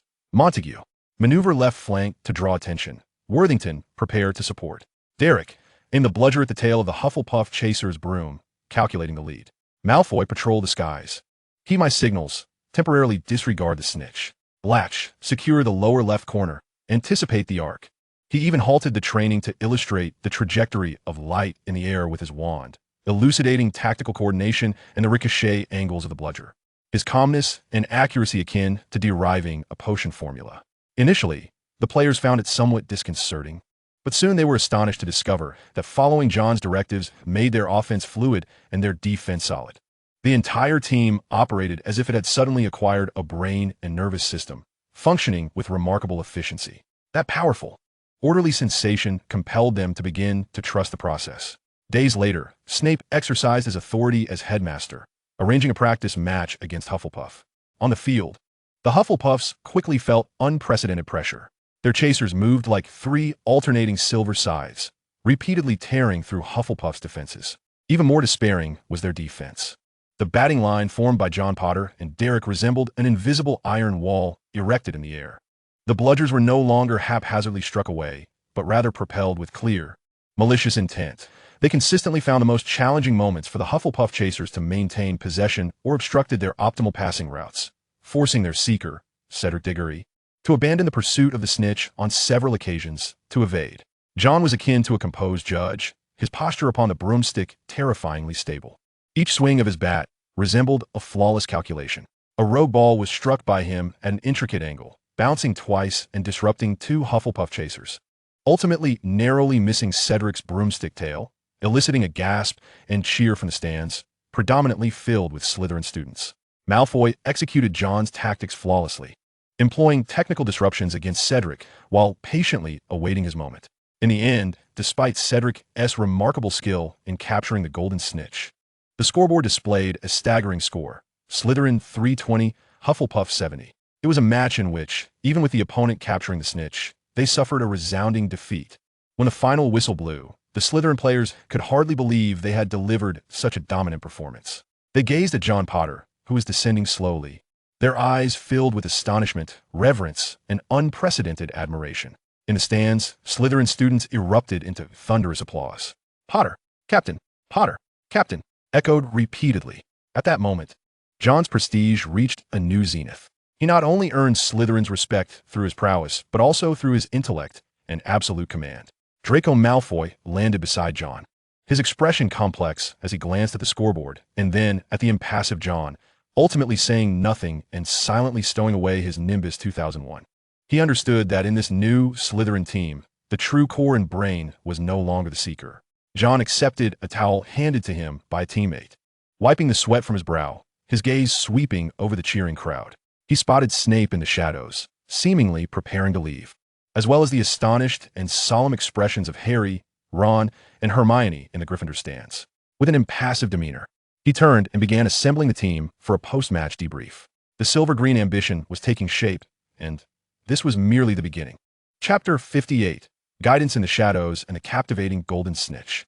The Slytherin Quidditch team's resounding victory continued to resonate within the castle, and John Potter's reputation soared to unprecedented heights. However, a subtle rift within the team remained unhealed, stemming from the seeker, Draco Malfoy. After practice, while teammates excitedly discussed their exit, Malfoy wore a sullen expression as he slowly packed away his Nimbus 2001, his gray-blue eyes occasionally darting towards John, who remained coolly analyzing the tactical errors from earlier, a mix of resentment, humiliation, and a well-concealed sense of defeat swirling within him. John noticed this discontent. What he required was a fully functional weapon, not an emotionally unstable component. Malfoy's talent and family resources still held value, but they needed refinement and complete integration into John's control system. "Do you have objections to today's match, Draco?" Malfoy abruptly lifted his head, as if someone had stepped on his tail. "Objection? Certainly not. We triumphed, did we not? A resounding victory, just as you mentioned." His tone dripped with evident sarcasm, yet lacked conviction. "We prevailed," John acknowledged, his emerald eyes glimmering like deep pools in the dim dormitory light. "Yet you remain unsatisfied. For the moment you captured the snitch." In the eyes of all, it was no longer the heroic moment that determined the outcome. It seemed rather superfluous. This remark struck a precise nerve with Malfoy, his face flushing slightly. "I followed your instructions. You executed the orders, but your heart was not engaged." John stepped closer, his voice lowered yet more oppressive. "You merely completed the task mechanically, without comprehending the rationale behind it. You remain enamored with the allure of the Seeker's individual heroism, Draco. This is perilous, not only for the team, but for you as well." Malfoy opened his mouth to retort, but found himself momentarily at a loss for words. John's presence completely overshadowed him. Suddenly, John shifted his line of questioning. "What do you consider most essential for a seeker? A fine broomstick? Keen eyesight? Certainly, those are vital." John scoffed lightly, his laughter devoid of warmth, narrow-minded. "The most crucial element is here." He extended his index finger, tapping his temple. "It is calculation. Calculating the snitch's movement patterns, assessing wind speed, the impact of light and shadow on the minuscule sphere's trajectory, analyzing the psychological tendencies and habitual actions of the opposing seeker, even anticipating the potential interference zones of the bludgers. The broomstick and eyesight are merely tools. It is the brain that truly determines victory." He regarded Malfoy's defiant gaze, stating calmly, "Doubt it? Tomorrow before dawn, at the Quidditch pitch. Bring your broom." The following day, before the sun had risen, the castle still enveloped in slumber.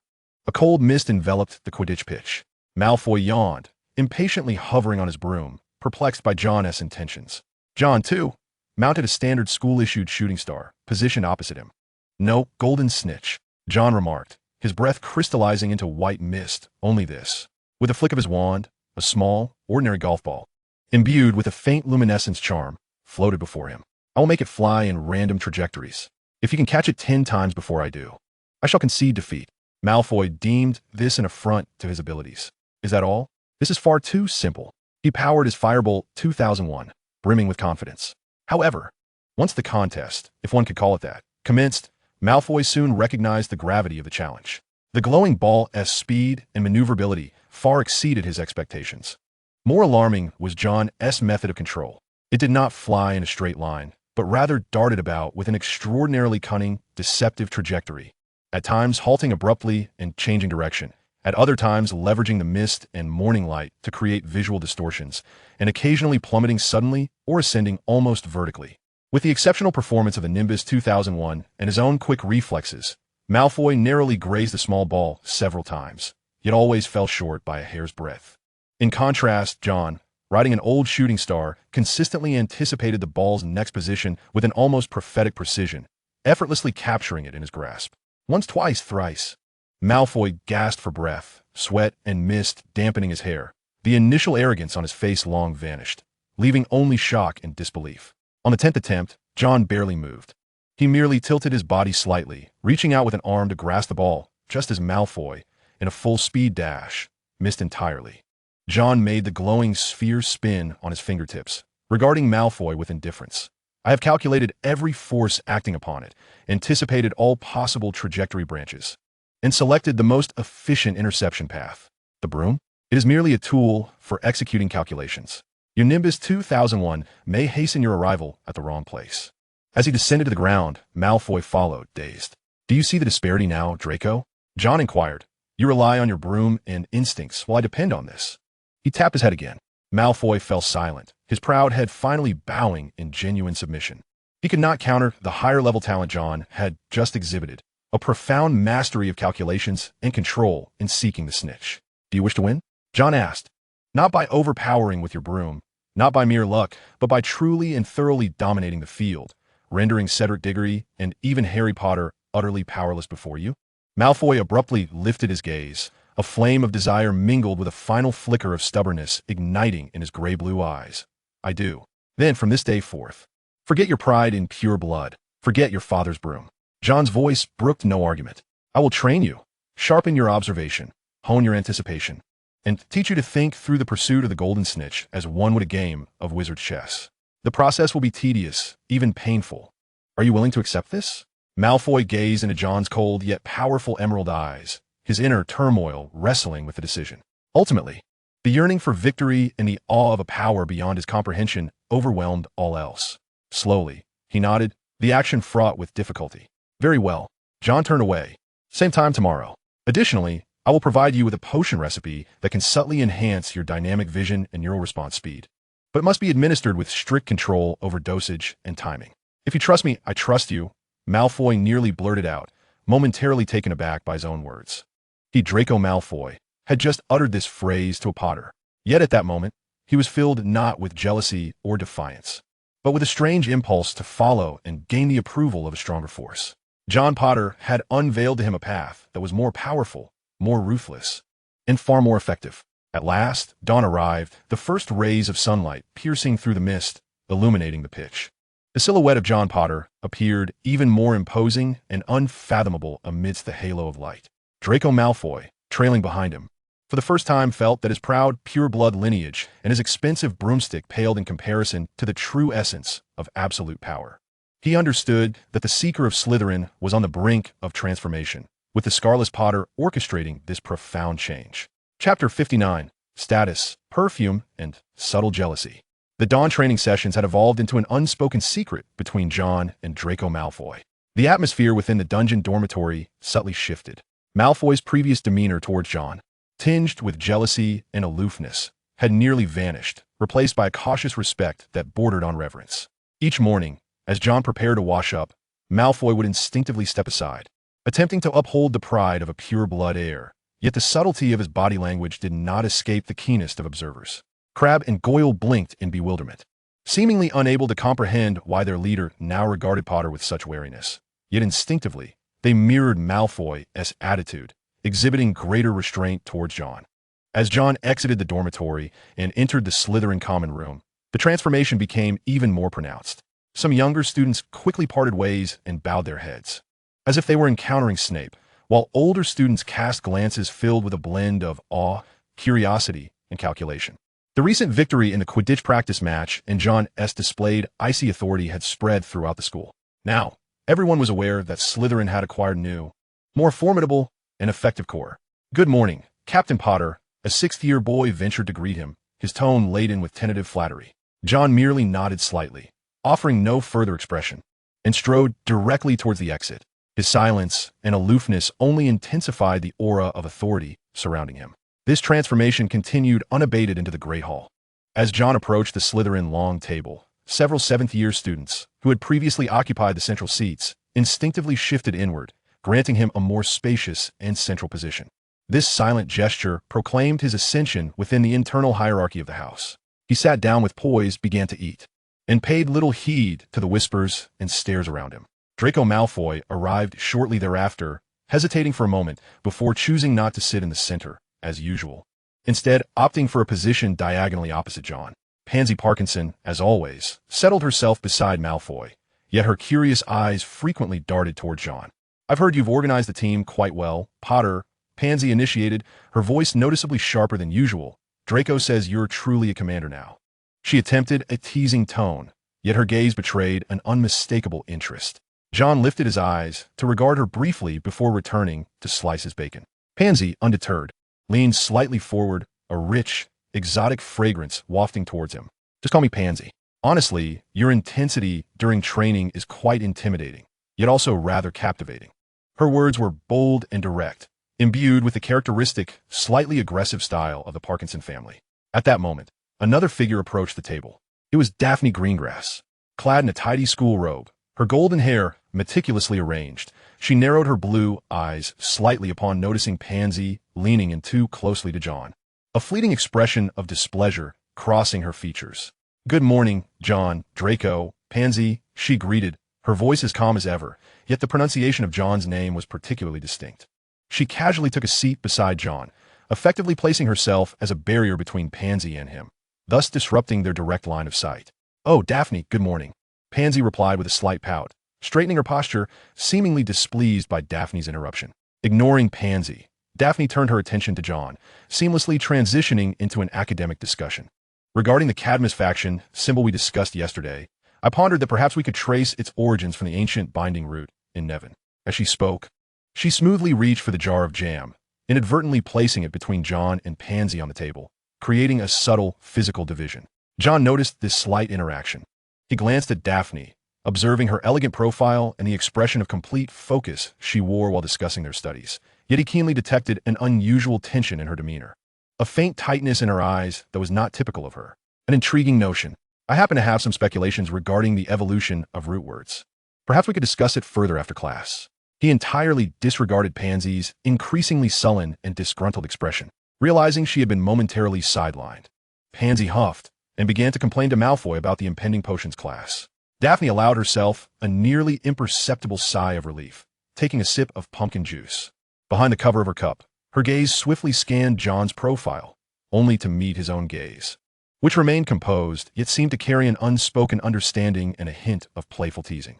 Daphne's ears flushed slightly, and she quickly averted her eyes, feigning interest in something on the far side of the long table. An unspoken, subtle current flowed briefly between them, mingling the guise of academic discussion with a touch of unacknowledged possessiveness. During the morning's potions class, John's standing became further established. He continued stirring without pausing, delivering answers fluidly and accurately, not only outlining the sequence, but also elucidating the three potential toxic byproducts that could arise from different orders and their underlying principles.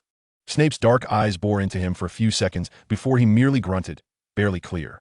"Slytherin gains 5 points." This was perhaps the highest praise Snape could bestow. The gazes of the other Slytherin students towards John became increasingly complex, filled with awe and a hint of pride, for he had earned them points, especially in the notoriously challenging potions class. Draco Malfoy, standing nearby, endeavored to replicate John's actions. Though he was still somewhat clumsy, it was rare for him to refrain from complaining, as he appeared increasingly focused. In the corridor, Daphne seemed to have finally relaxed, gently exhaling. Parkinson's choice of perfume remained as overpowering as ever. She commented casually, her tone indifferent, yet her blue eyes flickered towards John, keenly observing his reaction. John walked steadily, his gaze fixed ahead, his voice devoid of emotion. An excessively strong scent could indeed obscure the purity assessment of potion ingredients, which was rather imprudent. A faint smile tugged at the corners of Daphne's mouth before she quickly suppressed it. She appeared satisfied with his response. Shifting the topic, her voice regained its usual calmness. Inquiring about the binding root, "What were your speculations?" The two walked side by side towards the library, discussing ancient and perilous magical symbols. as if the silent clash of status and subtle emotions that had transpired at the Slytherin long table and in potions class had never occurred. Yet, something had undeniably changed. John Potter's authority within Slytherin was becoming increasingly solidified, while his relationship with Daphne Greengrass, founded on intellectual attraction and intertwined interests, was quietly laced with more personal attentions, becoming ever more ambiguous. Chapter 60. The Weight of Lessons and the Shadow of the Hippogriff. The sudden intensification of third-year studies at Hogwarts felt like an invisible hand constraining all students' leisure time. For John Potter, this pressure was particularly pronounced. The frequency of private potions tutoring in the cellar inevitably diminished. This was not due to John's negligence, but rather a pragmatic assessment and a tactical adjustment permitted by Snape. One evening, after John had once more politely declined Snape's summons, conveyed through the small serpent, to engage in a challenging toxic extraction experiment, he unusually took the initiative to visit the cellar office to provide an explanation. Snape's office remained cold and dank, with jars of various peculiar substances casting distorted shadows in the flickering light of the fireplace. The potions master himself sat at his desk, grating a pile of papers that emitted a dreadful stench, his head unraised. I assume our newly appointed Quidditch captain has finally realized that broom maintenance requires more time than his lamentable potion skills? Snape's voice slithered like a cold-blooded creature. The cool he used to grade papers paused. Slowly, he lifted his gaze, his black eyes in the dim light resembling a deep abyss. Sediment? Digestion? What an innovative excuse. In truth, John had significantly reduced his time spent studying potions. Not an excuse, John met his stare, the second-year tutoring content. Whether the principles of advanced potions or the precise control of the disarming charm and its counterspell necessitates extensive practice and intrinsic understanding for complete absorption. Engaging in more perilous experiments blindly, given the current fragmented time, would markedly elevate both the failure rate and risk. This contradicts the precise principles of potion making. He paused for a moment, adding that the new curriculum for the third grade, particularly in the subjects of magical creatures conservation and divination, offers fresh perspectives and methodologies for material handling. Perhaps, it would be more beneficial for long-term development to momentarily halt the rapid progress and instead engage in horizontal integration and reflection. He framed his decision as a rigorous academic plan. Snape fixed his gaze upon him. The prolonged silence rendered the atmosphere in the office nearly palpable. After a considerable time, he finally emitted a cold snort, though his tone appeared to soften slightly. It seems you have finally acquired a modicum of pitiful caution. Potions do not thrive solely on reckless advancement. Appropriate contemplation can indeed avert certain catastrophic explosions and irreversible neural damage. He lowered his head once more, waving his hand dismissively as if swatting away a fly. Leave. Do not squander my materials with your half-baked theories until your so-called period of reflection concludes. However, he emphasized with gravitas that the weekly theoretical review must not be less than 3 feet and should encompass analyses of at least 2 new materials properties. Otherwise, I understand, Professor. Thank you for your understanding. John inclined slightly, exiting the office. He was aware that Snape comprehended his unspoken implications. John required time to address other more pressing matters, such as Quidditch, dark arts research, and pure-blood family relations. While his studies in potions had reached a plateau, requiring independent assimilation. Although Snape was displeased, he acknowledged the logical structure of this plan and assigned new tasks, leaning more towards theoretical research to maintain pressure. This relatively lenient arrangement allowed John to divert more attention to other matters, such as the forthcoming commotion in the magical creatures conservation class. This class was taught by the keeper of keys and grounds, Rubeus Hagrid. These creatures, noble and proud, demanded the utmost respect and decorum. Hagrid clumsily yet passionately explained the precautions, repeatedly emphasizing the importance of bowing. Most students, particularly those from Slytherin, regarded the large creatures with equine bodies and eagle heads and wings with skepticism and trepidation. Under Hagrid's encouraging gaze, Harry Potter successfully bowed to a gray hippogriff named Buckbeak, earning the honor of riding around the field, which elicited cheers from Gryffindor. However, trouble ensued when it was Draco Malfoy's turn. Perhaps due to fatigue from the morning training, or a desperate urge to prove himself before John, or perhaps his inherent disdain for half-beasts ultimately prevailed, Malfoy's bow appeared careless, even tinged with a hint of mockery.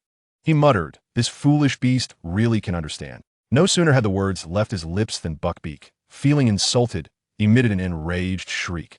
Its massive front claws suddenly raised, striking viciously at Malfoy. Malfoy screamed in fright, stumbling back in disarray, but the razor-sharp claws still sliced through his arm, tearing his robe, and blood gushed forth immediately. The scene descended into chaos. Malfoy clutched his arm, howling in agony as he collapsed to the ground, while Pansy Parkinson emitted a piercing scream. Crabbe and Goyle stood dumbfounded, and the other students retreated in panic. Hagrid rushed forward in a flurry, desperately attempting to restrain the furious Buckbeak. John, standing among the Slytherin students, observed the scene with calm detachment. Unlike the others, he did not succumb to chaos. Instead, he quickly assessed the injuries, superficial wounds that appeared severe but spared the bones. His mind raced with possibilities. This was an opportunity. He approached swiftly, disregarding the wailing Malfoy, and first performed a slow, respectful bow towards the still agitated Buckbeak, speaking softly in a steady, non-threatening tone. Uttering a few soothing words of respect he had gleaned from fragments of ancient creatures' languages in his Nordic runes exam. Buckbeak's amber eyes fixed on him, and its agitation seemed to subside slightly. Only then did John crouch down to examine Malfoy's wounds. "Silence, Draco," he said coldly, with an authoritative tone that swiftly drowned out Malfoy's cries. It was merely a surface injury. "Press here," he instructed, guiding Malfoy to apply pressure above the wound to staunch the bleeding. While swiftly retrieving a small vial of basic hemostatic powder from his pocket, an offshoot from Snape's private lessons, and sprinkling it onto the injury. The powder took effect quickly, slowing the flow of blood.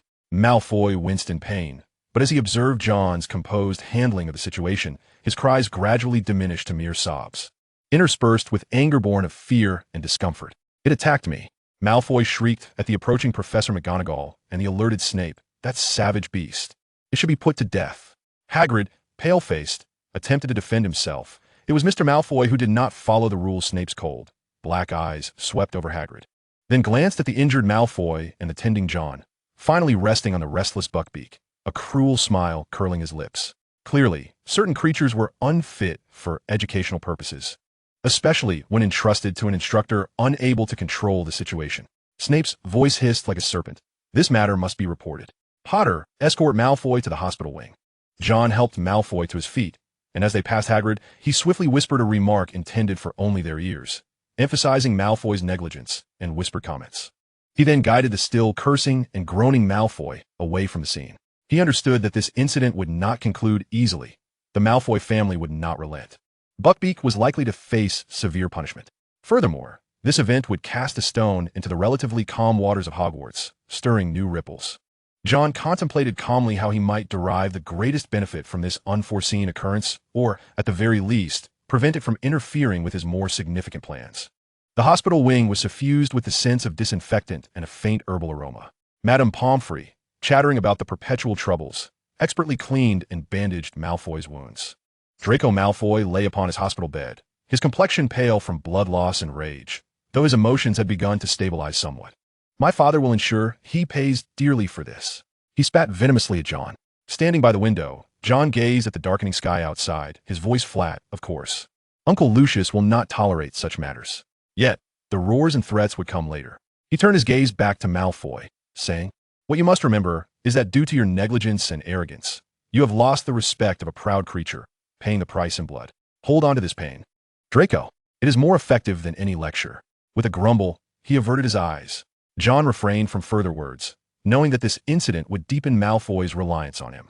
Moreover, Buckbeak's fate might serve as a potential bargaining chip in the future, or at the very least, an opportunity to observe the reactions of various parties. Indeed, the life of a third-year student was rife with unforeseen variables. He needed to ensure that he remained in a position of control. Chapter 61. Whispers of Fragments and Undercurrents. The incident in the hospital wing rippled through the Slytherin house like a stone cast into a tranquil lake, the ripples swiftly expanding. Draco Malfoy's injury ignited a unified outcry against Hagrid and dangerous creatures within Slytherin, with Lucius Malfoy's furious letters and stern complaints to the school board arriving in quick succession. Buckbeak's fate hung perilously in the balance, with a hearing already scheduled. John Potter observed the turmoil with a detached eye. He comforted Malfoy, subtly guiding the rising anger within Slytherin, viewing it as an opportunity to consolidate the house as strength and further solidify his influence. However, his personal focus had already shifted back to the more pressing issues of the diadem fragments and the secrets of Horcruxes. In the depths of the dormitory late at night, candle flames flickered. John once again cast a simple soundproofing charm, placing the dim Ravenclaw diadem fragment and an unnamed black tome from the Greengrass family upon the table. After numerous cautious explorations, he gradually discerned the critical point of resonance with the residual wool contained within the fragment. He had also borrowed several volumes from the library regarding memory and emotional magic, striving to comprehend the vessel of the soul from an alternative perspective. His fingertips thrummed with magic at a specific frequency, once more brushing against that small indentation. The cold whispers arrived as expected, slightly clearer than before, yet still fragmented and chaotic. Not merely this, not merely. Foolish gaunt ring. Pendant box, deeply hidden. Nagini the serpent.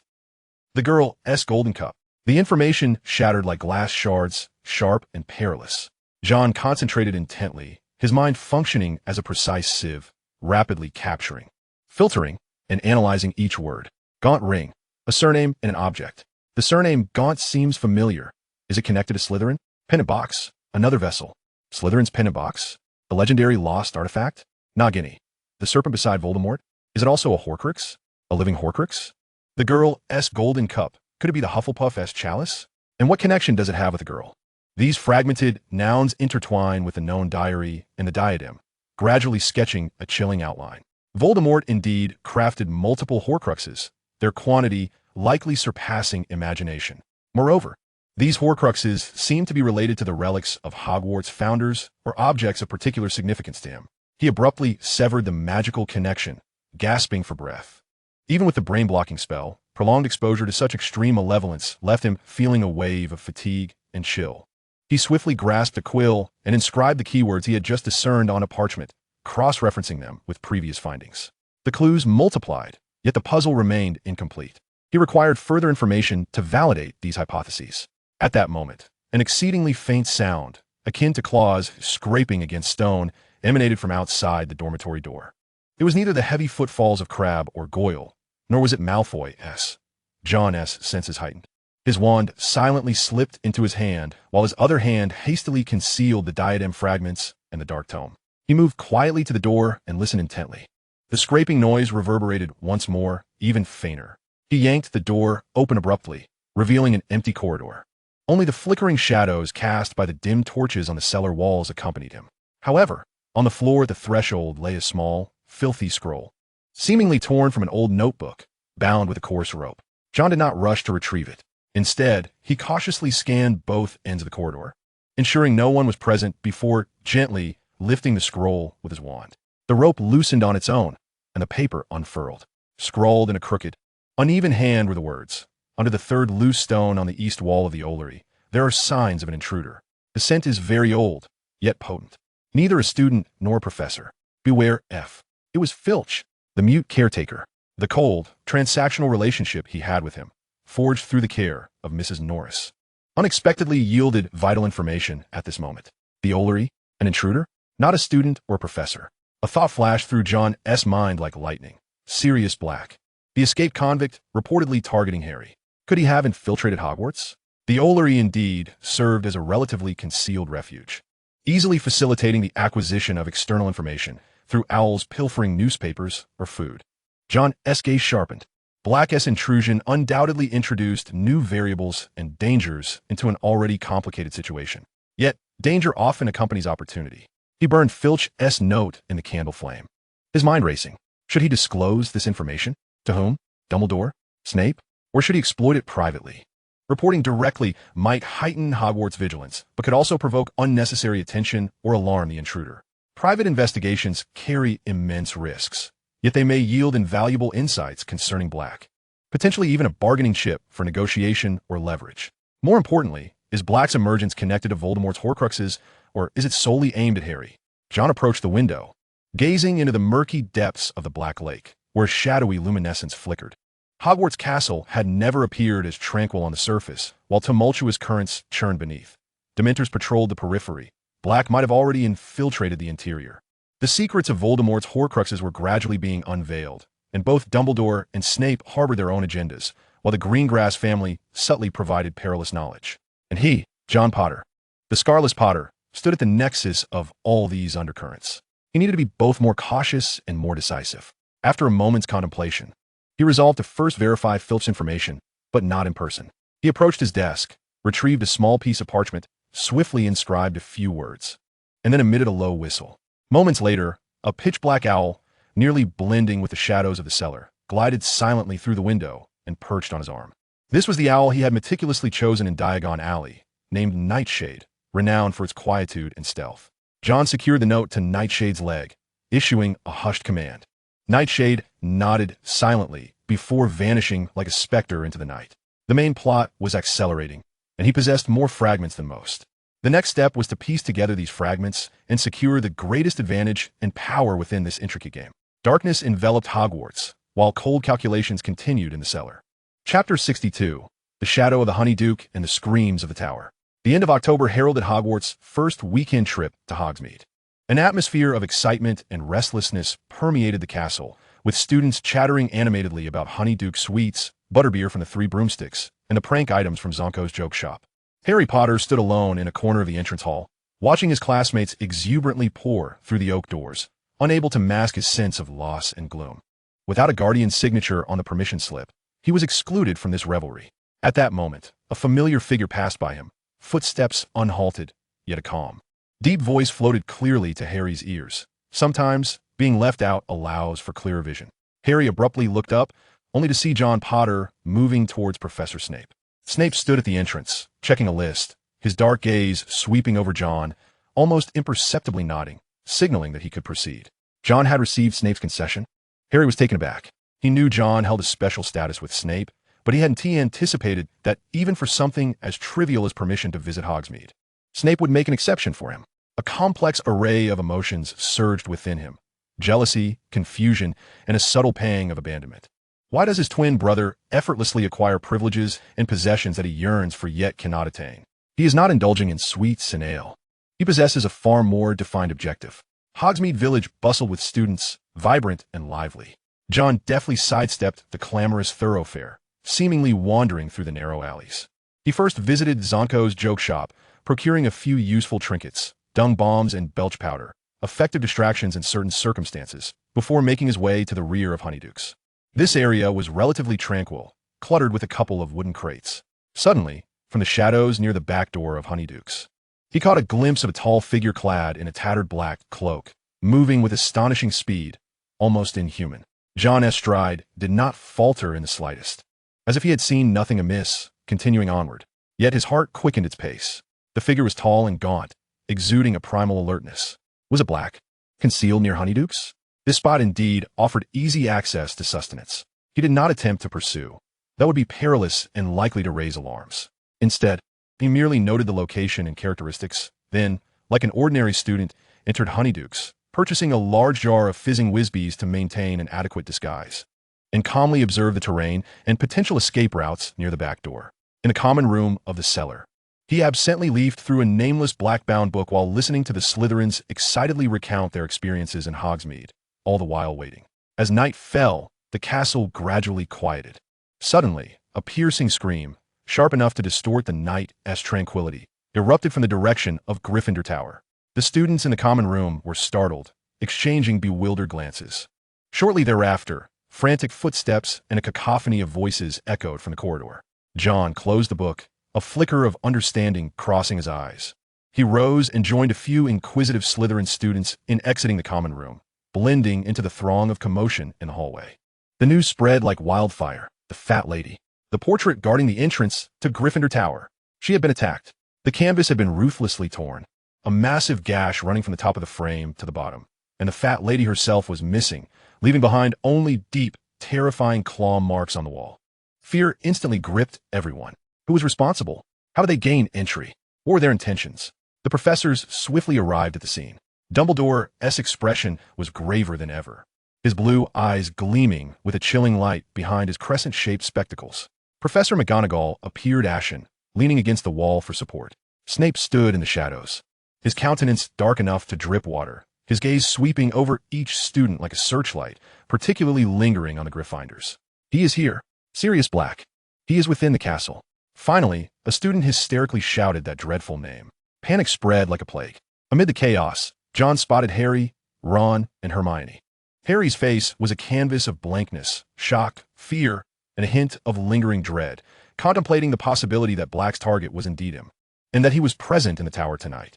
Their gazes crossed amidst the thronging crowd, briefly meeting. John's expression remained calm, yet it bore an inscrutable depth, as if to convey, "I warned you, being an outsider allows for clear sight." He had sensed the impending danger long before, while Harry found himself ensnared within it. The prefect sternly admonished anyone against leaving without permission. Back in the dormitory, Malfoy continued to prattle on about his terror regarding Black's infiltration and his glee at Gryffindor's misfortune. But John scarcely paid attention. He stood by the window, gazing at the castle grounds shrouded in darkness, piecing together the information, the shadow of the Honey Duke, the torn portrait of the Fat Lady, and the realization that Black's target was Harry. Black had breached the outer defenses, penetrating the castle's core. His madness and danger exceeded all expectations. Yet, this also confirmed that Filch's information was accurate, and Black's modus operandi provided some clues. He would need to negotiate with the mute caretaker once more. The myth of Hogwarts' safety lay shattered, enveloped by a new, suffocating sense of dread. John understood that this was merely the beginning. The hunter lurking in the shadows had taken position, while the chessboard in plain sight grew increasingly perilous. He needed to exercise greater caution and adopt a more proactive approach. Chapter 63. The Secret Passage Beneath the Willow and the Full Moon Substitute. The incident involving Sirius Black's intrusion into the castle and the assault on the Fat Lady's portrait was akin to dousing Hogwarts with a bucket of icy water, as fear and tension continued to permeate the atmosphere. The frequency of professors and Filch patrolling the corridors noticeably increased. Nighttime curfews were strictly enforced, and students were required to remain in pairs at all times. However, for John Potter, this high-pressure environment inadvertently provided a form of cover. Everyone's attention was captivated by Black, granting him the opportunity to investigate another significant discovery, the secret of the Whomping Willow. On a gloomy afternoon devoid of Quidditch practice, John excused himself to the library but stealthily detoured to the rear of the castle, gazing from a distance at the tree still thrashing about in the wind. He needed to render this irritable willow immobile. How had Crookshanks accomplished that? Had it pressed a specific spot on the trunk with its paw? John did not approach recklessly. He concealed himself behind a large boulder, raising his wand not at the Whomping Willow, but at a relatively diminutive bush beside it. "Orchideus," he whispered, carefully controlling the output of his magic. A massive, vividly colored bud swiftly sprouted from the top of the bush, bursting forth with an almost overwhelming fragrance. Simultaneously, John transfigured several leaves to gleam like metal, reflecting the dim light of the overcast sky, creating dazzling spots of light. He manipulated the gentle breeze to carry the scent and the glittering light spots towards the Whomping Willow. This was a distraction. Though the violent nature of the Whomping Willow is fierce, its aggressiveness largely hinges upon its perception of vibrations and proximity to living beings. Intense, anomalous scents and visual distractions may temporarily confound it, at least granting an opportunity for clearer observation. Indeed, the thrashing branches of the willow exhibited a moment of hesitation and confusion, as if grappling with the sudden threat posed by the unfamiliar odor and light. In that fleeting pause, John's pupils constricted slightly, his enhanced vision firmly fixated on the rough bark near the base of the gnarled trunk. There, a scar that appeared indistinguishable from the other bark revealed itself amidst the swaying branches. It seemed to bear a slightly darker hue and exhibited a subtle indentation. Surely, Crookshanks must be hidden there. John swiftly dispelled his enchantment, and the Whomping Willow soon resumed its frenzied fury, as though the prior hesitation had never transpired. Yet, he had gleaned the information he sought, the precise location of the entrance and a potential means to immobilize it. What remained was the necessity of finding an opportune moment to personally engage with the mechanism and venture forth into exploration. Clearly, this was not the right time.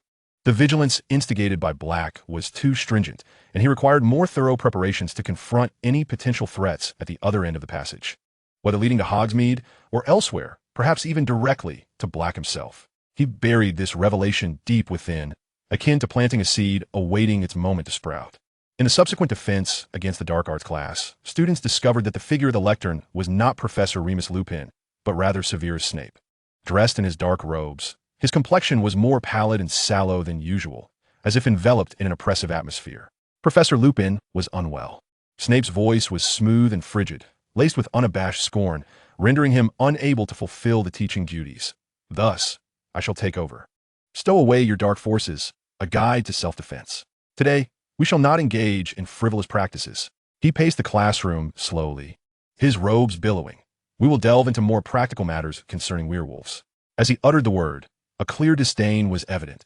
Discussing how to identify them and how to protect your pitiful lives during their loss of control on the full moon. The atmosphere in the classroom instantly grew oppressive. Snape offered no opportunity for questions or discussions, launching directly into a hypnotic yet malicious discourse on the characteristics, behaviors, and various intricate, even borderline dark magic. Identification and defensive spells related to werewolves, some of which were clearly beyond the syllabus. He even assigned a lengthy essay spanning 2 rolls of parchment, entitled On the Identification and Annihilation of Werewolves. Neville Longbottom's face turned ashen, while Hermione tightly pursed her lips in indignation, seemingly eager to retort but was restrained by Harry. John calmly took notes. Snape's hostility towards Lupin was palpable, further corroborating his suspicions regarding Lupin's lycanthropic identity. The coincidence of Lupin's illness during the full moon was too striking. Snape's decision to substitute at this juncture and to specifically impart knowledge about werewolves was tantamount to a public humiliation and a direct affront to Lupin. As the class bell rang, the students fled the classroom as if liberated from a great burden. John deliberately slowed his pace in gathering his belongings. When only he and Snape remained in the room, preparing to depart, John spoke, his tone as unremarkable as if discussing the weather. A most riveting lecture, Professor. The methods for detecting residual magical properties in lycanthropic saliva were particularly enlightening. Snape abruptly turned, his black eyes piercing as he scrutinized John, seemingly weighing whether his words were sincere praise or a veiled test. Werewolves are perilous and vile creatures, Potter, Snape replied coldly. Any sympathy for their weaknesses is foolish and fatal. Remember that. I harbor no sympathy for danger, Professor. Snape huffed, appearing to grudgingly accept this assertion, before striding away. As John exited the classroom, he encountered a pale figure at the corridor's corner. Remus Lupin, bearing dark circles under his eyes and looking exceedingly fatigued and weak. The 2 crossed paths. Yes, Professor. John halted, his gaze quickly assessing Lupin's unusually haggard visage and slightly trembling fingers, indicative of typical magical exhaustion or a state of intense physiological stress. He informed us about the identification and defense against werewolves. Lupin's smile momentarily faltered, a flicker of pain and embarrassment crossing his features, though he swiftly masked it. Oh, is that so? That is quite useful. Werewolves are indeed dangerous. His voice was somewhat dry. Lupin fell silent, averting his eyes from John and focusing on the book in his arms. Well, Severus always possesses his unique insights regarding defense against the dark arts. He paused, seemingly eager to conclude this uncomfortable exchange. You appear to have a keen interest in the subject? Lupin regarded John intently, his gentle brown eyes reflecting a complex array of emotions: surprise, inquiry, a hint of caution, and perhaps the faintest trace of understanding, as if recognizing a kindred spirit. Ultimately, he sighed, maintaining this thirst for knowledge is commendable, John. However, at times, certain knowledge bears a burden far greater than its power. Exercise caution. I shall remember that, Professor. John nodded slightly. I wish you a swift recovery. He stepped aside to allow Lupin passage, watching him stagger slightly as he made his way toward his office, fumbling for his keys. The full moon, Snape's hostility, Lupin's fatigue, and the deeper meaning in his words. All the clues coalesced in John's mind. He was nearly certain of Lupin's secret. But what lay hidden behind that secret? What was Dumbledore's purpose in employing a werewolf as a professor? Did this have any connection to Sirius Black's escape? John turned away, a cold smirk curving his lips. The secrets of Hogwarts were multiplying, and he was acutely aware that he knew far more than most. This was fortuitous. Knowledge is power, and power inevitably leads to control. Chapter 64. Cold Deals and Christmas Plans. The note from Filch and Black's reckless behavior made John realize that the enigmatic surveillance network maintained by the mute caretaker throughout the castle might hold far greater value than initially anticipated. He needed to engage in yet another transaction with Filch, choosing a moment shortly after the curfew, when the patrolling professor had just passed by. John glided out of the Slytherin common room like a shadow, deftly avoiding several areas that might harbor Peeves' mischief, and silently made his way to a secluded corridor near Filch's office. Rather than knocking directly, he placed a small jar of high-quality, rare cat claw ointment at the door, something he had noted during his last care for Mrs. Norris, knowing Filch would resort to cheap substitutes that yielded poor results. Then, he gently tapped 3 times on the door before retreating into the shadows of the corridor. The door creaked open a crack, revealing Filch's bulbous, suspicious eyes peering out. Upon spotting the ointment on the ground, he cautiously scanned the empty corridor, emitting a low growl from his throat. Mrs. Norris emerged from beneath his feet, affectionately rubbing against the jar of ointment. "Who's there?"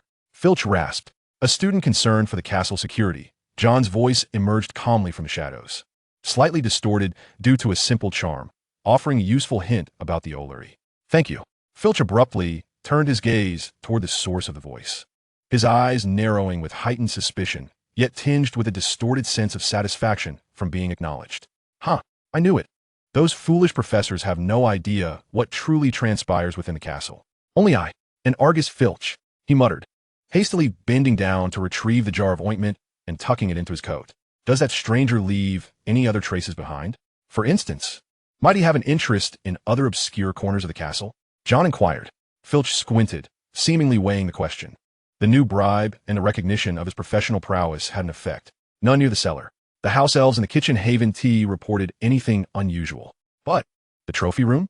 The fourth-floor recess? This information, linked to the Ollery, sketched a potential path of movement for Black within the castle. He seemed to be searching for something or familiar with certain hidden passages. "Valuable information indeed," John remarked. "I shall keep an eye on it. This ointment is most effective when used weekly." He spoke no further, the essence of his presence quietly vanishing into the shadows as if he had never been there. Filch stood at the door, tightly clutching the jar of ointment, his face a complex tapestry of greed, vigilance, and a twisted sense of pride, before he muttered, "Strange lad," and slammed the door shut. Black's range of activity appeared extensive, yet not without trace. He required a map of the castle to mark these points, attempting to discern patterns or predict his next potential whereabouts. Days later, during the care of magical creatures class, Hagrid evidently had not yet recovered from the Buckbeak incident and Black's intrusion, appearing lackluster.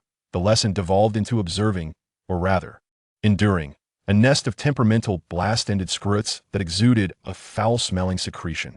This undoubtedly exacerbated the students, especially Malfoy's, discontent with him. In the corridors, students began to discuss their holiday plans. Pansy Parkinson linked her arm with Malfoy, vociferously lamenting the increasing perils of Hogwarts, subtly hinting at her desire to invite him to her family estate for Christmas. Malfoy appeared somewhat intrigued, yet his gaze instinctively darted towards John, who showed no interest in the conversation. He was preoccupied with thoughts of how to seize the opportunity of fewer inhabitants in the castle during the holidays for deeper explorations, such as the secret passage beneath the Whomping Willow or further investigations into the fragments of the diadem. At that moment, Daphne Greengrass naturally approached him, gazing out at the snowflakes cascading down, and casually inquired, "Will you be staying at school during the Christmas break, John?" Daphne nodded gently. "I might remain for a few days. My father has been quite busy lately, and there are some rather dreary social engagements at the estate." She paused, lowering her voice slightly. "Moreover, there are rare tomes in the library that are unsuitable for removal. Perhaps we could have more ample time to study them together during the holidays." Her blue eyes met John's, imbued with a clear suggestion and a hint of barely perceptible anticipation. This was nearly an explicit invitation to spend part of the holiday together, cloaked in the guise of scholarly pursuits. John instantly grasped her implication. Collaborating with Daphne on research would grant him access to the deeper collections of the Greengrass family, potentially unraveling further secrets of the Black Leather manuscript and the Horcrux symbols. This prospect was undeniably alluring. "That is indeed a splendid idea," John concurred, recognizing that a tranquil environment would indeed be more conducive to deciphering those obscure symbols. The two silently reached a mutual understanding. Snowflakes adorned the window panes, crystallizing into exquisite patterns. The corridor bustled with chatter about gifts, feasts, and family. Yet between them lay a palpable chill, a barrier forged from knowledge and ambition, behind which stirred a complex and unspoken sentiment. "Then, I shall see you during the holidays." Daphne nodded slightly, a faint smile gracing her lips as she turned to depart. John observed her retreating figure, calmly weighing the pros and cons. The deepening ties with the Greengrass family promised resources and knowledge, yet inevitably bore greater responsibilities and potential risks. However, he was never one to shy away from risk, whether regarding the castle's hidden secrets, his own burgeoning powers, or the increasingly intricate relationship with the Greengrass family and Daphne herself. Snow silently blanketed Hogwarts, momentarily concealing all turmoil, danger, and secrets beneath a pristine white veil, awaiting the opportune moment to break the ice once again. Chapter 65. 2 Gifts and a Cold Choice. Harry Potter had long since awakened and, along with the other Gryffindor students remaining at school, eagerly gathered around the enormous Christmas tree in the common room to unwrap presents. Mrs. Weasley's knitted sweaters, Hermione's gift of a broom care kit, and Ron's modest yet heartfelt assortment of snacks filled the air with warmth and camaraderie. Then he spotted it, a slender package, not particularly elaborately wrapped, devoid of a signature. Harry, filled with curiosity, unwrapped it, and his breath caught in his throat. A sleek masterpiece, glistening with the luster of mahogany. Adorned with golden inscriptions, the firebolt broom lay there quietly, resembling a perfect work of art. Merlin's beard, Ron exclaimed with a breathless gasp. The firebolt. This is the national team's broom. Seamus's eyes nearly bulged in astonishment. The entire Gryffindor common room erupted in excitement. Harry could scarcely believe his eyes as he caressed the smooth broom handle, his heart racing. Who could it be? Who would bestow upon him such an extravagant and exquisite gift? A blend of joy and confusion filled his heart. This anonymous generosity starkly contrasted with the warm gifts he had previously received from friends and family, now tinged with a hint of mystery, even unease. Meanwhile, in the Slytherin common room, the atmosphere was markedly more subdued. Fewer Slytherin students remained at school, and the act of unwrapping gifts was conducted with restraint and decorum. John Potter sat in a high-backed chair by the fireplace, a few presents before him. Daphne Greengrass had sent a copy of the latest edition of Advanced Potion Making, accompanied by a simple Christmas card with elegant script. Professor Snape's customary gift was a small box of rare potion ingredients, subtly imbued with slight mental resistance. Devoid of any note, the Malfoy family had sent an expensive stationery set, standard and aloof. Among the gifts was a package, unmarked and unremarkable, blending seamlessly with the others. John calmly unwrapped it. Inside was not a broom or any expensive magical item, but rather an old book, its leather cover worn and faded with age. The title read Ancient Magic, Oaths and Bonds. As he turned the pages, he found dense annotations in ancient runes and English, chronicling various ancient and powerful magical oaths, contracts, and methods for their dissolution, even including extreme cases and analyses regarding unbreakable curses. This was evidently not a book easily found in the market.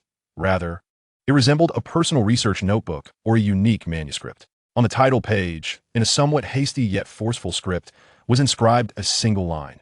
For another Potter, choice may be more vital than talent. There was no signature. John's gaze lingered on that line for a moment, his expression deep and cold. He almost immediately thought of the sender, Sirius Black. The firebolt was a gift for Harry, a symbol of freedom, speed, and the glory of Gryffindor, fulfilling everyone's expectations of the Savior. But this book was meant for him, a tome concerning bonds, oaths, and choices. It felt like a subtle reminder, a suggestion from the shadows regarding his identity and position. Black was conveying to him that he was aware of the two Potters at Hogwarts and had chosen to treat them differently. Or perhaps he was telling John that he still had room for choice. This gift, heavier and more perilous than the firebolt, directly touched upon the core forces John was studying: cost and control. John closed the book with an expressionless face, his fingers gliding over the rough leather cover. Unlike Harry, he felt neither excitement nor confusion. Only a cold, calculating analysis filled his mind. How did Black know precisely what to send him? Was it mere conjecture? Or had he somehow observed him? The book itself served as a source of information, potentially a trap as well. He carefully set the book aside, separating it from the other gifts. It required a meticulous and cautious examination to ensure it bore no tracking charms or curses before he could delve into its depths. His Christmas gift unveiled not joy and mystery, but rather a deeper game fraught with danger. At noon, students gathered in the hall to enjoy their Christmas lunch. Harry remained immersed in the immense joy of receiving the firebolt, tinged with a hint of unease, eagerly discussing it with Ron and Hermione. His face alight with a radiant smile. John sat alone at the end of the Slytherin table, dining at a leisurely pace, his demeanor consistently calm and indifferent. Daphne sat not far from him, occasionally exchanging glances, imbued with the unspoken understanding and concern characteristic of Slytherin. Harry's gaze would occasionally drift across the hall, landing on John, who sat solitary, his gifts appearing far less dazzling than the firebolt. The slight unease stemming from the firebolt was curiously mitigated, even giving rise to a flicker of sympathy and superiority. Yet, he would never comprehend that the true value of the gift John received vastly eclipsed that of a mere firebolt. It was a key, perhaps capable of unlocking deeper secrets, though this key came from the most perilous of benefactors. John raised his goblet, sipping pumpkin juice, briefly scanning the hall for Harry's excited visage before quickly averting his gaze. Was choice more significant than talent? Black might indeed be correct, and he, John Potter, had already made his choice, a cold and solitary path leading to the zenith of power. What he sought was not the liberating thrill offered by the firebolt, but rather the chilling knowledge that might lie hidden within that old book, concerning the essence of magic and the laws of bondage. Outside, snowflakes continued to fall quietly, concealing all traces, yet failing to mask the undercurrents surging within the castle and the diverging fates of the two Potters. Chapter 66. The Willow Path and Echoes of the Past.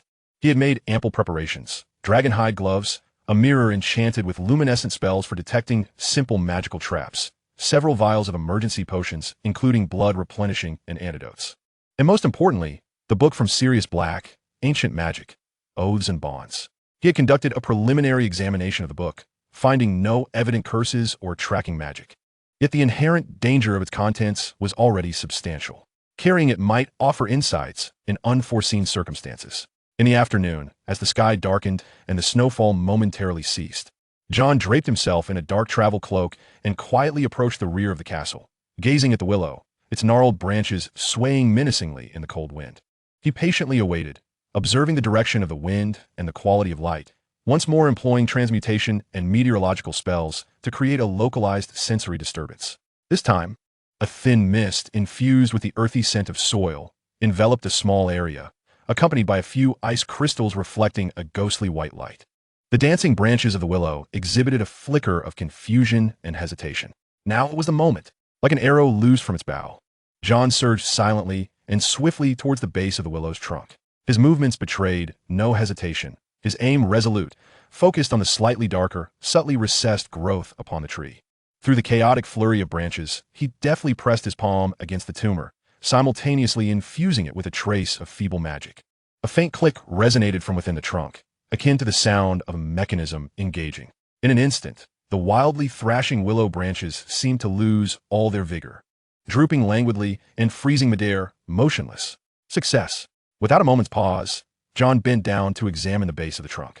There, where soil and decaying leaves had concealed it, lay revealed a dark opening, just wide enough for a person to crawl through, from which emanated a cold, damp breeze tinged with the scent of earth and an ancient, musty odor. He refrained from entering immediately, instead raising his glowing mirror to scan the entrance for a moment. Taking a deep breath, John drew forth his wand, its tip glowing with a steady white light, and he crouched to enter the opening. The tunnel sloped downward, proving somewhat more spacious than he had anticipated, though still necessitating a stooped posture to advance. The walls were rough with earth and entwined roots, reinforced in places with ancient stones. The air was frigid and damp, thick with the smell of soil, the odor of decaying vegetation, and a faint, indescribable scent belonging to some beast. He proceeded cautiously, the light from his wand illuminating a few steps ahead. The tunnel appeared lengthy and serpentine, leading inexorably towards the forbidden forest. After approximately 10 minutes, he began to notice certain markings. Deep, non-human claw marks marred the walls, as if left by some large beast in a fit of struggle or rage.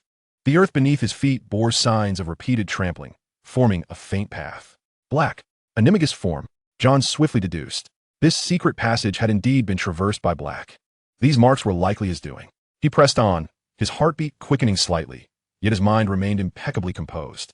He was ever prepared for any unforeseen circumstance, be it Black himself or something else lurking within the tunnel. At last, a dim light appeared ahead, and he could faintly discern a change in the sound of the wind. The tunnel's end seemed imminent. He slowed his pace, approaching with heightened caution. The light emanated from an upward exit, similarly obscured by roots and rubble. Peering through the crevice, he observed what appeared to be the interior of a room, dimly lit and thick with dust. Was this the other end of the passage? Somewhere within Hogsmeade? He refrained from rushing out, opting instead to listen and observe intently. Silence enveloped the surroundings, as if this place had long been forsaken. The faint scent of wild beasts in the air seemed to intensify. He observed relatively recent scratch marks on the cave wall near the exit, distinct from the ancient claw marks within the tunnel, suggesting that someone, or perhaps an animal, had recently traversed this path with some frequency. John took a few steps back, diverting his gaze from the exit. The information he had gathered was sufficient. This concealed passageway beneath the willow indeed led to Hogsmeade, and at the other end likely lay the infamous Shrieking Shack, reputedly haunted and shunned by all, making an ideal hiding place.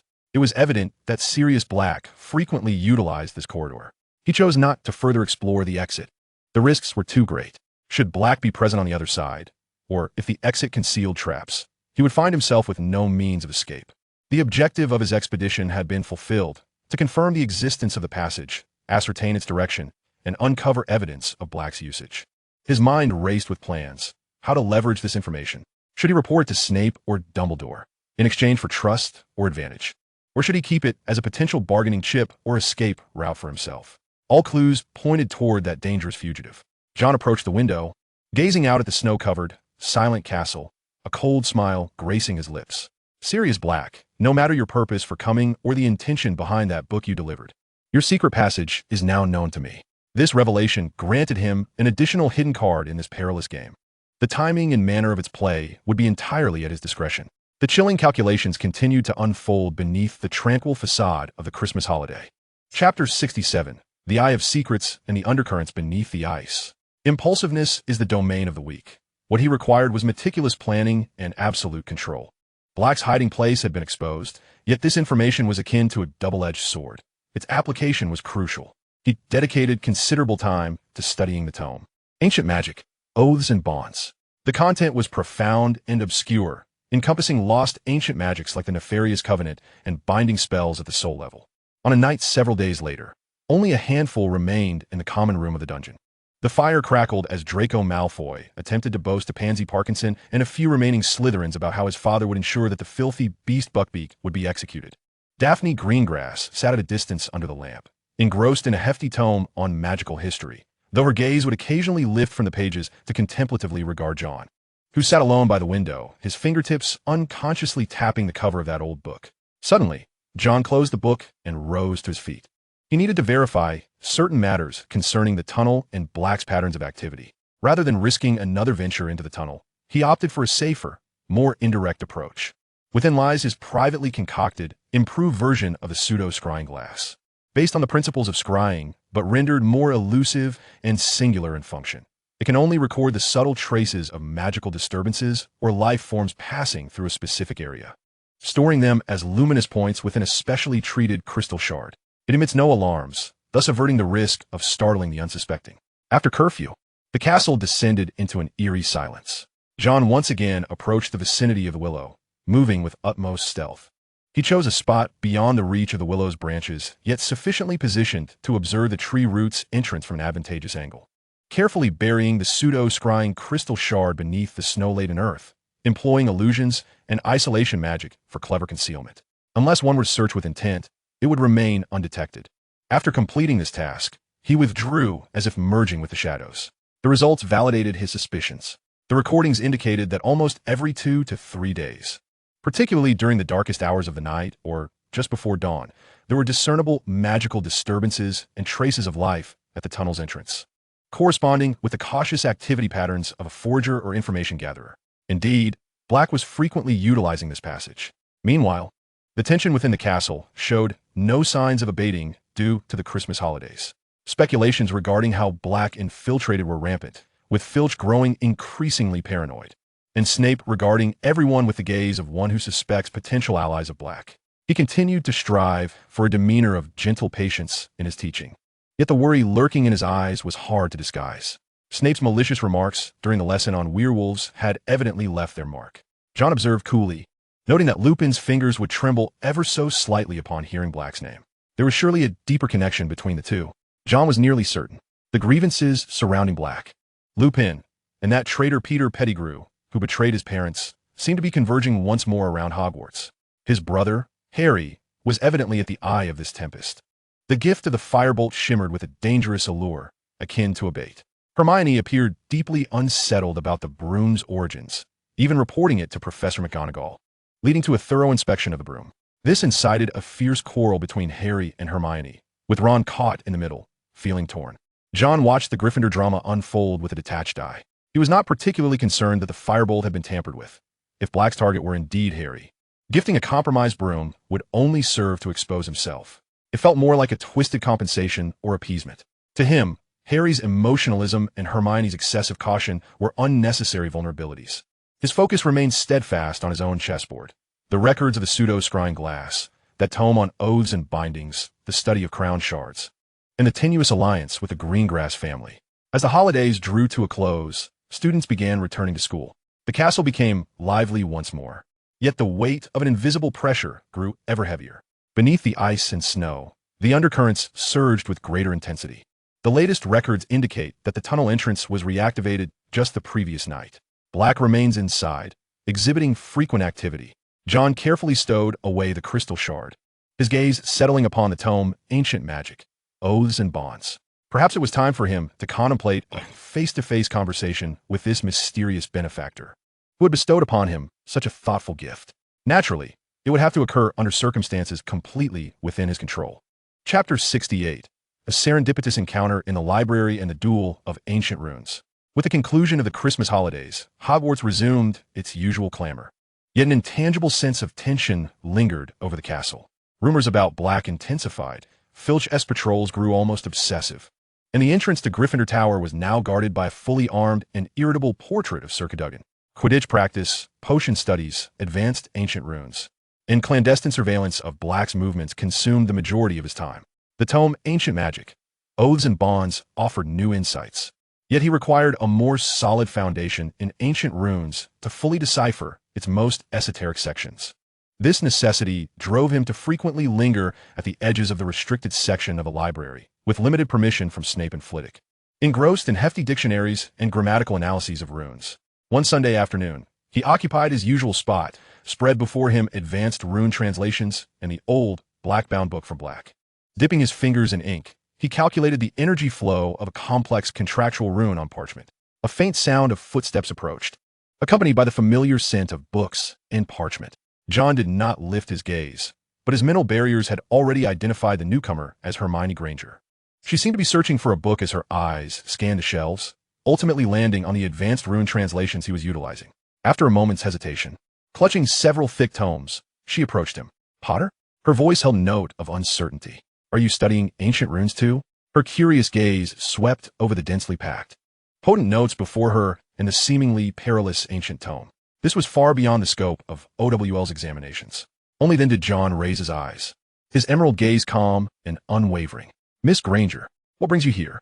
Hermione appeared momentarily taken aback by his cool demeanor, but pointed to the large dictionary. "I need to reference a grammatical structure regarding the declension of the root of binding. It will only take a moment," she added, seemingly apprehensive about being refused. John slightly shifted to the side, granting her space. "Please, go ahead."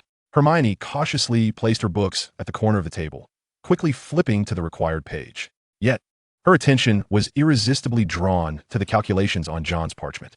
The complexity of those rune structures and the profound magical principles they encompassed left even her, the acknowledged know-it-all, in awe and perplexity. This was decidedly beyond the curriculum of their school, far exceeding the typical studies of an average wizard. She could not help but softly inquire, her fingers unconsciously pointing to a complex magical symbol representing the shackles of the soul. "Is this a high-level dark magic contract? Can you comprehend it?" Her tone was imbued with pure academic curiosity, laced with a subtle hint of caution. "Knowledge itself bears no color, Miss Granger. Only its applications distinguish it." The statement was chillingly calm, bordering on coldness. Hermione was taken aback, observing John's focused and emotionless profile. Suddenly, she felt an odd sensation. This John Potter seemed entirely different from the impulsive and passionate Harry she knew, almost as if he were not a 13-year-old boy at all. He was as profound as the depths of the Black Lake, cold and unfathomable. "You are quite exceptional, Potter," Hermione eventually remarked, her tone complex and markedly different from that of Harry's. At that moment, another voice interjected, carrying a hint of Slytherin's distinctive reticence and an almost imperceptible sharpness. "I hope I am not intruding upon your academic discourse." Daphne Greengrass had approached, standing by the table. Today, she wore a dark green sweater that accentuated her golden hair's radiance.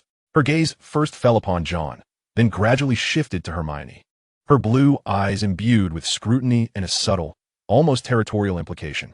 Hermione appeared somewhat flustered, as if caught in a transgression. "Greengrass, I merely came to gather some materials. It seems Gryffindor has developed an interest in ancient runes." Daphne's tone sounded casual, yet her eyes unmistakably conveyed that this was not where Hermione belonged. Knowledge belongs to everyone. Greengrass, Hermione straightened her back, regaining some poise. "I have finished my research. Thank you, Potter." She closed the dictionary, gathered her books, nodded at John, shot a glance at Daphne, and turned to leave, her posture somewhat rigid. Daphne watched Hermione depart before naturally seating herself in the chair opposite John, the very spot Hermione had just vacated. Miss Granger appears quite intrigued by your studies, Daphne remarked casually, as if commenting on the weather. Yet her gaze lingered on the parchment John was working on. Soul shackles? This is not part of the OWL syllabus, John.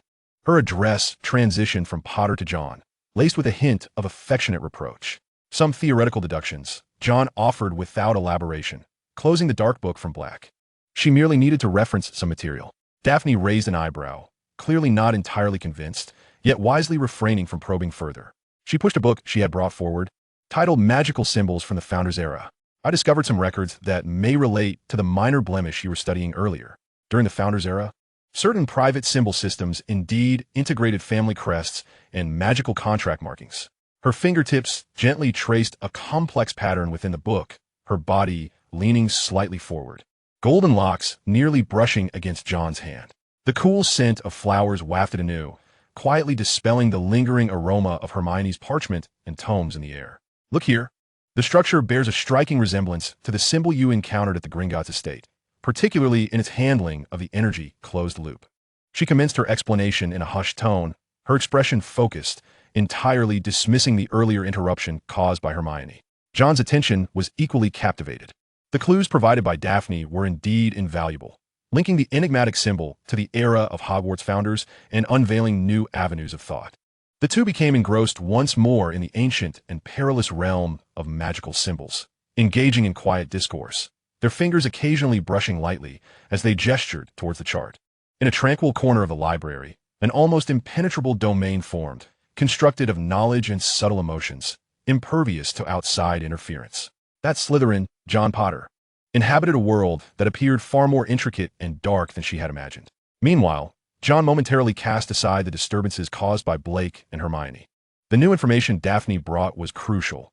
It might expedite the unraveling of the secrets surrounding the crown fragments. In comparison to knowledge and power, those trivial interludes and delicate emotional fluctuations were but insignificant dust upon the path to greatness. Yet, when he occasionally lifted his gaze to meet Daphne's bright blue eyes, alight with the fervor of their discussion, a faint ripple seemed to disturb the frozen surface of his heart's lake, barely perceptible. Chapter 69. The Comfort of Logic and the Flicker of Cowardice. The incident with the firebolt continued to fester within Gryffindor Tower. Hermione remained adamant that the anonymous delivery of such an extravagant gift was exceedingly suspicious, particularly against the backdrop of Blake's potential infiltration of the castle. Reporting it to the professors was the only reasonable course of action. Harry felt betrayed by Hermione, believing she had tarnished his joy over possessing the finest broom in the world, leading to a heated argument, with Ron firmly siding with Harry. Their friendship began to fracture. Hermione felt a sense of grievance, anger, and an overwhelming loneliness of being misunderstood. Clutching several hefty tomes, her eyes slightly red, she stormed into the library, seeking refuge in her studies to drown out these vexing emotions. Habitually, she approached her usual corner, only to halt abruptly. John Potter occupied that very spot. Instinctively, she considered turning away to avoid the awkwardness brought on by another Potter. Yet, John had already noticed her. His gaze lingered on her reddened eyes for half a second before he spoke calmly, his voice soft yet clear. If this is about the firebolt, your reasoning is sound. Hermione froze, taken aback. She had not anticipated John would broach the subject, nor did she expect such a response. Anonymous gifts, particularly such costly magical items, posed a significantly higher risk than goodwill in the current climate. John continued, his tone as composed as if he were analyzing a potion recipe, devoid of emotional interference. Basing his judgment on facts and the risk-reward ratio, the most rational choice. The emotional reactions of the Potters and Weasleys stemmed from short-term pleasure rather than long-term safety, which was unwise. He offered no comfort, no sympathy, merely dissecting the logic with a dispassionate precision. However, these utterly emotionless words curiously evoked a sense of understanding within Hermione. At the very least, her way of thinking was acknowledged. Yet they were hardly listening. Hermione could not suppress her complaint, her voice thick with emotion, and she immediately bit her lip to hold back. Most individuals are driven by feelings rather than logic. John closed the book in his hands, his emerald eyes fixed on her, attempting to persuade those governed by emotion with logic, an endeavor both futile and ineffective. What one requires is evidence or the patience to allow them to awaken to the consequences of their own actions. Though these words may sound cold, they were incisively accurate. Hermione fell silent, compelled to concede that John had a point. Engaging in a fierce argument with Harry and Ron, aside from deepening her own sorrow, was indeed of no utility. And what about you? Hermione could not resist retorting, a hint of challenge in her tone. If it were you, what would you do? Accept that broom? A faint, nearly imperceptible smile crept across John's lips. I would first conduct at least 17 different levels of tests for dark magic and curses, confirming its safety before considering its use. Furthermore, I would trace its origins until I discerned the true intentions of the giver. In the face of the unknown, trust becomes a luxury, while control is a necessity. Hermione found herself momentarily taken aback. This extreme caution, bordering on paranoia, made her uneasy, yet she could not dispute its validity. The John Potter before her possessed a thought process so starkly different, cold, precise, and laden with calculation, resembling a flawless logical machine. You are truly quite different, Hermione murmured once more, this time with less surprise and more complex inquiry.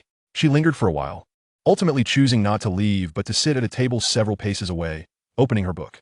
The library was quiet, yet she felt her emotions begin to settle. John's frigid, unyielding rationality acted like a shard of ice, momentarily calming her tumultuous feelings. Though he was distant, he was neither foolish nor emotional. Meanwhile, in the practical session of the defense against the dark arts class, another small drama unfolded. Professor Lupin had set up a simple obstacle spell for practice. When it was Neville Longbottom's turn, he was so nervous that his palms were sweating, his wand trembled violently, and his incantation came out haltingly, resulting in his wand being effortlessly knocked from his hand by a simple counterspell from a classmate, sending him sprawling to the ground and eliciting a wave of laughter, primarily from Slytherin. Neville's face turned crimson, his eyes glistening, nearly wishing to disappear into the floor. Professor Lupin gently encouraged him, but to little effect. Neville's fear and insecurity had coalesced into something almost tangible. After class, students filed out in a stream. Neville, dejected, lagged behind, silently gathering his belongings. As John Potter passed by him, his stride did not falter, yet a low, chilling voice distinctly reached Neville's ears. Fear will only strengthen your opponent's spells. If your mind cannot conquer it, let your muscles remember the actions. Neville abruptly lifted his head, catching only a glimpse of John's aloof, retreating figure. He stood there, stunned, repeatedly mulling over those words. Let your muscles remember the actions? A few days later, in a secluded, empty classroom, Neville found himself alone, mechanically practicing the wand movements and incantations of the shield charm against a practice dummy again and again. His movements remained clumsy, yet they were imbued with a rare tenacity. He recalled John's words, attempting to mask his inner trepidation through repetitive practice. Coincidentally, John happened to pass by the window, having just emerged from a secret passage, and witnessed this scene. He paused, concealed in the shadows, observing for a moment. Though Neville's persistence yielded scant results, his endeavor to confront his own frailties sparked a flicker of intrigue in John, a curiosity akin to that toward malleable materials. He pushed open the classroom door and stepped inside. Neville was startled, nearly dropping his wand. Upon seeing John, he felt a surge of anxiety that left him speechless. John remained silent, merely crossing to stand opposite him. Drawing his wand, his instruction was simple, direct, and devoid of emotion, akin to correcting a flaw in a mechanical component. Instinctively, Neville complied. After the adjustment, the glow of the spell appeared to solidify slightly. Continue, until the speed of your raised arm becomes instinctual, John commanded indifferently, standing like a statue beside him. Under John's gaze, Neville felt immense pressure, yet there was also a strange impetus. No one had ever guided him so directly, without mockery. Gritting his teeth, he persisted in his practice, sweat trickling down his forehead. After approximately 15 minutes, John spoke again. That will suffice. Same time tomorrow. With that, he turned and left, offering neither encouragement nor praise.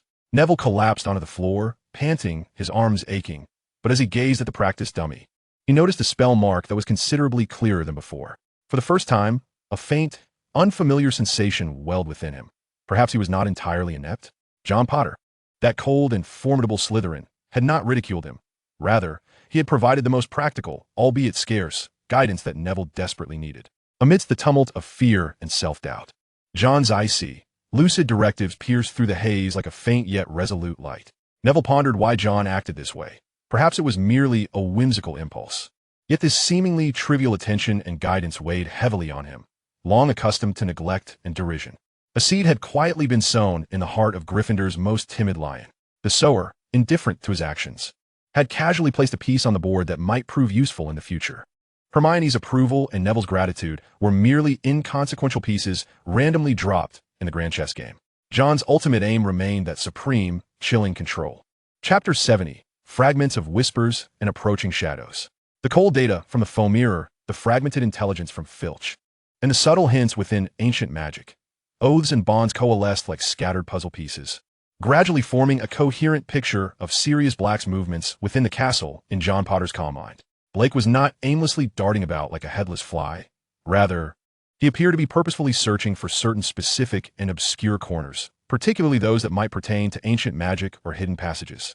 John refrained from disclosing this inference to anyone. Reporting to the professor would entail sharing intelligence and the ensuing scrutiny, which did not align with his interests.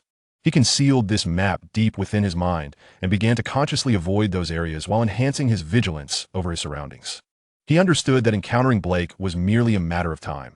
He had to ensure that when that moment arrived, the initiative remained firmly in his grasp. In the depths of the dormitory cellar, late at night, the flickering candlelight once more burned for perilous knowledge. The clues provided by Daphne regarding the personal symbols from the Founder's era were crucial. He placed the fragments under a brilliant light and scrutinized the diminutive, resonant indentation with a magnifying glass. This time, he did not merely channel magical energy to evoke whispers. Instead, he endeavored to replicate the exceedingly delicate magical patterns that echoed the manuscript symbols with an exquisitely refined stream of magic, akin to the deft touch of a chisel. Simultaneously, he perused Daphne's lone tome, a study of magical symbols from the Founder's era, contrasting it with various iterations of Lady Ravenclaw's personal bookplate. The process was extraordinarily taxing, demanding a mental barrier to maintain absolute composure while controlling his magic to the minutest degree. Sweat trickled from his brow, yet his gaze remained as sharp as that of an eagle. Suddenly, as the magical flow he was replicating coincided with a particularly ancient variant of Ravenclaw's private runes, imbued with dual significances of wisdom and confinement, the fragment of the diadem quivered violently.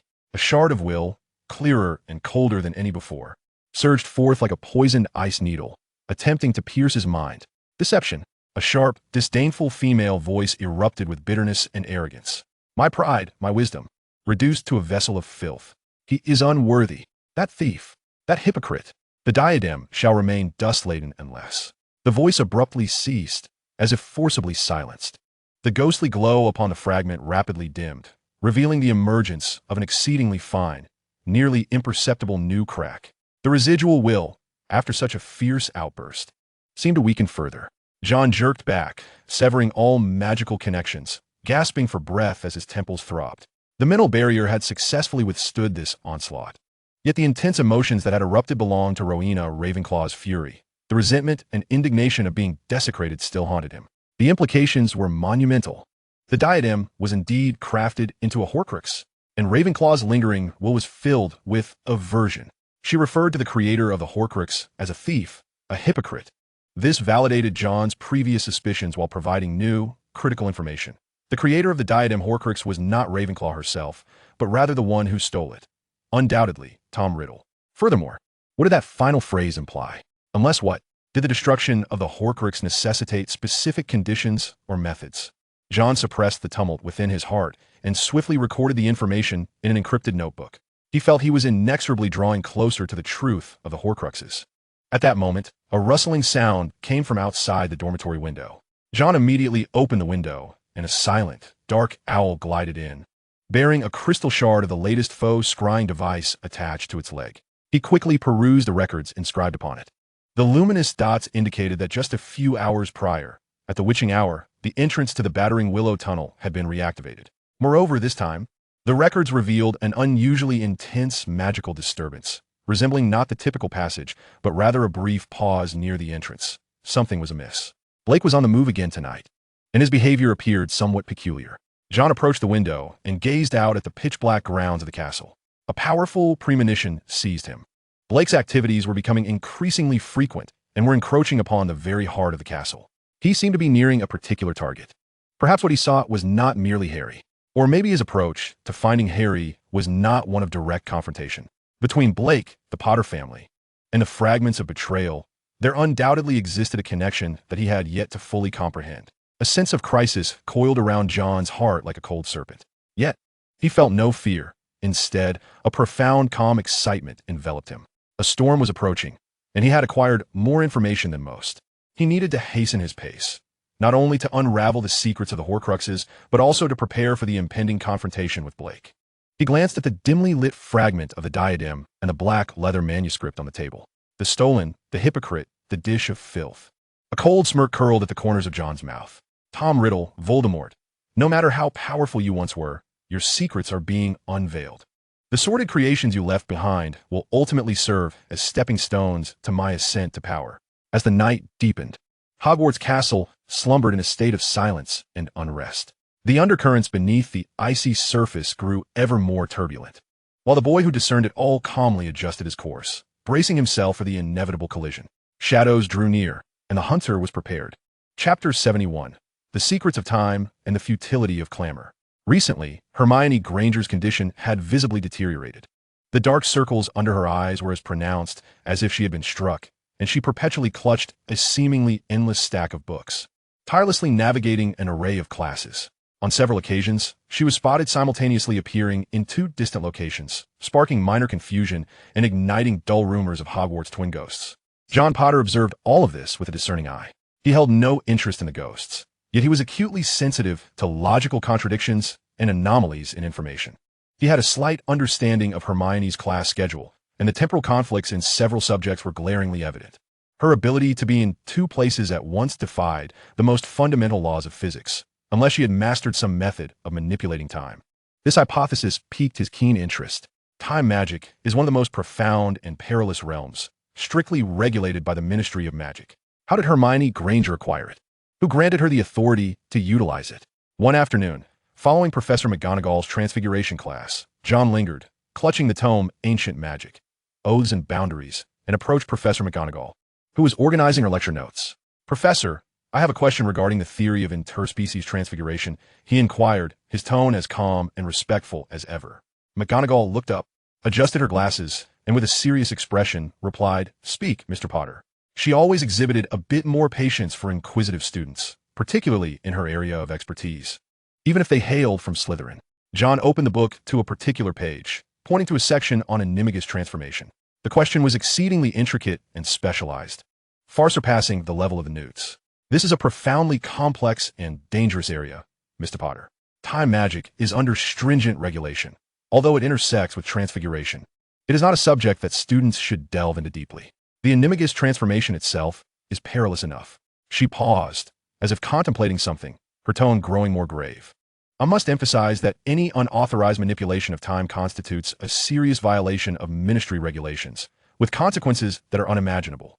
John keenly detected a subtle, pointed warning in McGonagall's tone. It seemed she was not speaking in generalities, but rather cautioning him against probing a particular secret. This nearly confirmed his suspicion that Hermione was indeed utilizing some form of time-manipulating device, likely authorized by none other than Professor McGonagall herself. "I understand, Professor. Thank you for your guidance." John closed the book, inclining his head slightly, betraying no emotion. He had acquired the information he sought, the Time Turner. Only such a legendary magical artifact could elucidate Hermione's peculiarities. As he exited the classroom, his mind began to contemplate the principles and potential applications of the Time Turner. Its value was incalculable. Turning a corner in the corridor, he fortuitously encountered a hurried Hermione, burdened by a stack of books that nearly engulfed her, her complexion pale. John's footsteps did not falter, yet as he passed her, he calmly intoned, in a volume only they could hear, "Those who attempt to master time often find themselves overwhelmed by it. Efficiency does not equate to juggling all tasks simultaneously, Miss Granger, but rather prioritizing what is crucial."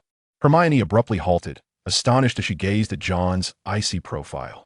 How did he know? His words pierced through her daze of anxiety and pretense like a cold dagger. A chill ascended her spine. John did not linger for explanations. He departed directly, leaving Hermione alone, enveloped in a sense of being exposed and a nameless dread. John Potter was far more formidable and perceptive than she had imagined. Meanwhile, John's investments in Neville Longbottom were also progressing. He did not expend much time. Rather, During a few fortuitous encounters with Neville practicing spells alone, he offered exceedingly brief, yet precise guidance. Utilize your wrist, not your arm. Fear is the weapon of the enemy. Your hesitation merely fuels your opponent. These commands, cold and direct, devoid of warmth, resembled a series of clear coordinates, sketching a tenuous path through Neville's chaotic magical landscape. Although Neville remained clumsy and fearful, he began to subconsciously adhere to John's instructions during his practice, even dreaming of those cold, emerald eyes and the unwavering directives during his nightmares, which strangely alleviated some of his dread. On one occasion, while practicing the Boggart banishing spell in defense against the dark arts, Neville faced a Boggart transformed into Professor Snape. Despite his pallor from fear, he did not flee immediately. Instead, trembling, he nearly shouted ridiculous, as if guided by muscle memory. Although the result merely turned Snape's attire into ludicrous pink stripes rather than a grandmother's outfit. It marked a significant advancement for him. Professor Lupin expressed his astonishment and offered praise. Instinctively, Neville glanced towards John in the Slytherin row, who, devoid of any expression, merely inclined his head slightly. This imperceptible acknowledgement made Neville's heart race, birthing a blend of excitement, gratitude, and humble loyalty within him.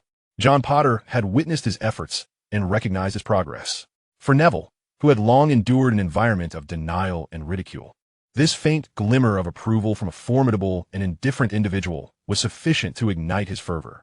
A few days later, in a corridor, John was on his way to the library when he unexpectedly encountered Ron Weasley.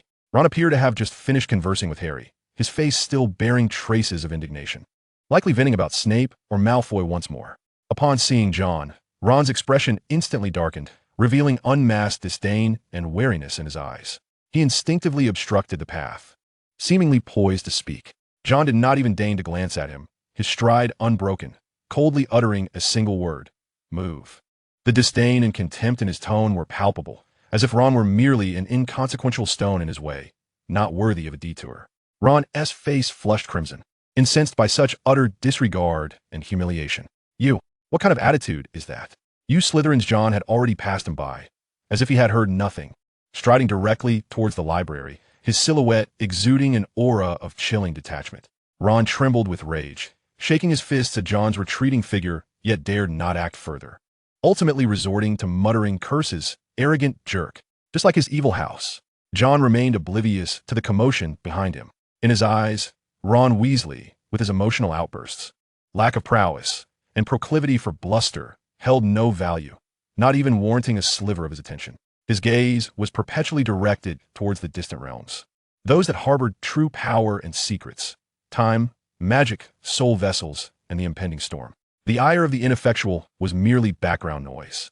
Chapter 72, The Eve of the Storm and the Silent Chessboard. John Potter found himself in possession of an increasing number of fragmented pieces of information, akin to dark bubbles rising from the depths, heralding the imminent turbulence of the deep waters.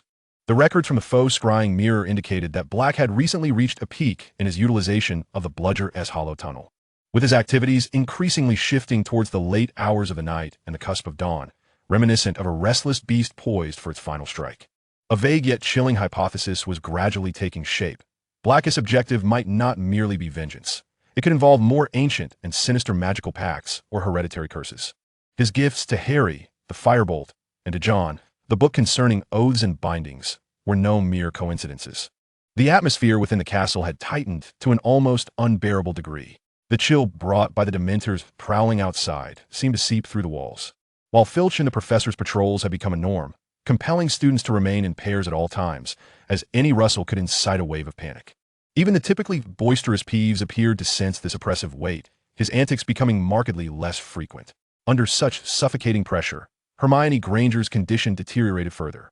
The overuse of the time turner had brought her to the brink of mental collapse, the dark circles under her eyes impenetrable, and she even made a rare error in potions class, mercilessly penalized by Snape, who mockingly declared that Miss Granger had finally proven her intellect was not boundless. After class, Hermione nearly fled the underground classroom, as though seeking to escape Snape's venom and the stifling aroma of potions. In a secluded corridor, she could no longer hold on, leaning against a cold stone wall, her shoulders trembling as she fought to suppress her tears. A calm voice emerged from behind her. "Time shows no mercy to the greedy. Miss Granger, it only exacts the precise cost of overextension." Hermione spun around abruptly to find John Potter standing there like a specter, having observed her for an indeterminate length of time. His expression remained icy, yet curiously imbued with a semblance of clinical detachment. "You don't understand at all." Hermione's voice cracked with a mix of despair and defensive anger. "I have so many classes, so many books to read, so many misplaced priorities." John interrupted her, his tone devoid of emotion. "Attempting to control everything will ultimately lead to accomplishing nothing. The time turner does not offer you infinite time, but rather the heavy burden of choice. You are clearly overwhelmed by that burden." He had precisely articulated the term time turner, shattering Hermione's last psychological barrier. She stared at him in shock, her lips trembling, rendered speechless. "Professor McGonagall granted you permission to use it, believing you could manage it responsibly, not self-destructively," John continued, calmly dissecting her situation. "If your efficiency continues to decline due to excessive exhaustion, even endangering your safety, do you think she would still permit you to keep it?" This statement fell upon Hermione like a bucket of ice water. She had never contemplated the situation from this perspective. Her thoughts were solely consumed by the need to honor the professor's trust and to complete her academic obligations, neglecting the fundamental principle of sustainability. "What should I do?" she murmured instinctively, her voice laden with helplessness. "Abandon the least essential courses, or perhaps diminish the non-core reading. Minimize the frequency of utilizing the time turner to the barest necessity. Sleep and a clear mind are far more crucial than the mere act of reading another book." John offered a brutally realistic suggestion. "Otherwise, what you stand to lose transcends mere grades." After stating this, he did not linger, but turned away and departed. He provided no comfort, no encouragement, merely illuminating the most rational solution and the direst consequence. Yet this frigid logic afforded Hedge, who was nearly submerged in emotions, a glimmer of direction. She gazed at John's retreating figure, her feelings a tumultuous blend of fear, gratitude, confusion, and a profound sense of powerlessness. John Potter possessed an uncanny ability to pierce through to the essence of issues, yet remained as unyielding as an iceberg.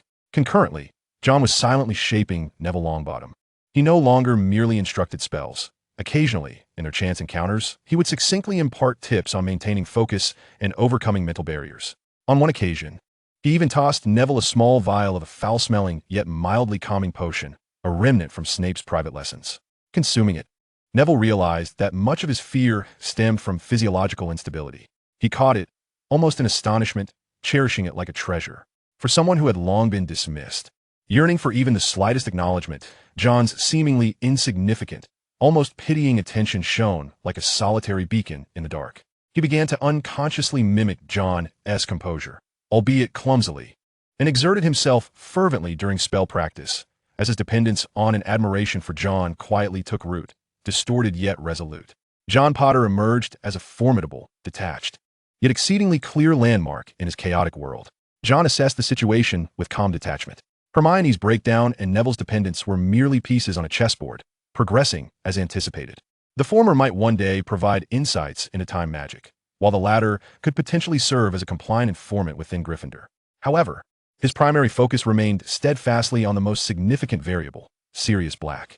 He synthesized all available information: Black's patterns of activity, the location of the Whomping Willow Tunnel, potential targets, Harry, perhaps others, and the implications regarding magical contracts suggested by that old tome. A tempest was brewing, and John could sense it. Black's patience was waning, and his actions grew increasingly reckless. One night, John stood by the window of the Slytherin common room, gazing out at the dark, enigmatic waters of the Black Lake. In his hand, he caressed the crystal shard that had recorded the last activity of the foe scrying mirror, which indicated that Black had been alarmingly close to the castle just the previous night. He needed to make a choice. Should he continue to observe passively, awaiting the storm to erupt on its own? Should one take the initiative and steer the situation toward the direction most advantageous to oneself? While such proactive measures carry significant risks, the potential rewards could be astonishing, perhaps even unveiling the secrets entwined between the Black and Porter families, or acquiring a formidable, albeit perilous, potential ally or bargaining chip. A glimmer of cold resolve flickered in John's eyes. He had grown weary of passive observation and waiting. It was time to exert a subtle influence on the chessboard. He turned away from the window and approached his desk, beginning to draft a brief, encrypted note. Recipient: Argus Filch. The content pertained to a specific cabinet in the trophy room, suggesting the presence of unrecorded ancient magical disturbances, recommending an increase in nocturnal patrols. This was a bait, a test. He sought to ascertain what response might emerge from the lurking beast in the shadows under heightened vigilance. The player had made his move. The silent game escalated in the calm before the storm. Chapter 73. Confrontation in the Shadows and the Wand Yet to Fall. Upon receiving John's anonymously delivered message, Filch indeed intensified his patrols around the trophy room and its vicinity, his bulbous eyes gleaming suspiciously in the shadows, while Madame Loris also became increasingly alert. John had cast his lure into the waters. Now he needed to patiently await the startled fish's reaction. The next recording from the faux scrying device confirmed his expectations. On the first deep night following Filch's heightened vigilance, the magical disturbances in the Shrieking Willow tunnel became exceedingly faint and brief, indicating that Black had either significantly curtailed his activities or altered his timings and methods, becoming more cautious and discreet. The pressure had yielded results. Days later, on a stormy night, the howling winds battered against the castle's window panes. Such weather was perfect for concealing any unusual sounds. John had a strong premonition that tonight, the long-repressed Black might once again take action, possibly opting for a more direct and dangerous path. He did not remain in his dormitory. Instead, he donned an invisibility cloak borrowed from Harry, enhanced with a powerful confundus charm to ensure he would not be easily detected, and stealthily made his way to the 8th floor. John knew this area was peculiar, occasionally revealing unexpected doors, but he had never probed deeply. He chose this spot as his observation point tonight because of its expansive view and proximity to Gryffindor Tower, though the entrance had been altered. He stood like a statue beneath the invisibility cloak, slowing his breath to a minimum, nearly merging with the shadows of the wall. His emerald eyes glinting with a cold sheen as they patiently scanned every direction of the corridor. Time passed, second by second, accompanied solely by the sounds of wind and rain and the creaking of the castle itself. Suddenly, a faint sound of friction, almost entirely drowned out by the storm, emanated from the far end of the corridor. It was not the sound of a shod individual, but rather the subtle noise of some large creature's paw pads upon the stone floor. John's mind instantaneously sharpened. A colossal, gaunt shadow emerged slowly from the depths of an armor-esque gloom. It bore the semblance of an astonishingly large black hound, yet its eyes shimmered with a profound and anguished humanity, far beyond the realm of mere animals. It sniffed the air warily, its movements embodying a weary yet unyielding determination. Sirius Black, his animagus form, its nose twitched incessantly, seemingly capturing an elusive scent in the atmosphere, one that compelled it with relentless fervor. In an instant, John comprehended the truth. Black was not in search of Harry, or perhaps not entirely. He was seeking something or someone else. Was he in pursuit of a connection to that tome regarding oaths and bonds, the blood relative magic? Just then, as the black dog, transformed from Black, passed within 10 feet of John's south hiding place, it abruptly halted, sharply turning its head, its eyes, imbued with human suffering, fixated intently in John's direction. It sensed him, not merely seeing the invisibility cloak, but perhaps detecting something more intrinsic, maybe the trace of Potter's bloodline that lingered on John, though distinct from Harry. Or perhaps the unique magical fluctuations tainted by John's studies of dark magic and Horcruxes, or even the cold, focused will of John himself. Like a cold flame burning in the darkness, captivating the attention of this desperate, cornered beast. A low, threatening, and perplexed growl emanated from the hound's throat as it crouched, muscles taut, adopting a predatory stance. Beneath the invisibility cloak, John's wand had already slipped into his hand, his heartbeat steady yet swift. His mind operated at its utmost capacity, severing any potential emotional fluctuations that could be perceived. He calculated the distance, the angle, Black's possible behavioral patterns, and the applicability of all known spells. He remained motionless, concealed. Silence enveloped the corridor, with only the sound of the wind and rain outside serving as a backdrop. Man and beast, hunter and prey, or perhaps they were both hunters, formed a wordless confrontation in this surreal moment. Black appeared deeply perplexed. He could sense something present, a scent both familiar and alien, one that evoked both caution and longing. Yet he could neither see it nor fully ascertain its nature. His rationality wrestled between the animal instinct of vigilance and a deeper, nebulous impulse. Ultimately, the obsession with his primary target overwhelmed any doubts regarding this unknown entity. The black dog emitted a final suppressed growl, abruptly pivoting like a streak of black lightning, swiftly darting into the shadows of another corridor and vanished. John remained rooted in place, refraining from pursuit or uttering sound. Moments later, Filch, clutching a dim oil lamp, grumbled as he appeared from the stairwell, muttering curses about the wretched wind and the futility of his efforts. John patiently awaited Filch's departure before slowly revealing himself. He approached the spot where Black had just paused, crouching down and letting his fingertips graze the cold floor. There, remnants of several black dog hairs lingered, along with a faint trace of magic, imbued with despair and obsession. He rose to his feet, gazing in the direction where Sirius Black had vanished. In his eyes, there was no longer merely a placid calmness. Instead, a glimmer of perilous intrigue flickered. Sirius Black. Indeed, he possessed the uncanny ability to perceive certain extraordinary truths. His quest was far from a mere pursuit of vengeance. The tome Ancient Magic, Oaths and Bonds might be more pivotal than he had ever anticipated.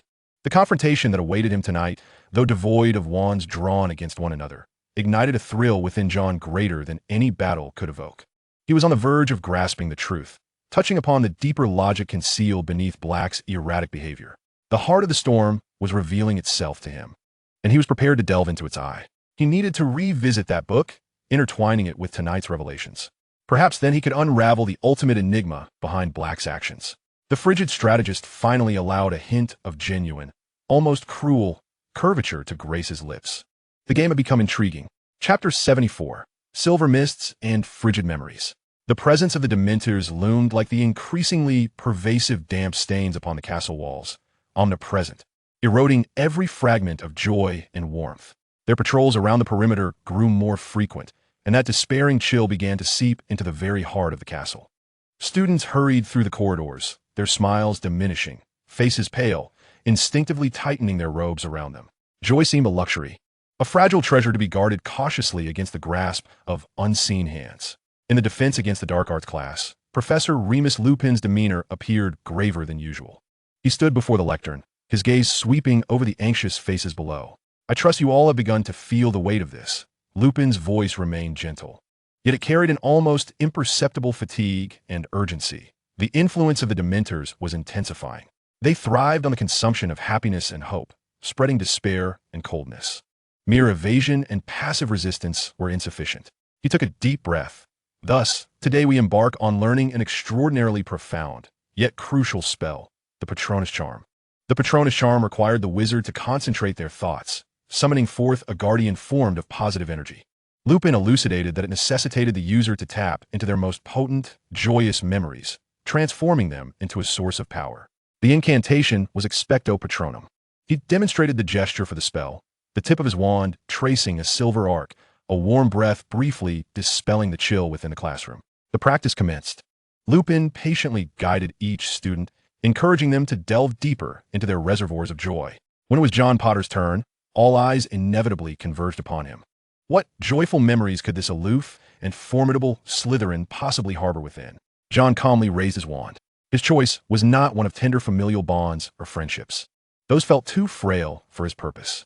He recalled the fleeting glimmer of near recognition in Snape's eyes when he first succeeded in brewing the perfect potion of hell. The icy sense of control when a wand of destiny precisely severed the basilisk scales in the chamber. The pure delight of uncovering the first symbol of the crown fragment. A revelation of secrets. These memories, cold and unyielding, harbored an immense power, an unparalleled sense of satisfaction derived from ambition, strength, and knowledge. Expecto Patronum. His voice was clear and steady, devoid of any tremor. In an instant, a dense, almost tangible silver light erupted from the tip of his wand. This radiance was not warm. Rather, it bore a chilling, sharp essence, akin to the moonlight on a winter's night, capable of cleaving through darkness without dispelling it.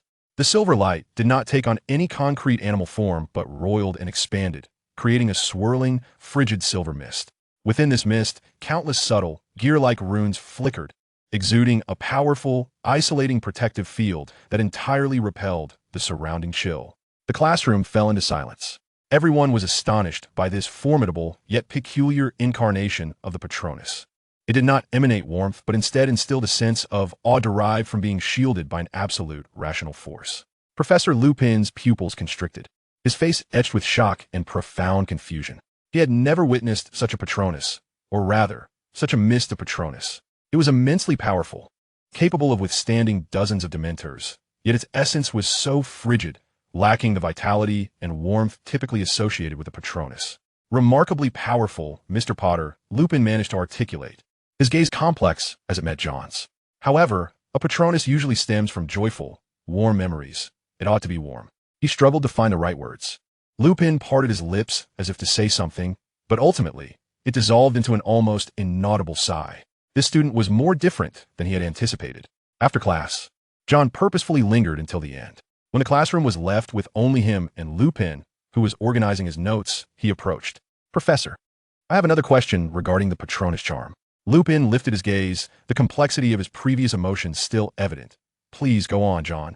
If the caster's heart is not filled with joy, but rather dominated by more complex and intense emotions, such as an unwavering will to protect or icy hatred, will the Patronus change? Might it even reverse? John's inquiry once again struck at the core and was decidedly unconventional. Lupin's body stiffened almost imperceptibly, his complexion appearing even paler. John keenly sensed his unease. Lupin surely knew something about atypical patron uses, perhaps even about fallen patron uses. "I understand. Thank you, Professor." John did not press further, merely inclining his head slightly. To push too hard would be unwise. Lupin's reaction alone had already conveyed that patron uses are not immutable. Their changes are intricately linked to the deepest secrets of the heart. He turned away from the classroom, his mind swirling with contemplation of the myriad possibilities surrounding the guardian charm, as well as Lupin's dubious reaction. As he traversed the corridor, a chilling breeze enveloped him once more profound than before.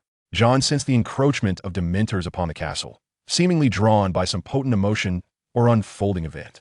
He tightened his grip on his wand. A frigid silver mist swirled within his consciousness. Whatever was about to transpire, he was resolutely prepared to confront these joy-devouring shadows in his own distinctive manner.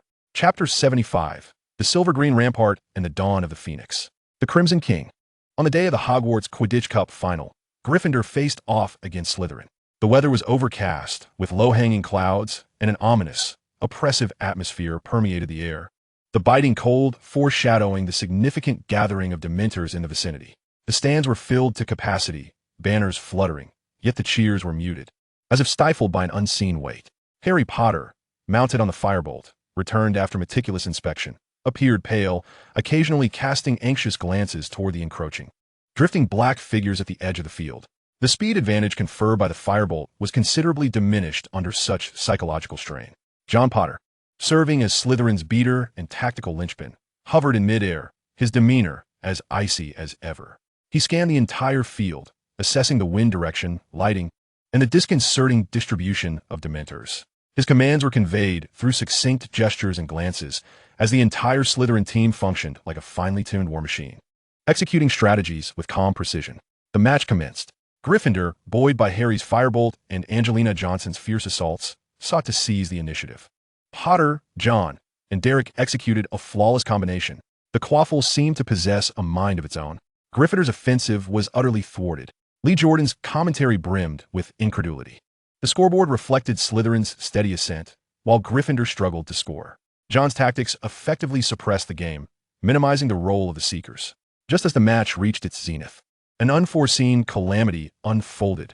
Perhaps the intense emotions on the field had attracted them, or perhaps for some other reason, in the highest corner of the stands, an unnoticed shadow of a massive black dog flickered. A horde of Dementors surged into the Quidditch pitch, far more numerous than ever before, like a tide of darkness. A bone-chilling cold instantly engulfed the arena. Joy was utterly siphoned away, and despair and terror pressed down upon the crowd, as if tangible. Students' cheers morphed into screams, many collapsing in their seats from sheer exhaustion. Even the players were severely affected, their movements becoming sluggish and stiff. "Harry!" The Gryffindors cried out in terror. At that moment, John Potter sprang into action. Unlike the others, who panicked, he seemed to have been anticipating this moment all along. He had foreseen that the Dementors might be drawn in by the fierce emotions of the match or some other factor.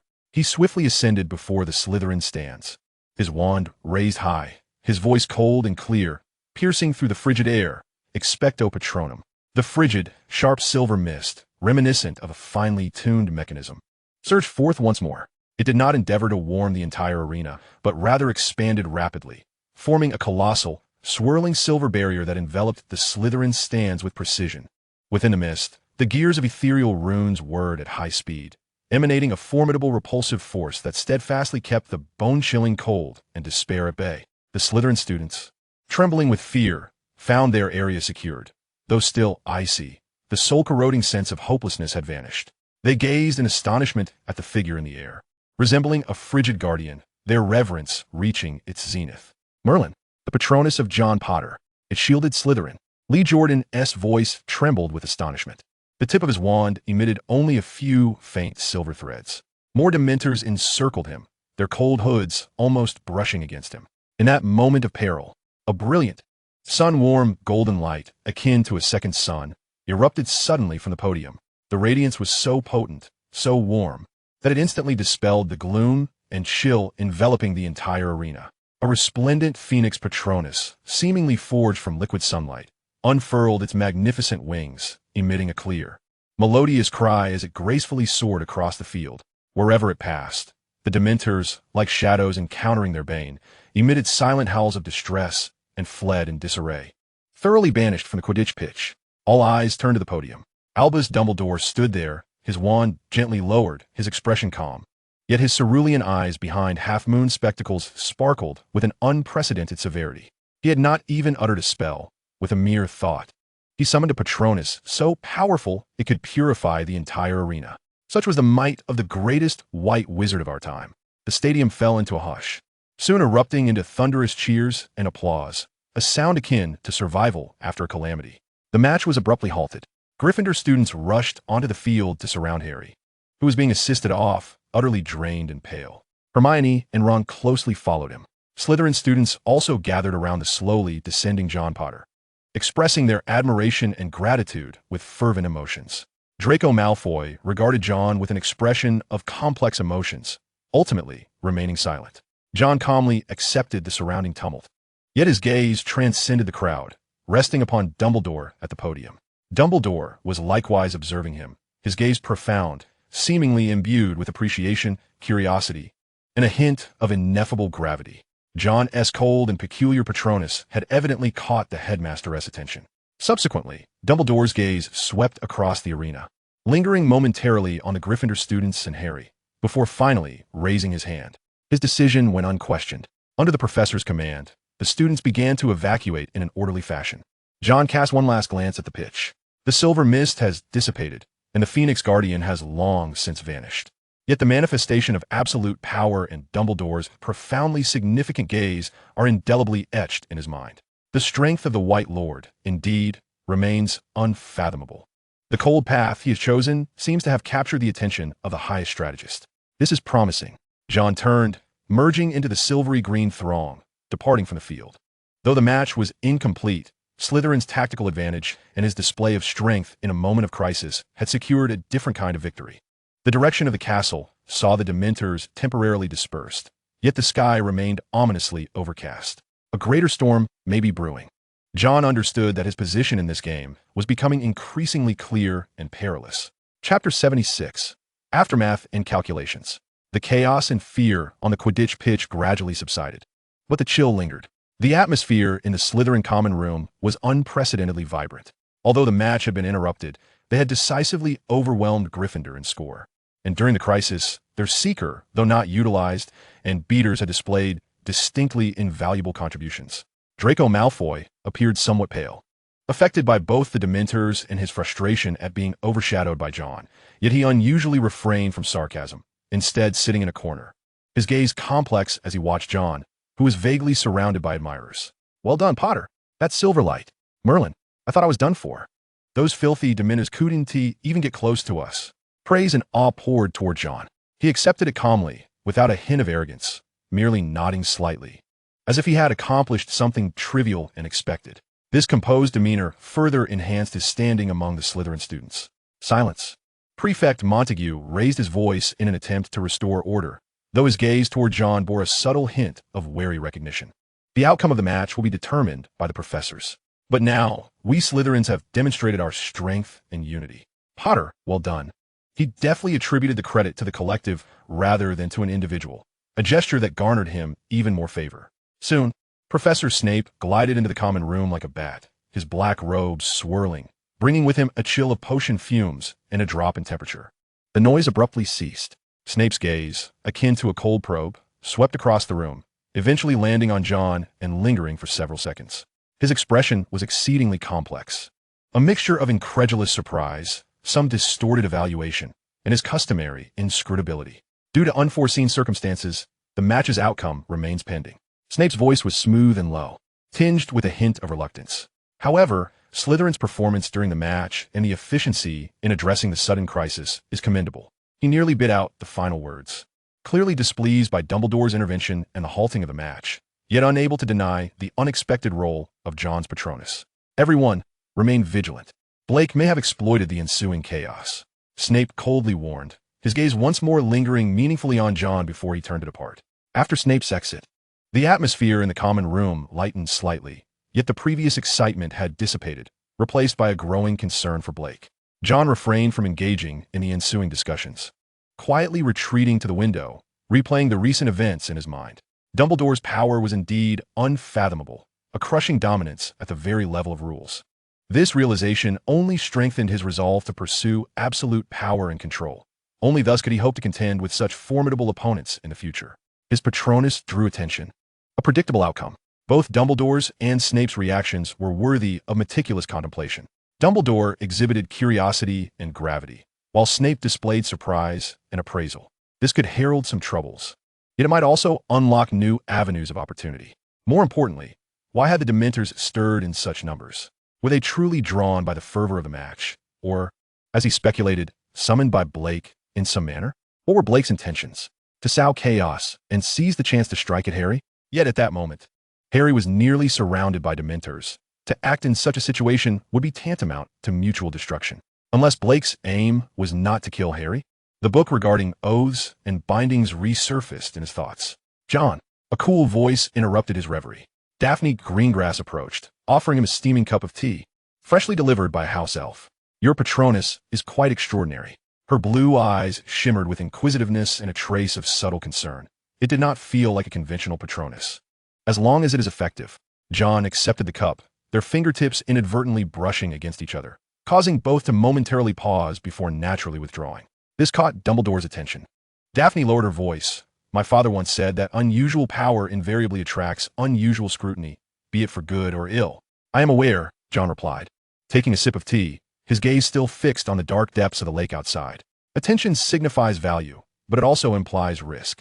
The crux lies in how one wields it. Daphne fell silent for a moment, then gently inquired, what were you thinking when you summoned it? She seemed to muster considerable courage to pose this personal question. John turned to her, gazing into her blue eyes reflecting the glow of the fire. I was contemplating how to win, how to exert control, how to protect what belongs to me. Daphne's heartbeat faltered. She averted her gaze, her ears slightly flushed, and chose not to press further. The Slytherin way of expression often concealed itself beneath layers of self-interest and calculation, yet she seemed capable of sensing that subtle distinction. Meanwhile, in Gryffindor Tower, the atmosphere was considerably heavier. Ron and Hermione stood protectively by Harry's side, their expressions laden with worry. Those Dementors are coming for you, Harry. Ron's voice trembled. Hermione's brow was furrowed in concern. This is highly abnormal. Even if the match's emotions were intense, it shouldn't have attracted so many. And the timing is too coincidental. She appeared to ponder something elusive yet uncertain. Harry cradled his head, engulfed in torment. Every encounter with the Dementors seemed to compel him to relive the tragedy of losing everything. This time, however, the scale was unprecedented. John Harry suddenly murmured that his Patronus had shielded them. His tone was complex, tinged with a sense of relief from surviving, a palpable fear of that frigid force, and an indescribable sense of loss. His brother once again became the focal point in a manner he could scarcely comprehend, protecting many while he himself nearly succumbed to darkness. Hermione and Ron exchanged glances, remaining silent. John Potter, that aloof, powerful, and increasingly enigmatic Slytherin, seemed to carry more mysteries than even Black. The castle fell back into a veneer of tranquility, yet the undercurrents roiling beneath were more tumultuous than ever. John Potter stood before the cellar window, the warmth of the teacup in his hands gradually dissipating. He understood that the chessboard had been reset and the pieces were in motion. It was now his turn to play. His gaze penetrated deep into the castle, as if he could see through the walls to the great black dog lurking in the shadows, and to the perilous tome chronicling ancient oaths. The truth was drawing ever closer. Chapter 77. The warnings of the faux-scrying mirror and the collapse of the temporal axis. The horror of the Quidditch match had not waned with time. Rather, it rippled through the castle like a boulder cast into a still lake. The waves of unease continuing to spread. The state of alert within the castle had reached unprecedented heights, with the number of professors patrolling at night doubled. Filch, along with his dim oil lamp, wandered the corridors almost relentlessly, while Peeves was unnaturally subdued by the oppressive atmosphere. He replaced the crystal sheets of the faux-scrying mirror once more, focusing intently on the sporadic reports of unusual activities within the castle emanating from Filch's direction.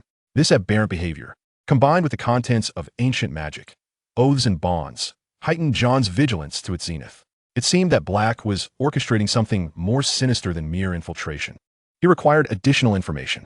However, recklessly pursuing a dangerous animagus, who might act out of desperation, was hardly a prudent course of action. Simultaneously, the pressure along another line reached a critical juncture. Hermione Granger's breakdown was finally upon her. The excessive use of the time turner, coupled with the immense strain of her studies, the Cold War with Harry and Ron, and the looming dread of Black and the Dementors, all converged to utterly overwhelm her. The classroom fell into a profound silence. All eyes were fixed upon her in shock. "Miss Granger?" Professor Flitwick inquired with concern, peering over a stack of books. Hermione appeared to awaken from a stupor, suddenly hurling her wand aside, covering her face, and bursting from the classroom in tears. Hermione, Harry, and Ron finally reacted, hastily pursuing her. John observed the chaos with a detached gaze. Hermione's collapse had been anticipated. Attempting to navigate time while grappling with an overwhelming academic load was tantamount to self-destruction. He simply had not expected it to manifest so violently and publicly.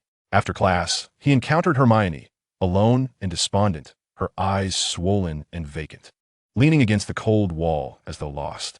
John paused before her. "The time turner," he articulated calmly, rather than inquiring.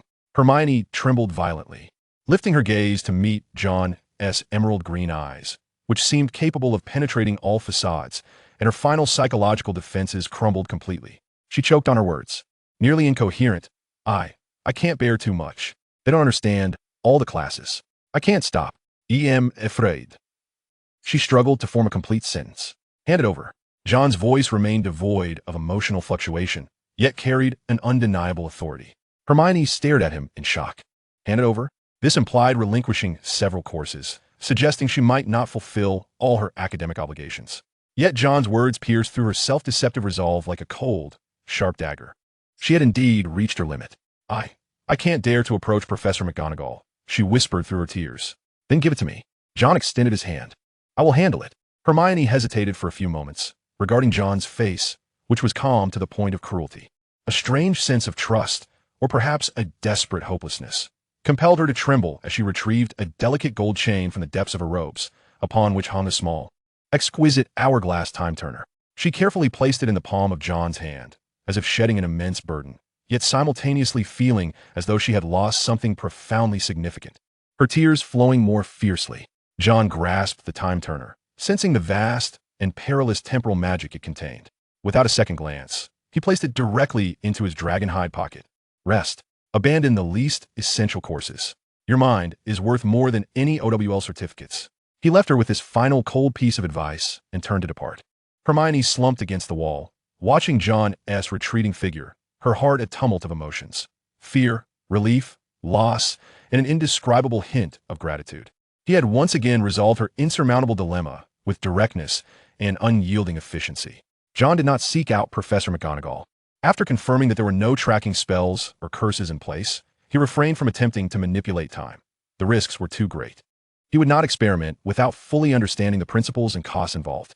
Yet, he had acquired an extraordinarily powerful tool, along with a significant favor and leverage over Hermione Granger. This resource might prove invaluable at a critical moment in the future. Just as he secured the time turner, the sound of flapping wings echoed outside once more. The shrieking shack. Tonight, there's light and voices, not ghostly wails. It's human voices.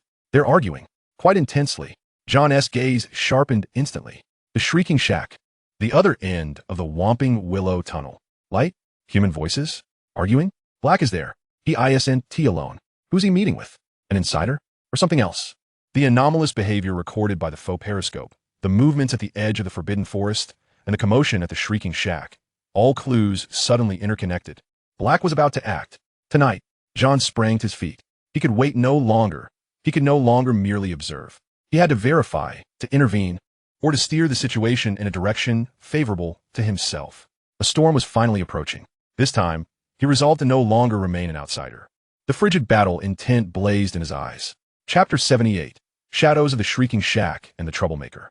The note from Felix coursed through John Porter like a chilling electric current, instantly awakening every nerve in his body. The Shrieking Shack. Argument. Indeed, Black no longer concealed his intentions. He planned to meet someone there or settle some old grievances. There was no time to hesitate, nor could he inform the professor, as that would utterly obliterate any chance of maintaining control and expose the source of his information, Felix. John made a swift decision.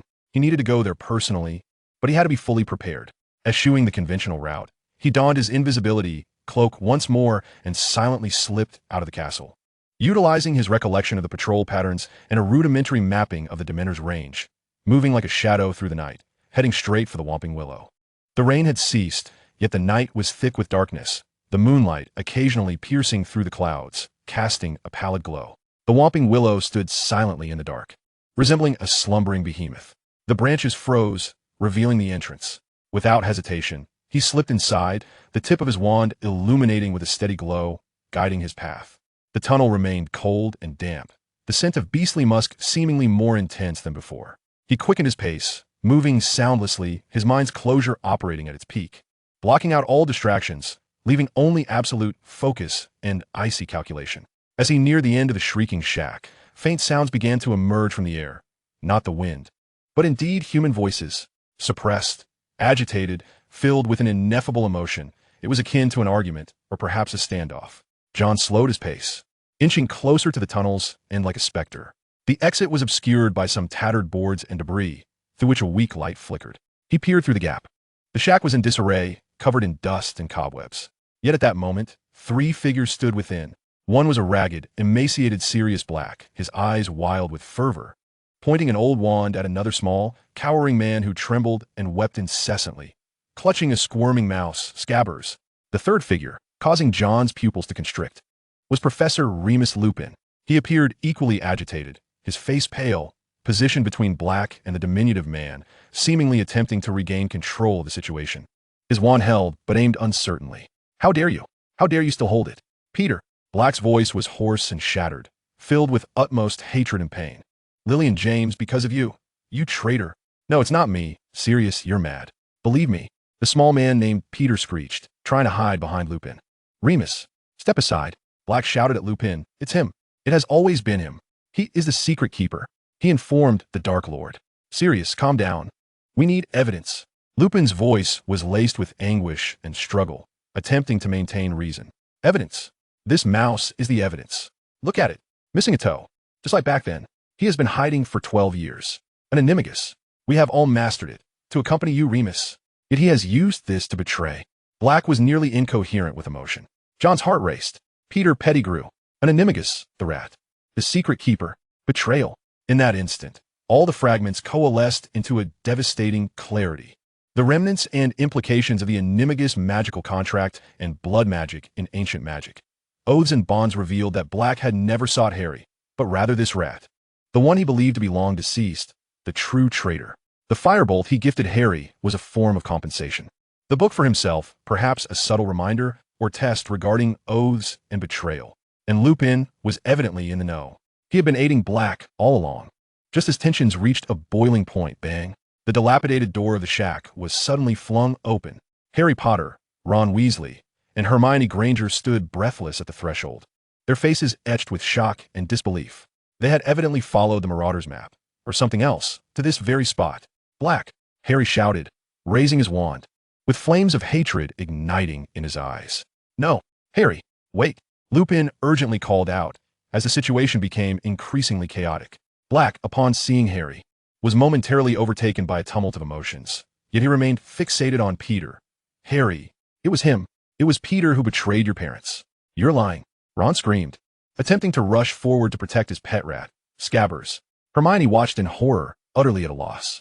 Inside the shack, old grievances, misaligned hatred, sudden truths, and uncontrolled emotions intertwined, forming a perilously volatile vortex that threatened to erupt into magical conflict at any moment. Just at that critical juncture, a voice cold and clear, starkly contrasting with the frenzied atmosphere, resonated from the shadows by the tunnel's exit. A splendid reunion, gentlemen. However, before you dismantle this place with your spells or attract more Dementors, everyone turned abruptly to the source of the voice. John Potter emerged slowly from the shadows.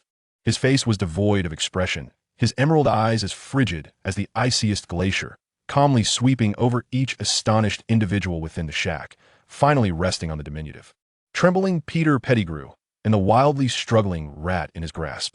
Would anyone care to explain?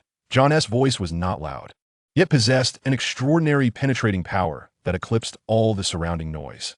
Why a hero who ought to have made a gallant sacrifice would have concealed himself in the form of an animagus within a Weasley household for 12 years? His sudden appearance was akin to dropping a block of ice into a boiling pot of oil, instantly bringing the chaotic scene to a standstill. All eyes converged on this unexpected, chillingly composed disruptor. Chapter 79. The Weight of Truth and the Uncontrolled Want. The air in the screaming shack seemed to solidify. The sudden appearance of John Porter, accompanied by his icy clarity and incisive inquiries, struck like an unexpected cascade of ice, extinguishing the fervent atmosphere in an instant, leaving only a palpable chill and shock in its wake. All eyes were riveted upon him. "John!" Harry exclaimed in disbelief, utterly unable to comprehend how his brother could be present here, commanding the situation with such authority. Ron gaped, glancing between John and the frantic, squealing Scabbers, whose color had drained from his face. Hermione gasped, instinctively covering her mouth. Sirius and Remus were equally taken aback. Confusion and wariness filled Sirius's deeply set eyes, while Remus's countenance drained of color, as though a monumental secret had been abruptly unveiled. "Why you? How could you?"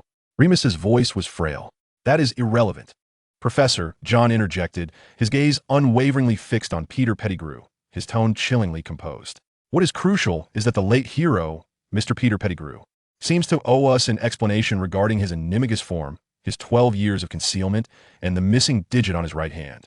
Peter Pettigrew emitted an agonizing scream, abruptly hurling the mouse, his perfect disguise as an animagus, towards Remus, while his body, defying his corpulent frame, nimbly recoiled, attempting to disapparate, only to be thwarted by Hogwarts anti-disapparition jinx. "Seize him!" Sirius roared, casting a stupefy spell towards Peter, who, in a panic, rolled to evade it. The spell shattered a cabinet behind him, sending splinters flying. "Expelliarmus!" Harry instinctively directed a disarming charm at Sirius, still unable to accept Sirius's words, with hatred overwhelming all else. A red beam shot towards Sirius. Remus instinctively tried to intervene, but was a moment too late. Amidst the chaos of flying spells, Protego, John's incantation preceded them all, conjuring an invisible barrier that deflected Harry's disarming spell away from Sirius. John's movements were lightning quick, devoid of hesitation.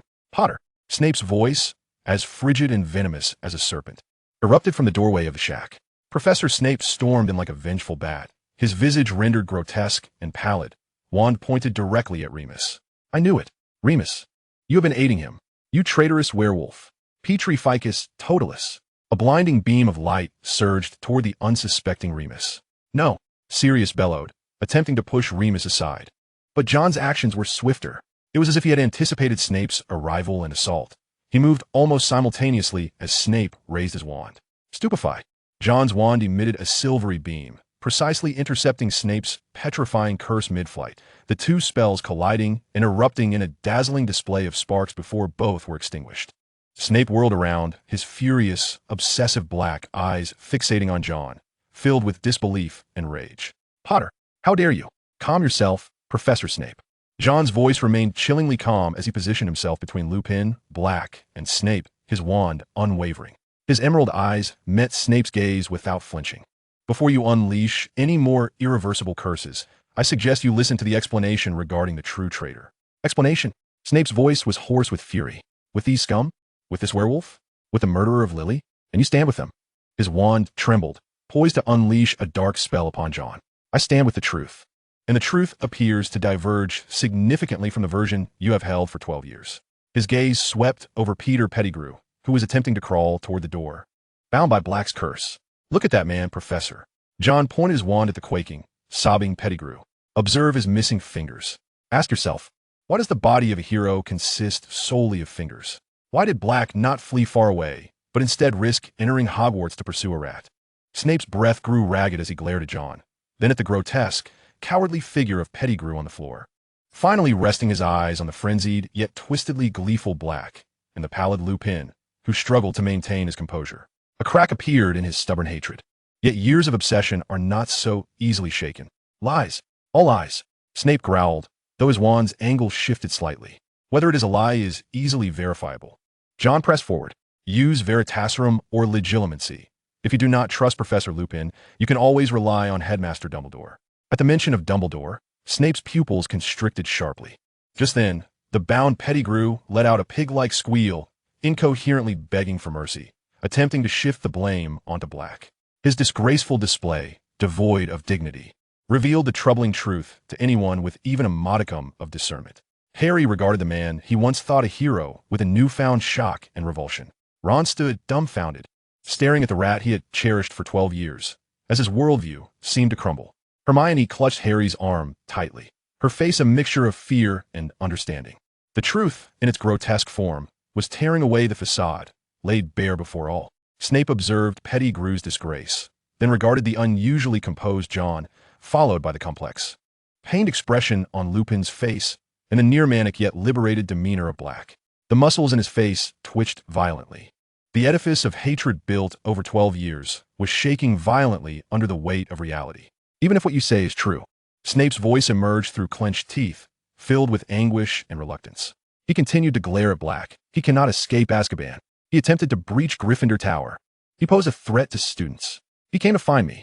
Suddenly, Harry shouted, as if clarity had finally struck him, looking at Black with a complex expression. The firebolt was a gift from him. He never intended to harm me. His voice trembled, as hatred began to be supplanted by overwhelming confusion and shock. The shack was once again enveloped in an eerie silence, punctuated only by the faint sobs and whimpers of Peter Pettigrew.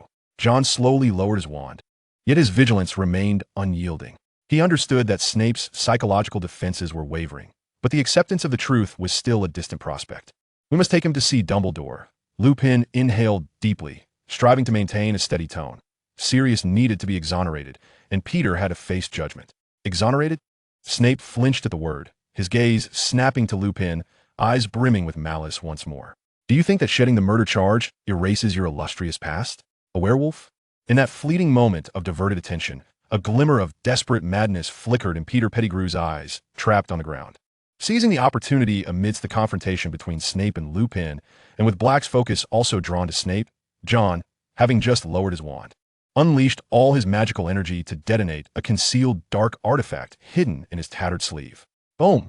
The minor explosion released a dense, acrid black smoke that swiftly enveloped the entire shack. Be careful. Cough.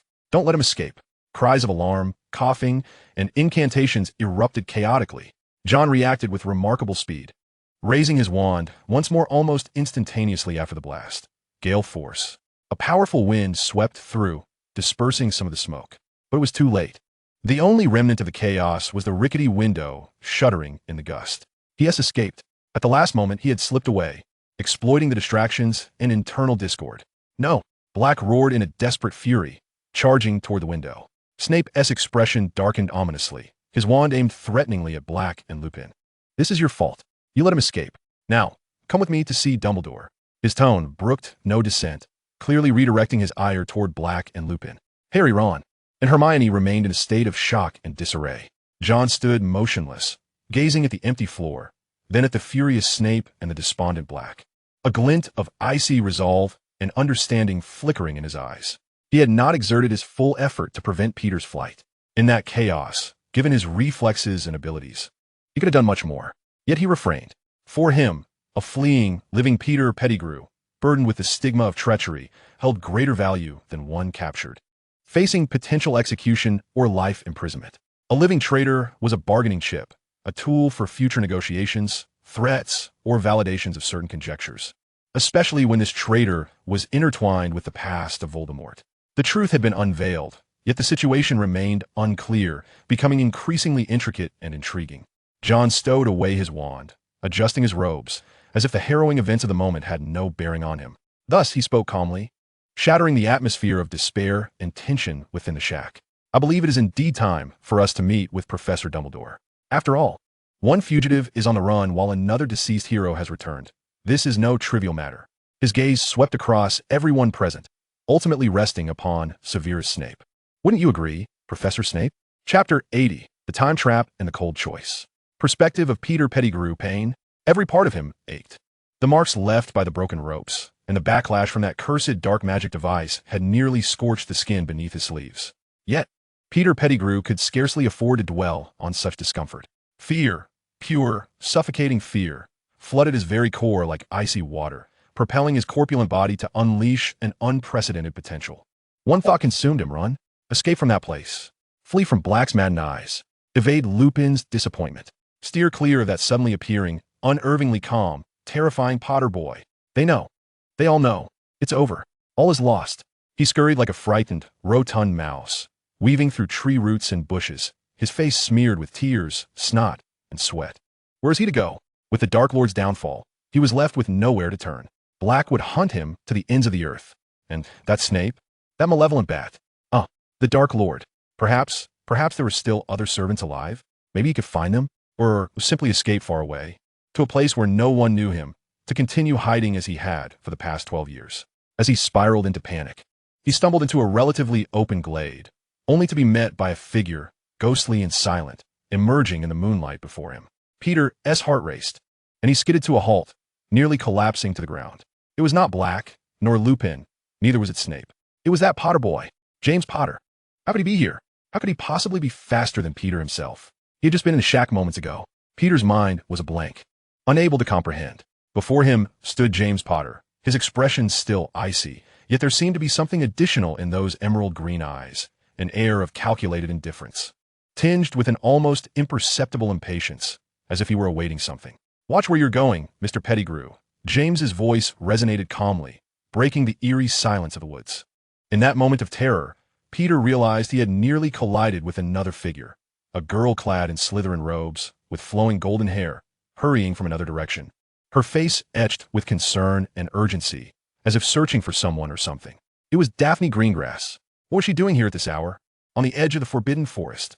Daphne, too, was startled by the sudden appearance of Peter and the obstructing James, her blue eyes wide with astonishment. James? Who is he? She beheld Peter in a state of utter disarray, his demeanor suspicious, and instinctively tightened her grip on her wand. The events unfolded in a mere heartbeat. Overcome by sheer terror, Peter had no time to think. His instinct for survival, or perhaps his cowardice, prompted him to react in the most disastrous manner. Believing that Daphne was there to intercept him, he abruptly drew his wand, the one he had pilfered, ill-suited for his hand, and, in a fit of hysteria, screamed, "Get away! Don't block my path! Annihilate!" A twisted, unstable shattering curse was hurled towards Daphne. Armor shield. John's reflexes were astonishingly swift. He nearly cast his spell simultaneously as Peter raised his hand. Most of the curse's power was mitigated by the iron armor charm, erupting into a burst of sparks. However, a slender, distorted shard of magical energy, akin to a stray bullet, grazed Daphne's arm as she raised it in a futile attempt at self-defense. Daphne cried out in pain, stumbling backward as a deep, bone-exposing wound appeared on her arm, blood rapidly staining her robe sleeve. In that fleeting moment, John's pupils constricted almost imperceptibly. A minuscule crack of surprise formed on his eternally stoic visage. He had calculated Peter's escape route, timed his ambush with the time-turner, and even anticipated that Peter might retaliate. Yet, he had not accounted for Daphne's fortuitous presence. This variable had transcended his meticulous plan. An unfamiliar, frigid fury, akin to a venomous serpent, suddenly sank its fangs into his heart. This wrath did not stem from the disruption of his scheme, but rather from that wound. That blinding crimson, unerring blade, a cold, merciless voice, imbued with an unprecedented intent to kill, escaped John's lips. Countless razor-sharp blades were instantaneously unleashed towards Peter. He had scarcely the time to react before the excruciating pain engulfed him. He emitted a wretched scream, more akin to a beast than a human. Convulsing upon the grass like a fish flung ashore, thrashing wildly, blood spilling forth. John disregarded him, stepping over to Daphne's side and quickly crouching down. He tore away the fabric at her wound with an unusual urgency, retrieving white essence and bandages from his dragonhide pouch, skillfully yet swiftly attending to her injury. His lips pressed into a cold, straight line, the flicker of anger stemming from his disrupted plan gradually supplanted by a deeper, More foreign emotion. A minute pang as he observed the warm blood surging from her pallid skin. Daphne, pale and drenched in cold sweat from the agony, nonetheless fixed her blue eyes intently upon John. She caught a fleeting expression on his face that was anything but calculated. Witnessing a focus in him that was distinct from his usual demeanor, coupled with an almost imperceptible hint of panic, she momentarily forgot her pain, overwhelmed by a profound astonishment and a strange flutter in her heart. "I'm fine," she weakly attempted to reassure him. He turned his gaze toward Peter, still writhing in agony, tears streaming down his face, and the murderous intent in his eyes coalesced once more. He slowly raised his wand. "John!" Daphne gasped, instinctively grasping the hem of his robe and shaking her head. "Killing is different." John's motion halted. He lowered his gaze to Daphne's pale but pleading face, then glanced at the repugnant, defenseless muck on the ground. His murderous intent gradually dissipated, yet the chill remained.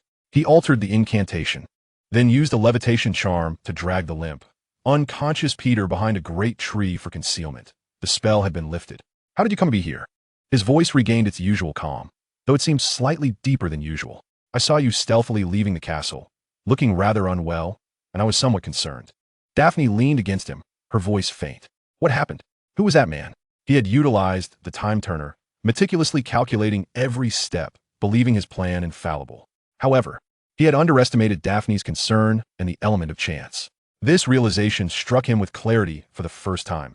Despite possessing extraordinary intellect and preparation, he could not fully control all variables and would still experience moments of powerlessness, particularly when someone he cared for was harmed.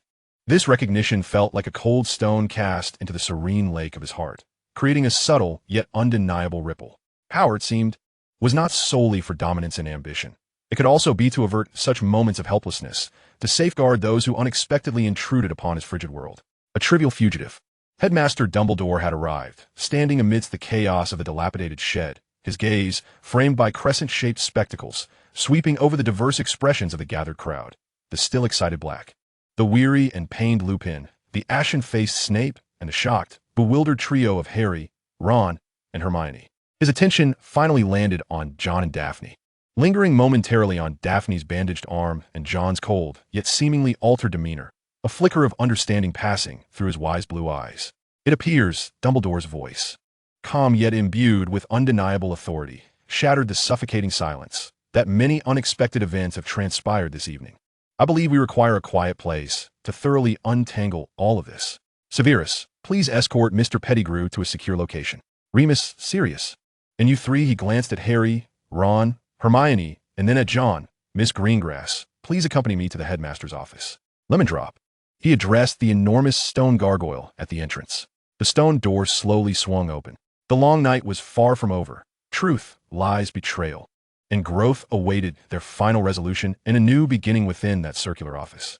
As John Potter stepped into the headmaster's office, he instinctively brushed his hand lightly against Daphne's arm. The gesture remained somewhat rigid, yet was no longer purely cold. Chapter 81. The Judgment of the Headmaster's Office and the Fracture of Ice. A heavy and complex silence enveloped the headmaster's office. The portraits of former headmasters rarely feigned sleep. Instead, they focused intently on the happenings within. The fox quietly groomed its feathers on the branch, the golden plumes emanating a warm glow that slightly dispelled the chill of the night. Dumbledore sat behind a large desk, his fingertips poised in contemplation, his gaze slowly sweeping over each individual standing before him. The still excited yet restrained Black, the weary Lupin who appeared to have aged several years in an instant, the sullen Snape whose demeanor was as foreboding as the calm before a storm, and the three Gryffindors, visibly shaken and grappling with a profound disruption of their worldview. John Potter stood slightly to the side, his expression having reverted to its customary icy demeanor. However, he subtly angled his body to shield the injured and pale Daphne Greengrass, a gesture that did not escape Dumbledore's keen eye. Finally, Dumbledore spoke, his voice calm, yet imbued with an undeniable penetrating quality. "Let us begin anew. Remus, perhaps you could start by elucidating this extraordinary gathering tonight." Lupin took a deep breath and began his account.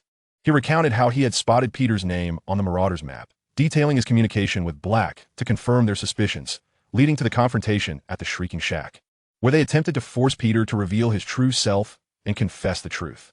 His narrative was clear yet laden with anguish, brimming with nostalgia for past friendships and the heartache of betrayal.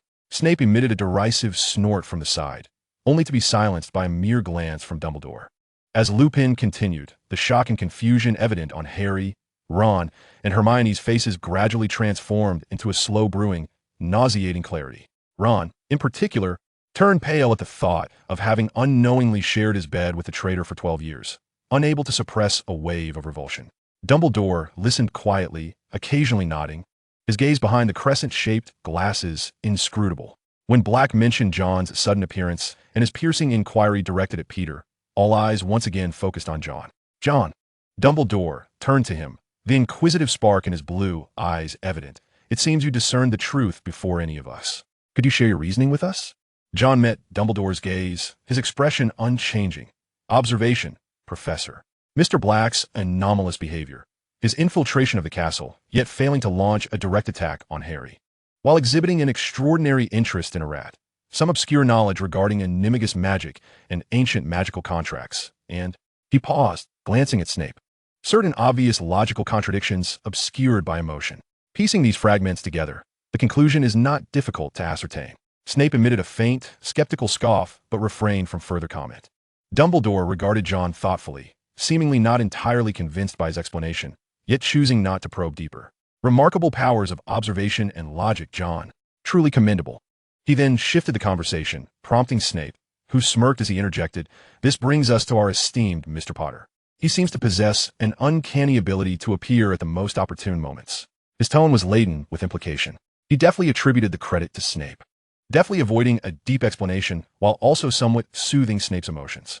He made no mention of Daphne's injury, as if it were merely a trivial incident. "I understand now, Severus. Peter, what about now?" "Very well." Dumbledore nodded, then turned to Harry. "Harry, now you are aware of the truth regarding your godfather, Sirius Black." Harry lifted his gaze, his expression a complex mixture as he regarded the haggard yet fervent face of Black. The hatred had dissipated, replaced by a profound, bewildering confusion and a faint, incredulous yearning. The man he had loathed for a year was, in fact, innocent. He was a dear friend of his parents, his godfather. I need time." Harry's voice was somewhat hoarse. "Of course, dear child, of course," Dumbledore replied with an understanding tone. This was not a truth that could be easily digested. He glanced again at Black and Lupin. "Sirius, Remus, while your actions are understandable, they have indeed violated school regulations and caused considerable panic. Until the Ministry of Magic formally intervenes and re-examines this case, you are required to remain at Hogwarts under supervision. Is that agreeable?" Black nodded eagerly. As long as he could prove his innocence and be near Harry, he was willing to accept anything. Lupin also nodded wearily. "Severus." Dumbledore finally turned to the still grim-faced potions master. "I know this is difficult, but I hope you can temporarily set aside past grievances. The truth, at times, is far more intricate than our stubborn beliefs allow." Snape's jaw tightened. Ultimately, he stiffly nodded, barely perceptibly, yet the tension in his clenched fist betrayed that his internal struggle was far from over. "As for the three of you," Dumbledore addressed Harry, Ron, and Hermione, "what transpired tonight must remain strictly confidential. Until the Ministry's procedures are complete, you are not to disclose this to anyone. Understood?" The three children nodded solemnly. Dumbledore's gaze finally settled on John. "John, perhaps you could accompany Miss Greengrass to the infirmary?" It was an arrangement that seemed ordinary, yet held significant meaning. John silently supported Daphne as they made their way toward the infirmary. The corridor was deserted, save for the sound of their footsteps. "Thank you," Daphne whispered, breaking the silence. She was referring not only to his assistance in reaching the infirmary. "You need not be there." John's voice remained calm, though it lacked some of its usual icy detachment, tinged with a barely perceptible reproach, or perhaps fear. "I'm concerned for you," Daphne said, lifting her gaze to meet his profile with her blue eyes. The unfamiliar emotions that surged from her injury due to a miscalculation, the cold fury and subtle sting, washed over him once more. He loathed this feeling of losing control, despised the unforeseen variables. Yet strangely, he did not resent her proximity in that moment. This contradictory feeling left him perplexed. Daphne was delivered to the entrance of the medical wing, where Madame Pomfrey immediately took charge with evident concern. John paused in his tracks. "Are you injured as well?" she inquired, her gaze falling upon his arm, which he had likely shielded in an effort to deflect the spell. John glanced down at his arm. His sleeve remained intact, and he shook his head. "No." Daphne appeared to breathe a sigh of relief before following Madame Pomfrey inside. Absolute control seemed insufficient to avert all unforeseen incidents. Perhaps strength was also required to safeguard that which lay beyond meticulous plans. He furrowed his brow slightly, as if contemplating a riddle more perplexing than a Horcrux. Beneath the icy facade of his heart, a nearly imperceptible fissure began to form beneath that unexpected wound. Tonight, the truth would be revealed, and old grievances would momentarily rest. Yet under the night sky of Hogwarts, deeper transformations were merely beginning to unfold. Chapter 82. The Ripple Effects and the Warm Currents Beneath the Ice. News of Peter Pettigrew's clandestine imprisonment in the dungeons of Hogwarts reverberated like a massive stone cast into deep waters, stirring ripples only within the innermost circles and kept strictly contained from the outside world. Reluctantly, officials dispatched by the Ministry of Magic, under Dumbledore's mediation, consented to conduct preliminary hearings at Hogwarts and to recommence the investigation into the case of Sirius Black. This meant that Black had temporarily attained a limited freedom, albeit his movements were stringently confined to designated areas of the castle, monitored in turns by Professor McGonagall and the exceedingly reluctant Snape. The target of hatred had vanished abruptly, replaced by a pale, haggard figure whose gaze was imbued with an almost ravenous mixture of remorse and longing. His relationships with Ron and Hermione grew more intimate as they shared a heavy and astonishing secret. Most students at Hogwarts sensed a subtle shift in the atmosphere. Though the Dementors had not completely withdrawn, the chill they brought seemed to have lessened, perhaps due to Dumbledore's bolstered protections or for other reasons unbeknownst to them. The horrific rumors surrounding Black gradually subsided, replaced by various speculations, yet the truth remained tightly held by a select few. John Potter's life appeared to revert to its former rhythm, attending classes, studying, and training. Yet he was acutely aware that certain things had indeed changed.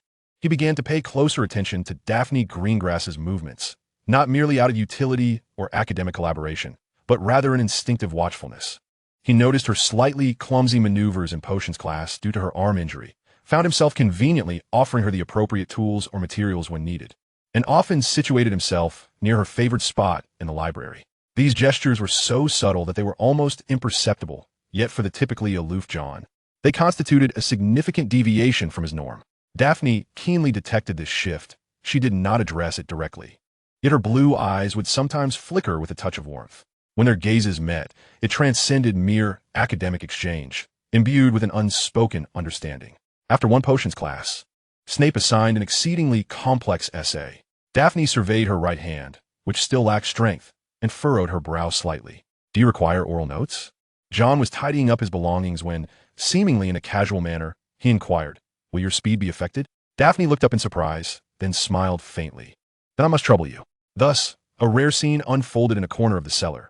John Potter, with his clear and icy tone, methodically articulated the key points of his thesis and the bibliography, while Daphne Greenglass, with her left hand, recorded the information with a deliberate yet earnest pace. Between them, there was little extraneous conversation, yet the atmosphere was not awkward. Rather, it bore a peculiar harmony. As Draco Malfoy passed by and witnessed this tableau, his eyes widened in disbelief, his face reflecting incredulity, before he scoffed and muttered about what Potter was up to before walking away. Pansy Parkinson cast a more scrutinizing and somewhat displeased glance in their direction. John remained oblivious to the reactions around him, finding himself surprisingly unperturbed by this minor inconvenience. In fact, observing Daphne's brow slightly relaxing due to his assistance, he felt a faint warmth ripple beneath the icy surface of his heart. This unfamiliar sensation made him cautious. It was not unwelcome. Neville's obedience to his directives had reached near blind levels. He was fervently practicing his spells, resulting in a slight improvement in his performance. More significantly, Neville began to report to John, both intentionally and inadvertently, trivial matters from Gryffindor Tower, such as Ron's melancholy over Scabbers, Peter, Harry's recent nightmares, and Hermione's apparent abandonment of a course, Muggle Studies.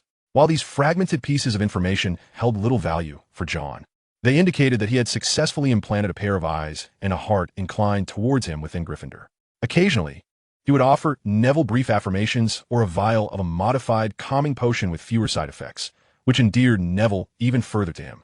Nevertheless, John's primary focus remained on the deeper secrets. He ventured once more into the tunnel of the Whomping Willow, meticulously examining the far end of the Shrieking Shack. In the aftermath of Black and Lupin's departure, the place seemed even more desolate and silent. He discovered remnants of Black and Lupin's past existence, some canned food wrappers, a few strands of black dog hair, and fragments of notes on Animagus transformations, likely left behind by Lupin for research.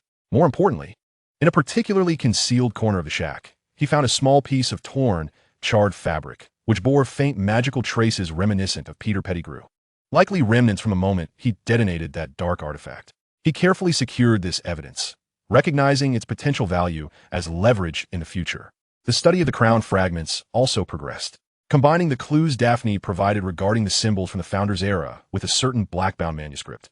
He successfully deciphered the meanings of several key incantations inscribed on the fragments, which pointed toward the processes of solidifying and contaminating a soul container, even alluding to the roles of serpents and blood in a particular ritual. This deepened his understanding of Horcruxes.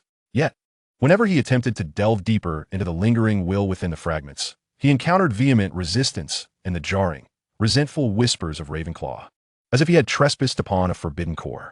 He understood that, without thorough preparation, he could not afford to proceed recklessly. Hogwarts appeared to have regained a temporary tranquility.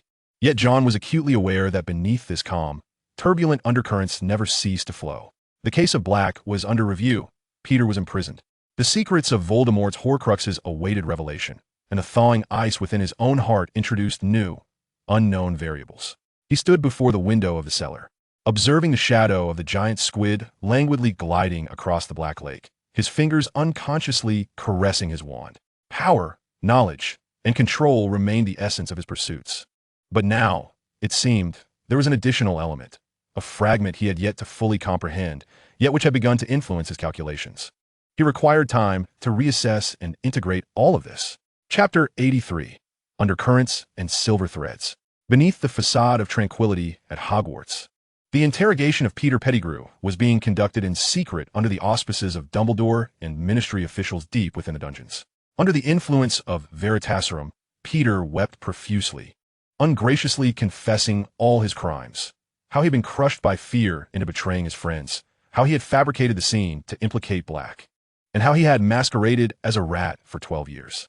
The truth was brutal and clear, yet the machinery of the ministry's bureaucracy turned slowly, and it would still take time to formally exonerate Black.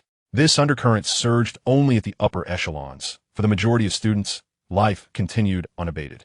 The Quidditch finals were indefinitely postponed, replaced by the looming specter of final examinations, and a tense atmosphere of review permeated the castle. John Potter remained as efficient as ever. He devised a study plan precise to the hour, his mind functioning like a finely tuned instrument, compartmentalizing and retrieving knowledge across subjects. However, he occasionally found his attention drifting from the text, sometimes pondering a newly deciphered incantation on the crown fragments. At other times, assessing the potential shifts in power dynamics following Peter's confession, but more often than not, his gaze would flit across the library to the golden head across the way. Daphne Greengrass's arm, under Madame Pomfrey's care, was gradually healing, though writing remained somewhat cumbersome. John continued the practice of dictating notes, which had almost become a silent custom between them.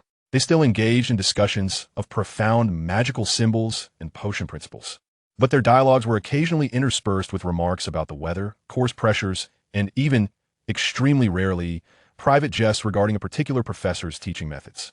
This change was subtle, yet unmistakable, akin to a warm current quietly surging beneath the ice. During one ancient runes class, Professor Flitwick assigned a group translation project.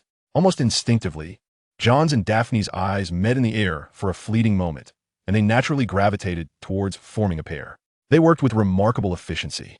John tackled the most complex grammatical structures while Daphne, with her elegant handwriting, slightly slower with her left hand but still legible, transcribed and supplemented the historical context. Draco Malfoy observed them, curling his lip in disdain, ultimately choosing silence as he aligned himself with Goyle and Crabbe, a pairing whose outcome was predictable. Pansy Parkinson attempted to join John and Daphne, but was subtly excluded by the invisible, focused aura that surrounded the two, leaving her to retreat in disappointment. After class, as John packed his belongings, a sleek, silver hairpin slipped from Daphne's pages, clattering to the floor. It was an accessory she used to secure her occasionally rebellious tresses. John bent to retrieve it, feeling the cool metal, faintly imbued with her signature, delicate floral scent. Daphne turned just in time to see John holding her hairpin. She paused momentarily, then extended her hand, a smile gracing her lips. "Thank you." John hesitated before returning it, his fingertips unconsciously caressing the smooth surface before placing it into her palm. Their fingers brushed for a fleeting moment, shorter than their previous encounter in the library, yet somehow more poignant. "You're welcome," John replied, his tone steady, though his gaze lingered on Daphne's face for an extra heartbeat. Without further words, they exited the classroom, an unspoken, subtle understanding enveloping the air around them. However, John's world was not solely comprised of this quietly burgeoning sentiment. His ambitions and vigilance remained unwavering. Through the eyes of Neville Longbottom, he learned that Harry had recently been receiving frequent letters from Black, which Albus Dumbledore had scrutinized. The contents seemed to convey an attempt to mend lost time, yet Harry's reaction was fraught with complexity, both yearning and evasion. Ron, still haunted by the incident with Peter, harbored suspicions towards any small creature that appeared unexpectedly.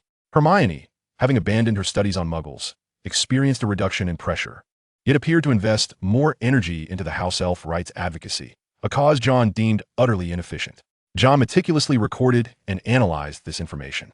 The interactions between Black and Harry bore implications for the potential support and troubles that the Potter family, perhaps including himself, might face in the future. He needed to maintain vigilant oversight.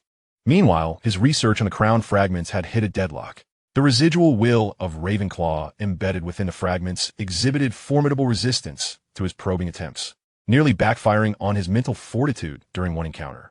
John realized that without discovering a specific medium or method, any forceful breakthrough would be perilously risky. He decided to temporarily seal the fragments and redirect his focus towards the tome Ancient Magic, Oaths and Bonds, seeking deeper insights into the principles of soul magic, particularly methods for safely binding or communicating with residual soul fragments. Simultaneously, the power dynamics within Slytherin were subtly shifting.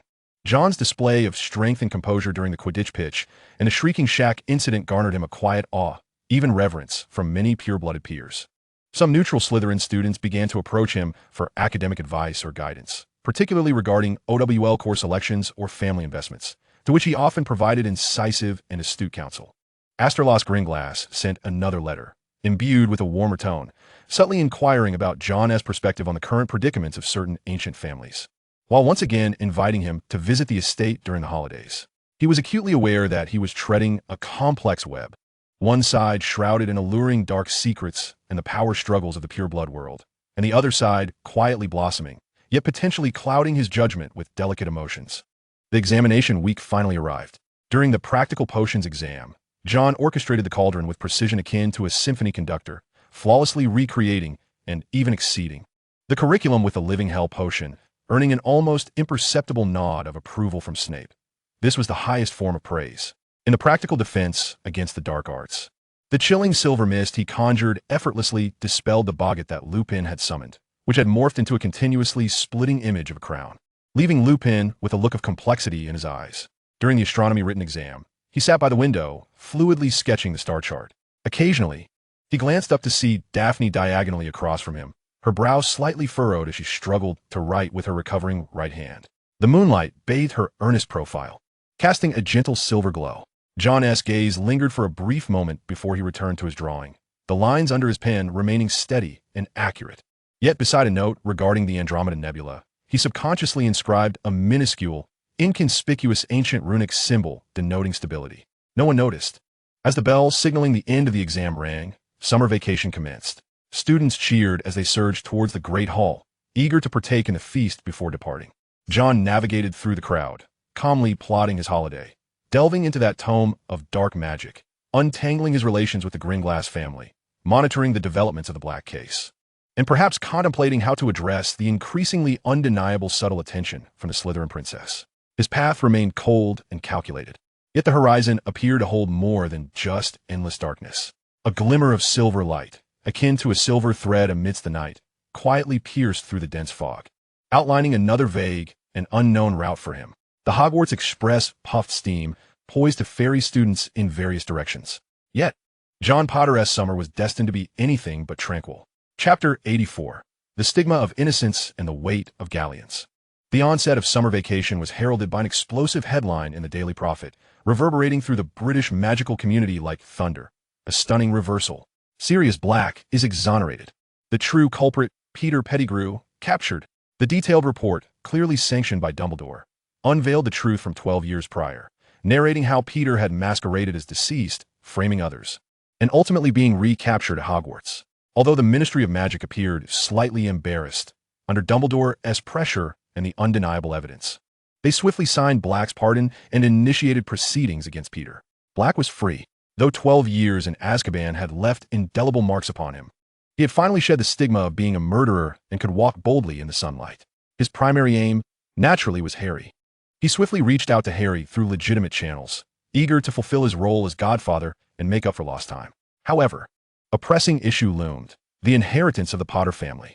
While the Potters were not as affluent as the Malfoys or the Blacks, they had accumulated a noteworthy fortune over generations through the trade and invention of potion ingredients, which primarily consisted of a sum of galleons deposited in Gringotts, several properties, including the now-destroyed residence in Godric's Hollow and some idle estates, and most importantly, shares in several apothecaries and retail shops located in Diagon Alley and Hogsmeade. These assets had been under the custodianship of the Ministry of Magic's Asset Management Department since the death of James and Lily, awaiting the resolution of the Black case or Harry's coming of age. With the vindication of Sirius Black as Harry's appointed godfather and guardian, he naturally possessed the right to intervene in the management of these assets. Yet, Sirius, lacking any business acumen and beset by emotional instability, was evidently not the ideal candidate. At this juncture, the presence of John Potter became an undeniable factor. Following Dumbledore's suggestion and Sirius's reluctant agreement, a family meeting concerning the handling of the Potter family estate was convened at number 12, Grimmauld Place, the ancestral home of the Blacks. Participants included Sirius, Harry, John, who had traveled via the Floo network courtesy of Hogwarts, along with witnesses Dumbledore and Professor McGonagall. The old house was grim and oppressive, shrouded in dust. Yet the house elf creature, albeit with great reluctance, prepared refreshments. Harry appeared exceedingly anxious, utterly unfamiliar with the galleons and properties, feeling their weight as something distant and foreign. His longing was for familial connection rather than wealth. Sirius, on the other hand, seemed somewhat impatient. He wished to bestow everything upon Harry, but was unsure how to proceed. John Potter sat calmly throughout, as if discussing matters pertaining to others. Only when Dumbledore turned his gaze toward him did he speak with quiet composure. According to the Ministry of Magic's guidelines on the guardianship of underage wizard inheritance and the supplementary clauses of the Potter family will, John's voice was clear and devoid of emotion, as if reciting legal statutes, in the presence of a legally appointed guardian, Mr. Black, who was competent to act. The family estate should be managed by the guardian until the beneficiary, Harry Potter, reaches the age of 17. Furthermore, as the only two heirs of James and Lily Potter, Harry and I possess equal rights to the inheritance. What the ministry currently oversees is the merged family assets. He paused, glancing at Harry and Sirius. This implies that, theoretically, Harry and I could receive equal trust funds from the profits of the estate annually until the inheritance is formally divided upon reaching adulthood. Harry was taken aback. He had never contemplated such matters. Sirius frowned, seemingly just realizing that John also had a claim to the inheritance. However, John shifted the conversation, noting that the current state of the estate's management was evidently poor. The ministry's bureaucratic oversight was inefficient, lacking professional guidance, and profits were dwindling year by year. While simply dividing the cash might be straightforward, in the long run, it would squander the fruits of their parents' labor. He glanced at Blake. Mr. Blake, it is evident that your aspirations lie elsewhere. And Harry, he turned to his brother. Your interests and talents seem not to align with the realm of business management. Harry instinctively nodded, utterly disinterested in running a shop. So, John leaned slightly forward, a sharp glimmer flashing in his emerald eyes. I propose to intervene in the management and restructuring of the Potter family estate under the authorization and supervision of Mr. Blake as the legal guardian. I require no additional remuneration. The trust fund I am entitled to can continue to be invested in the expansion of the enterprises. My objective is to revitalize these industries, perhaps even surpassing the scale they achieved during our parents' lifetimes. An air of silence enveloped the living room. Both Harry and Blake stared at John in astonishment. A glint shone behind Dumbledore's half-moon spectacles, while Professor McGonagall furrowed her brow slightly. You are merely 13, Blake exclaimed, unable to suppress his skepticism. His proposal was coherent and exuded confidence, entirely uncharacteristic of a boy of his age. Harry regarded John with a mix of emotions.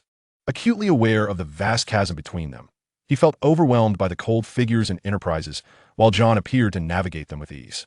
A subtle sense of frustration and relief surged within him.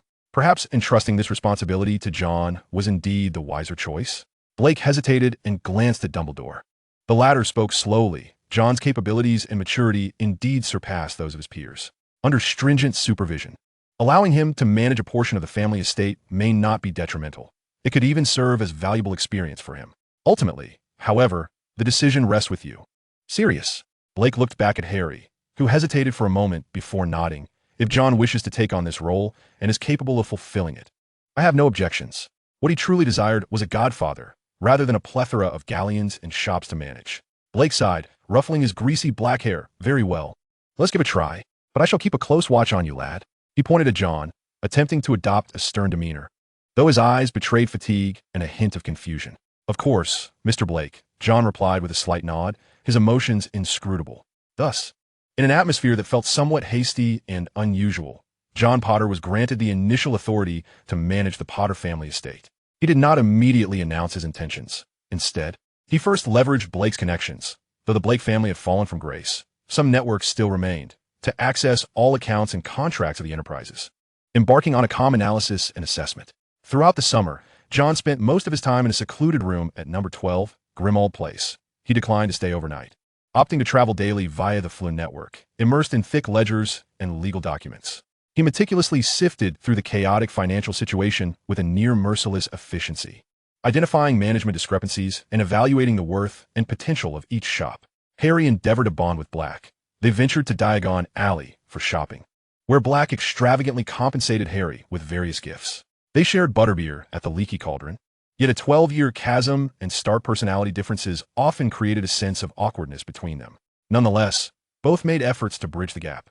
Through Black, Harry encountered some of the family's former business associates, some operating in morally ambiguous territories, and subtly began to reconstruct the supply chain and sales channels of the Potter enterprise. He even took time to visit Nocturne Alley, utilizing the knowledge acquired from Snape and his own composed demeanor to successfully procure a batch of high-quality, yet questionable potion ingredients at a remarkably low price for his workshop's production. Under his management, galleons began to coalesce and appreciate in value. The apothecary under the Potter name discreetly appointed a more efficient manager and introduced several improved best-selling potions, gradually revitalizing the business. Harry remained oblivious to these developments. He occasionally caught glimpses of John and Black engaged in hushed discussions in the study, with Black often appearing bewildered or impatient while John maintained his usual analytical composure. Harry did not envy John's work. In fact, he felt some sympathy for him having to devote time to such matters. He relished flying with his godfather, listening to tales of his parents' past adventures. The two brothers, during this summer, embarked on entirely divergent paths, one striving to mend familial bonds in the sunlight, while the other quietly constructed his foundations of power and wealth in the shadows. John was acutely aware that this was merely the beginning. The Potter family's enterprises represented his initial step in amassing seed capital and expanding his network. His ambitions had already soared toward deeper collaborations hinted at by the Greengrass family, resources concealed within Nocturne Alley and the Pure Blood Network, as well as the vast commercial and magical empire he aspired to command in the future. The sound of galleons was one of the most direct manifestations of power, and he, John Potter, would not overlook any opportunity to augment his strength. For him, this summer was not a time for rest, but another battlefield, and the initial skirmish had already yielded success.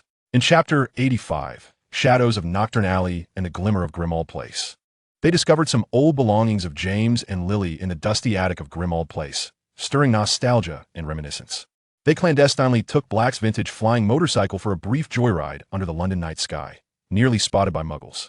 Their relationship gradually warmed amidst awkwardness, tentative exploration, and occasional bursts of genuine emotion. Harry cherished the familial bonds he had never experienced before, even though they remained fragile and complex. Meanwhile, John Potter's time was consumed by ledgers, contracts, and meetings at Gringotts. The secluded study at number 12, Grimmauld Place, became his makeshift command center. He even discreetly reached out to Daphne Greengrass under the pretext of inquiring about the commercial viability of ancient potion recipes, conducting several conversations via the Flynn network. The dialogue began with cold commercial calculations, but often inadvertently drifted into lighter realms. The catalytic efficiency of moonstone powder has increased by 7%, yet its stability necessitates the addition of a freezing charm for storage, consequently driving up costs. John meticulously analyzed the data. Perhaps he could consider substituting with the powdered shells of the Australian protein eye dragon. Although the unit price is higher, the quantity required could be reduced by a third, and it possesses inherent stabilizing properties. Daphne's suggestion emanated from the flickering flames of the fireplace. Effective. I shall calculate the precise ratios. John paused momentarily, inquiring, "Has your arm fully recovered?" "Almost," she replied. "Madame Pomfrey's craftsmanship is exceptional. Writing still tires me a bit. Utilize memory charms to assist. Efficiency is paramount." As the call concluded, John gazed at the embers in the fireplace for a few seconds, then resumed his work. His fleeting exchange, interspersed with official matters and subtle personal undercurrents, served as an oddly refreshing reprieve amidst his bustling calculations. However, Nocturne Alley was not always smooth sailing. On one occasion, while negotiating with a cunning purveyor of magical creature materials for a shipment of contraband naga skin, the other party attempted to double-cross him. In the dimly lit alley, several unsavory wizards encircled John, who had come alone. "Little boy, have you brought enough galleons from Gringotts? Or do you wish to settle in another manner?" The leader sneered, his wand lightly tapping against his palm. John remained expressionless, refusing to acknowledge the wands pointed in his direction. His gaze was cold and fixated on the ringleader. "Does Mr. Boking know you are disturbing his guests on his territory?" John's voice was chillingly calm. "Or do you think the commission from a few galleons is worth the taste of your own laughing gas bombs exploding in your faces?" The color drained from the wizards' faces, their bravado diminishing abruptly. They had not anticipated that this seemingly youthful Slytherin possessed such an understanding of the rules of Nocturne Alley and their own vulnerabilities. "A misunderstanding, young sir," the leader conceded, retracting his wand and signaling his accomplices to step aside. John said nothing further, paid the agreed price, collected his goods, and turned to leave, his steps steady, as if the encounter had merely been a trivial negotiation. Yet, only he knew that beneath his robes, his fingers were tightly gripping his wand, and his mind was operating at full capacity, anticipating all possible ambushes. It was not until he exited Nocturne Alley and merged with the throng of Diagon Alley that the icy tension within him began to ease. Power derives not solely from galleons, but also from information, intimidation, and a constant readiness for cold calculation. This experience deepened his understanding of the Shadow's intricate rules. Upon returning to Grimmauld Place, he occasionally crossed paths with Harry and Sirius. Harry's gaze towards him grew more complex, a blend of estrangement, a barely perceptible hint of jealousy, stemming from John's ease in discussing adult matters with Sirius, and a degree of gratitude for alleviating him from those troublesome concerns. Sirius's attitude towards John was far simpler. It had evolved from initial distrust and irritation to a mixture of astonishment, resignation, and a touch of reliance. He utterly failed to comprehend the numbers and contracts, thus entrusted everything to John, only requiring periodic updates to ensure he could procure the finest items for Harry.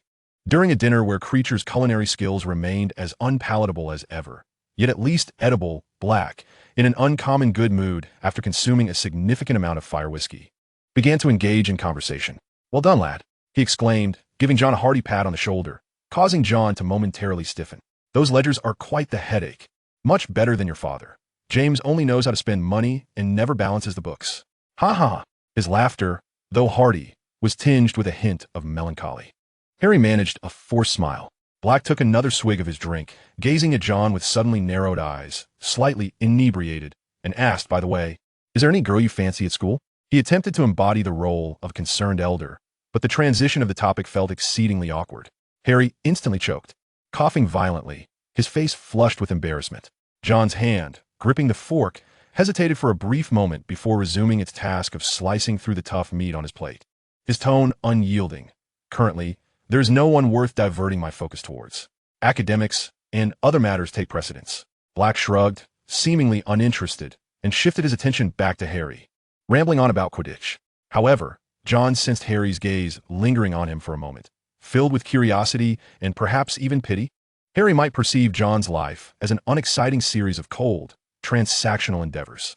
John lowered his eyes. He did not seek Harry's sympathy. He had his own aspirations, his own path.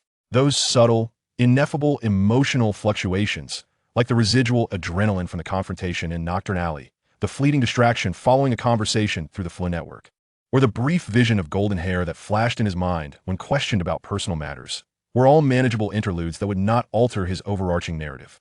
As the summer drew to a close, John successfully stabilized the Potter family's estate, even achieving a modest profit.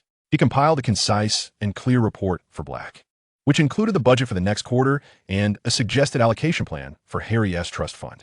Black signed it without a glance. "You decide what's best," he said, more concerned about how to prepare a back-to-school gift for Harry. Harry had received a sum of pocket money that was substantial to him, Yet he remained oblivious to the effort and risks John had undertaken to procure it. On the eve of his departure from Grimmauld Place, John stood at the window of the study, gazing at the dimly lit nightscape of London. His suitcase was already packed, containing not only his school robes and textbooks, but also a few rare volumes on ancient family magical contracts discovered in Black's library, which Black scarcely cared for, along with a preliminary plan for consolidating the remnants of the Potter-Black connections. This summer had proven fruitful for him. Galleon's connections experience, and a first-hand understanding of the shadows lurking in Nocturne Alley. He also sensed deeper nuances, Black's chaotic yet genuine attempts at familial affection, Harry's conflicting emotions, and a certain distant, cool, yet wise attention. These sentiments flickered like faint points of light, marking several indistinct coordinates on the cold, calculated map of his world. They are temporarily inconsequential to the grand scheme, yet cannot be entirely disregarded. Armed with more formidable resources and a heart perhaps slightly more intricate than when he departed, John drew the curtains, shutting out the London night. The shadows of the cellar and the silver green of Slytherin would be his domain henceforth. Chapter 86. The Clamor of the World Cup and the Chasms of Alienation. As the new semester had yet to commence, the magical realm was abuzz with the excitement of the Quidditch World Cup, held once every 4 years. The venue is set in a secluded marshland in England, drawing thousands of wizards from every corner. Colorful tents sprawled in whimsical shapes, the air thick with the exhilarating din of anticipation, the scent of burning magical flames, and the aromas of exotic foods. Blake, eager to make up for lost time and fulfill his role as godfather, unhesitatingly leveraged the dwindling goodwill of the Black family and acquired tickets to the top-tier box, insisting on bringing Harry and John along. For him, it was a splendid family outing. Harry was utterly thrilled. It was his first time attending such a grand international event. His eyes nearly overwhelmed as he dragged Ron and Hermione, the Weasleys camped nearby, through the grounds, exclaiming over various peculiarities. John Potter, however, was in an entirely different state of mind. He calmly surveyed his surroundings, his mind automatically filtering out the superfluous noise and emotional distractions. Swiftly analyzing the layout of the camp, the flow of people, the distinctive attire of wizards from various nations, and the potential disparities in magical systems they represented.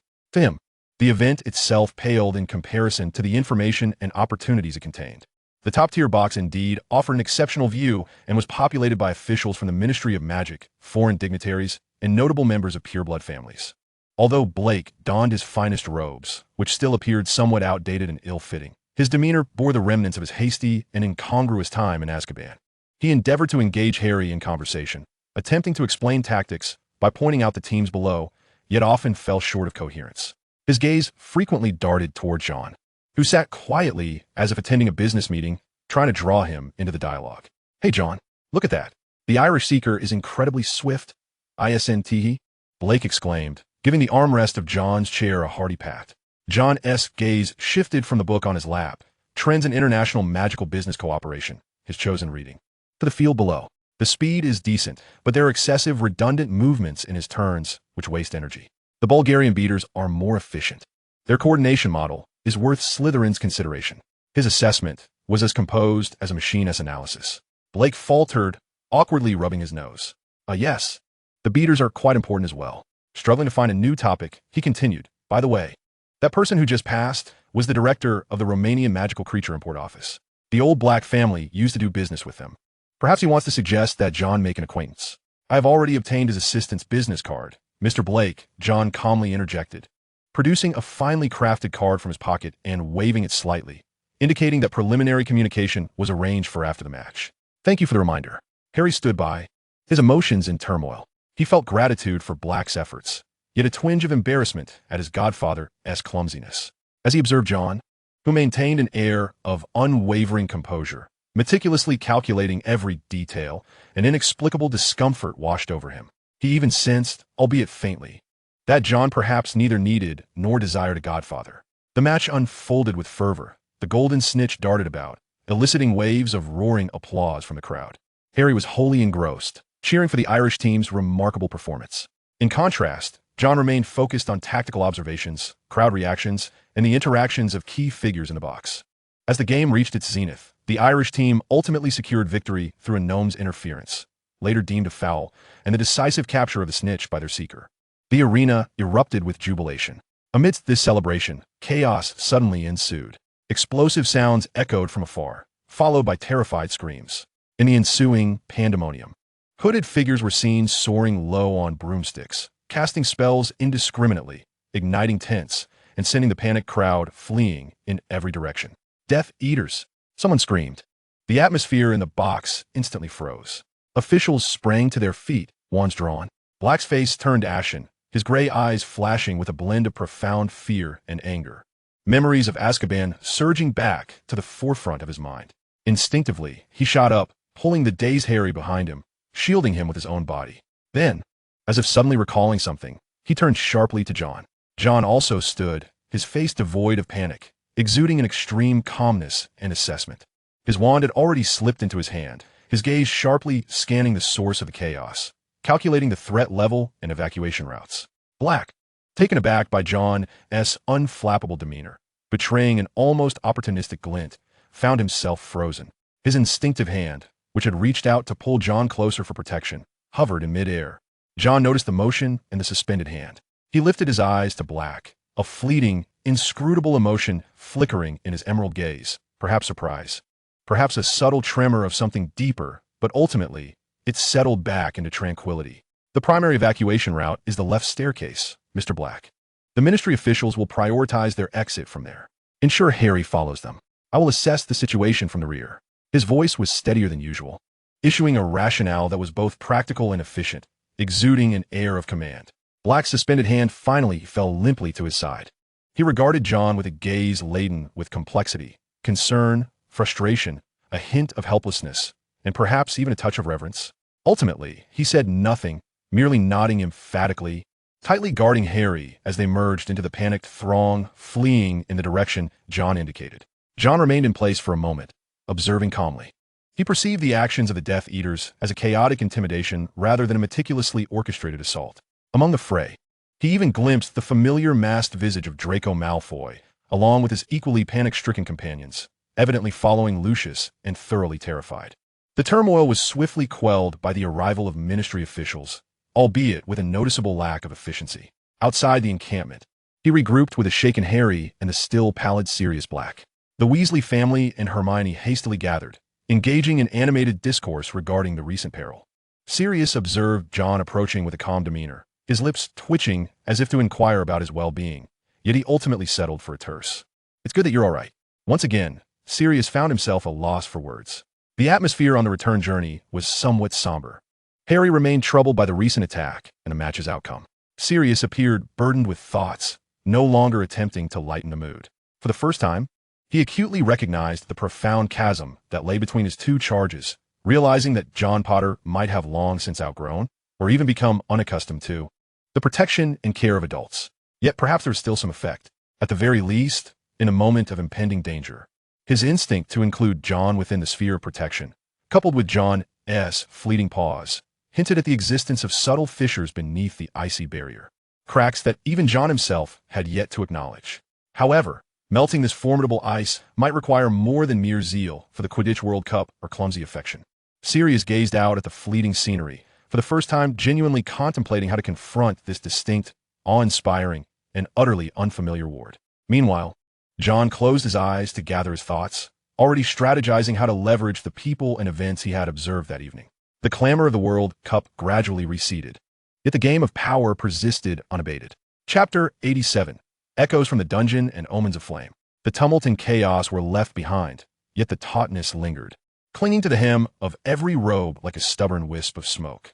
Upon returning to the Slytherin common room, the cold, damp air enveloped him, infused with the verdant warmth of the flickering hearth. For most Slytherin students, the experience of the World Cup served more as fodder for conversation and clandestine discussions about pure-blood glory, especially in light of the massed admirers, rather than instilling genuine fear. Draco Malfoy seemed to have recovered from his initial fright, resuming his haughty bragging about his father's connections with high-ranking ministry officials and Lucius Malfoy as contributions to maintaining order. To him, the chaos of the World Cup was merely an interlude, a lens through which to observe the power dynamics and potential instabilities within the wizarding world. His mind began to synthesize the information gathered over the summer. The preliminary consolidation of Potter Enterprises, the unspoken rules of Nocturne Alley, the inefficiency of the International Magical Office. and Sirius's clumsy yet earnest attempts to draw nearer. At the thought of Sirius, John's movements imperceptibly faltered, the hand suspended in midair, striving to shield him. And those gray eyes, a blend of concern and frustration, resembled an anomalous data point, causing a slight interruption within his frigid logical sequence. He promptly categorized this emotion as a variable requiring observation, rather than a mere emotional fluctuation. The following day marked the official commencement of a new academic year. Within the castle, everything appeared as usual, yet astute students could discern a subtle, yet unusual atmosphere. The professors, particularly Professor McGonagall and Snape, seemed notably more serious, and the ever-watchful Filch grew increasingly suspicious. During the defense against the dark arts class, the manic blue eyes of the imposter Moody, disguised as Barty Crouch Jr., and his rugged teaching style immediately captivated and terrified all the students.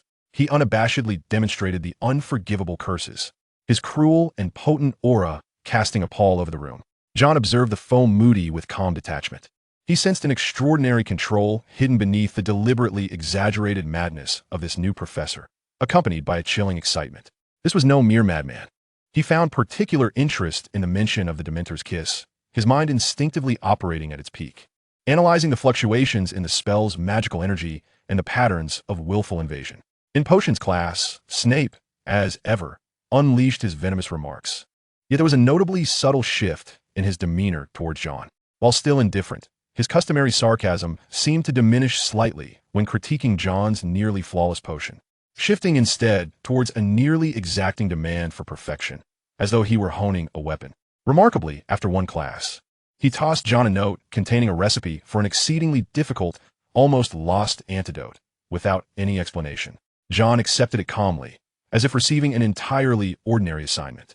He understood this as an acknowledgement in Snape's unique style, stemming from his demonstrated abilities over the summer and his composure during the World Cup turmoil, which Snape must have learned about through his own channels. The power dynamics within the Slytherin common room were quietly solidifying. John's brief interactions with international officials during the World Cup, albeit limited to exchanging business cards, coupled with his composed handling of the chaos, exaggeratedly relayed by Draco Malfoy, further elevated his standing among the Slytherins. Some older students began to formally express their respect towards him, even seeking advice on matters beyond academic scope, such as family investments or navigating dealings with certain dubious characters.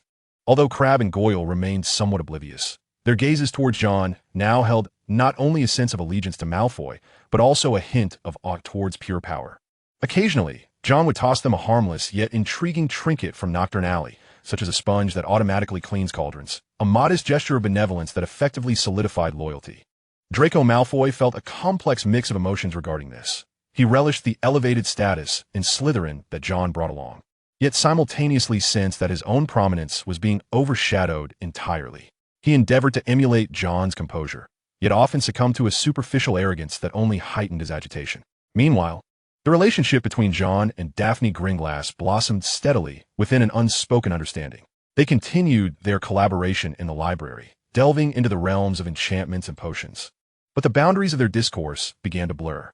On one occasion, when John astutely identified a theoretical flaw in Daphne's paper concerning the stability of the elixir of life, she did not engage in her usual immediate debate or acceptance. Instead, she rested her chin on her hand, her blue eyes glinting with a hint of mischief as she regarded him. So, John Potter, are there realms that cannot be wholly elucidated through logic and data? For instance, the abstract component of intent under moonlight mentioned in certain ancient recipes? John's fingers paused over the pages, and he lifted his gaze to meet hers.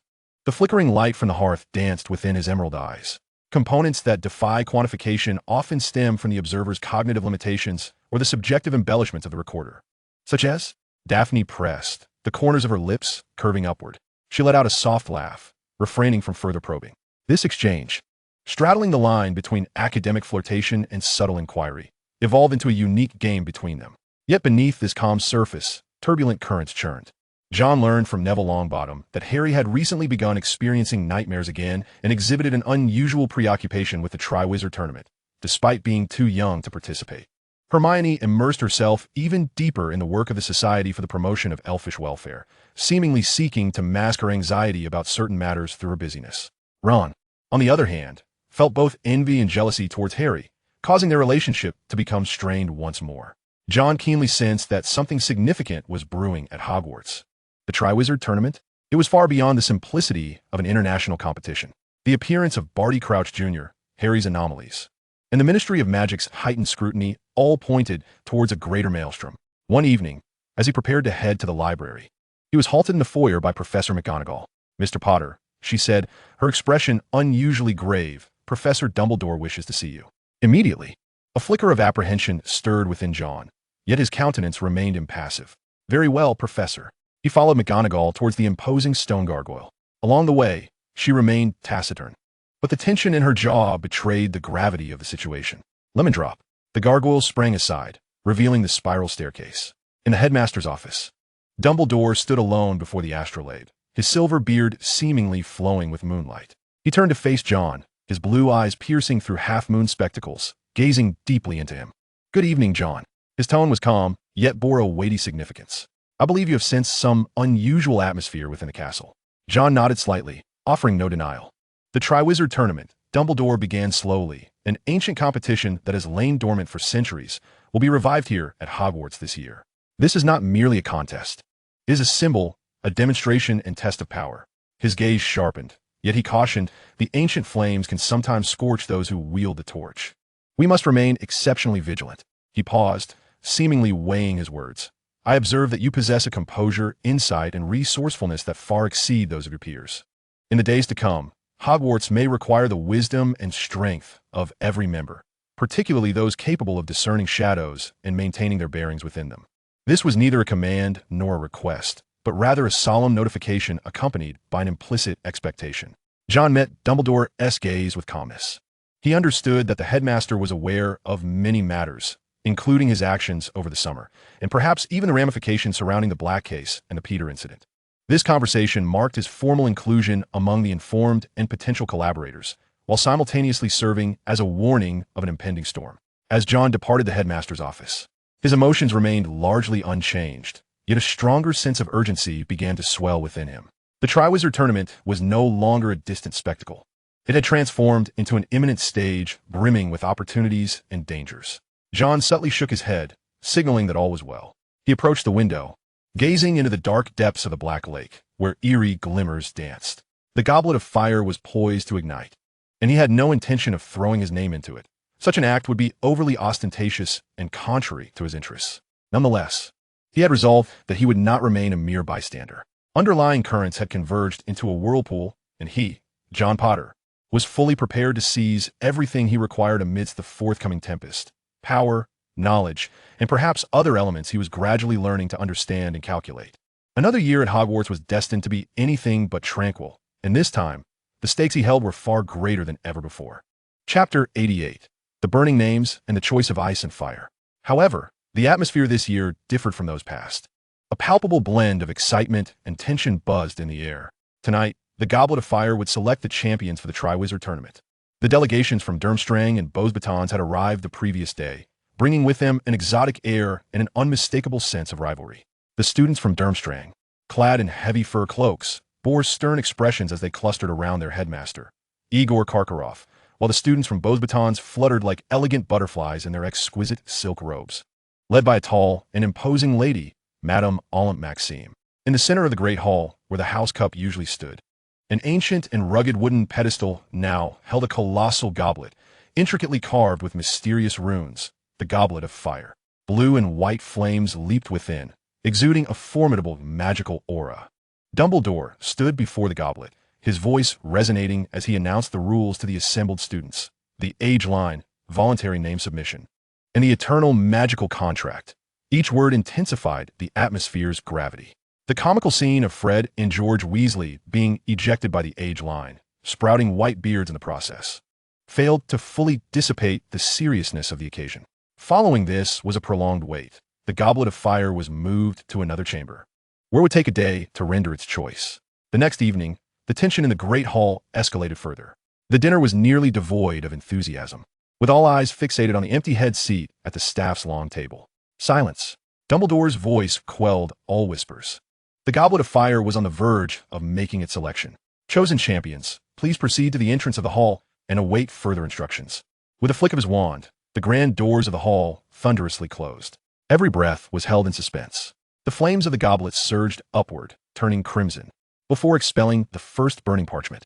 The champion from Durmstrang, Dumbledore declared, catching the note, his voice resonating through the hushed hall. Victor Krum. A tempest of applause and foot-stomping erupted from the Durmstrang table. Krum rose expressionless, moving somewhat stiffly towards the entrance. The flames roared once more, and a second parchment soared forth. The champion from Beauxbatons, Fleur Delacour, the enchanting girl, possessing a trace of Vila lineage with her silvery hair cascading down her back, rose gracefully, a confident smile gracing her lips as she advanced amidst a chorus of awe and admiration. The flames settled once again, and the collective heartbeats quickened. Who would be the champion from Hogwarts? Cedric Diggory? Angelina Johnson? Suddenly, the flames erupted once more, and the third parchment landed in Dumbledore's hand. He unfolded it, his tone imbued with a touch of gratifying revelation. The champion from Hogwarts, Cedric Diggory. The Hufflepuff table erupted into frenzied cheers and jubilations.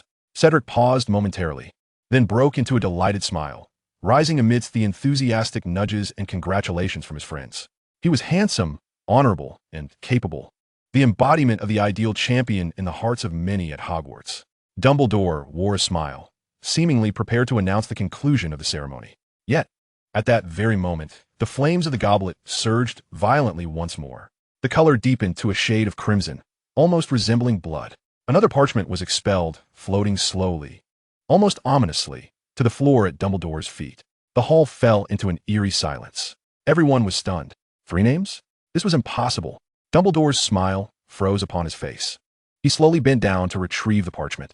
His gaze fell upon the name, his brow furrowing tightly, his expression morphing into one of genuine shock and profound bewilderment, as if he had witnessed the most inconceivable occurrence. He lifted his head, his eyes sweeping over the Gryffindor table with a complex expression, before darting a quick, nearly imperceptible glance towards Slytherin.